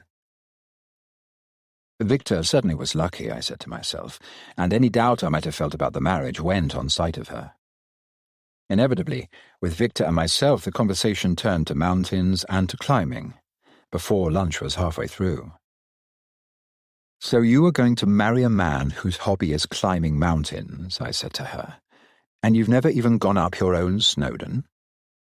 "No," she said. "No, I never have." Some hesitation in her voice made me wonder. A little frown had come between those two very perfect eyes. "Why?" I asked. "It's almost criminal to be Welsh and know nothing of your highest mountain." Victor interrupted. "Anna is scared," he said. "Every time I suggest an expedition, she thinks out an excuse." She turned to him swiftly. "No, Victor," she said, "it's not that. You just don't understand. I'm not afraid of climbing." "What is it, then?" he said. He put out his hand and held hers on the table. I could see how devoted he was to her, and how happy they were likely to become. She looked across at me, feeling me, as it were, with her eyes, and suddenly I knew instinctively what she was going to say. "Mountains are very demanding," she said. "You have to give everything. It's wiser for someone like myself to keep away." I understood what she meant. At least I thought then that I did. But because Victor was in love with her and she was in love with him, it seemed to me that nothing could be better than the fact that they might share the same hobby. Once her initial awe was overcome. "But that's splendid," I said. "You've got just the right approach to mountain climbing. Of course you have to give everything, but together you can achieve that. Victor won't let you attempt anything beyond you. He's more cautious than I am." Anna smiled and then withdrew her hand from Victor's on the table. "You are both very obstinate," she said, "and you neither of you understand. I was born in the hills. I know what I mean." And then some mutual friend of Victor's and my own came up to the table to be introduced, and there was no more talk of mountains. They were married about 6 weeks later, and I have never seen a lovelier bride than Anna. Victor was pale with nerves, I remember well, and I thought what a responsibility lay on his shoulders to make this girl happy for all time. I saw much of her during the 6 weeks of their engagement, and though Victor never realized it for one instant, came to love her as much as he did. It was not her natural charm, nor yet her beauty, but a strange blending of both, a kind of inner radiance that drew me to her. My only fear for their future was that Victor might be a little too boisterous, too light-hearted and cheerful. His was a very open, simple nature, and that she might withdraw into herself because of it. Certainly they made a handsome pair as they drove off after the reception, given by an elderly aunt of Anna's, for her parents were dead, and I, sentimentally, looked forward to staying with them in Shropshire and being godfather to the first child. Business took me away shortly after the wedding, and it was not until the following December that I heard from Victor asking me down for Christmas. I accepted gladly. They had then been married about 8 months. Victor looked fit and very happy, and Anna, it seemed to me, more beautiful than ever. It was hard to take my eyes off her. They gave me a great welcome, and I settled down to a peaceful week in Victor's fine old home, which I knew well from previous visits. The marriage was almost definitely a success. That I could tell from the first. And if there appeared to be no heir on the way, there was plenty of time for that. We walked about the estate, shot a little, read in the evenings, and were a most contented trio. I noticed that Victor had adapted himself to Anna's quieter personality, though quiet perhaps is hardly the right definition for her gift of stillness. This stillness, for there is no other word for it, came from some depth within her and put a spell upon the whole house. It had always been a pleasant place in which to stay, with its lofty rambling rooms and mullioned windows, but now the peaceful atmosphere was somehow intensified and deepened, and it was as though every room had become impregnated with a strange, brooding silence, to my mind quite remarkable and much more than merely restful, as it had been before. It is odd, but looking back to that Christmas week, I can recollect nothing of the traditional festivity itself. I don't remember what we ate or drank, or whether we set foot inside the church, which surely we must have done, with Victor as the local squire. I can only remember the quite indescribable peace of the evenings, when the shutters had been fastened and we sat before the fire in the great hall. My business trip must have tired me more than I realized, for sitting there in Victor and Anna's home, I had no desire to do anything but relax and give myself up to this blessed, healing silence. The other change that had come upon the house, which I did not fully take in until I had been there a few days, was that it was much barer than it had been before. The multiple odds and ends and the collection of furniture handed down from Victor's forebears seemed to have disappeared. The big rooms were now sparse, and the great hall where we sat had nothing in it but a long refectory table and the chairs before the open fire. It seemed very right that it should be so, yet thinking about it, it was an odd change for a woman to make. The usual habit of a bride is to buy new curtains and carpets to bring the feminine touch into a bachelor's house. I ventured to remark upon it to Victor. "Oh, yes," he said, looking about him vaguely. "We have cleared out a lot of stuff. It was Anna's idea. She doesn't believe in possessions, you know. No, we didn't have a sale or anything like that. We gave them all away." The spare room allotted to me was the one I had always used in the past, and this was pretty much as it had been before. And I had the same old comforts, cans of hot water, early tea, biscuits by my bed, cigarette box filled, all the touches of a thoughtful hostess. Yet once, passing down the long corridor to the stair ahead, I noticed that the door of Anna's room, which was usually closed, was open.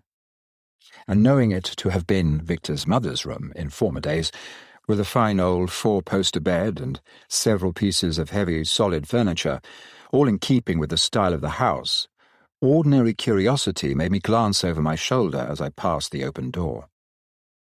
The room was bare of furniture. There were no curtains to the windows and no carpet on the floor. The wooden boards were plain. There was a table and a chair, and a long trestle bed with no covering upon it but a blanket. The windows were wide open to the dusk, which was then falling. I turned away and walked down the stairs, and as I did so came face to face with Victor, who was ascending. He must have seen me glance into the room, and I did not wish to appear furtive in any way. "Forgive the trespass," I said, "but I happened to notice the room looked very different from your mother's day." "Yes," he said briefly, "Anna hates frills. Are you ready for dinner? She sent me to find you." And we went downstairs together without further conversation. Somehow I could not forget that bare, sparse bedroom, comparing it with the soft luxury of my own, and I felt oddly inferior that Anna should consider me as someone who could not dispense with ease and elegance, which she, for some reason, did so well without. That evening I watched her as we sat beside the fire. Victor had been called from the hall on some business, and she and I were alone for a few moments. As usual, I felt the still, soothing peace of her presence come upon me with the silence. I was wrapped about with it, enfolded, as it were, and it was unlike anything I knew in my ordinary humdrum life. This stillness came out of her, yet from another world. I wanted to tell her about it, but could not find the words. At last I said, "You have done something to this house. I don't understand it." "Don't you?" she said. "I think you do. We are both in search of the same thing, after all." For some reason I felt afraid. The stillness was with us just the same, but intensified, almost overpowering. "I am not aware," I said, "that I am in search of anything." My words fell foolishly on the air and were lost. My eyes that had drifted to the fire were drawn, as if compelled, to hers. "Aren't you?" she said. I remember being swept by a feeling of profound distress. I saw myself, for the first time, as a very worthless, very trivial human being, travelling here and there about the world to no purpose, doing unnecessary business with other human beings as worthless as myself, and to no other end but that we should be fed and clothed and housed in adequate comfort until death. I thought of my own small house in Westminster, chosen after long deliberation and furnished with great care. I saw my books, my pictures, my collection of china, and the 2 good servants who waited upon me and kept the house spotless always, in preparation for my return. Up to this moment, my house and all it held had given me great pleasure. Now, I was not sure that it had any value. "What would you suggest?" I heard myself saying to Anna. "Should I sell everything I have and give up my work? What then?" Thinking back on the brief conversation that passed between us, nothing that she said had warranted this sudden question on my part. She implied that I was in search of something, and instead of answering her directly yes or no, I asked her if I must give up all I had. The significance of this did not strike me at the time. All I knew then was that I was profoundly moved. And whereas a few moments before I had been at peace, I was now troubled. "Your answer may not be the same as mine," she said. "And anyway, I am not certain of my own as yet. One day I shall know." Surely, I thought to myself in looking upon her, she has the answer now, with her beauty, her serenity, her understanding. What more can she possibly achieve, unless it is that up to the present she lacks children and so feels unfulfilled? Victor came back into the hall, and it seemed to me his presence brought solidity and warmth to the atmosphere. There was something familiar and comfortable about his old smoking jacket worn with his evening trousers. "It's freezing hard," he said. "I went outside to see. The thermometer is down to 30. Lovely night, though. Full moon." He drew up his chair before the fire and smiled affectionately at Anna. "Almost as cold as the night we spent on Snowdon," he said. "Heavens above, I shan't forget that in a hurry." And turning to me with a laugh, he added, "I never told you, did I, that Anna condescended to come climbing with me after all?" "No," I said, astonished. "I thought she had set herself against it." I looked across at Anna, and I noticed that her eyes had grown strangely blank, without expression. I felt instinctively that the subject brought up by Victor was one she would not have chosen. Victor, insensitive to this, went prattling on. She's a dark horse," he said. "She knows just as much about climbing mountains as you or I. In fact, she was ahead of me the whole time, and I lost her." He continued half laughing, half serious, giving me every detail of the climb, which seemed hazardous in the extreme, as I left it much too late in the year. It seemed that the weather, which had promised well in the morning for their start, had turned by mid-afternoon, bringing thunder and lightning and finally a blizzard, so that darkness overtook them in the descent, and they were forced to spend the night in the open. "The thing I shall never understand," said Victor, "is how I came to miss her. One moment she was by my side, and the next she was gone. I can tell you I had a very bad 3 hours, in pitch darkness and half a gale." Anna never said a word while he told the story. It was as though she withdrew herself completely. She sat in her chair, motionless. I felt uneasy, anxious. I wanted Victor to stop. "Anyway," I said to hasten him, "you got down all right, and none the worse for it." "Yes," he said ruefully, "at about 5 in the morning, thoroughly wet and thoroughly frightened." Anna came up to me out of the mist, not even damp, surprised that I was angry. Said she had been sheltered by a piece of rock. It was a wonder she had not broken her neck. Next time we go mountain climbing, I've told her that she can be the guide. Perhaps, I said with a glance at Anna, there won't be a next time. Once was enough. Not a bit of it, said Victor cheerfully. We're all set, you know, to go off next summer. The Alps or the Dolomites or the Pyrenees, we haven't decided yet on the objective. You'd better come with us. We'll have a proper expedition. I shook my head, regretfully. Oh, I only wish I could, I said. But it's impossible. I must be in New York by May and shan't be home again until September. Oh, that's a long way ahead, said Victor. Anything may happen by May. We'll talk of it again, nearer the time. Still Anna said no word, and I wondered why Victor saw nothing strange in her reticence. Suddenly she said good night and went upstairs. It was obvious to me that all this chatter of mountain climbing had been unwelcome to her. I felt an urge to attack Victor on the subject. Look here, I said. Do think twice about this holiday in the mountains. I am pretty sure Anna isn't for it. Not for it, said Victor, surprised. Why? It was her idea entirely. I stared at him. Are you sure? I asked. Of course I'm sure. I tell you, old fellow, she's crazy about mountains. She had a fetish about them. It's her Welsh blood, I suppose. I was being light-hearted just now about the night on Snowdon, but between ourselves I was quite amazed at her courage and her endurance. I don't mind admitting that what with the blizzard and being frightened for her, I was dead beat by morning. But she came out of that mist like a spirit from another world. I've never seen her like it. She went down that blasted mountain as if she had spent the night on Olympus, while I limped behind her like a child. She is a very remarkable person. You realize that, don't you? Yes, I said, slowly. I do agree. Anna is very remarkable.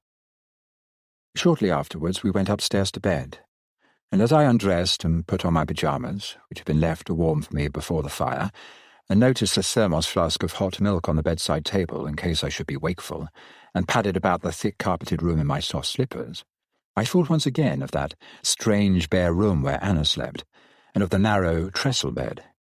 In a futile, unnecessary gesture, I threw aside the heavy satin quilt that lay on top of my blankets, and before getting into bed, opened my windows wide. I was restless, though, and could not sleep. My fire sank low, and the cold air penetrated the room. I heard my old worn travelling clock race round the hours through the night. At 4 I could stand it no longer, and remembered the thermos of milk with gratitude. Before drinking it, I decided to pamper myself still further and close the window. I climbed out of bed and, shivering, went across the room to do so. Victor was right. A white frost covered the ground. The moon was full. I stood for a moment by the open window, and from the trees in shadow I saw a figure come and stand below me on the lawn. Not furtive as a trespasser, not creeping as a thief. Whoever it was stood motionless as though in meditation, with face uplifted to the moon. Then I perceived that it was Anna. She wore a dressing gown with a cord about it, and her hair was loose on her shoulders. She made no sound as she stood there on the frosty lawn, and I saw with a shock of horror that her feet were bare. I stood watching, my hand on the curtain, and suddenly I felt that I was looking upon something intimate and secret, which concerned me not. So I shut my window and returned to bed. Instinct told me I must say nothing of what I had seen to Victor, or to Anna herself, and because of this I was filled with disquiet, almost with apprehension. Next morning the sun shone, and we were out about the grounds with the dogs, Anna and Victor both so normal and cheerful that I told myself I had been overwrought the previous night. If Anna chose to walk barefoot in the small hours, it was her business, and I behaved ill in spying upon her. The rest of my visit passed without incident. We were all three happy and content, and I was very loath to leave them. I saw them again for a brief moment some months later, before I left for America. I'd gone into the map house in St. James's to buy myself some half-dozen books to read on that long thrash across the Atlantic, a journey one took with certain qualms in those days, the Titanic tragedy still fresh in memory. And there were Victor and Anna, poring over maps which they had spread out over every available space. There was no chance of a real meeting. I had engagements for the rest of the day, and so had they, so it was hail and farewell. "You find us," said Victor, "getting busy about the summer holiday. The itinerary is planned. Change your mind and join us." "Impossible," I said. "All being well, I shall be home by September. I'll get in touch with you directly I return." "Well, where are you making for?" Anna's choice, said Victor. She's been thinking this out for weeks, and she's hit on a spot that looks completely inaccessible. Anyway, it's somewhere you and I have never climbed. He pointed down to the large-scale map in front of them. I followed his finger to a point that Anna had already marked with a tiny cross. Monte Verita, I read. I looked up and saw that Anna's eyes were upon me. Completely unknown territory as far as I'm concerned, I said. Be sure and have advice first before setting forth. Get hold of local guides and so on. What made you choose that particular ridge of mountains? Anna smiled, and I felt a sense of shame, of inferiority beside her. The mountain of truth, she said. Come with us, do. I shook my head and went off upon my journey. During the months that followed, I thought of them both, and envied them too. They were climbing, and I was hemmed in, not by the mountains that I loved, but by hard business. Often I wished I had the courage to throw my work aside, turn my back on the civilized world and its dubious delights, and go seeking after truth with my two friends. Only convention deterred me, the sense that I was making a successful career for myself, which it would be folly to cut short. The pattern of my life was set. It was too late to change. I returned to England in September, and I was surprised in going through the great pile of letters that awaited me to have nothing from Victor. He had promised to write and give me news of what they had seen and done. They were not on the telephone, so I could not get in touch with them direct, but I made a note to write to Victor as soon as I had sorted out my business mail. A couple of days later, coming out of my club, I ran into a man, a mutual friend of ours, who detained me a moment to ask some question about my journey, and then, just as I was going down the steps, called over his shoulder. "I say, what a tragedy about poor Victor. Are you going to see him?" "What do you mean?" "What tragedy?" I asked. "Has there been an accident?" "He's terribly ill in a nursing home here in London," came the answer. "Nervous breakdown. You know his wife has left him." "Good God, no," I exclaimed. "Oh, yes. That's the cause of all the trouble. He's gone quite to pieces. You know he was devoted to her." I was stunned. I stood staring at the fellow, my face blank. "Do you mean," I said, "that she has gone off with somebody else?" "I don't know. Assume so. No one can get anything out of Victor. Anyway, there he has been for several weeks with this breakdown." I asked for the address of the nursing home, and at once, without further delay, jumped into a cab and was driven there. At first I was told, on making inquiry, that Victor was seeing no visitors, but I took out my card and scribbled a line across the back. Surely he would not refuse to see me. A nurse came, and I was taken upstairs to a room on the first floor. I was horrified, and she opened the door to see the haggard face that looked up at me from the chair beside the gas fire. So frail he was, so altered. "My dear old boy," I said, going towards him, "I only heard 5 minutes ago that you were here." The nurse closed the door and left us together. To my distress, Victor's eyes filled with tears. "It's all right," I said. "Don't mind me. You know I shall understand." He seemed unable to speak. He just sat there, hunched in his dressing gown, the tears running down his cheeks. I had never felt more helpless. He pointed to a chair, and I drew it up beside him. I waited. If he did not want to tell me what had happened, I would not press him. I only wanted to comfort him, to be of some assistance. At last he spoke, and I hardly recognized his voice. "Anna's gone," he said. "Did you know that? She's gone." I nodded. I put my hand on his knee as though he were a small boy again and not a man past 30 of my own age. "I know," I said gently, "but it will be all right. She will come back again. You are sure to get her back." He shook his head. I had never seen such despair and such complete conviction. "Oh, no," he said, "she will never come back. I know her too well. She's found what she wants." It was pitiful to see how completely he had given in to what had happened. Victor, usually so strong, so well-balanced. "Who is it?" I said. "Where did she meet this other fellow?" Victor stared at me, bewildered. "What do you mean?" he said. "She hasn't met anyone. It's not that at all. If it were, that would be easy. He paused, spreading out his hands in a hopeless gesture, and suddenly he broke down again, but this time not with weakness, but with a more fearful sort of stifled rage, the impotent, useless rage of a man who fights against something stronger than himself. "It was the mountain that got her," he said. "That goddamned mountain, Monte Verita. There's a sect there, a closed order. They shut themselves up for life, there on that mountain. I never dreamed there would be such a thing. I never knew. And she's there, on that damned mountain, on Monte Verita." I sat there with him in the nursing home all afternoon, and little by little had the whole story from him. The journey itself, Victor said, had been pleasant and uneventful. Eventually they reached the centre, from which they proposed to explore the terrain immediately below Monte Verita, and here they met with difficulties. The country was unknown to Victor, and the people seemed morose and unfriendly, very different, he said, to the sort of folk who had welcomed us in the past. They spoke in a patois hard to understand, and they lacked intelligence. "At least that's how they struck me," said Victor. "They were very rough and somehow undeveloped, the sort of people who might have stepped out of a former century. You know how, when we climbed together, the people could not do enough to help us, and we always managed to find guides. Here it was different.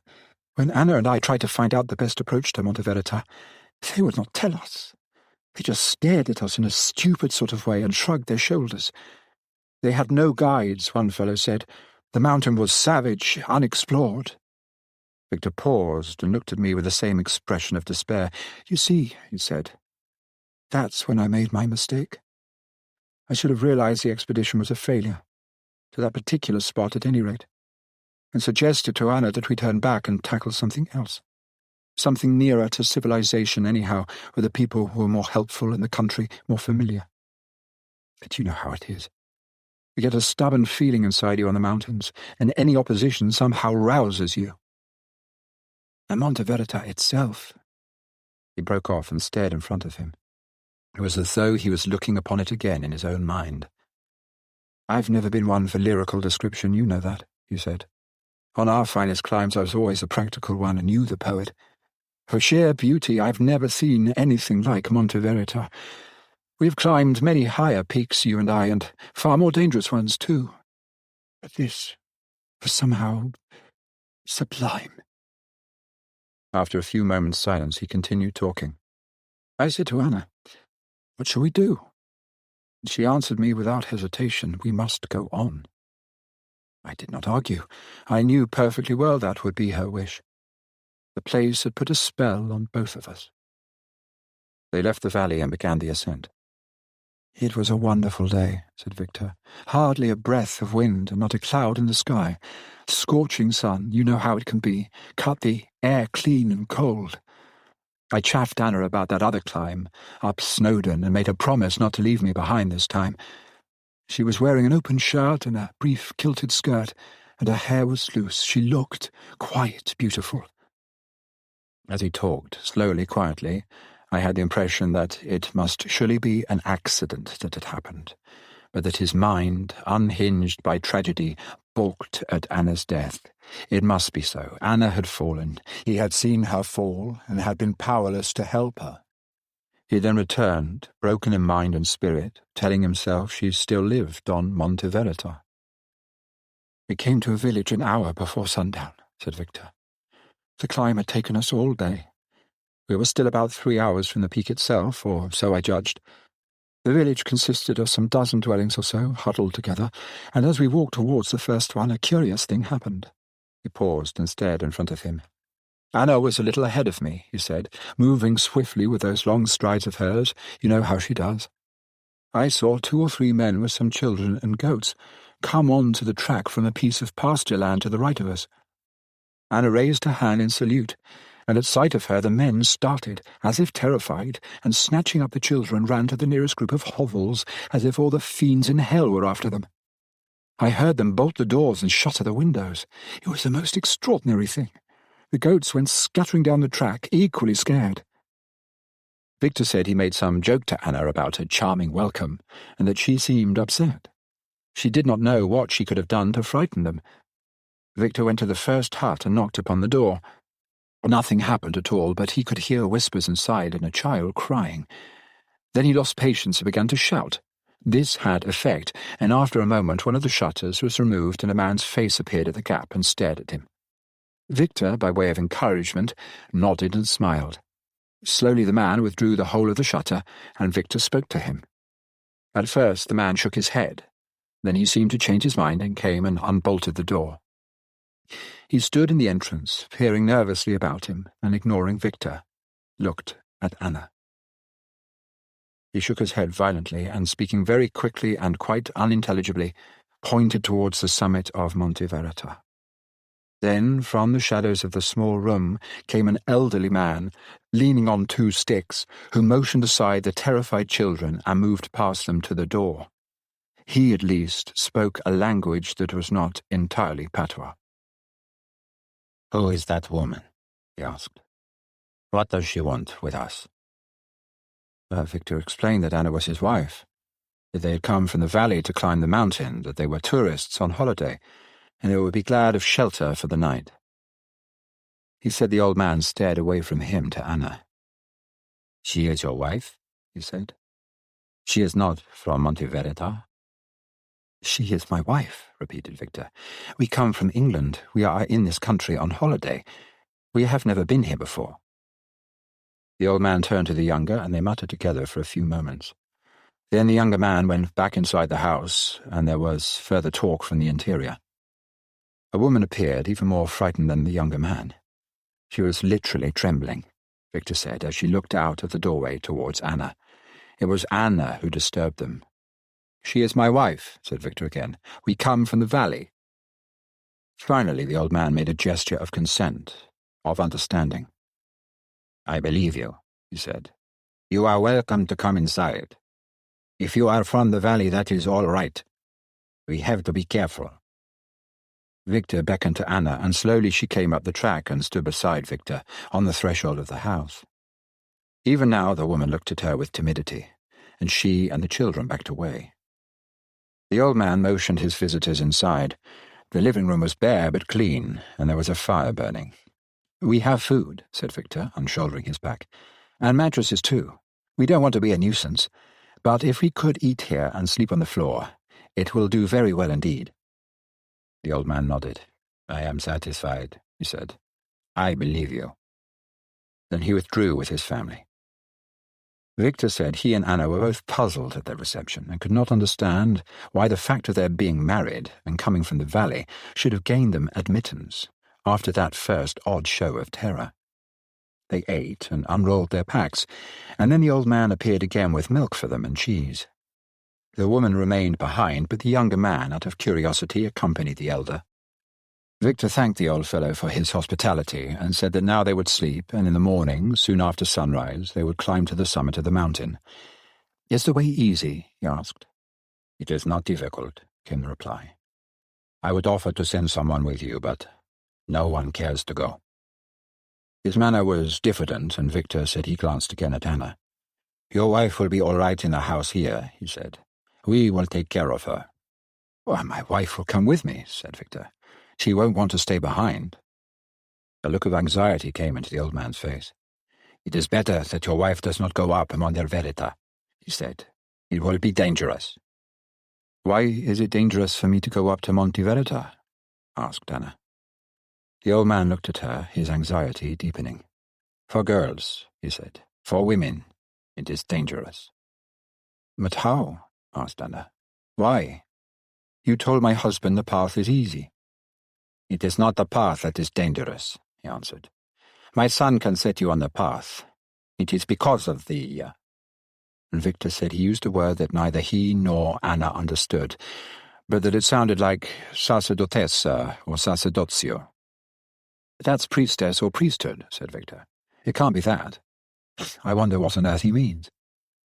The old man, anxious and distressed, looked from one to the other of them.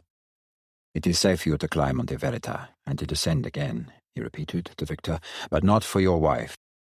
They have great power, the sacerdotessi. Here in the village we are always in fear for our young girls, for our women." Victor said the whole thing sounded like an African travel tale, where a tribe of wild men pounced out of the jungle and carried off the female population into captivity. "I don't know what he's talking about," he said to Anna, "but I suppose they are riddled with some sort of superstition which will appeal to you with your Welsh blood." He laughed, he told me, making light of it, and then being confoundedly sleepy, arranged their mattresses in front of the fire. Bidding the old man good evening, he and Anna settled themselves for the night. He slept soundly in the profound sleep that comes after climbing, and woke suddenly just before daybreak to the sound of a cock crowing in the village outside. He turned over on his side to see if Anna was awake. The mattress was thrown back and bare. Anna had gone. No one was yet astir in the house, Victor said, and the only sound was the cock crowing.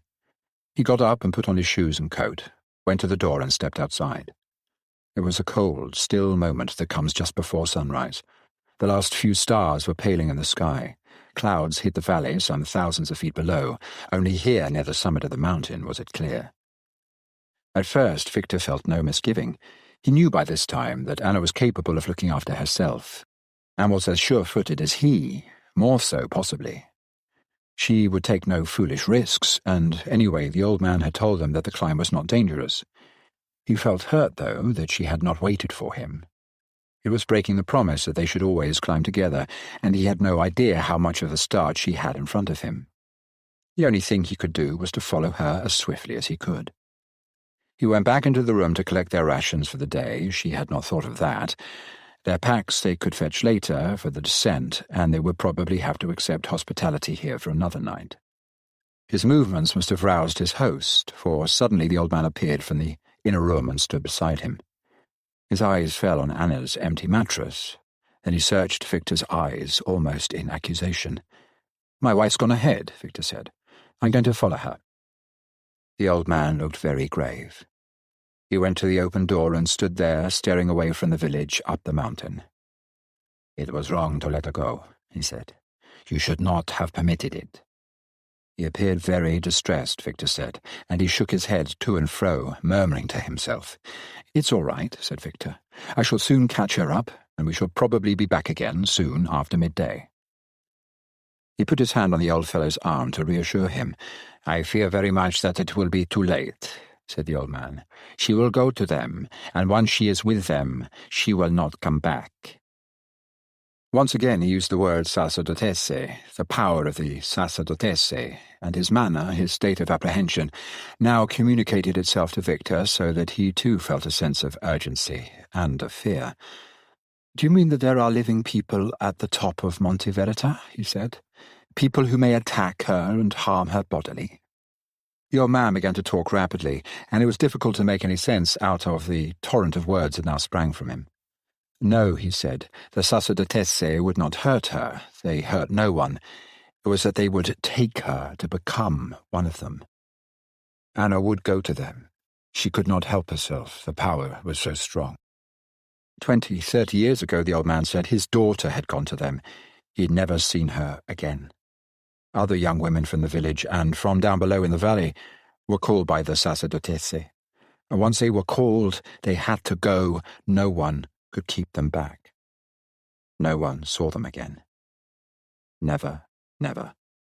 It had been so for many years, in his father's time, his father's father's time, before that even. It was not known now when the sacerdotesse first came to Monte Verita. No man living had set eyes upon them. They lived there, enclosed behind their walls, but with power, he kept insisting, with magic. Some say they have this from God, some from the devil, he said. But we do not know, we cannot tell. It is rumored that the sacerdotesse on Monte Verita never grow old. They stay forever young and beautiful, and that it is from the moon they draw their power. It is the moon they worship, and the sun. Victor gathered little from this wild talk. It must be all legend, superstition. The old man shook his head and looked towards the mountain track. I saw it in her eyes last night, he said. I was afraid of it. She had the eyes they have when they are cold. I have seen it before, with my own daughter, with others. By now, the rest of the family had woken and had come by into the room. They seemed to sense what had happened. The younger man and the woman, even the children, looked at Victor with anxiety and a strange sort of compassion. He said that the atmosphere filled him not so much with alarm as with anger and irritation. It made him think of cats and broomsticks and 16th century witchcraft. The mist was breaking slowly down in the valley, and the clouds were going. The soft glow in the sky beyond the range of mountains to the eastward heralded the rising sun. The old man said something to the younger and pointed with his stick. "My son will put you on the track," he said. "He will come part of the way only. Further he does not care to go." Victor said he set off with all their eyes upon him, and not only from this first hut, but from the other dwellings in the little village. He was aware of faces looking from drawn shutters and faces peering from half-open doors. The whole village was astir now and intent upon watching him, held by a fearful fascination. His guide made no attempt to talk to him. He walked ahead, his shoulders bent, his eyes on the ground. Victor felt that he went only on command of the old man, his father. The track was rough and stony, broken in many places, and was, Victor judged, part of an old watercourse that would be impassable when the rains came. Now, in full summer, it was easy enough to climb. Verdure, thorn, and scrub they left behind them after climbing steadily for an hour, and the summit of the mountain pierced the sky directly above their heads, split into two like a divided hand. From the depths of the valley, and from the village even, this division could not be seen. The two peaks seemed as one. The sun had risen with them as they climbed, and now shone in full upon the southern eastern face, turning it to coral. Great banks of cloud, soft and rolling, hid the world below. Victor's guide stopped suddenly and pointed ahead, where a jutting lip of rock wound in a razor's edge and curved southward out of sight. "Monte Verita," he said, and then repeated it again. "Monte Verita." Then he turned swiftly and began scrambling back along the way that they had come. Victor called to him, but the man did not answer. He did not even bother to turn his head. In a moment he was out of sight. There was nothing for it but to go on alone round the lip of the escarpment, Victor said, and trust that he found Anna waiting for him on the further side. It took him another half-hour to encircle the projecting shoulder of the mountain, and with every step he took his anxiety deepened, because now, on the southward side, there was no gradual incline. The mountain face was sheer. Soon further progress would be impossible. "Then," Victor said, "I came out through a sort of gullyway over a ridge about 300 feet only from the summit, and I saw it, the monastery, built out of the rock between the two peaks, absolutely bare and naked. A steep rock wall enclosing it, a drop of 1,000 feet beneath the wall to the next ridge, and above nothing but the sky and the twin peaks of Monte Verita." It was true, then. Victor had not lost his mind. The place existed. There had been no accident. He sat there in his chair by the gas fire in the nursing home. And this had happened. It was not fantasy born out of tragedy. He seemed calm now that he had told me so much. A great part of the strain had gone. His hands no longer trembled. He looked more like the old Victor, and his voice was steady. "It must have been centuries old," he said, after a moment or two. "God knows how long it must have taken to build, hewn out of the rock face like that. I have never seen anything more stark and savage, nor, in a strange way, more beautiful. It seemed to hang there, suspended, between the mountain and the sky. There were many long, narrow slits for light and air, no real windows in the sense we know them. There was a tower looking west with a sheer drop below. The great wall encircled the whole place, making it impregnable like a fortress. I could see no way of entrance. There was no sign of life, no sign of anyone. I stood there staring at the place, and the narrow window slit stared back at me. There was nothing I could do but wait there until Anna showed herself, because now, you see, I was convinced the old man had been right, and I knew what must have happened.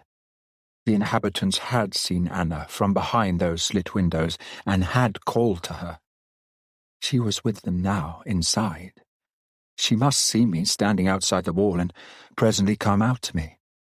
So I waited there, all day. His words were simple, just a plain statement of fact. Any husband might have waited thus for a wife who had, during their holidays, ventured forth one morning to call upon friends. He sat down and later ate his lunch and watched the rolling banks of cloud that hid the world below move and disperse and form again, and the sun, in all its summer strength, beat down upon the unprotected face of Monteverita, on the tower and the narrow window slits and the great encircling wall from whence came no movement and no sound. "I sat there all the day," said Victor, "but she did not come. The force of the sun was blinding, scorching, and I had to go back to the gullyway for shelter. There, lying under the shadow of a projecting rock, I could still watch that tower and those window slits. You and I in the past have known silence on the mountains, but nothing like the silence beneath those twin peaks of Monteverita." The hours dragged by, and I went on waiting. Gradually it grew cooler, and then as my anxiety increased, time raced instead. The sun went too fast into the west. The colour of the rock face was changing.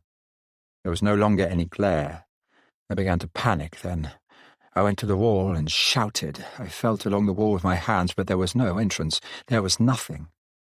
My voice echoed back to me again and again. I looked up, and all I could see were those blind slits of windows.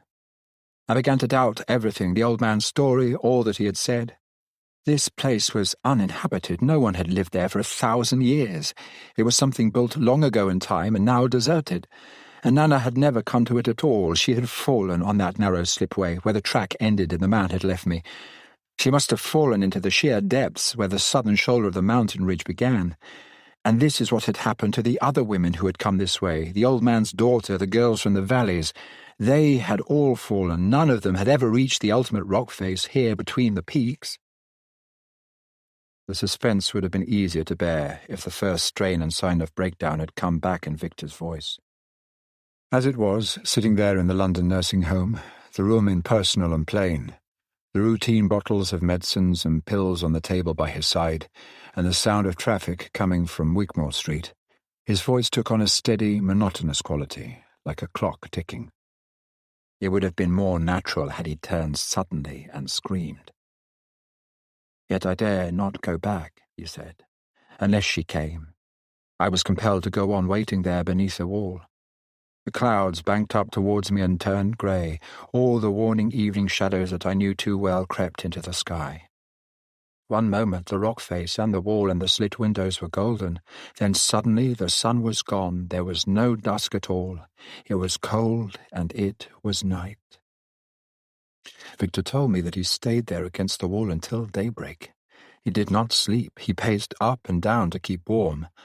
When dawn came, he was chilled and numb, faint too from want of food. He had brought with him only the rations for their midday meal. Sense told him that to wait now through another day was madness. He must return to the village for food and drink, and if possible, enlist the help of the men there to form a search party. Reluctantly, when the sun rose, he left the rock face. Silence enwrapped it still. He was certain now there was no life behind the walls. He went back round the shoulder of the mountain to the track, and so down into the morning mist and to the village. Victor said they were waiting there for him. It was as though he was expected. The old man was standing at the entrance of his home, and gathered about him were neighbours, mostly men and children. Victor's first question was, "Has my wife returned?"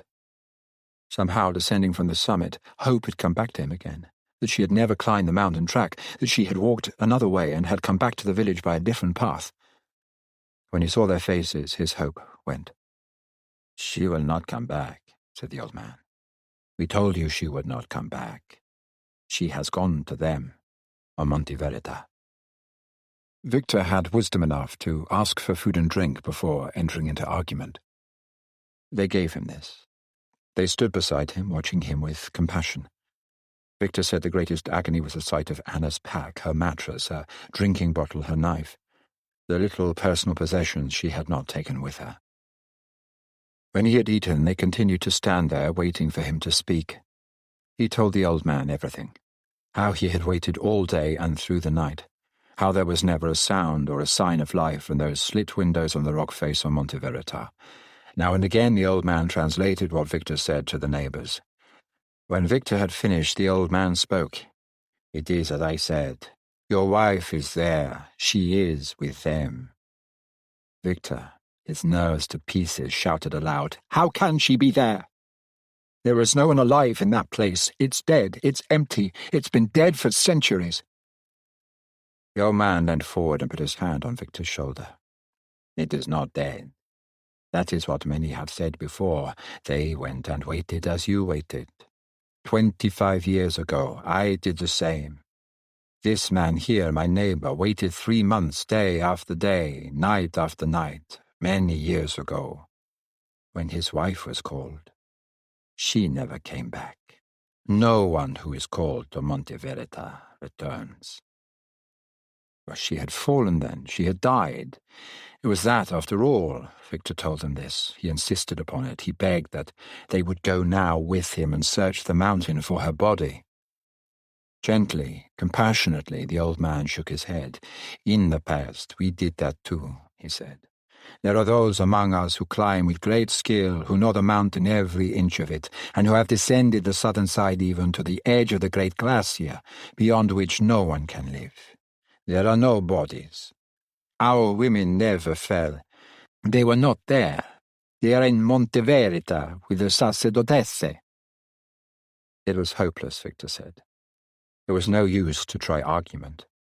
He knew that he must go down to the valley, and if he could not get help there, go further yet, back to some part of the country that was familiar to him, where he could find guides who would be willing to return with him.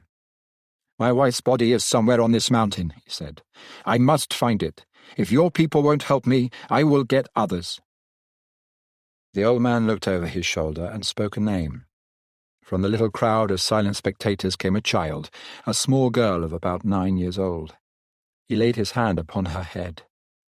"This child," he said to Victor, "has seen and spoken with the sacerdotesse. Other children in the past have seen them too.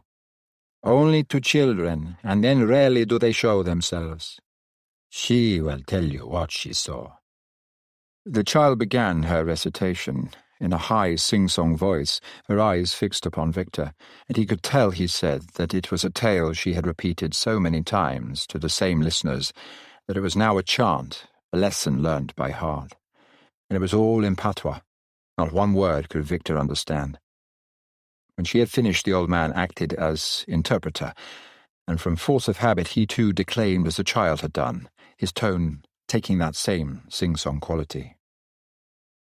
"I was with my companions on Monte Verita. A storm came and my companions ran away. I walked and lost myself and came to the place where the wall is and the windows. I cried. I was afraid. She came out of the wall, the tall and splendid one, and another with her, also young and beautiful. They comforted me, and I wanted to go inside the walls with them, when I heard the singing from the tower, but they told me it was forbidden. When I was 13 years old, I could return to live with them. They wore white raiment to the knees, their arms and legs were bare, their hair close to the head. They were more beautiful than the people of this world. They led me back from Monte Verita, down the track where I could find my way. Then they went from me. I have told all I know." The old man watched Victor's face when he had finished the recital. Victor said the faith that must have been put in the child's statement astounded him. It was obvious, he thought, that the child had fallen asleep and dreamt and translated her dream into reality. "I am sorry," he told his interpreter, "but I can't believe the child's tale. It is imagination." Once again the child was called and spoken to, and she at once ran out of the house and disappeared. "They gave her a circlet of stones on Monte Verita," said the old man. "Her parents keep it locked up in case of evil. She has gone to ask for it, to show you." In a few moments the child returned, and she put into Victor's hand a girdle, small enough to encompass a narrow waist or else to hang about the neck. The stones, which looked like quartz, were cut and shaped by hand, fitting into one another in hollowed grooves. The craftsmanship was fine, even exquisitely done. It was not the rude handiwork of peasants, done of a winter's evening to pass the time. In silence, Victor handed the circlet back to the child. "She may have found it on the mountainside," he said. "We do not work thus," answered the old man, "nor the people in the valley, nor even in the cities of this country where I have been. The child was given the circlet, as she has told us, by those who inhabit Monte Verita." Victor knew then that further argument was useless. Their obstinacy was too strong, and their superstition proof against all worldly sense. He asked if he might remain in the house another day and night. "You are welcome to stay," said the old man, "until you know the truth." One by one the neighbours dispersed. The routine of the quiet day was resumed. It was as though nothing had happened. Victor went out again, this time towards the northern shoulder of the mountain. He had not gone far beyond before he realized that this ridge was unclimbable, at any rate without skilled help and equipment. If Anna had gone that way, she had found certain death.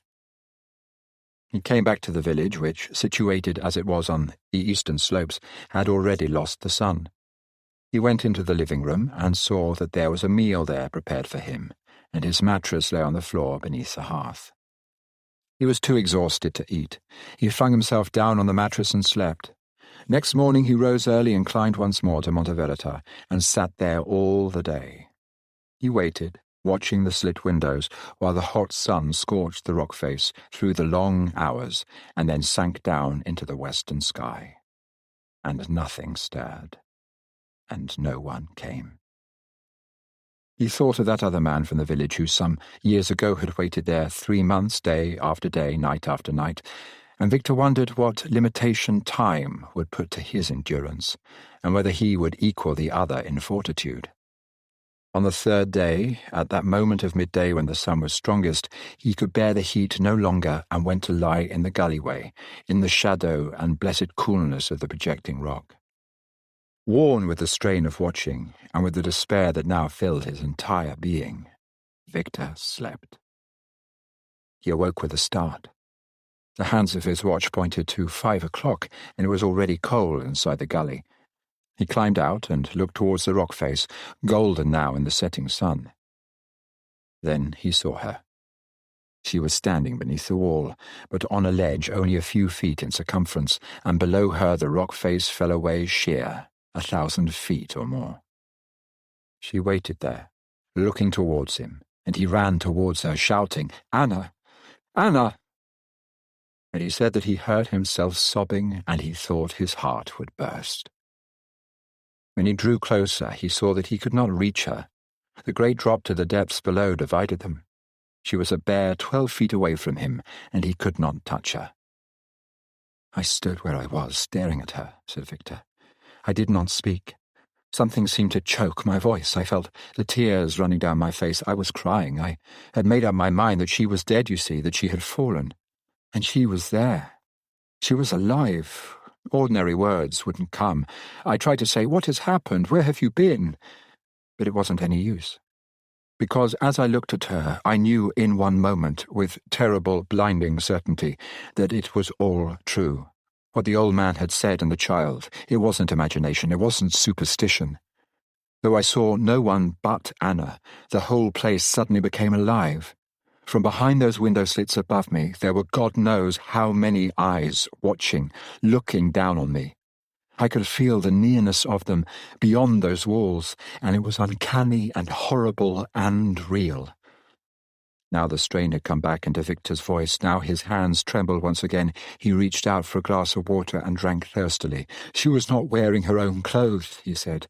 "She had a kind of shirt, like a tunic, to her knees, and round her waist a circlet of stones, like the one the child had shown me. Nothing on her feet, and her arms bare. What frightened me most was that her hair was cut quite short as yours or mine. It altered her strangely, made her look younger, but in some way terribly austere. Then she spoke to me. She said, quite naturally, as if nothing had happened, 'I want you to go back home, Victor, darling. You mustn't worry about me any more.' Victor told me he could hardly credit it, at first, that she could stand there and say this to him. It reminded him of those so-called psychic messages that mediums give out to relatives at a spiritualistic séance. He could hardly trust himself to answer. He thought that perhaps she had been hypnotized and was speaking under suggestion.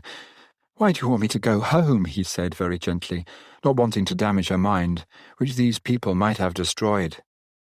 "It's the only thing to do," she answered. And then Victor said she smiled, normally, happily, as if they were at home discussing plans. "I'm all right, darling," she said. "This isn't madness or hypnotism, or any of the things you imagine it to be. They have frightened you in the village, and it's understandable. This thing is so much stronger than most people. But I must have always known it existed somewhere, and I've been waiting all these years. When men go into monasteries and women shut themselves up in convents, their relatives suffer very much, I know, but in time they come to bear it. I want you to do the same, Victor, please. I want you, if you can, to understand." She stood there, quite calm, quite peaceful, smiling down at him. "You mean," he said, "you want to stay in this place, always?" "Yes," she said. "There can be no other life for me anymore. Ever. You must believe this. I want you to go home and live as you have always done, and look after the house and the estate, and if you fall in love with anyone, to marry and be happy. Bless you for your love and kindness and devotion, darling, which I shall never forget. If I were dead, you would want to think of me at peace in paradise. This place, to me, is paradise. And I would rather jump now to those rocks hundreds of feet below me than go back to the world from Monte Verita." Victor said he went on staring at her as she spoke, and he said there was a radiance about her there had never been before, even in their most contented days. "You and I," he said to me, "have both read of transfiguration in the Bible. That is the only word I can use to describe her face. It was not hysteria, it was not emotion, it was just that.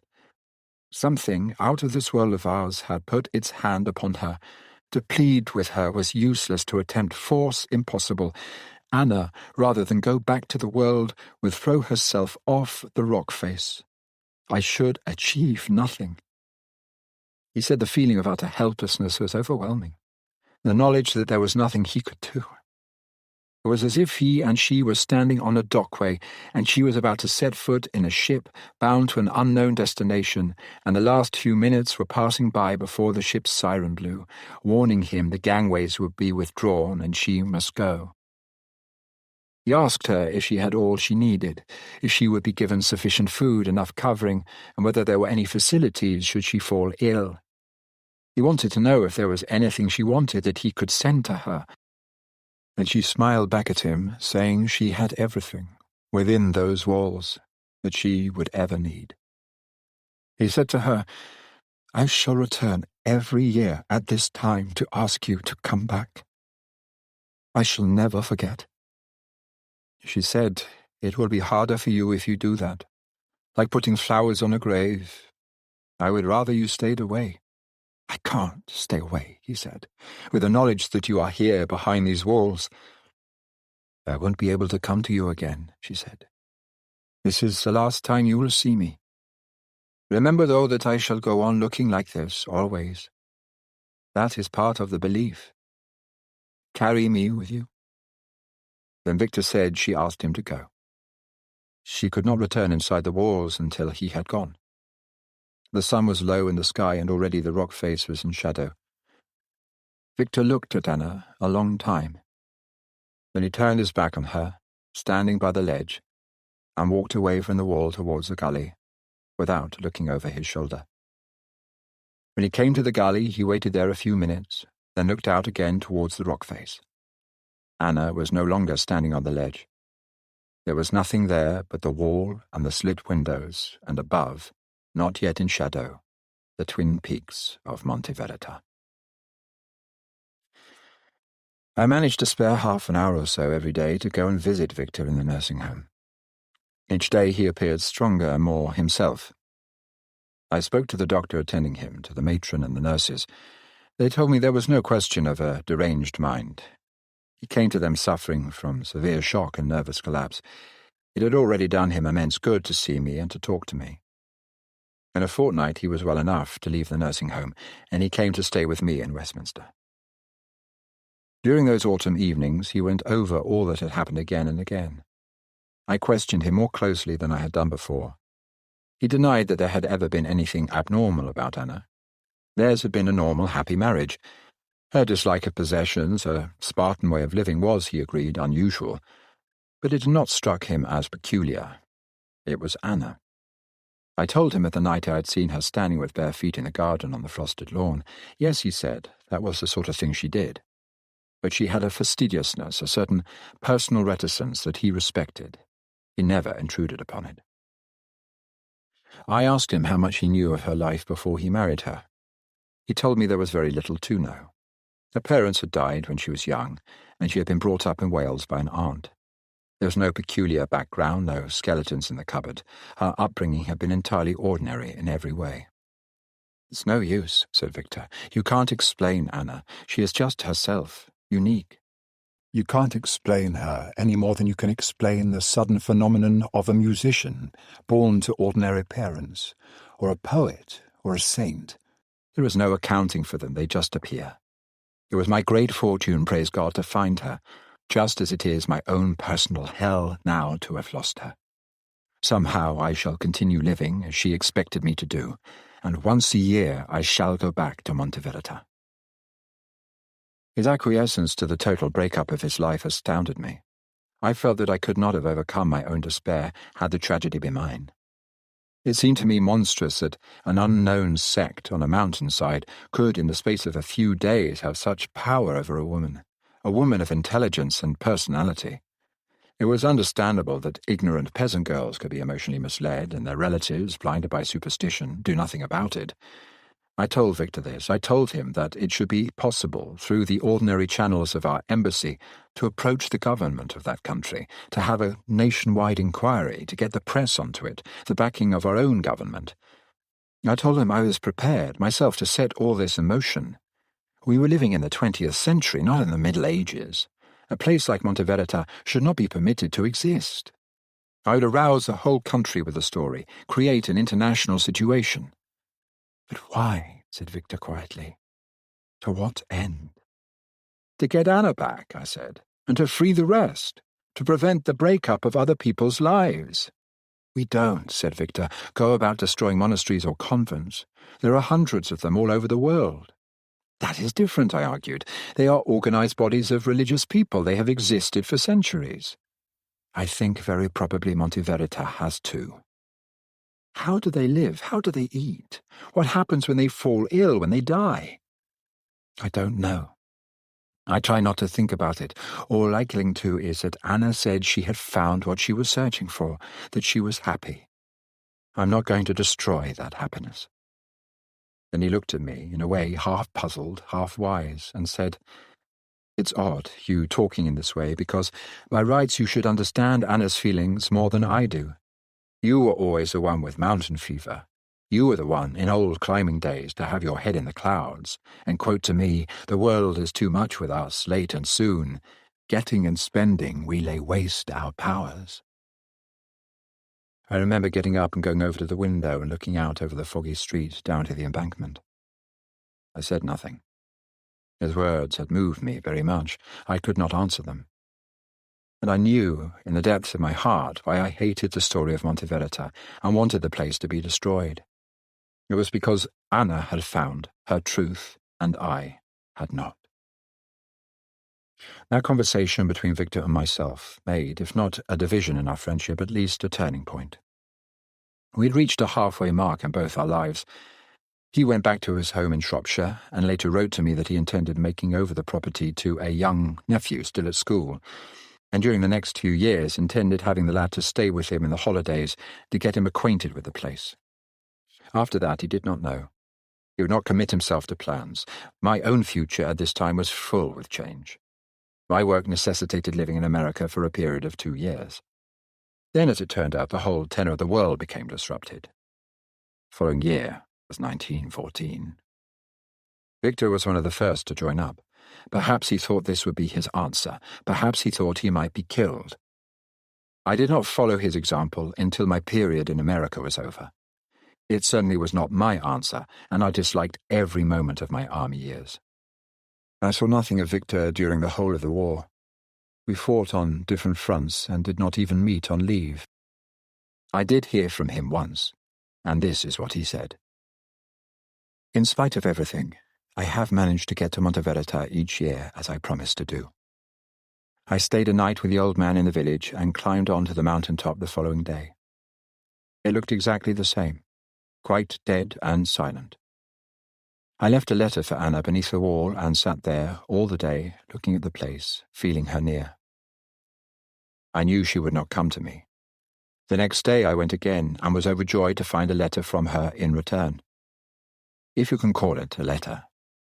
It was cut on flat stone, and I suppose this is the only method they have of communication. She said that she was well and strong and very happy. She gave me her blessing, and you also. She told me never to be anxious for her. That was all. It was, as I told you at the nursing home, like a spirit message from the dead. With this I have to be content, and am. If I survive this war, I shall probably go out and live somewhere in that country so that I can be near her, even if I never see her again, or hear nothing of her but a few words scrawled on a stone once a year. Good luck to yourself, old fellow. I wonder where you are. Victor. When the armistice came and I got myself demobilized and set about the restoration of my normal life, one of the first things I did was to inquire for Victor. I wrote to him in Shropshire. I had a courteous reply from the nephew. He had taken over the house and the estate. Victor had been wounded, but not badly. He had now left England and was somewhere abroad, either in Italy or Spain. The nephew was not sure which. But he believed his uncle had decided to live out there for good. If he had news of him, he would let me know. No further news came. As to myself, I decided I disliked post-war London and the people who lived there. I cut myself loose from home ties too, and went to America. I did not see Victor again for nearly 20 years. It was not chance that brought us together again, I am sure of that. These things are predestined. I have a theory that each man's life is like a pack of cards, and those we meet and sometimes love are shuffled with us. We find ourselves in the same suit, held by the hand of fate. The game is played, we are discarded, and pass on. What combination of events brought me to Europe again at the age of 55, 2 or 3 years before the Second World War, does not matter to this story. It so happened that I came. I was flying from one capital city to another. The names of both are immaterial, and the aeroplane in which I travelled made a forced landing. Luckily without loss of life, in desolate mountainous country. For 2 days the crew and passengers, myself amongst them, held no contact with the outer world. We camped in the partially wrecked machine and waited for rescue. This adventure made headlines in the world press at the time, even taking precedence for a few days over the simmering European situation. Hardship for those 48 hours was not acute. Luckily there were no women or children passengers travelling, so we men put the best face on it we could and waited for the rescue. We were confident that help would reach us before long. Our wireless had functioned until the moment of the forced landing, and the operator had given our position. It was all a matter of patience and of keeping warm. For my part, with my mission in Europe accomplished and no ties strong enough back in the States to believe myself anxiously awaited, this sudden plunging into the sort of country that years ago I had most passionately loved was a strange experience. I had become so much a man of cities and a creature of comfort. The high pulse of American living, the pace, the vitality, the whole breathless energy of the new world, had combined to make me forget the ties that still bound me to the old. Now, looking about me in the desolation and the splendour, I knew what I had lacked all these years. I forgot my fellow travellers, forgot the grey fuselage of the crippled plane, an anachronism surely amid the wilderness of centuries, and forgot too my grey hair, my heavy frame, and all the burden of my 55 years. I was a boy again, hopeful, eager, seeking an answer to eternity. Surely it was there, waiting beyond the further peaks. I stood there, incongruous in my city clothes, and the mountain fever raced back into my blood. I wanted to get away from the wrecked plane and the pinched faces of my companions. I wanted to forget the waste of the years between. What I would have given to be young again, a boy and reckless of the consequences, set forth towards those peaks and climb to glory.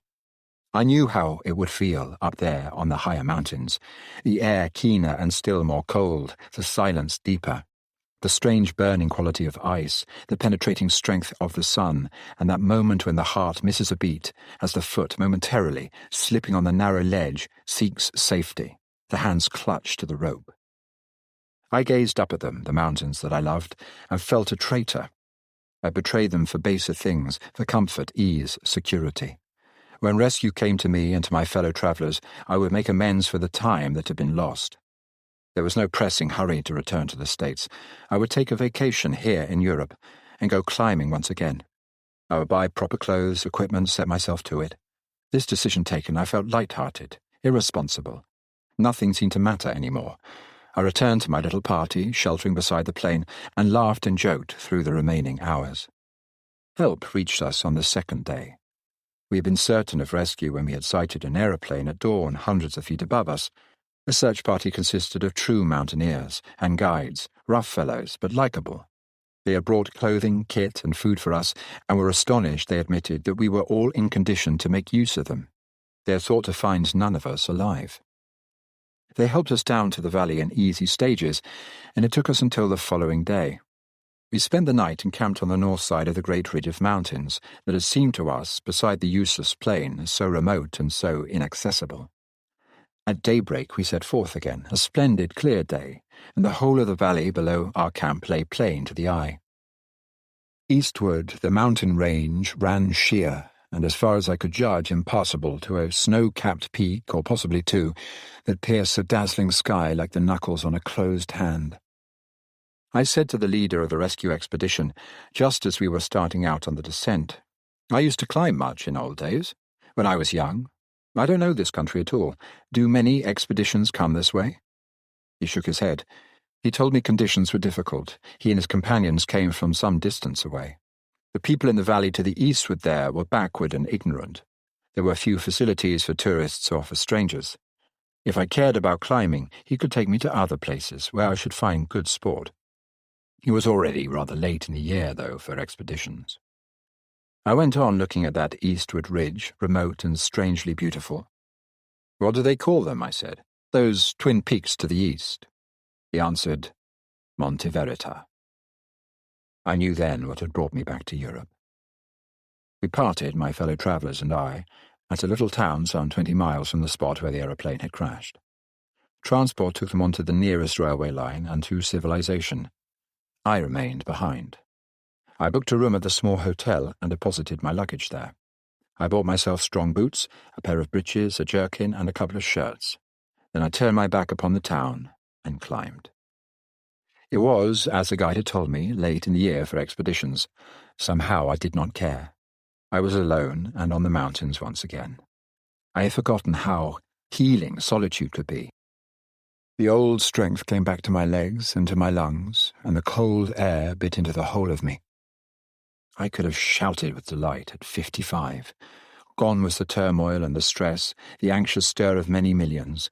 Gone were the lights and the vapid city smells. I had been mad to endure it for so long. In a mood of exultation, I came to the valley that lies at the eastern foot of Monte Verita. It had not changed much, it seemed to me, from the description Victor gave of it, those many years ago before the war. The little town was small and primitive, the people dull and dour. There was a rough sort of inn, one could not grace it by the name of hotel, where I proposed to stay the night. I was received with indifference, though not discourtesy. After supper, I asked if the track was still passable to the summit of Monte Verita.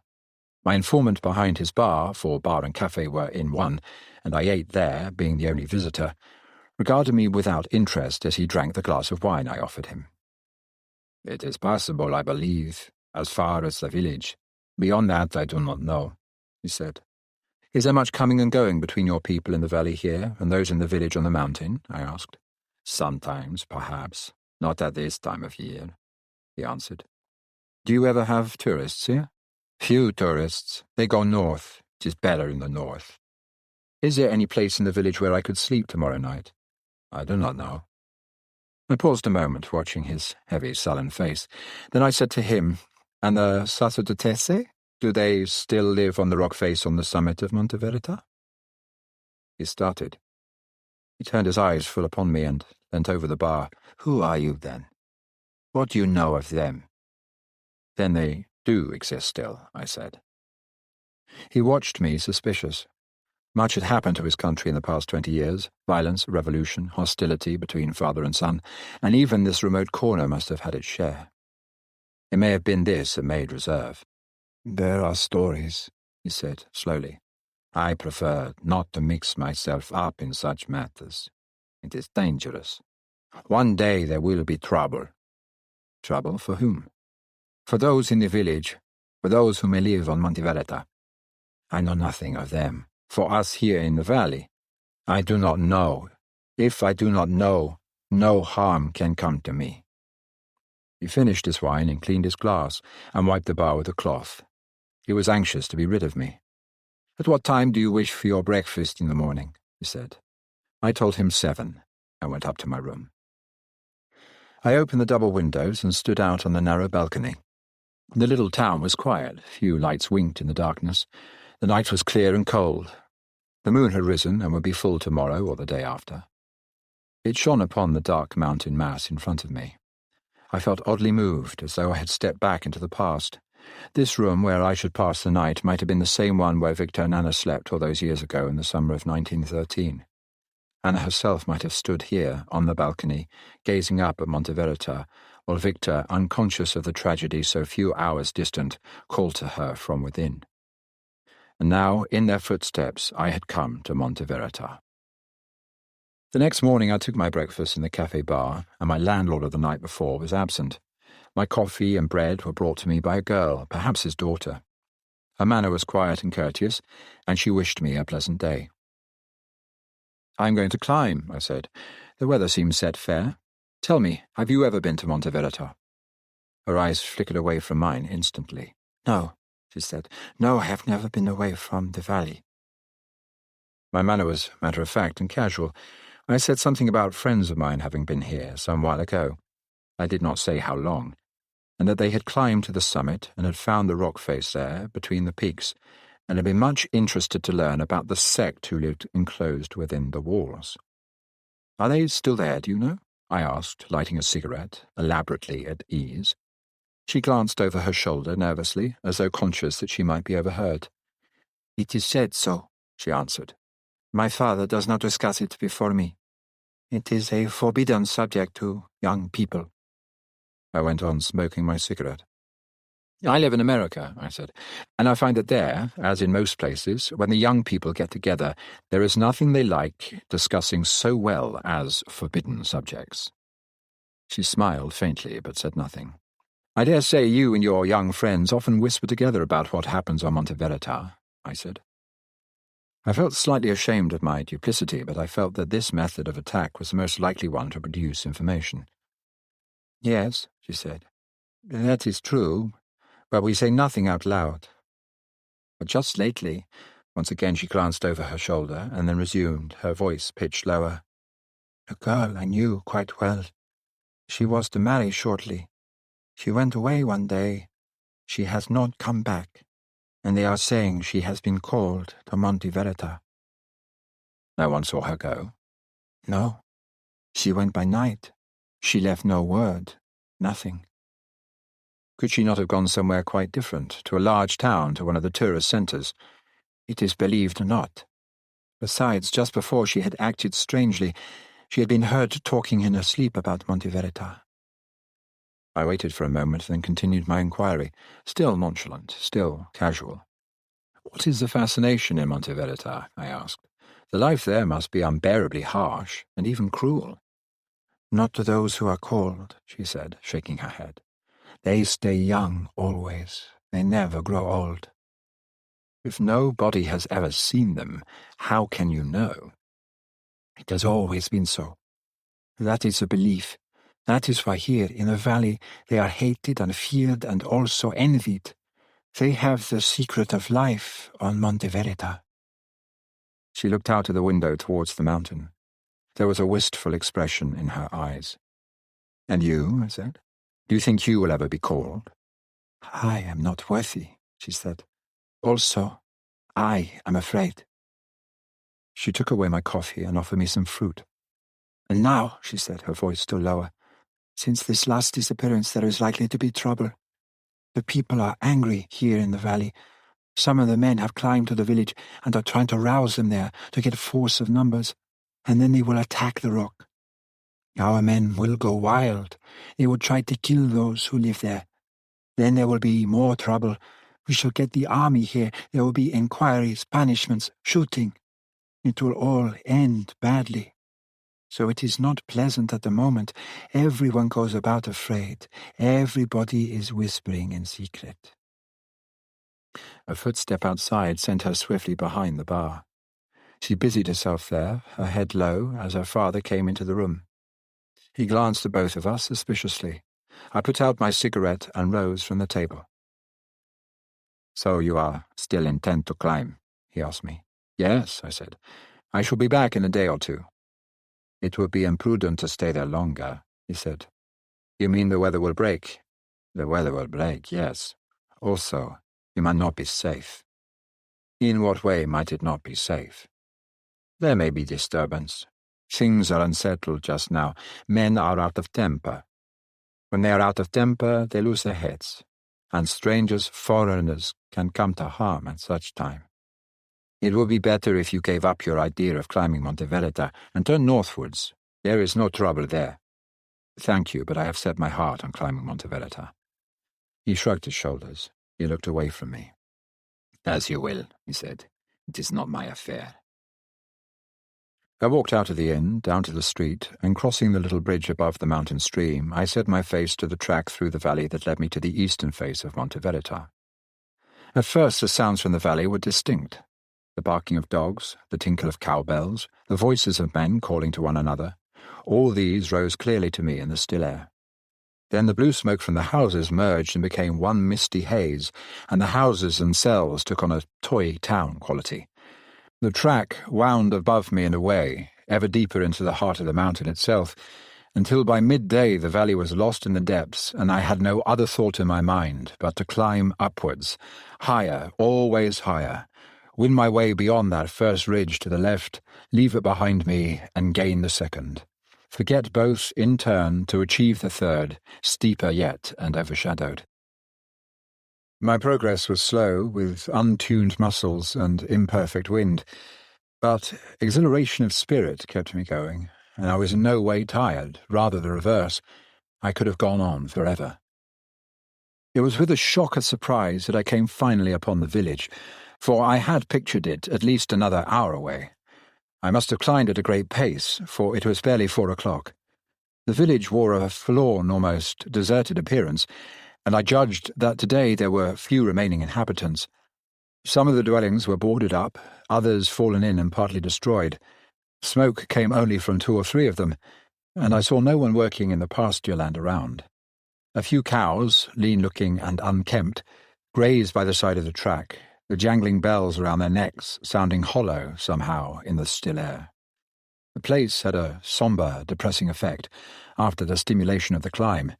If this was where I must spend the night, I did not think much of it.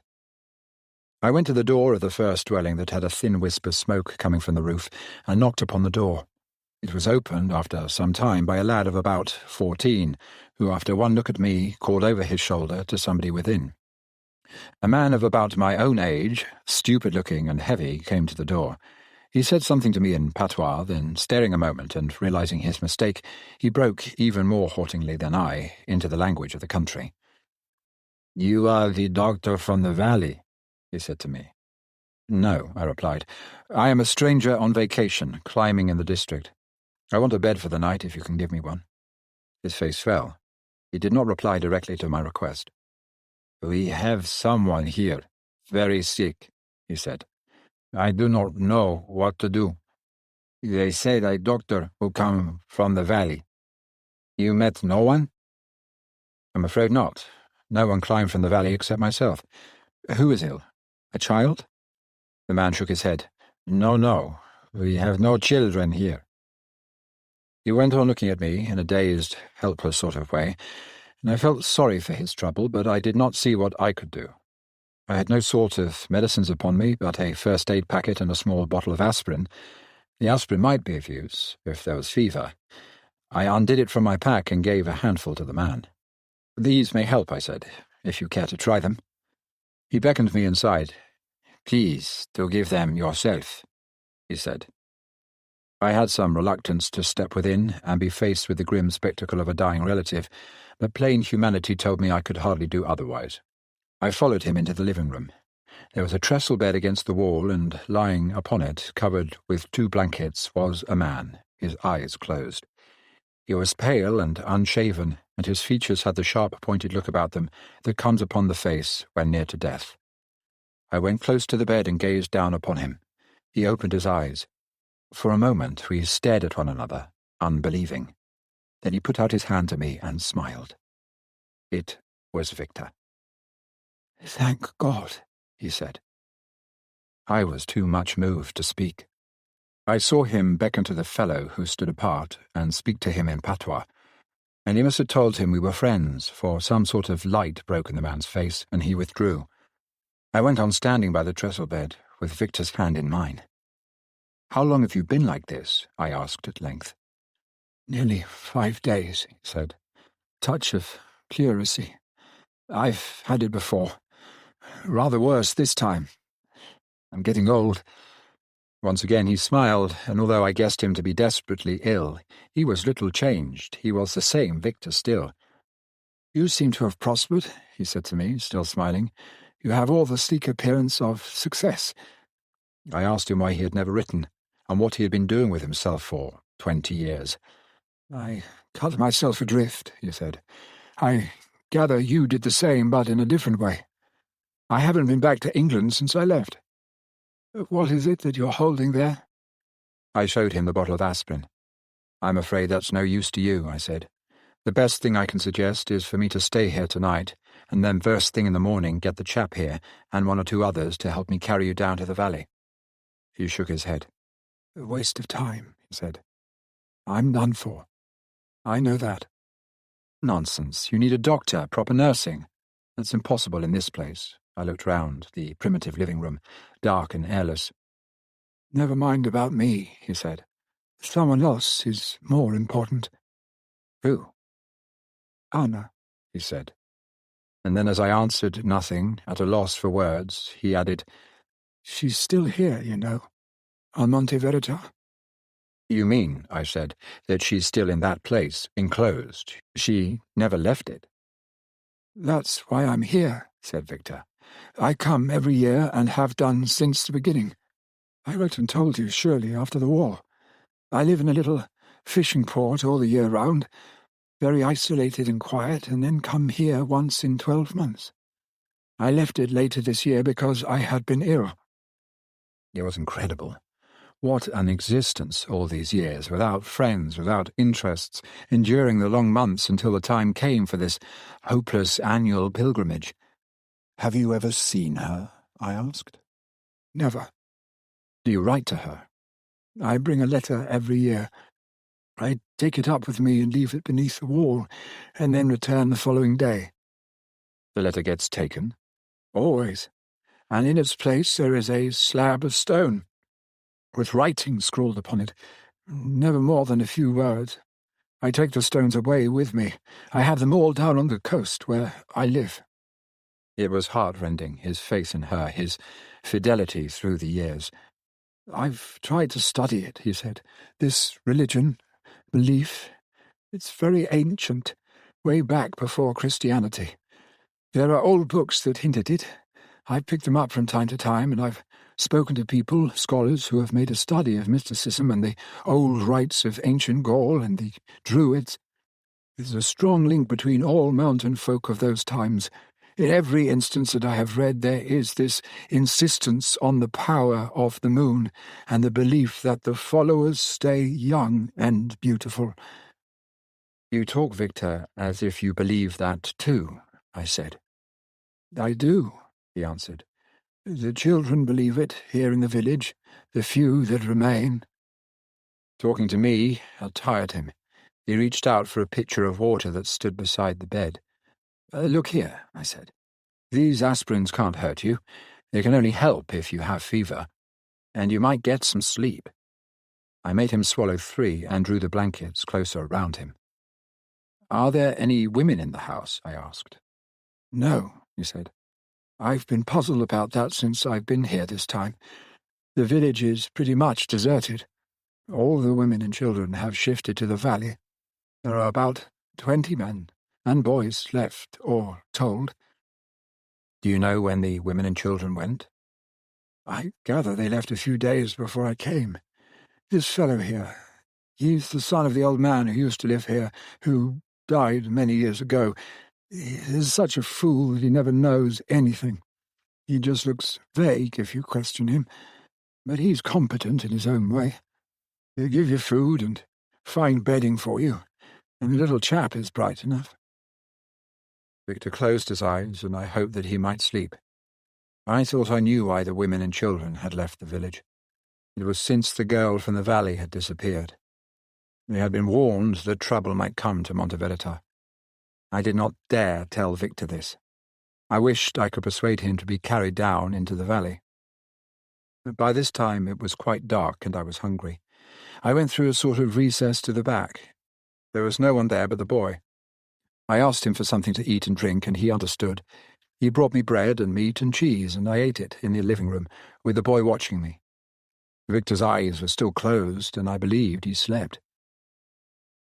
"Will he get better?" asked the boy. He did not speak in patois. "I think so," I answered. "If I can get help to carry him to a doctor in the valley." "I will help you," said the boy, "and 2 of my companions. We should go tomorrow. After that, it will be difficult." "Why?" "There will be coming and going the day after. Men from the valley, much excitement, and my companions and I will join them." "What is going to happen?" He hesitated. He looked at me with quick, bright eyes. "I do not know," he said. He slipped away back to the recess. Victor's voice came from the trestle bed. "What did the boy say?" he asked. "Who is coming from the valley?" "I don't know," I said casually. "Some expedition, perhaps, but he has offered to help take you down the mountain tomorrow." "No expeditions ever come here," said Victor. "There must be some mistake." He called to the boy, and when the lad reappeared, spoke to him in the patois. The boy was ill at ease and diffident. He seemed reluctant now to answer questions. Several times I heard the words Monteverita repeated, both by him and Victor. Presently he went back in the inner room and left us alone. "Did you understand any of that?" asked Victor. "No," I replied. "I don't like it," he said. "There's something queer. I felt it since I've lain here the last few days. The men look furtive, odd. He tells me there's been some disturbance in the valley and the people there are angry. Did you hear anything about it?" I did not know what to say. He was watching me closely. "The fellow in the inn was not very forthcoming," I said, "but he did advise against coming to Monteverita." "What reason did he give?" No particular reason. He just said there might be trouble." Victor was silent. I could feel him thinking there beside me. "Have any of the women disappeared from the valley?" he said. It was useless to lie. "I heard something about a missing girl," I told him, "but I don't know if it's true." "It will be true. That is it, then." He said nothing for a long while, and I could not see his face. It was in shadow. The room was lit by a single lamp, giving a pallid glow. "You must climb tomorrow and warn Anna at Monteverita," he said at last. I think I had expected this. I asked him how it could be done. "I can sketch the track for you," he said. "You can't go wrong. It's straight up the old watercourse, heading south all the while. The rains haven't made it impassable yet. If you leave before dawn, you'll have all day before you. What happens when I get there? You must leave a letter, as I do, and then come away. They won't fetch it while you are there. I will write also. I shall tell Anna that I am ill here, and that you've suddenly appeared after nearly 20 years. You know, I was thinking just now while you were talking to the boy. It's like a miracle. I have a strange sort of feeling Anna brought you here. His eyes were shining with that old boyish faith that I remembered. Perhaps, I said. Either Anna or what you used to call my mountain fever. Isn't that the same thing? He said to me. We looked at one another in the silence of that small dark room, and then I turned away and called the boy to bring me bedding and a pillow. I would sleep the night on the floor by Victor's bed. He was restless in the night and breathed with difficulty. Several times I got up to him and gave him more aspirin and water. He sweated much, which might be a good thing or a bad, I did not know. The night seemed endless, and for myself I barely slept at all. We were both awake when the first darkness paled. You should start now, he said, and going to him I saw with apprehension that his skin had gone clammy cold. He was worse, I was certain, and much weaker. Tell Anna, he said, that if the valley people come, she and the others will be in great danger. I am sure of it. I will write all that, I said. She knows how much I love her. I tell her that always in my letters. But you could say so once again. Wait in the gully. You may have to wait 2 hours or even 3 or longer still, then go back to the wall and look for the answer on the slab of stone. It will be there. I touched his cold hand and went out into the chill morning air. Then, as I looked about me, I had my first misgiving. There was cloud everywhere, not only beneath me, masking the track from the valley where I had come the night before, but here in the silent village, wreathing in mist the roofs of the hut, and also above me, where the path wound through scrub and disappeared upon the mountainside. Softly, silently, the clouds touched my face and drifted past, never dissolving, never clearing. The moisture clung to my hair and to my hands, and I could taste it on my tongue. I looked this way and that in the half-light, wondering what I should do. All the old instinct of self-preservation told me to return. To set forth in breaking weather was madness to my remembered mountain lore. Yet, to stay there, in the village, with Victor's eyes upon me, hopeful, patient, was more than I could stand. He was dying. We both knew it. And I carried in my breast pocket his last letter to his wife. I turned to the south, and still the clouds came travelling past, slowly, relentlessly, down from the summit of Monte Veritar. I began to climb. Victor had told me that I should reach the summit in 2 hours, less than that with the rising sun behind me. I had also a guide, the rough sketch map that he had drawn. In the first hour after leaving the village, I realized my error. I should never see the sun that day. The clouds drove past me, vapor in my face, clammy and cold. They hid the winding watercourse up, which I had climbed 5 minutes since, down which already came the mountain springs, loosening the earth and stones. By the time the contour changed, and I was free of roots and scrub and feeling my way upon bare rock, it was past midday. I was defeated. Worse still, I was lost. I turned back and could not find the watercourse that had brought me so far. I approached another, but it ran northeast and had already broken for the season.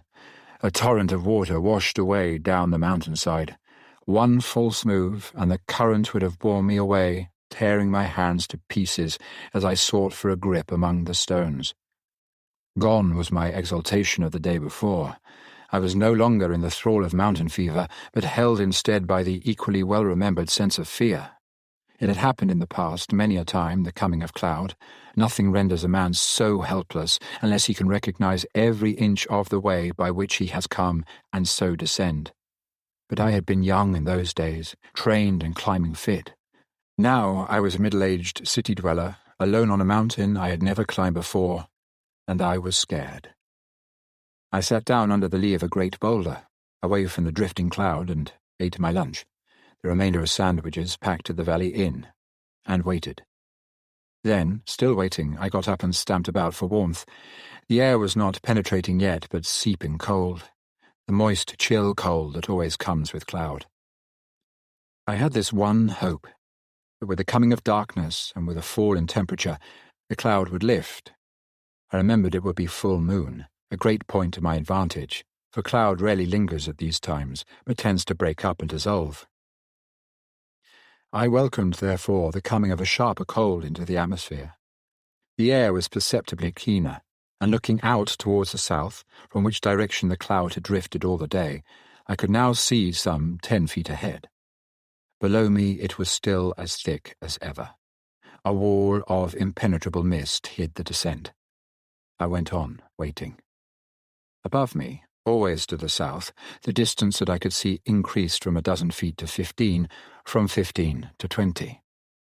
The cloud was cloud no longer, but vapour only, thin and vanishing, and suddenly the whole contour of the mountain came into view.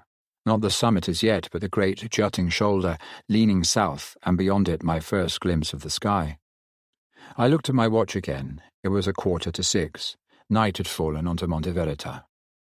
Vapour came again, obscuring that clear patch of sky that I had seen, and then it drifted, and the sky was there once more. I left my place of shelter where I had been all day. For the second time I was faced with a decision: to climb or to descend. Above me the way was clear. There was the shoulder of the mountain described by Victor. I could even see the ridge along it running to the south, which was the way I should have taken 12 hours before. In 2 or 3 hours the moon would have risen and would give me all the light I needed to reach the rock face of Monte Verita. I looked east, to the descent.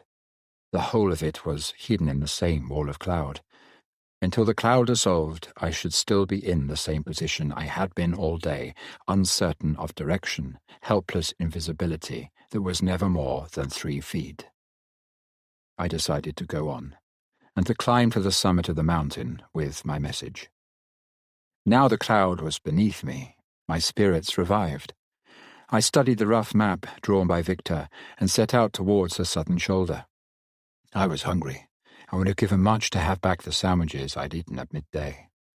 A roll of bread was all that remained to me. That and a packet of cigarettes.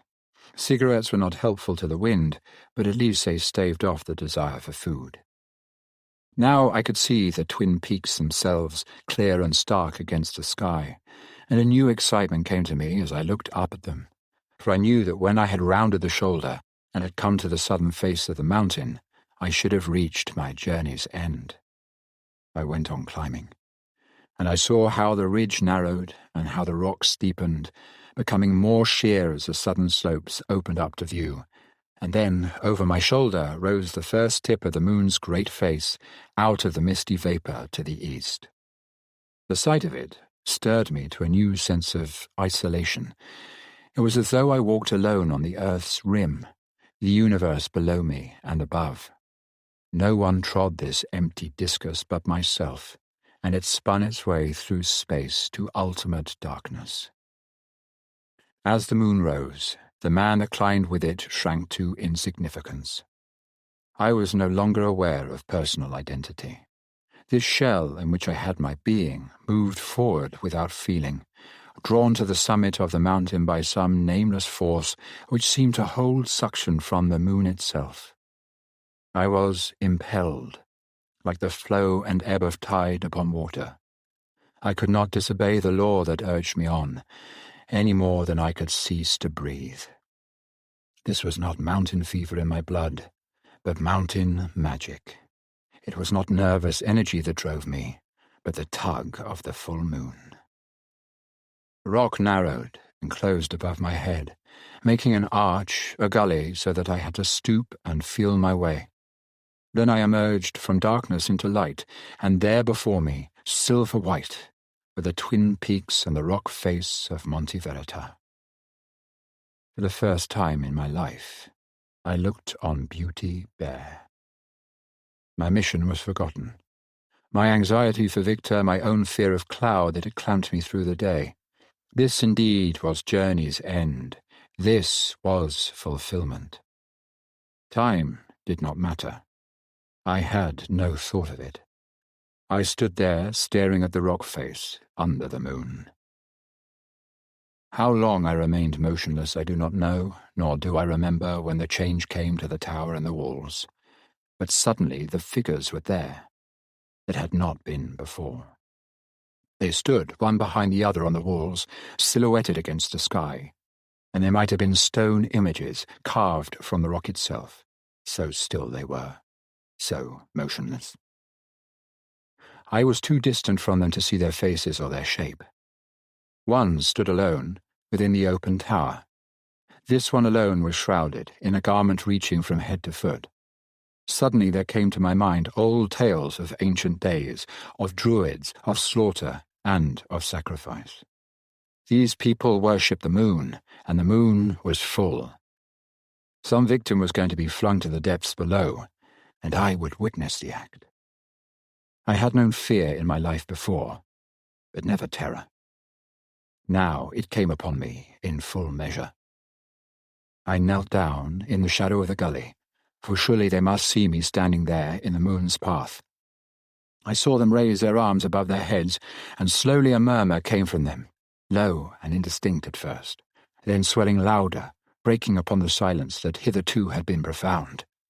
The sound echoed from the rock face, rose and fell upon the air, and I saw them one and all turn to the full moon. There was no sacrifice, no act of slaughter. This was their song of praise. I hid there, in the shadows, with all the ignorance and shame of one who stumbles into a place of worship alien to his knowledge, while the chanting rang in my ears, unearthly, terrifying, yet beautiful in a way impossible to bear. I clasped my hands over my head, I shut my eyes, I bent low until my forehead touched the ground. Then slowly, very slowly, the great hymn of praise faded in strength. It sank lower to a murmur, to a sigh. It hushed and died away. Silence came back to Monte Verita. Still I dared not move. My hands covered my head, my face was to the ground. I am not ashamed of my terror. I was lost between two worlds. My own was gone, and I was not of theirs. I longed for the sanctuary of the drifting clouds again. I waited, still upon my knees. Then furtive, creeping, I lifted up my head and looked towards the rock face. The walls and the tower were bare. The figures had vanished, and a cloud, dark and ragged, hid the moon. I stood up, but I did not move. I kept my eyes fixed upon the tower and the walls. Nothing stirred now that the moon was masked. They might never have been, the figures and the chanting. Perhaps my own fear and imagination had created them. I waited until the cloud that hid the moon's face passed away. Then I took courage and felt for the letters in my pocket. I do not know what Victor had written, but my own ran thus. Dear Anna, some strange providence brought me to the village on Monte Verita. I found Victor there. He is desperately ill, and I think dying. If you have a message to send him, leave it beneath the wall. I will carry it to him. I must warn you also that I believe your community to be in danger. The people from the valley are frightened and angry because one of their women has disappeared. They are likely to come to Monte Verita and do damage. In parting, I want to tell you that Victor has never stopped loving you and thinking about you. And I signed my name at the bottom of the page. I started walking towards the wall. As I drew close, I could see the slit windows described to me long ago by Victor, and it came to me that there might be eyes behind them watching, that beyond each narrow opening there could be a figure waiting. I stooped and put the letters on the ground beneath the wall. As I did so, the wall before me swung back suddenly and opened. Arms stretched forth from the yawning gap and seized me, and I was flung to the ground with hands about my throat. The last thing I heard before losing consciousness was the sound of a boy laughing. I awoke with violence, jerked back into reality from some great depth of slumber, and I knew that a moment before I had not been alone. Someone had been beside me, kneeling, peering down into my sleeping face. I sat up and looked about me, cold and numb. I was in a cell about 10 foot long, and the daylight, ghostly pale, filtered through the narrow slit in the stone wall. I glanced at my watch. With the hands pointed to a 4:45, I must have lain unconscious for a little over 4 hours, and this was the false light that comes before dawn. My first feeling now, on waking, was one of anger. I had been fooled. The people in the village below Monte Verita had lied to me, and to Victor too. The rough hands that had seized me and the boy's laugh that I heard, these had belonged to the villagers themselves. That man and his son had preceded me up the mountain track and had lain in wait for me. They knew a way of entry through the walls. They had fooled Victor through the years and thought to fool me too. God alone knew their motive. It could not be robbery. We, neither of us, had anything but the clothes we wore. This cell into which they had thrust me was quite bare, no sign of human habitation, not even a board on which to lie. A strange thing, though, they had not bound me. There was no door to the cell. The entry was open, a long slit like the window, but large enough to permit the passage of a single form. I sat waiting for the light to strengthen and for the feeling, too, to come back to my shoulders, arms and legs. My sense of caution told me this was wise. If I ventured through the opening now, I might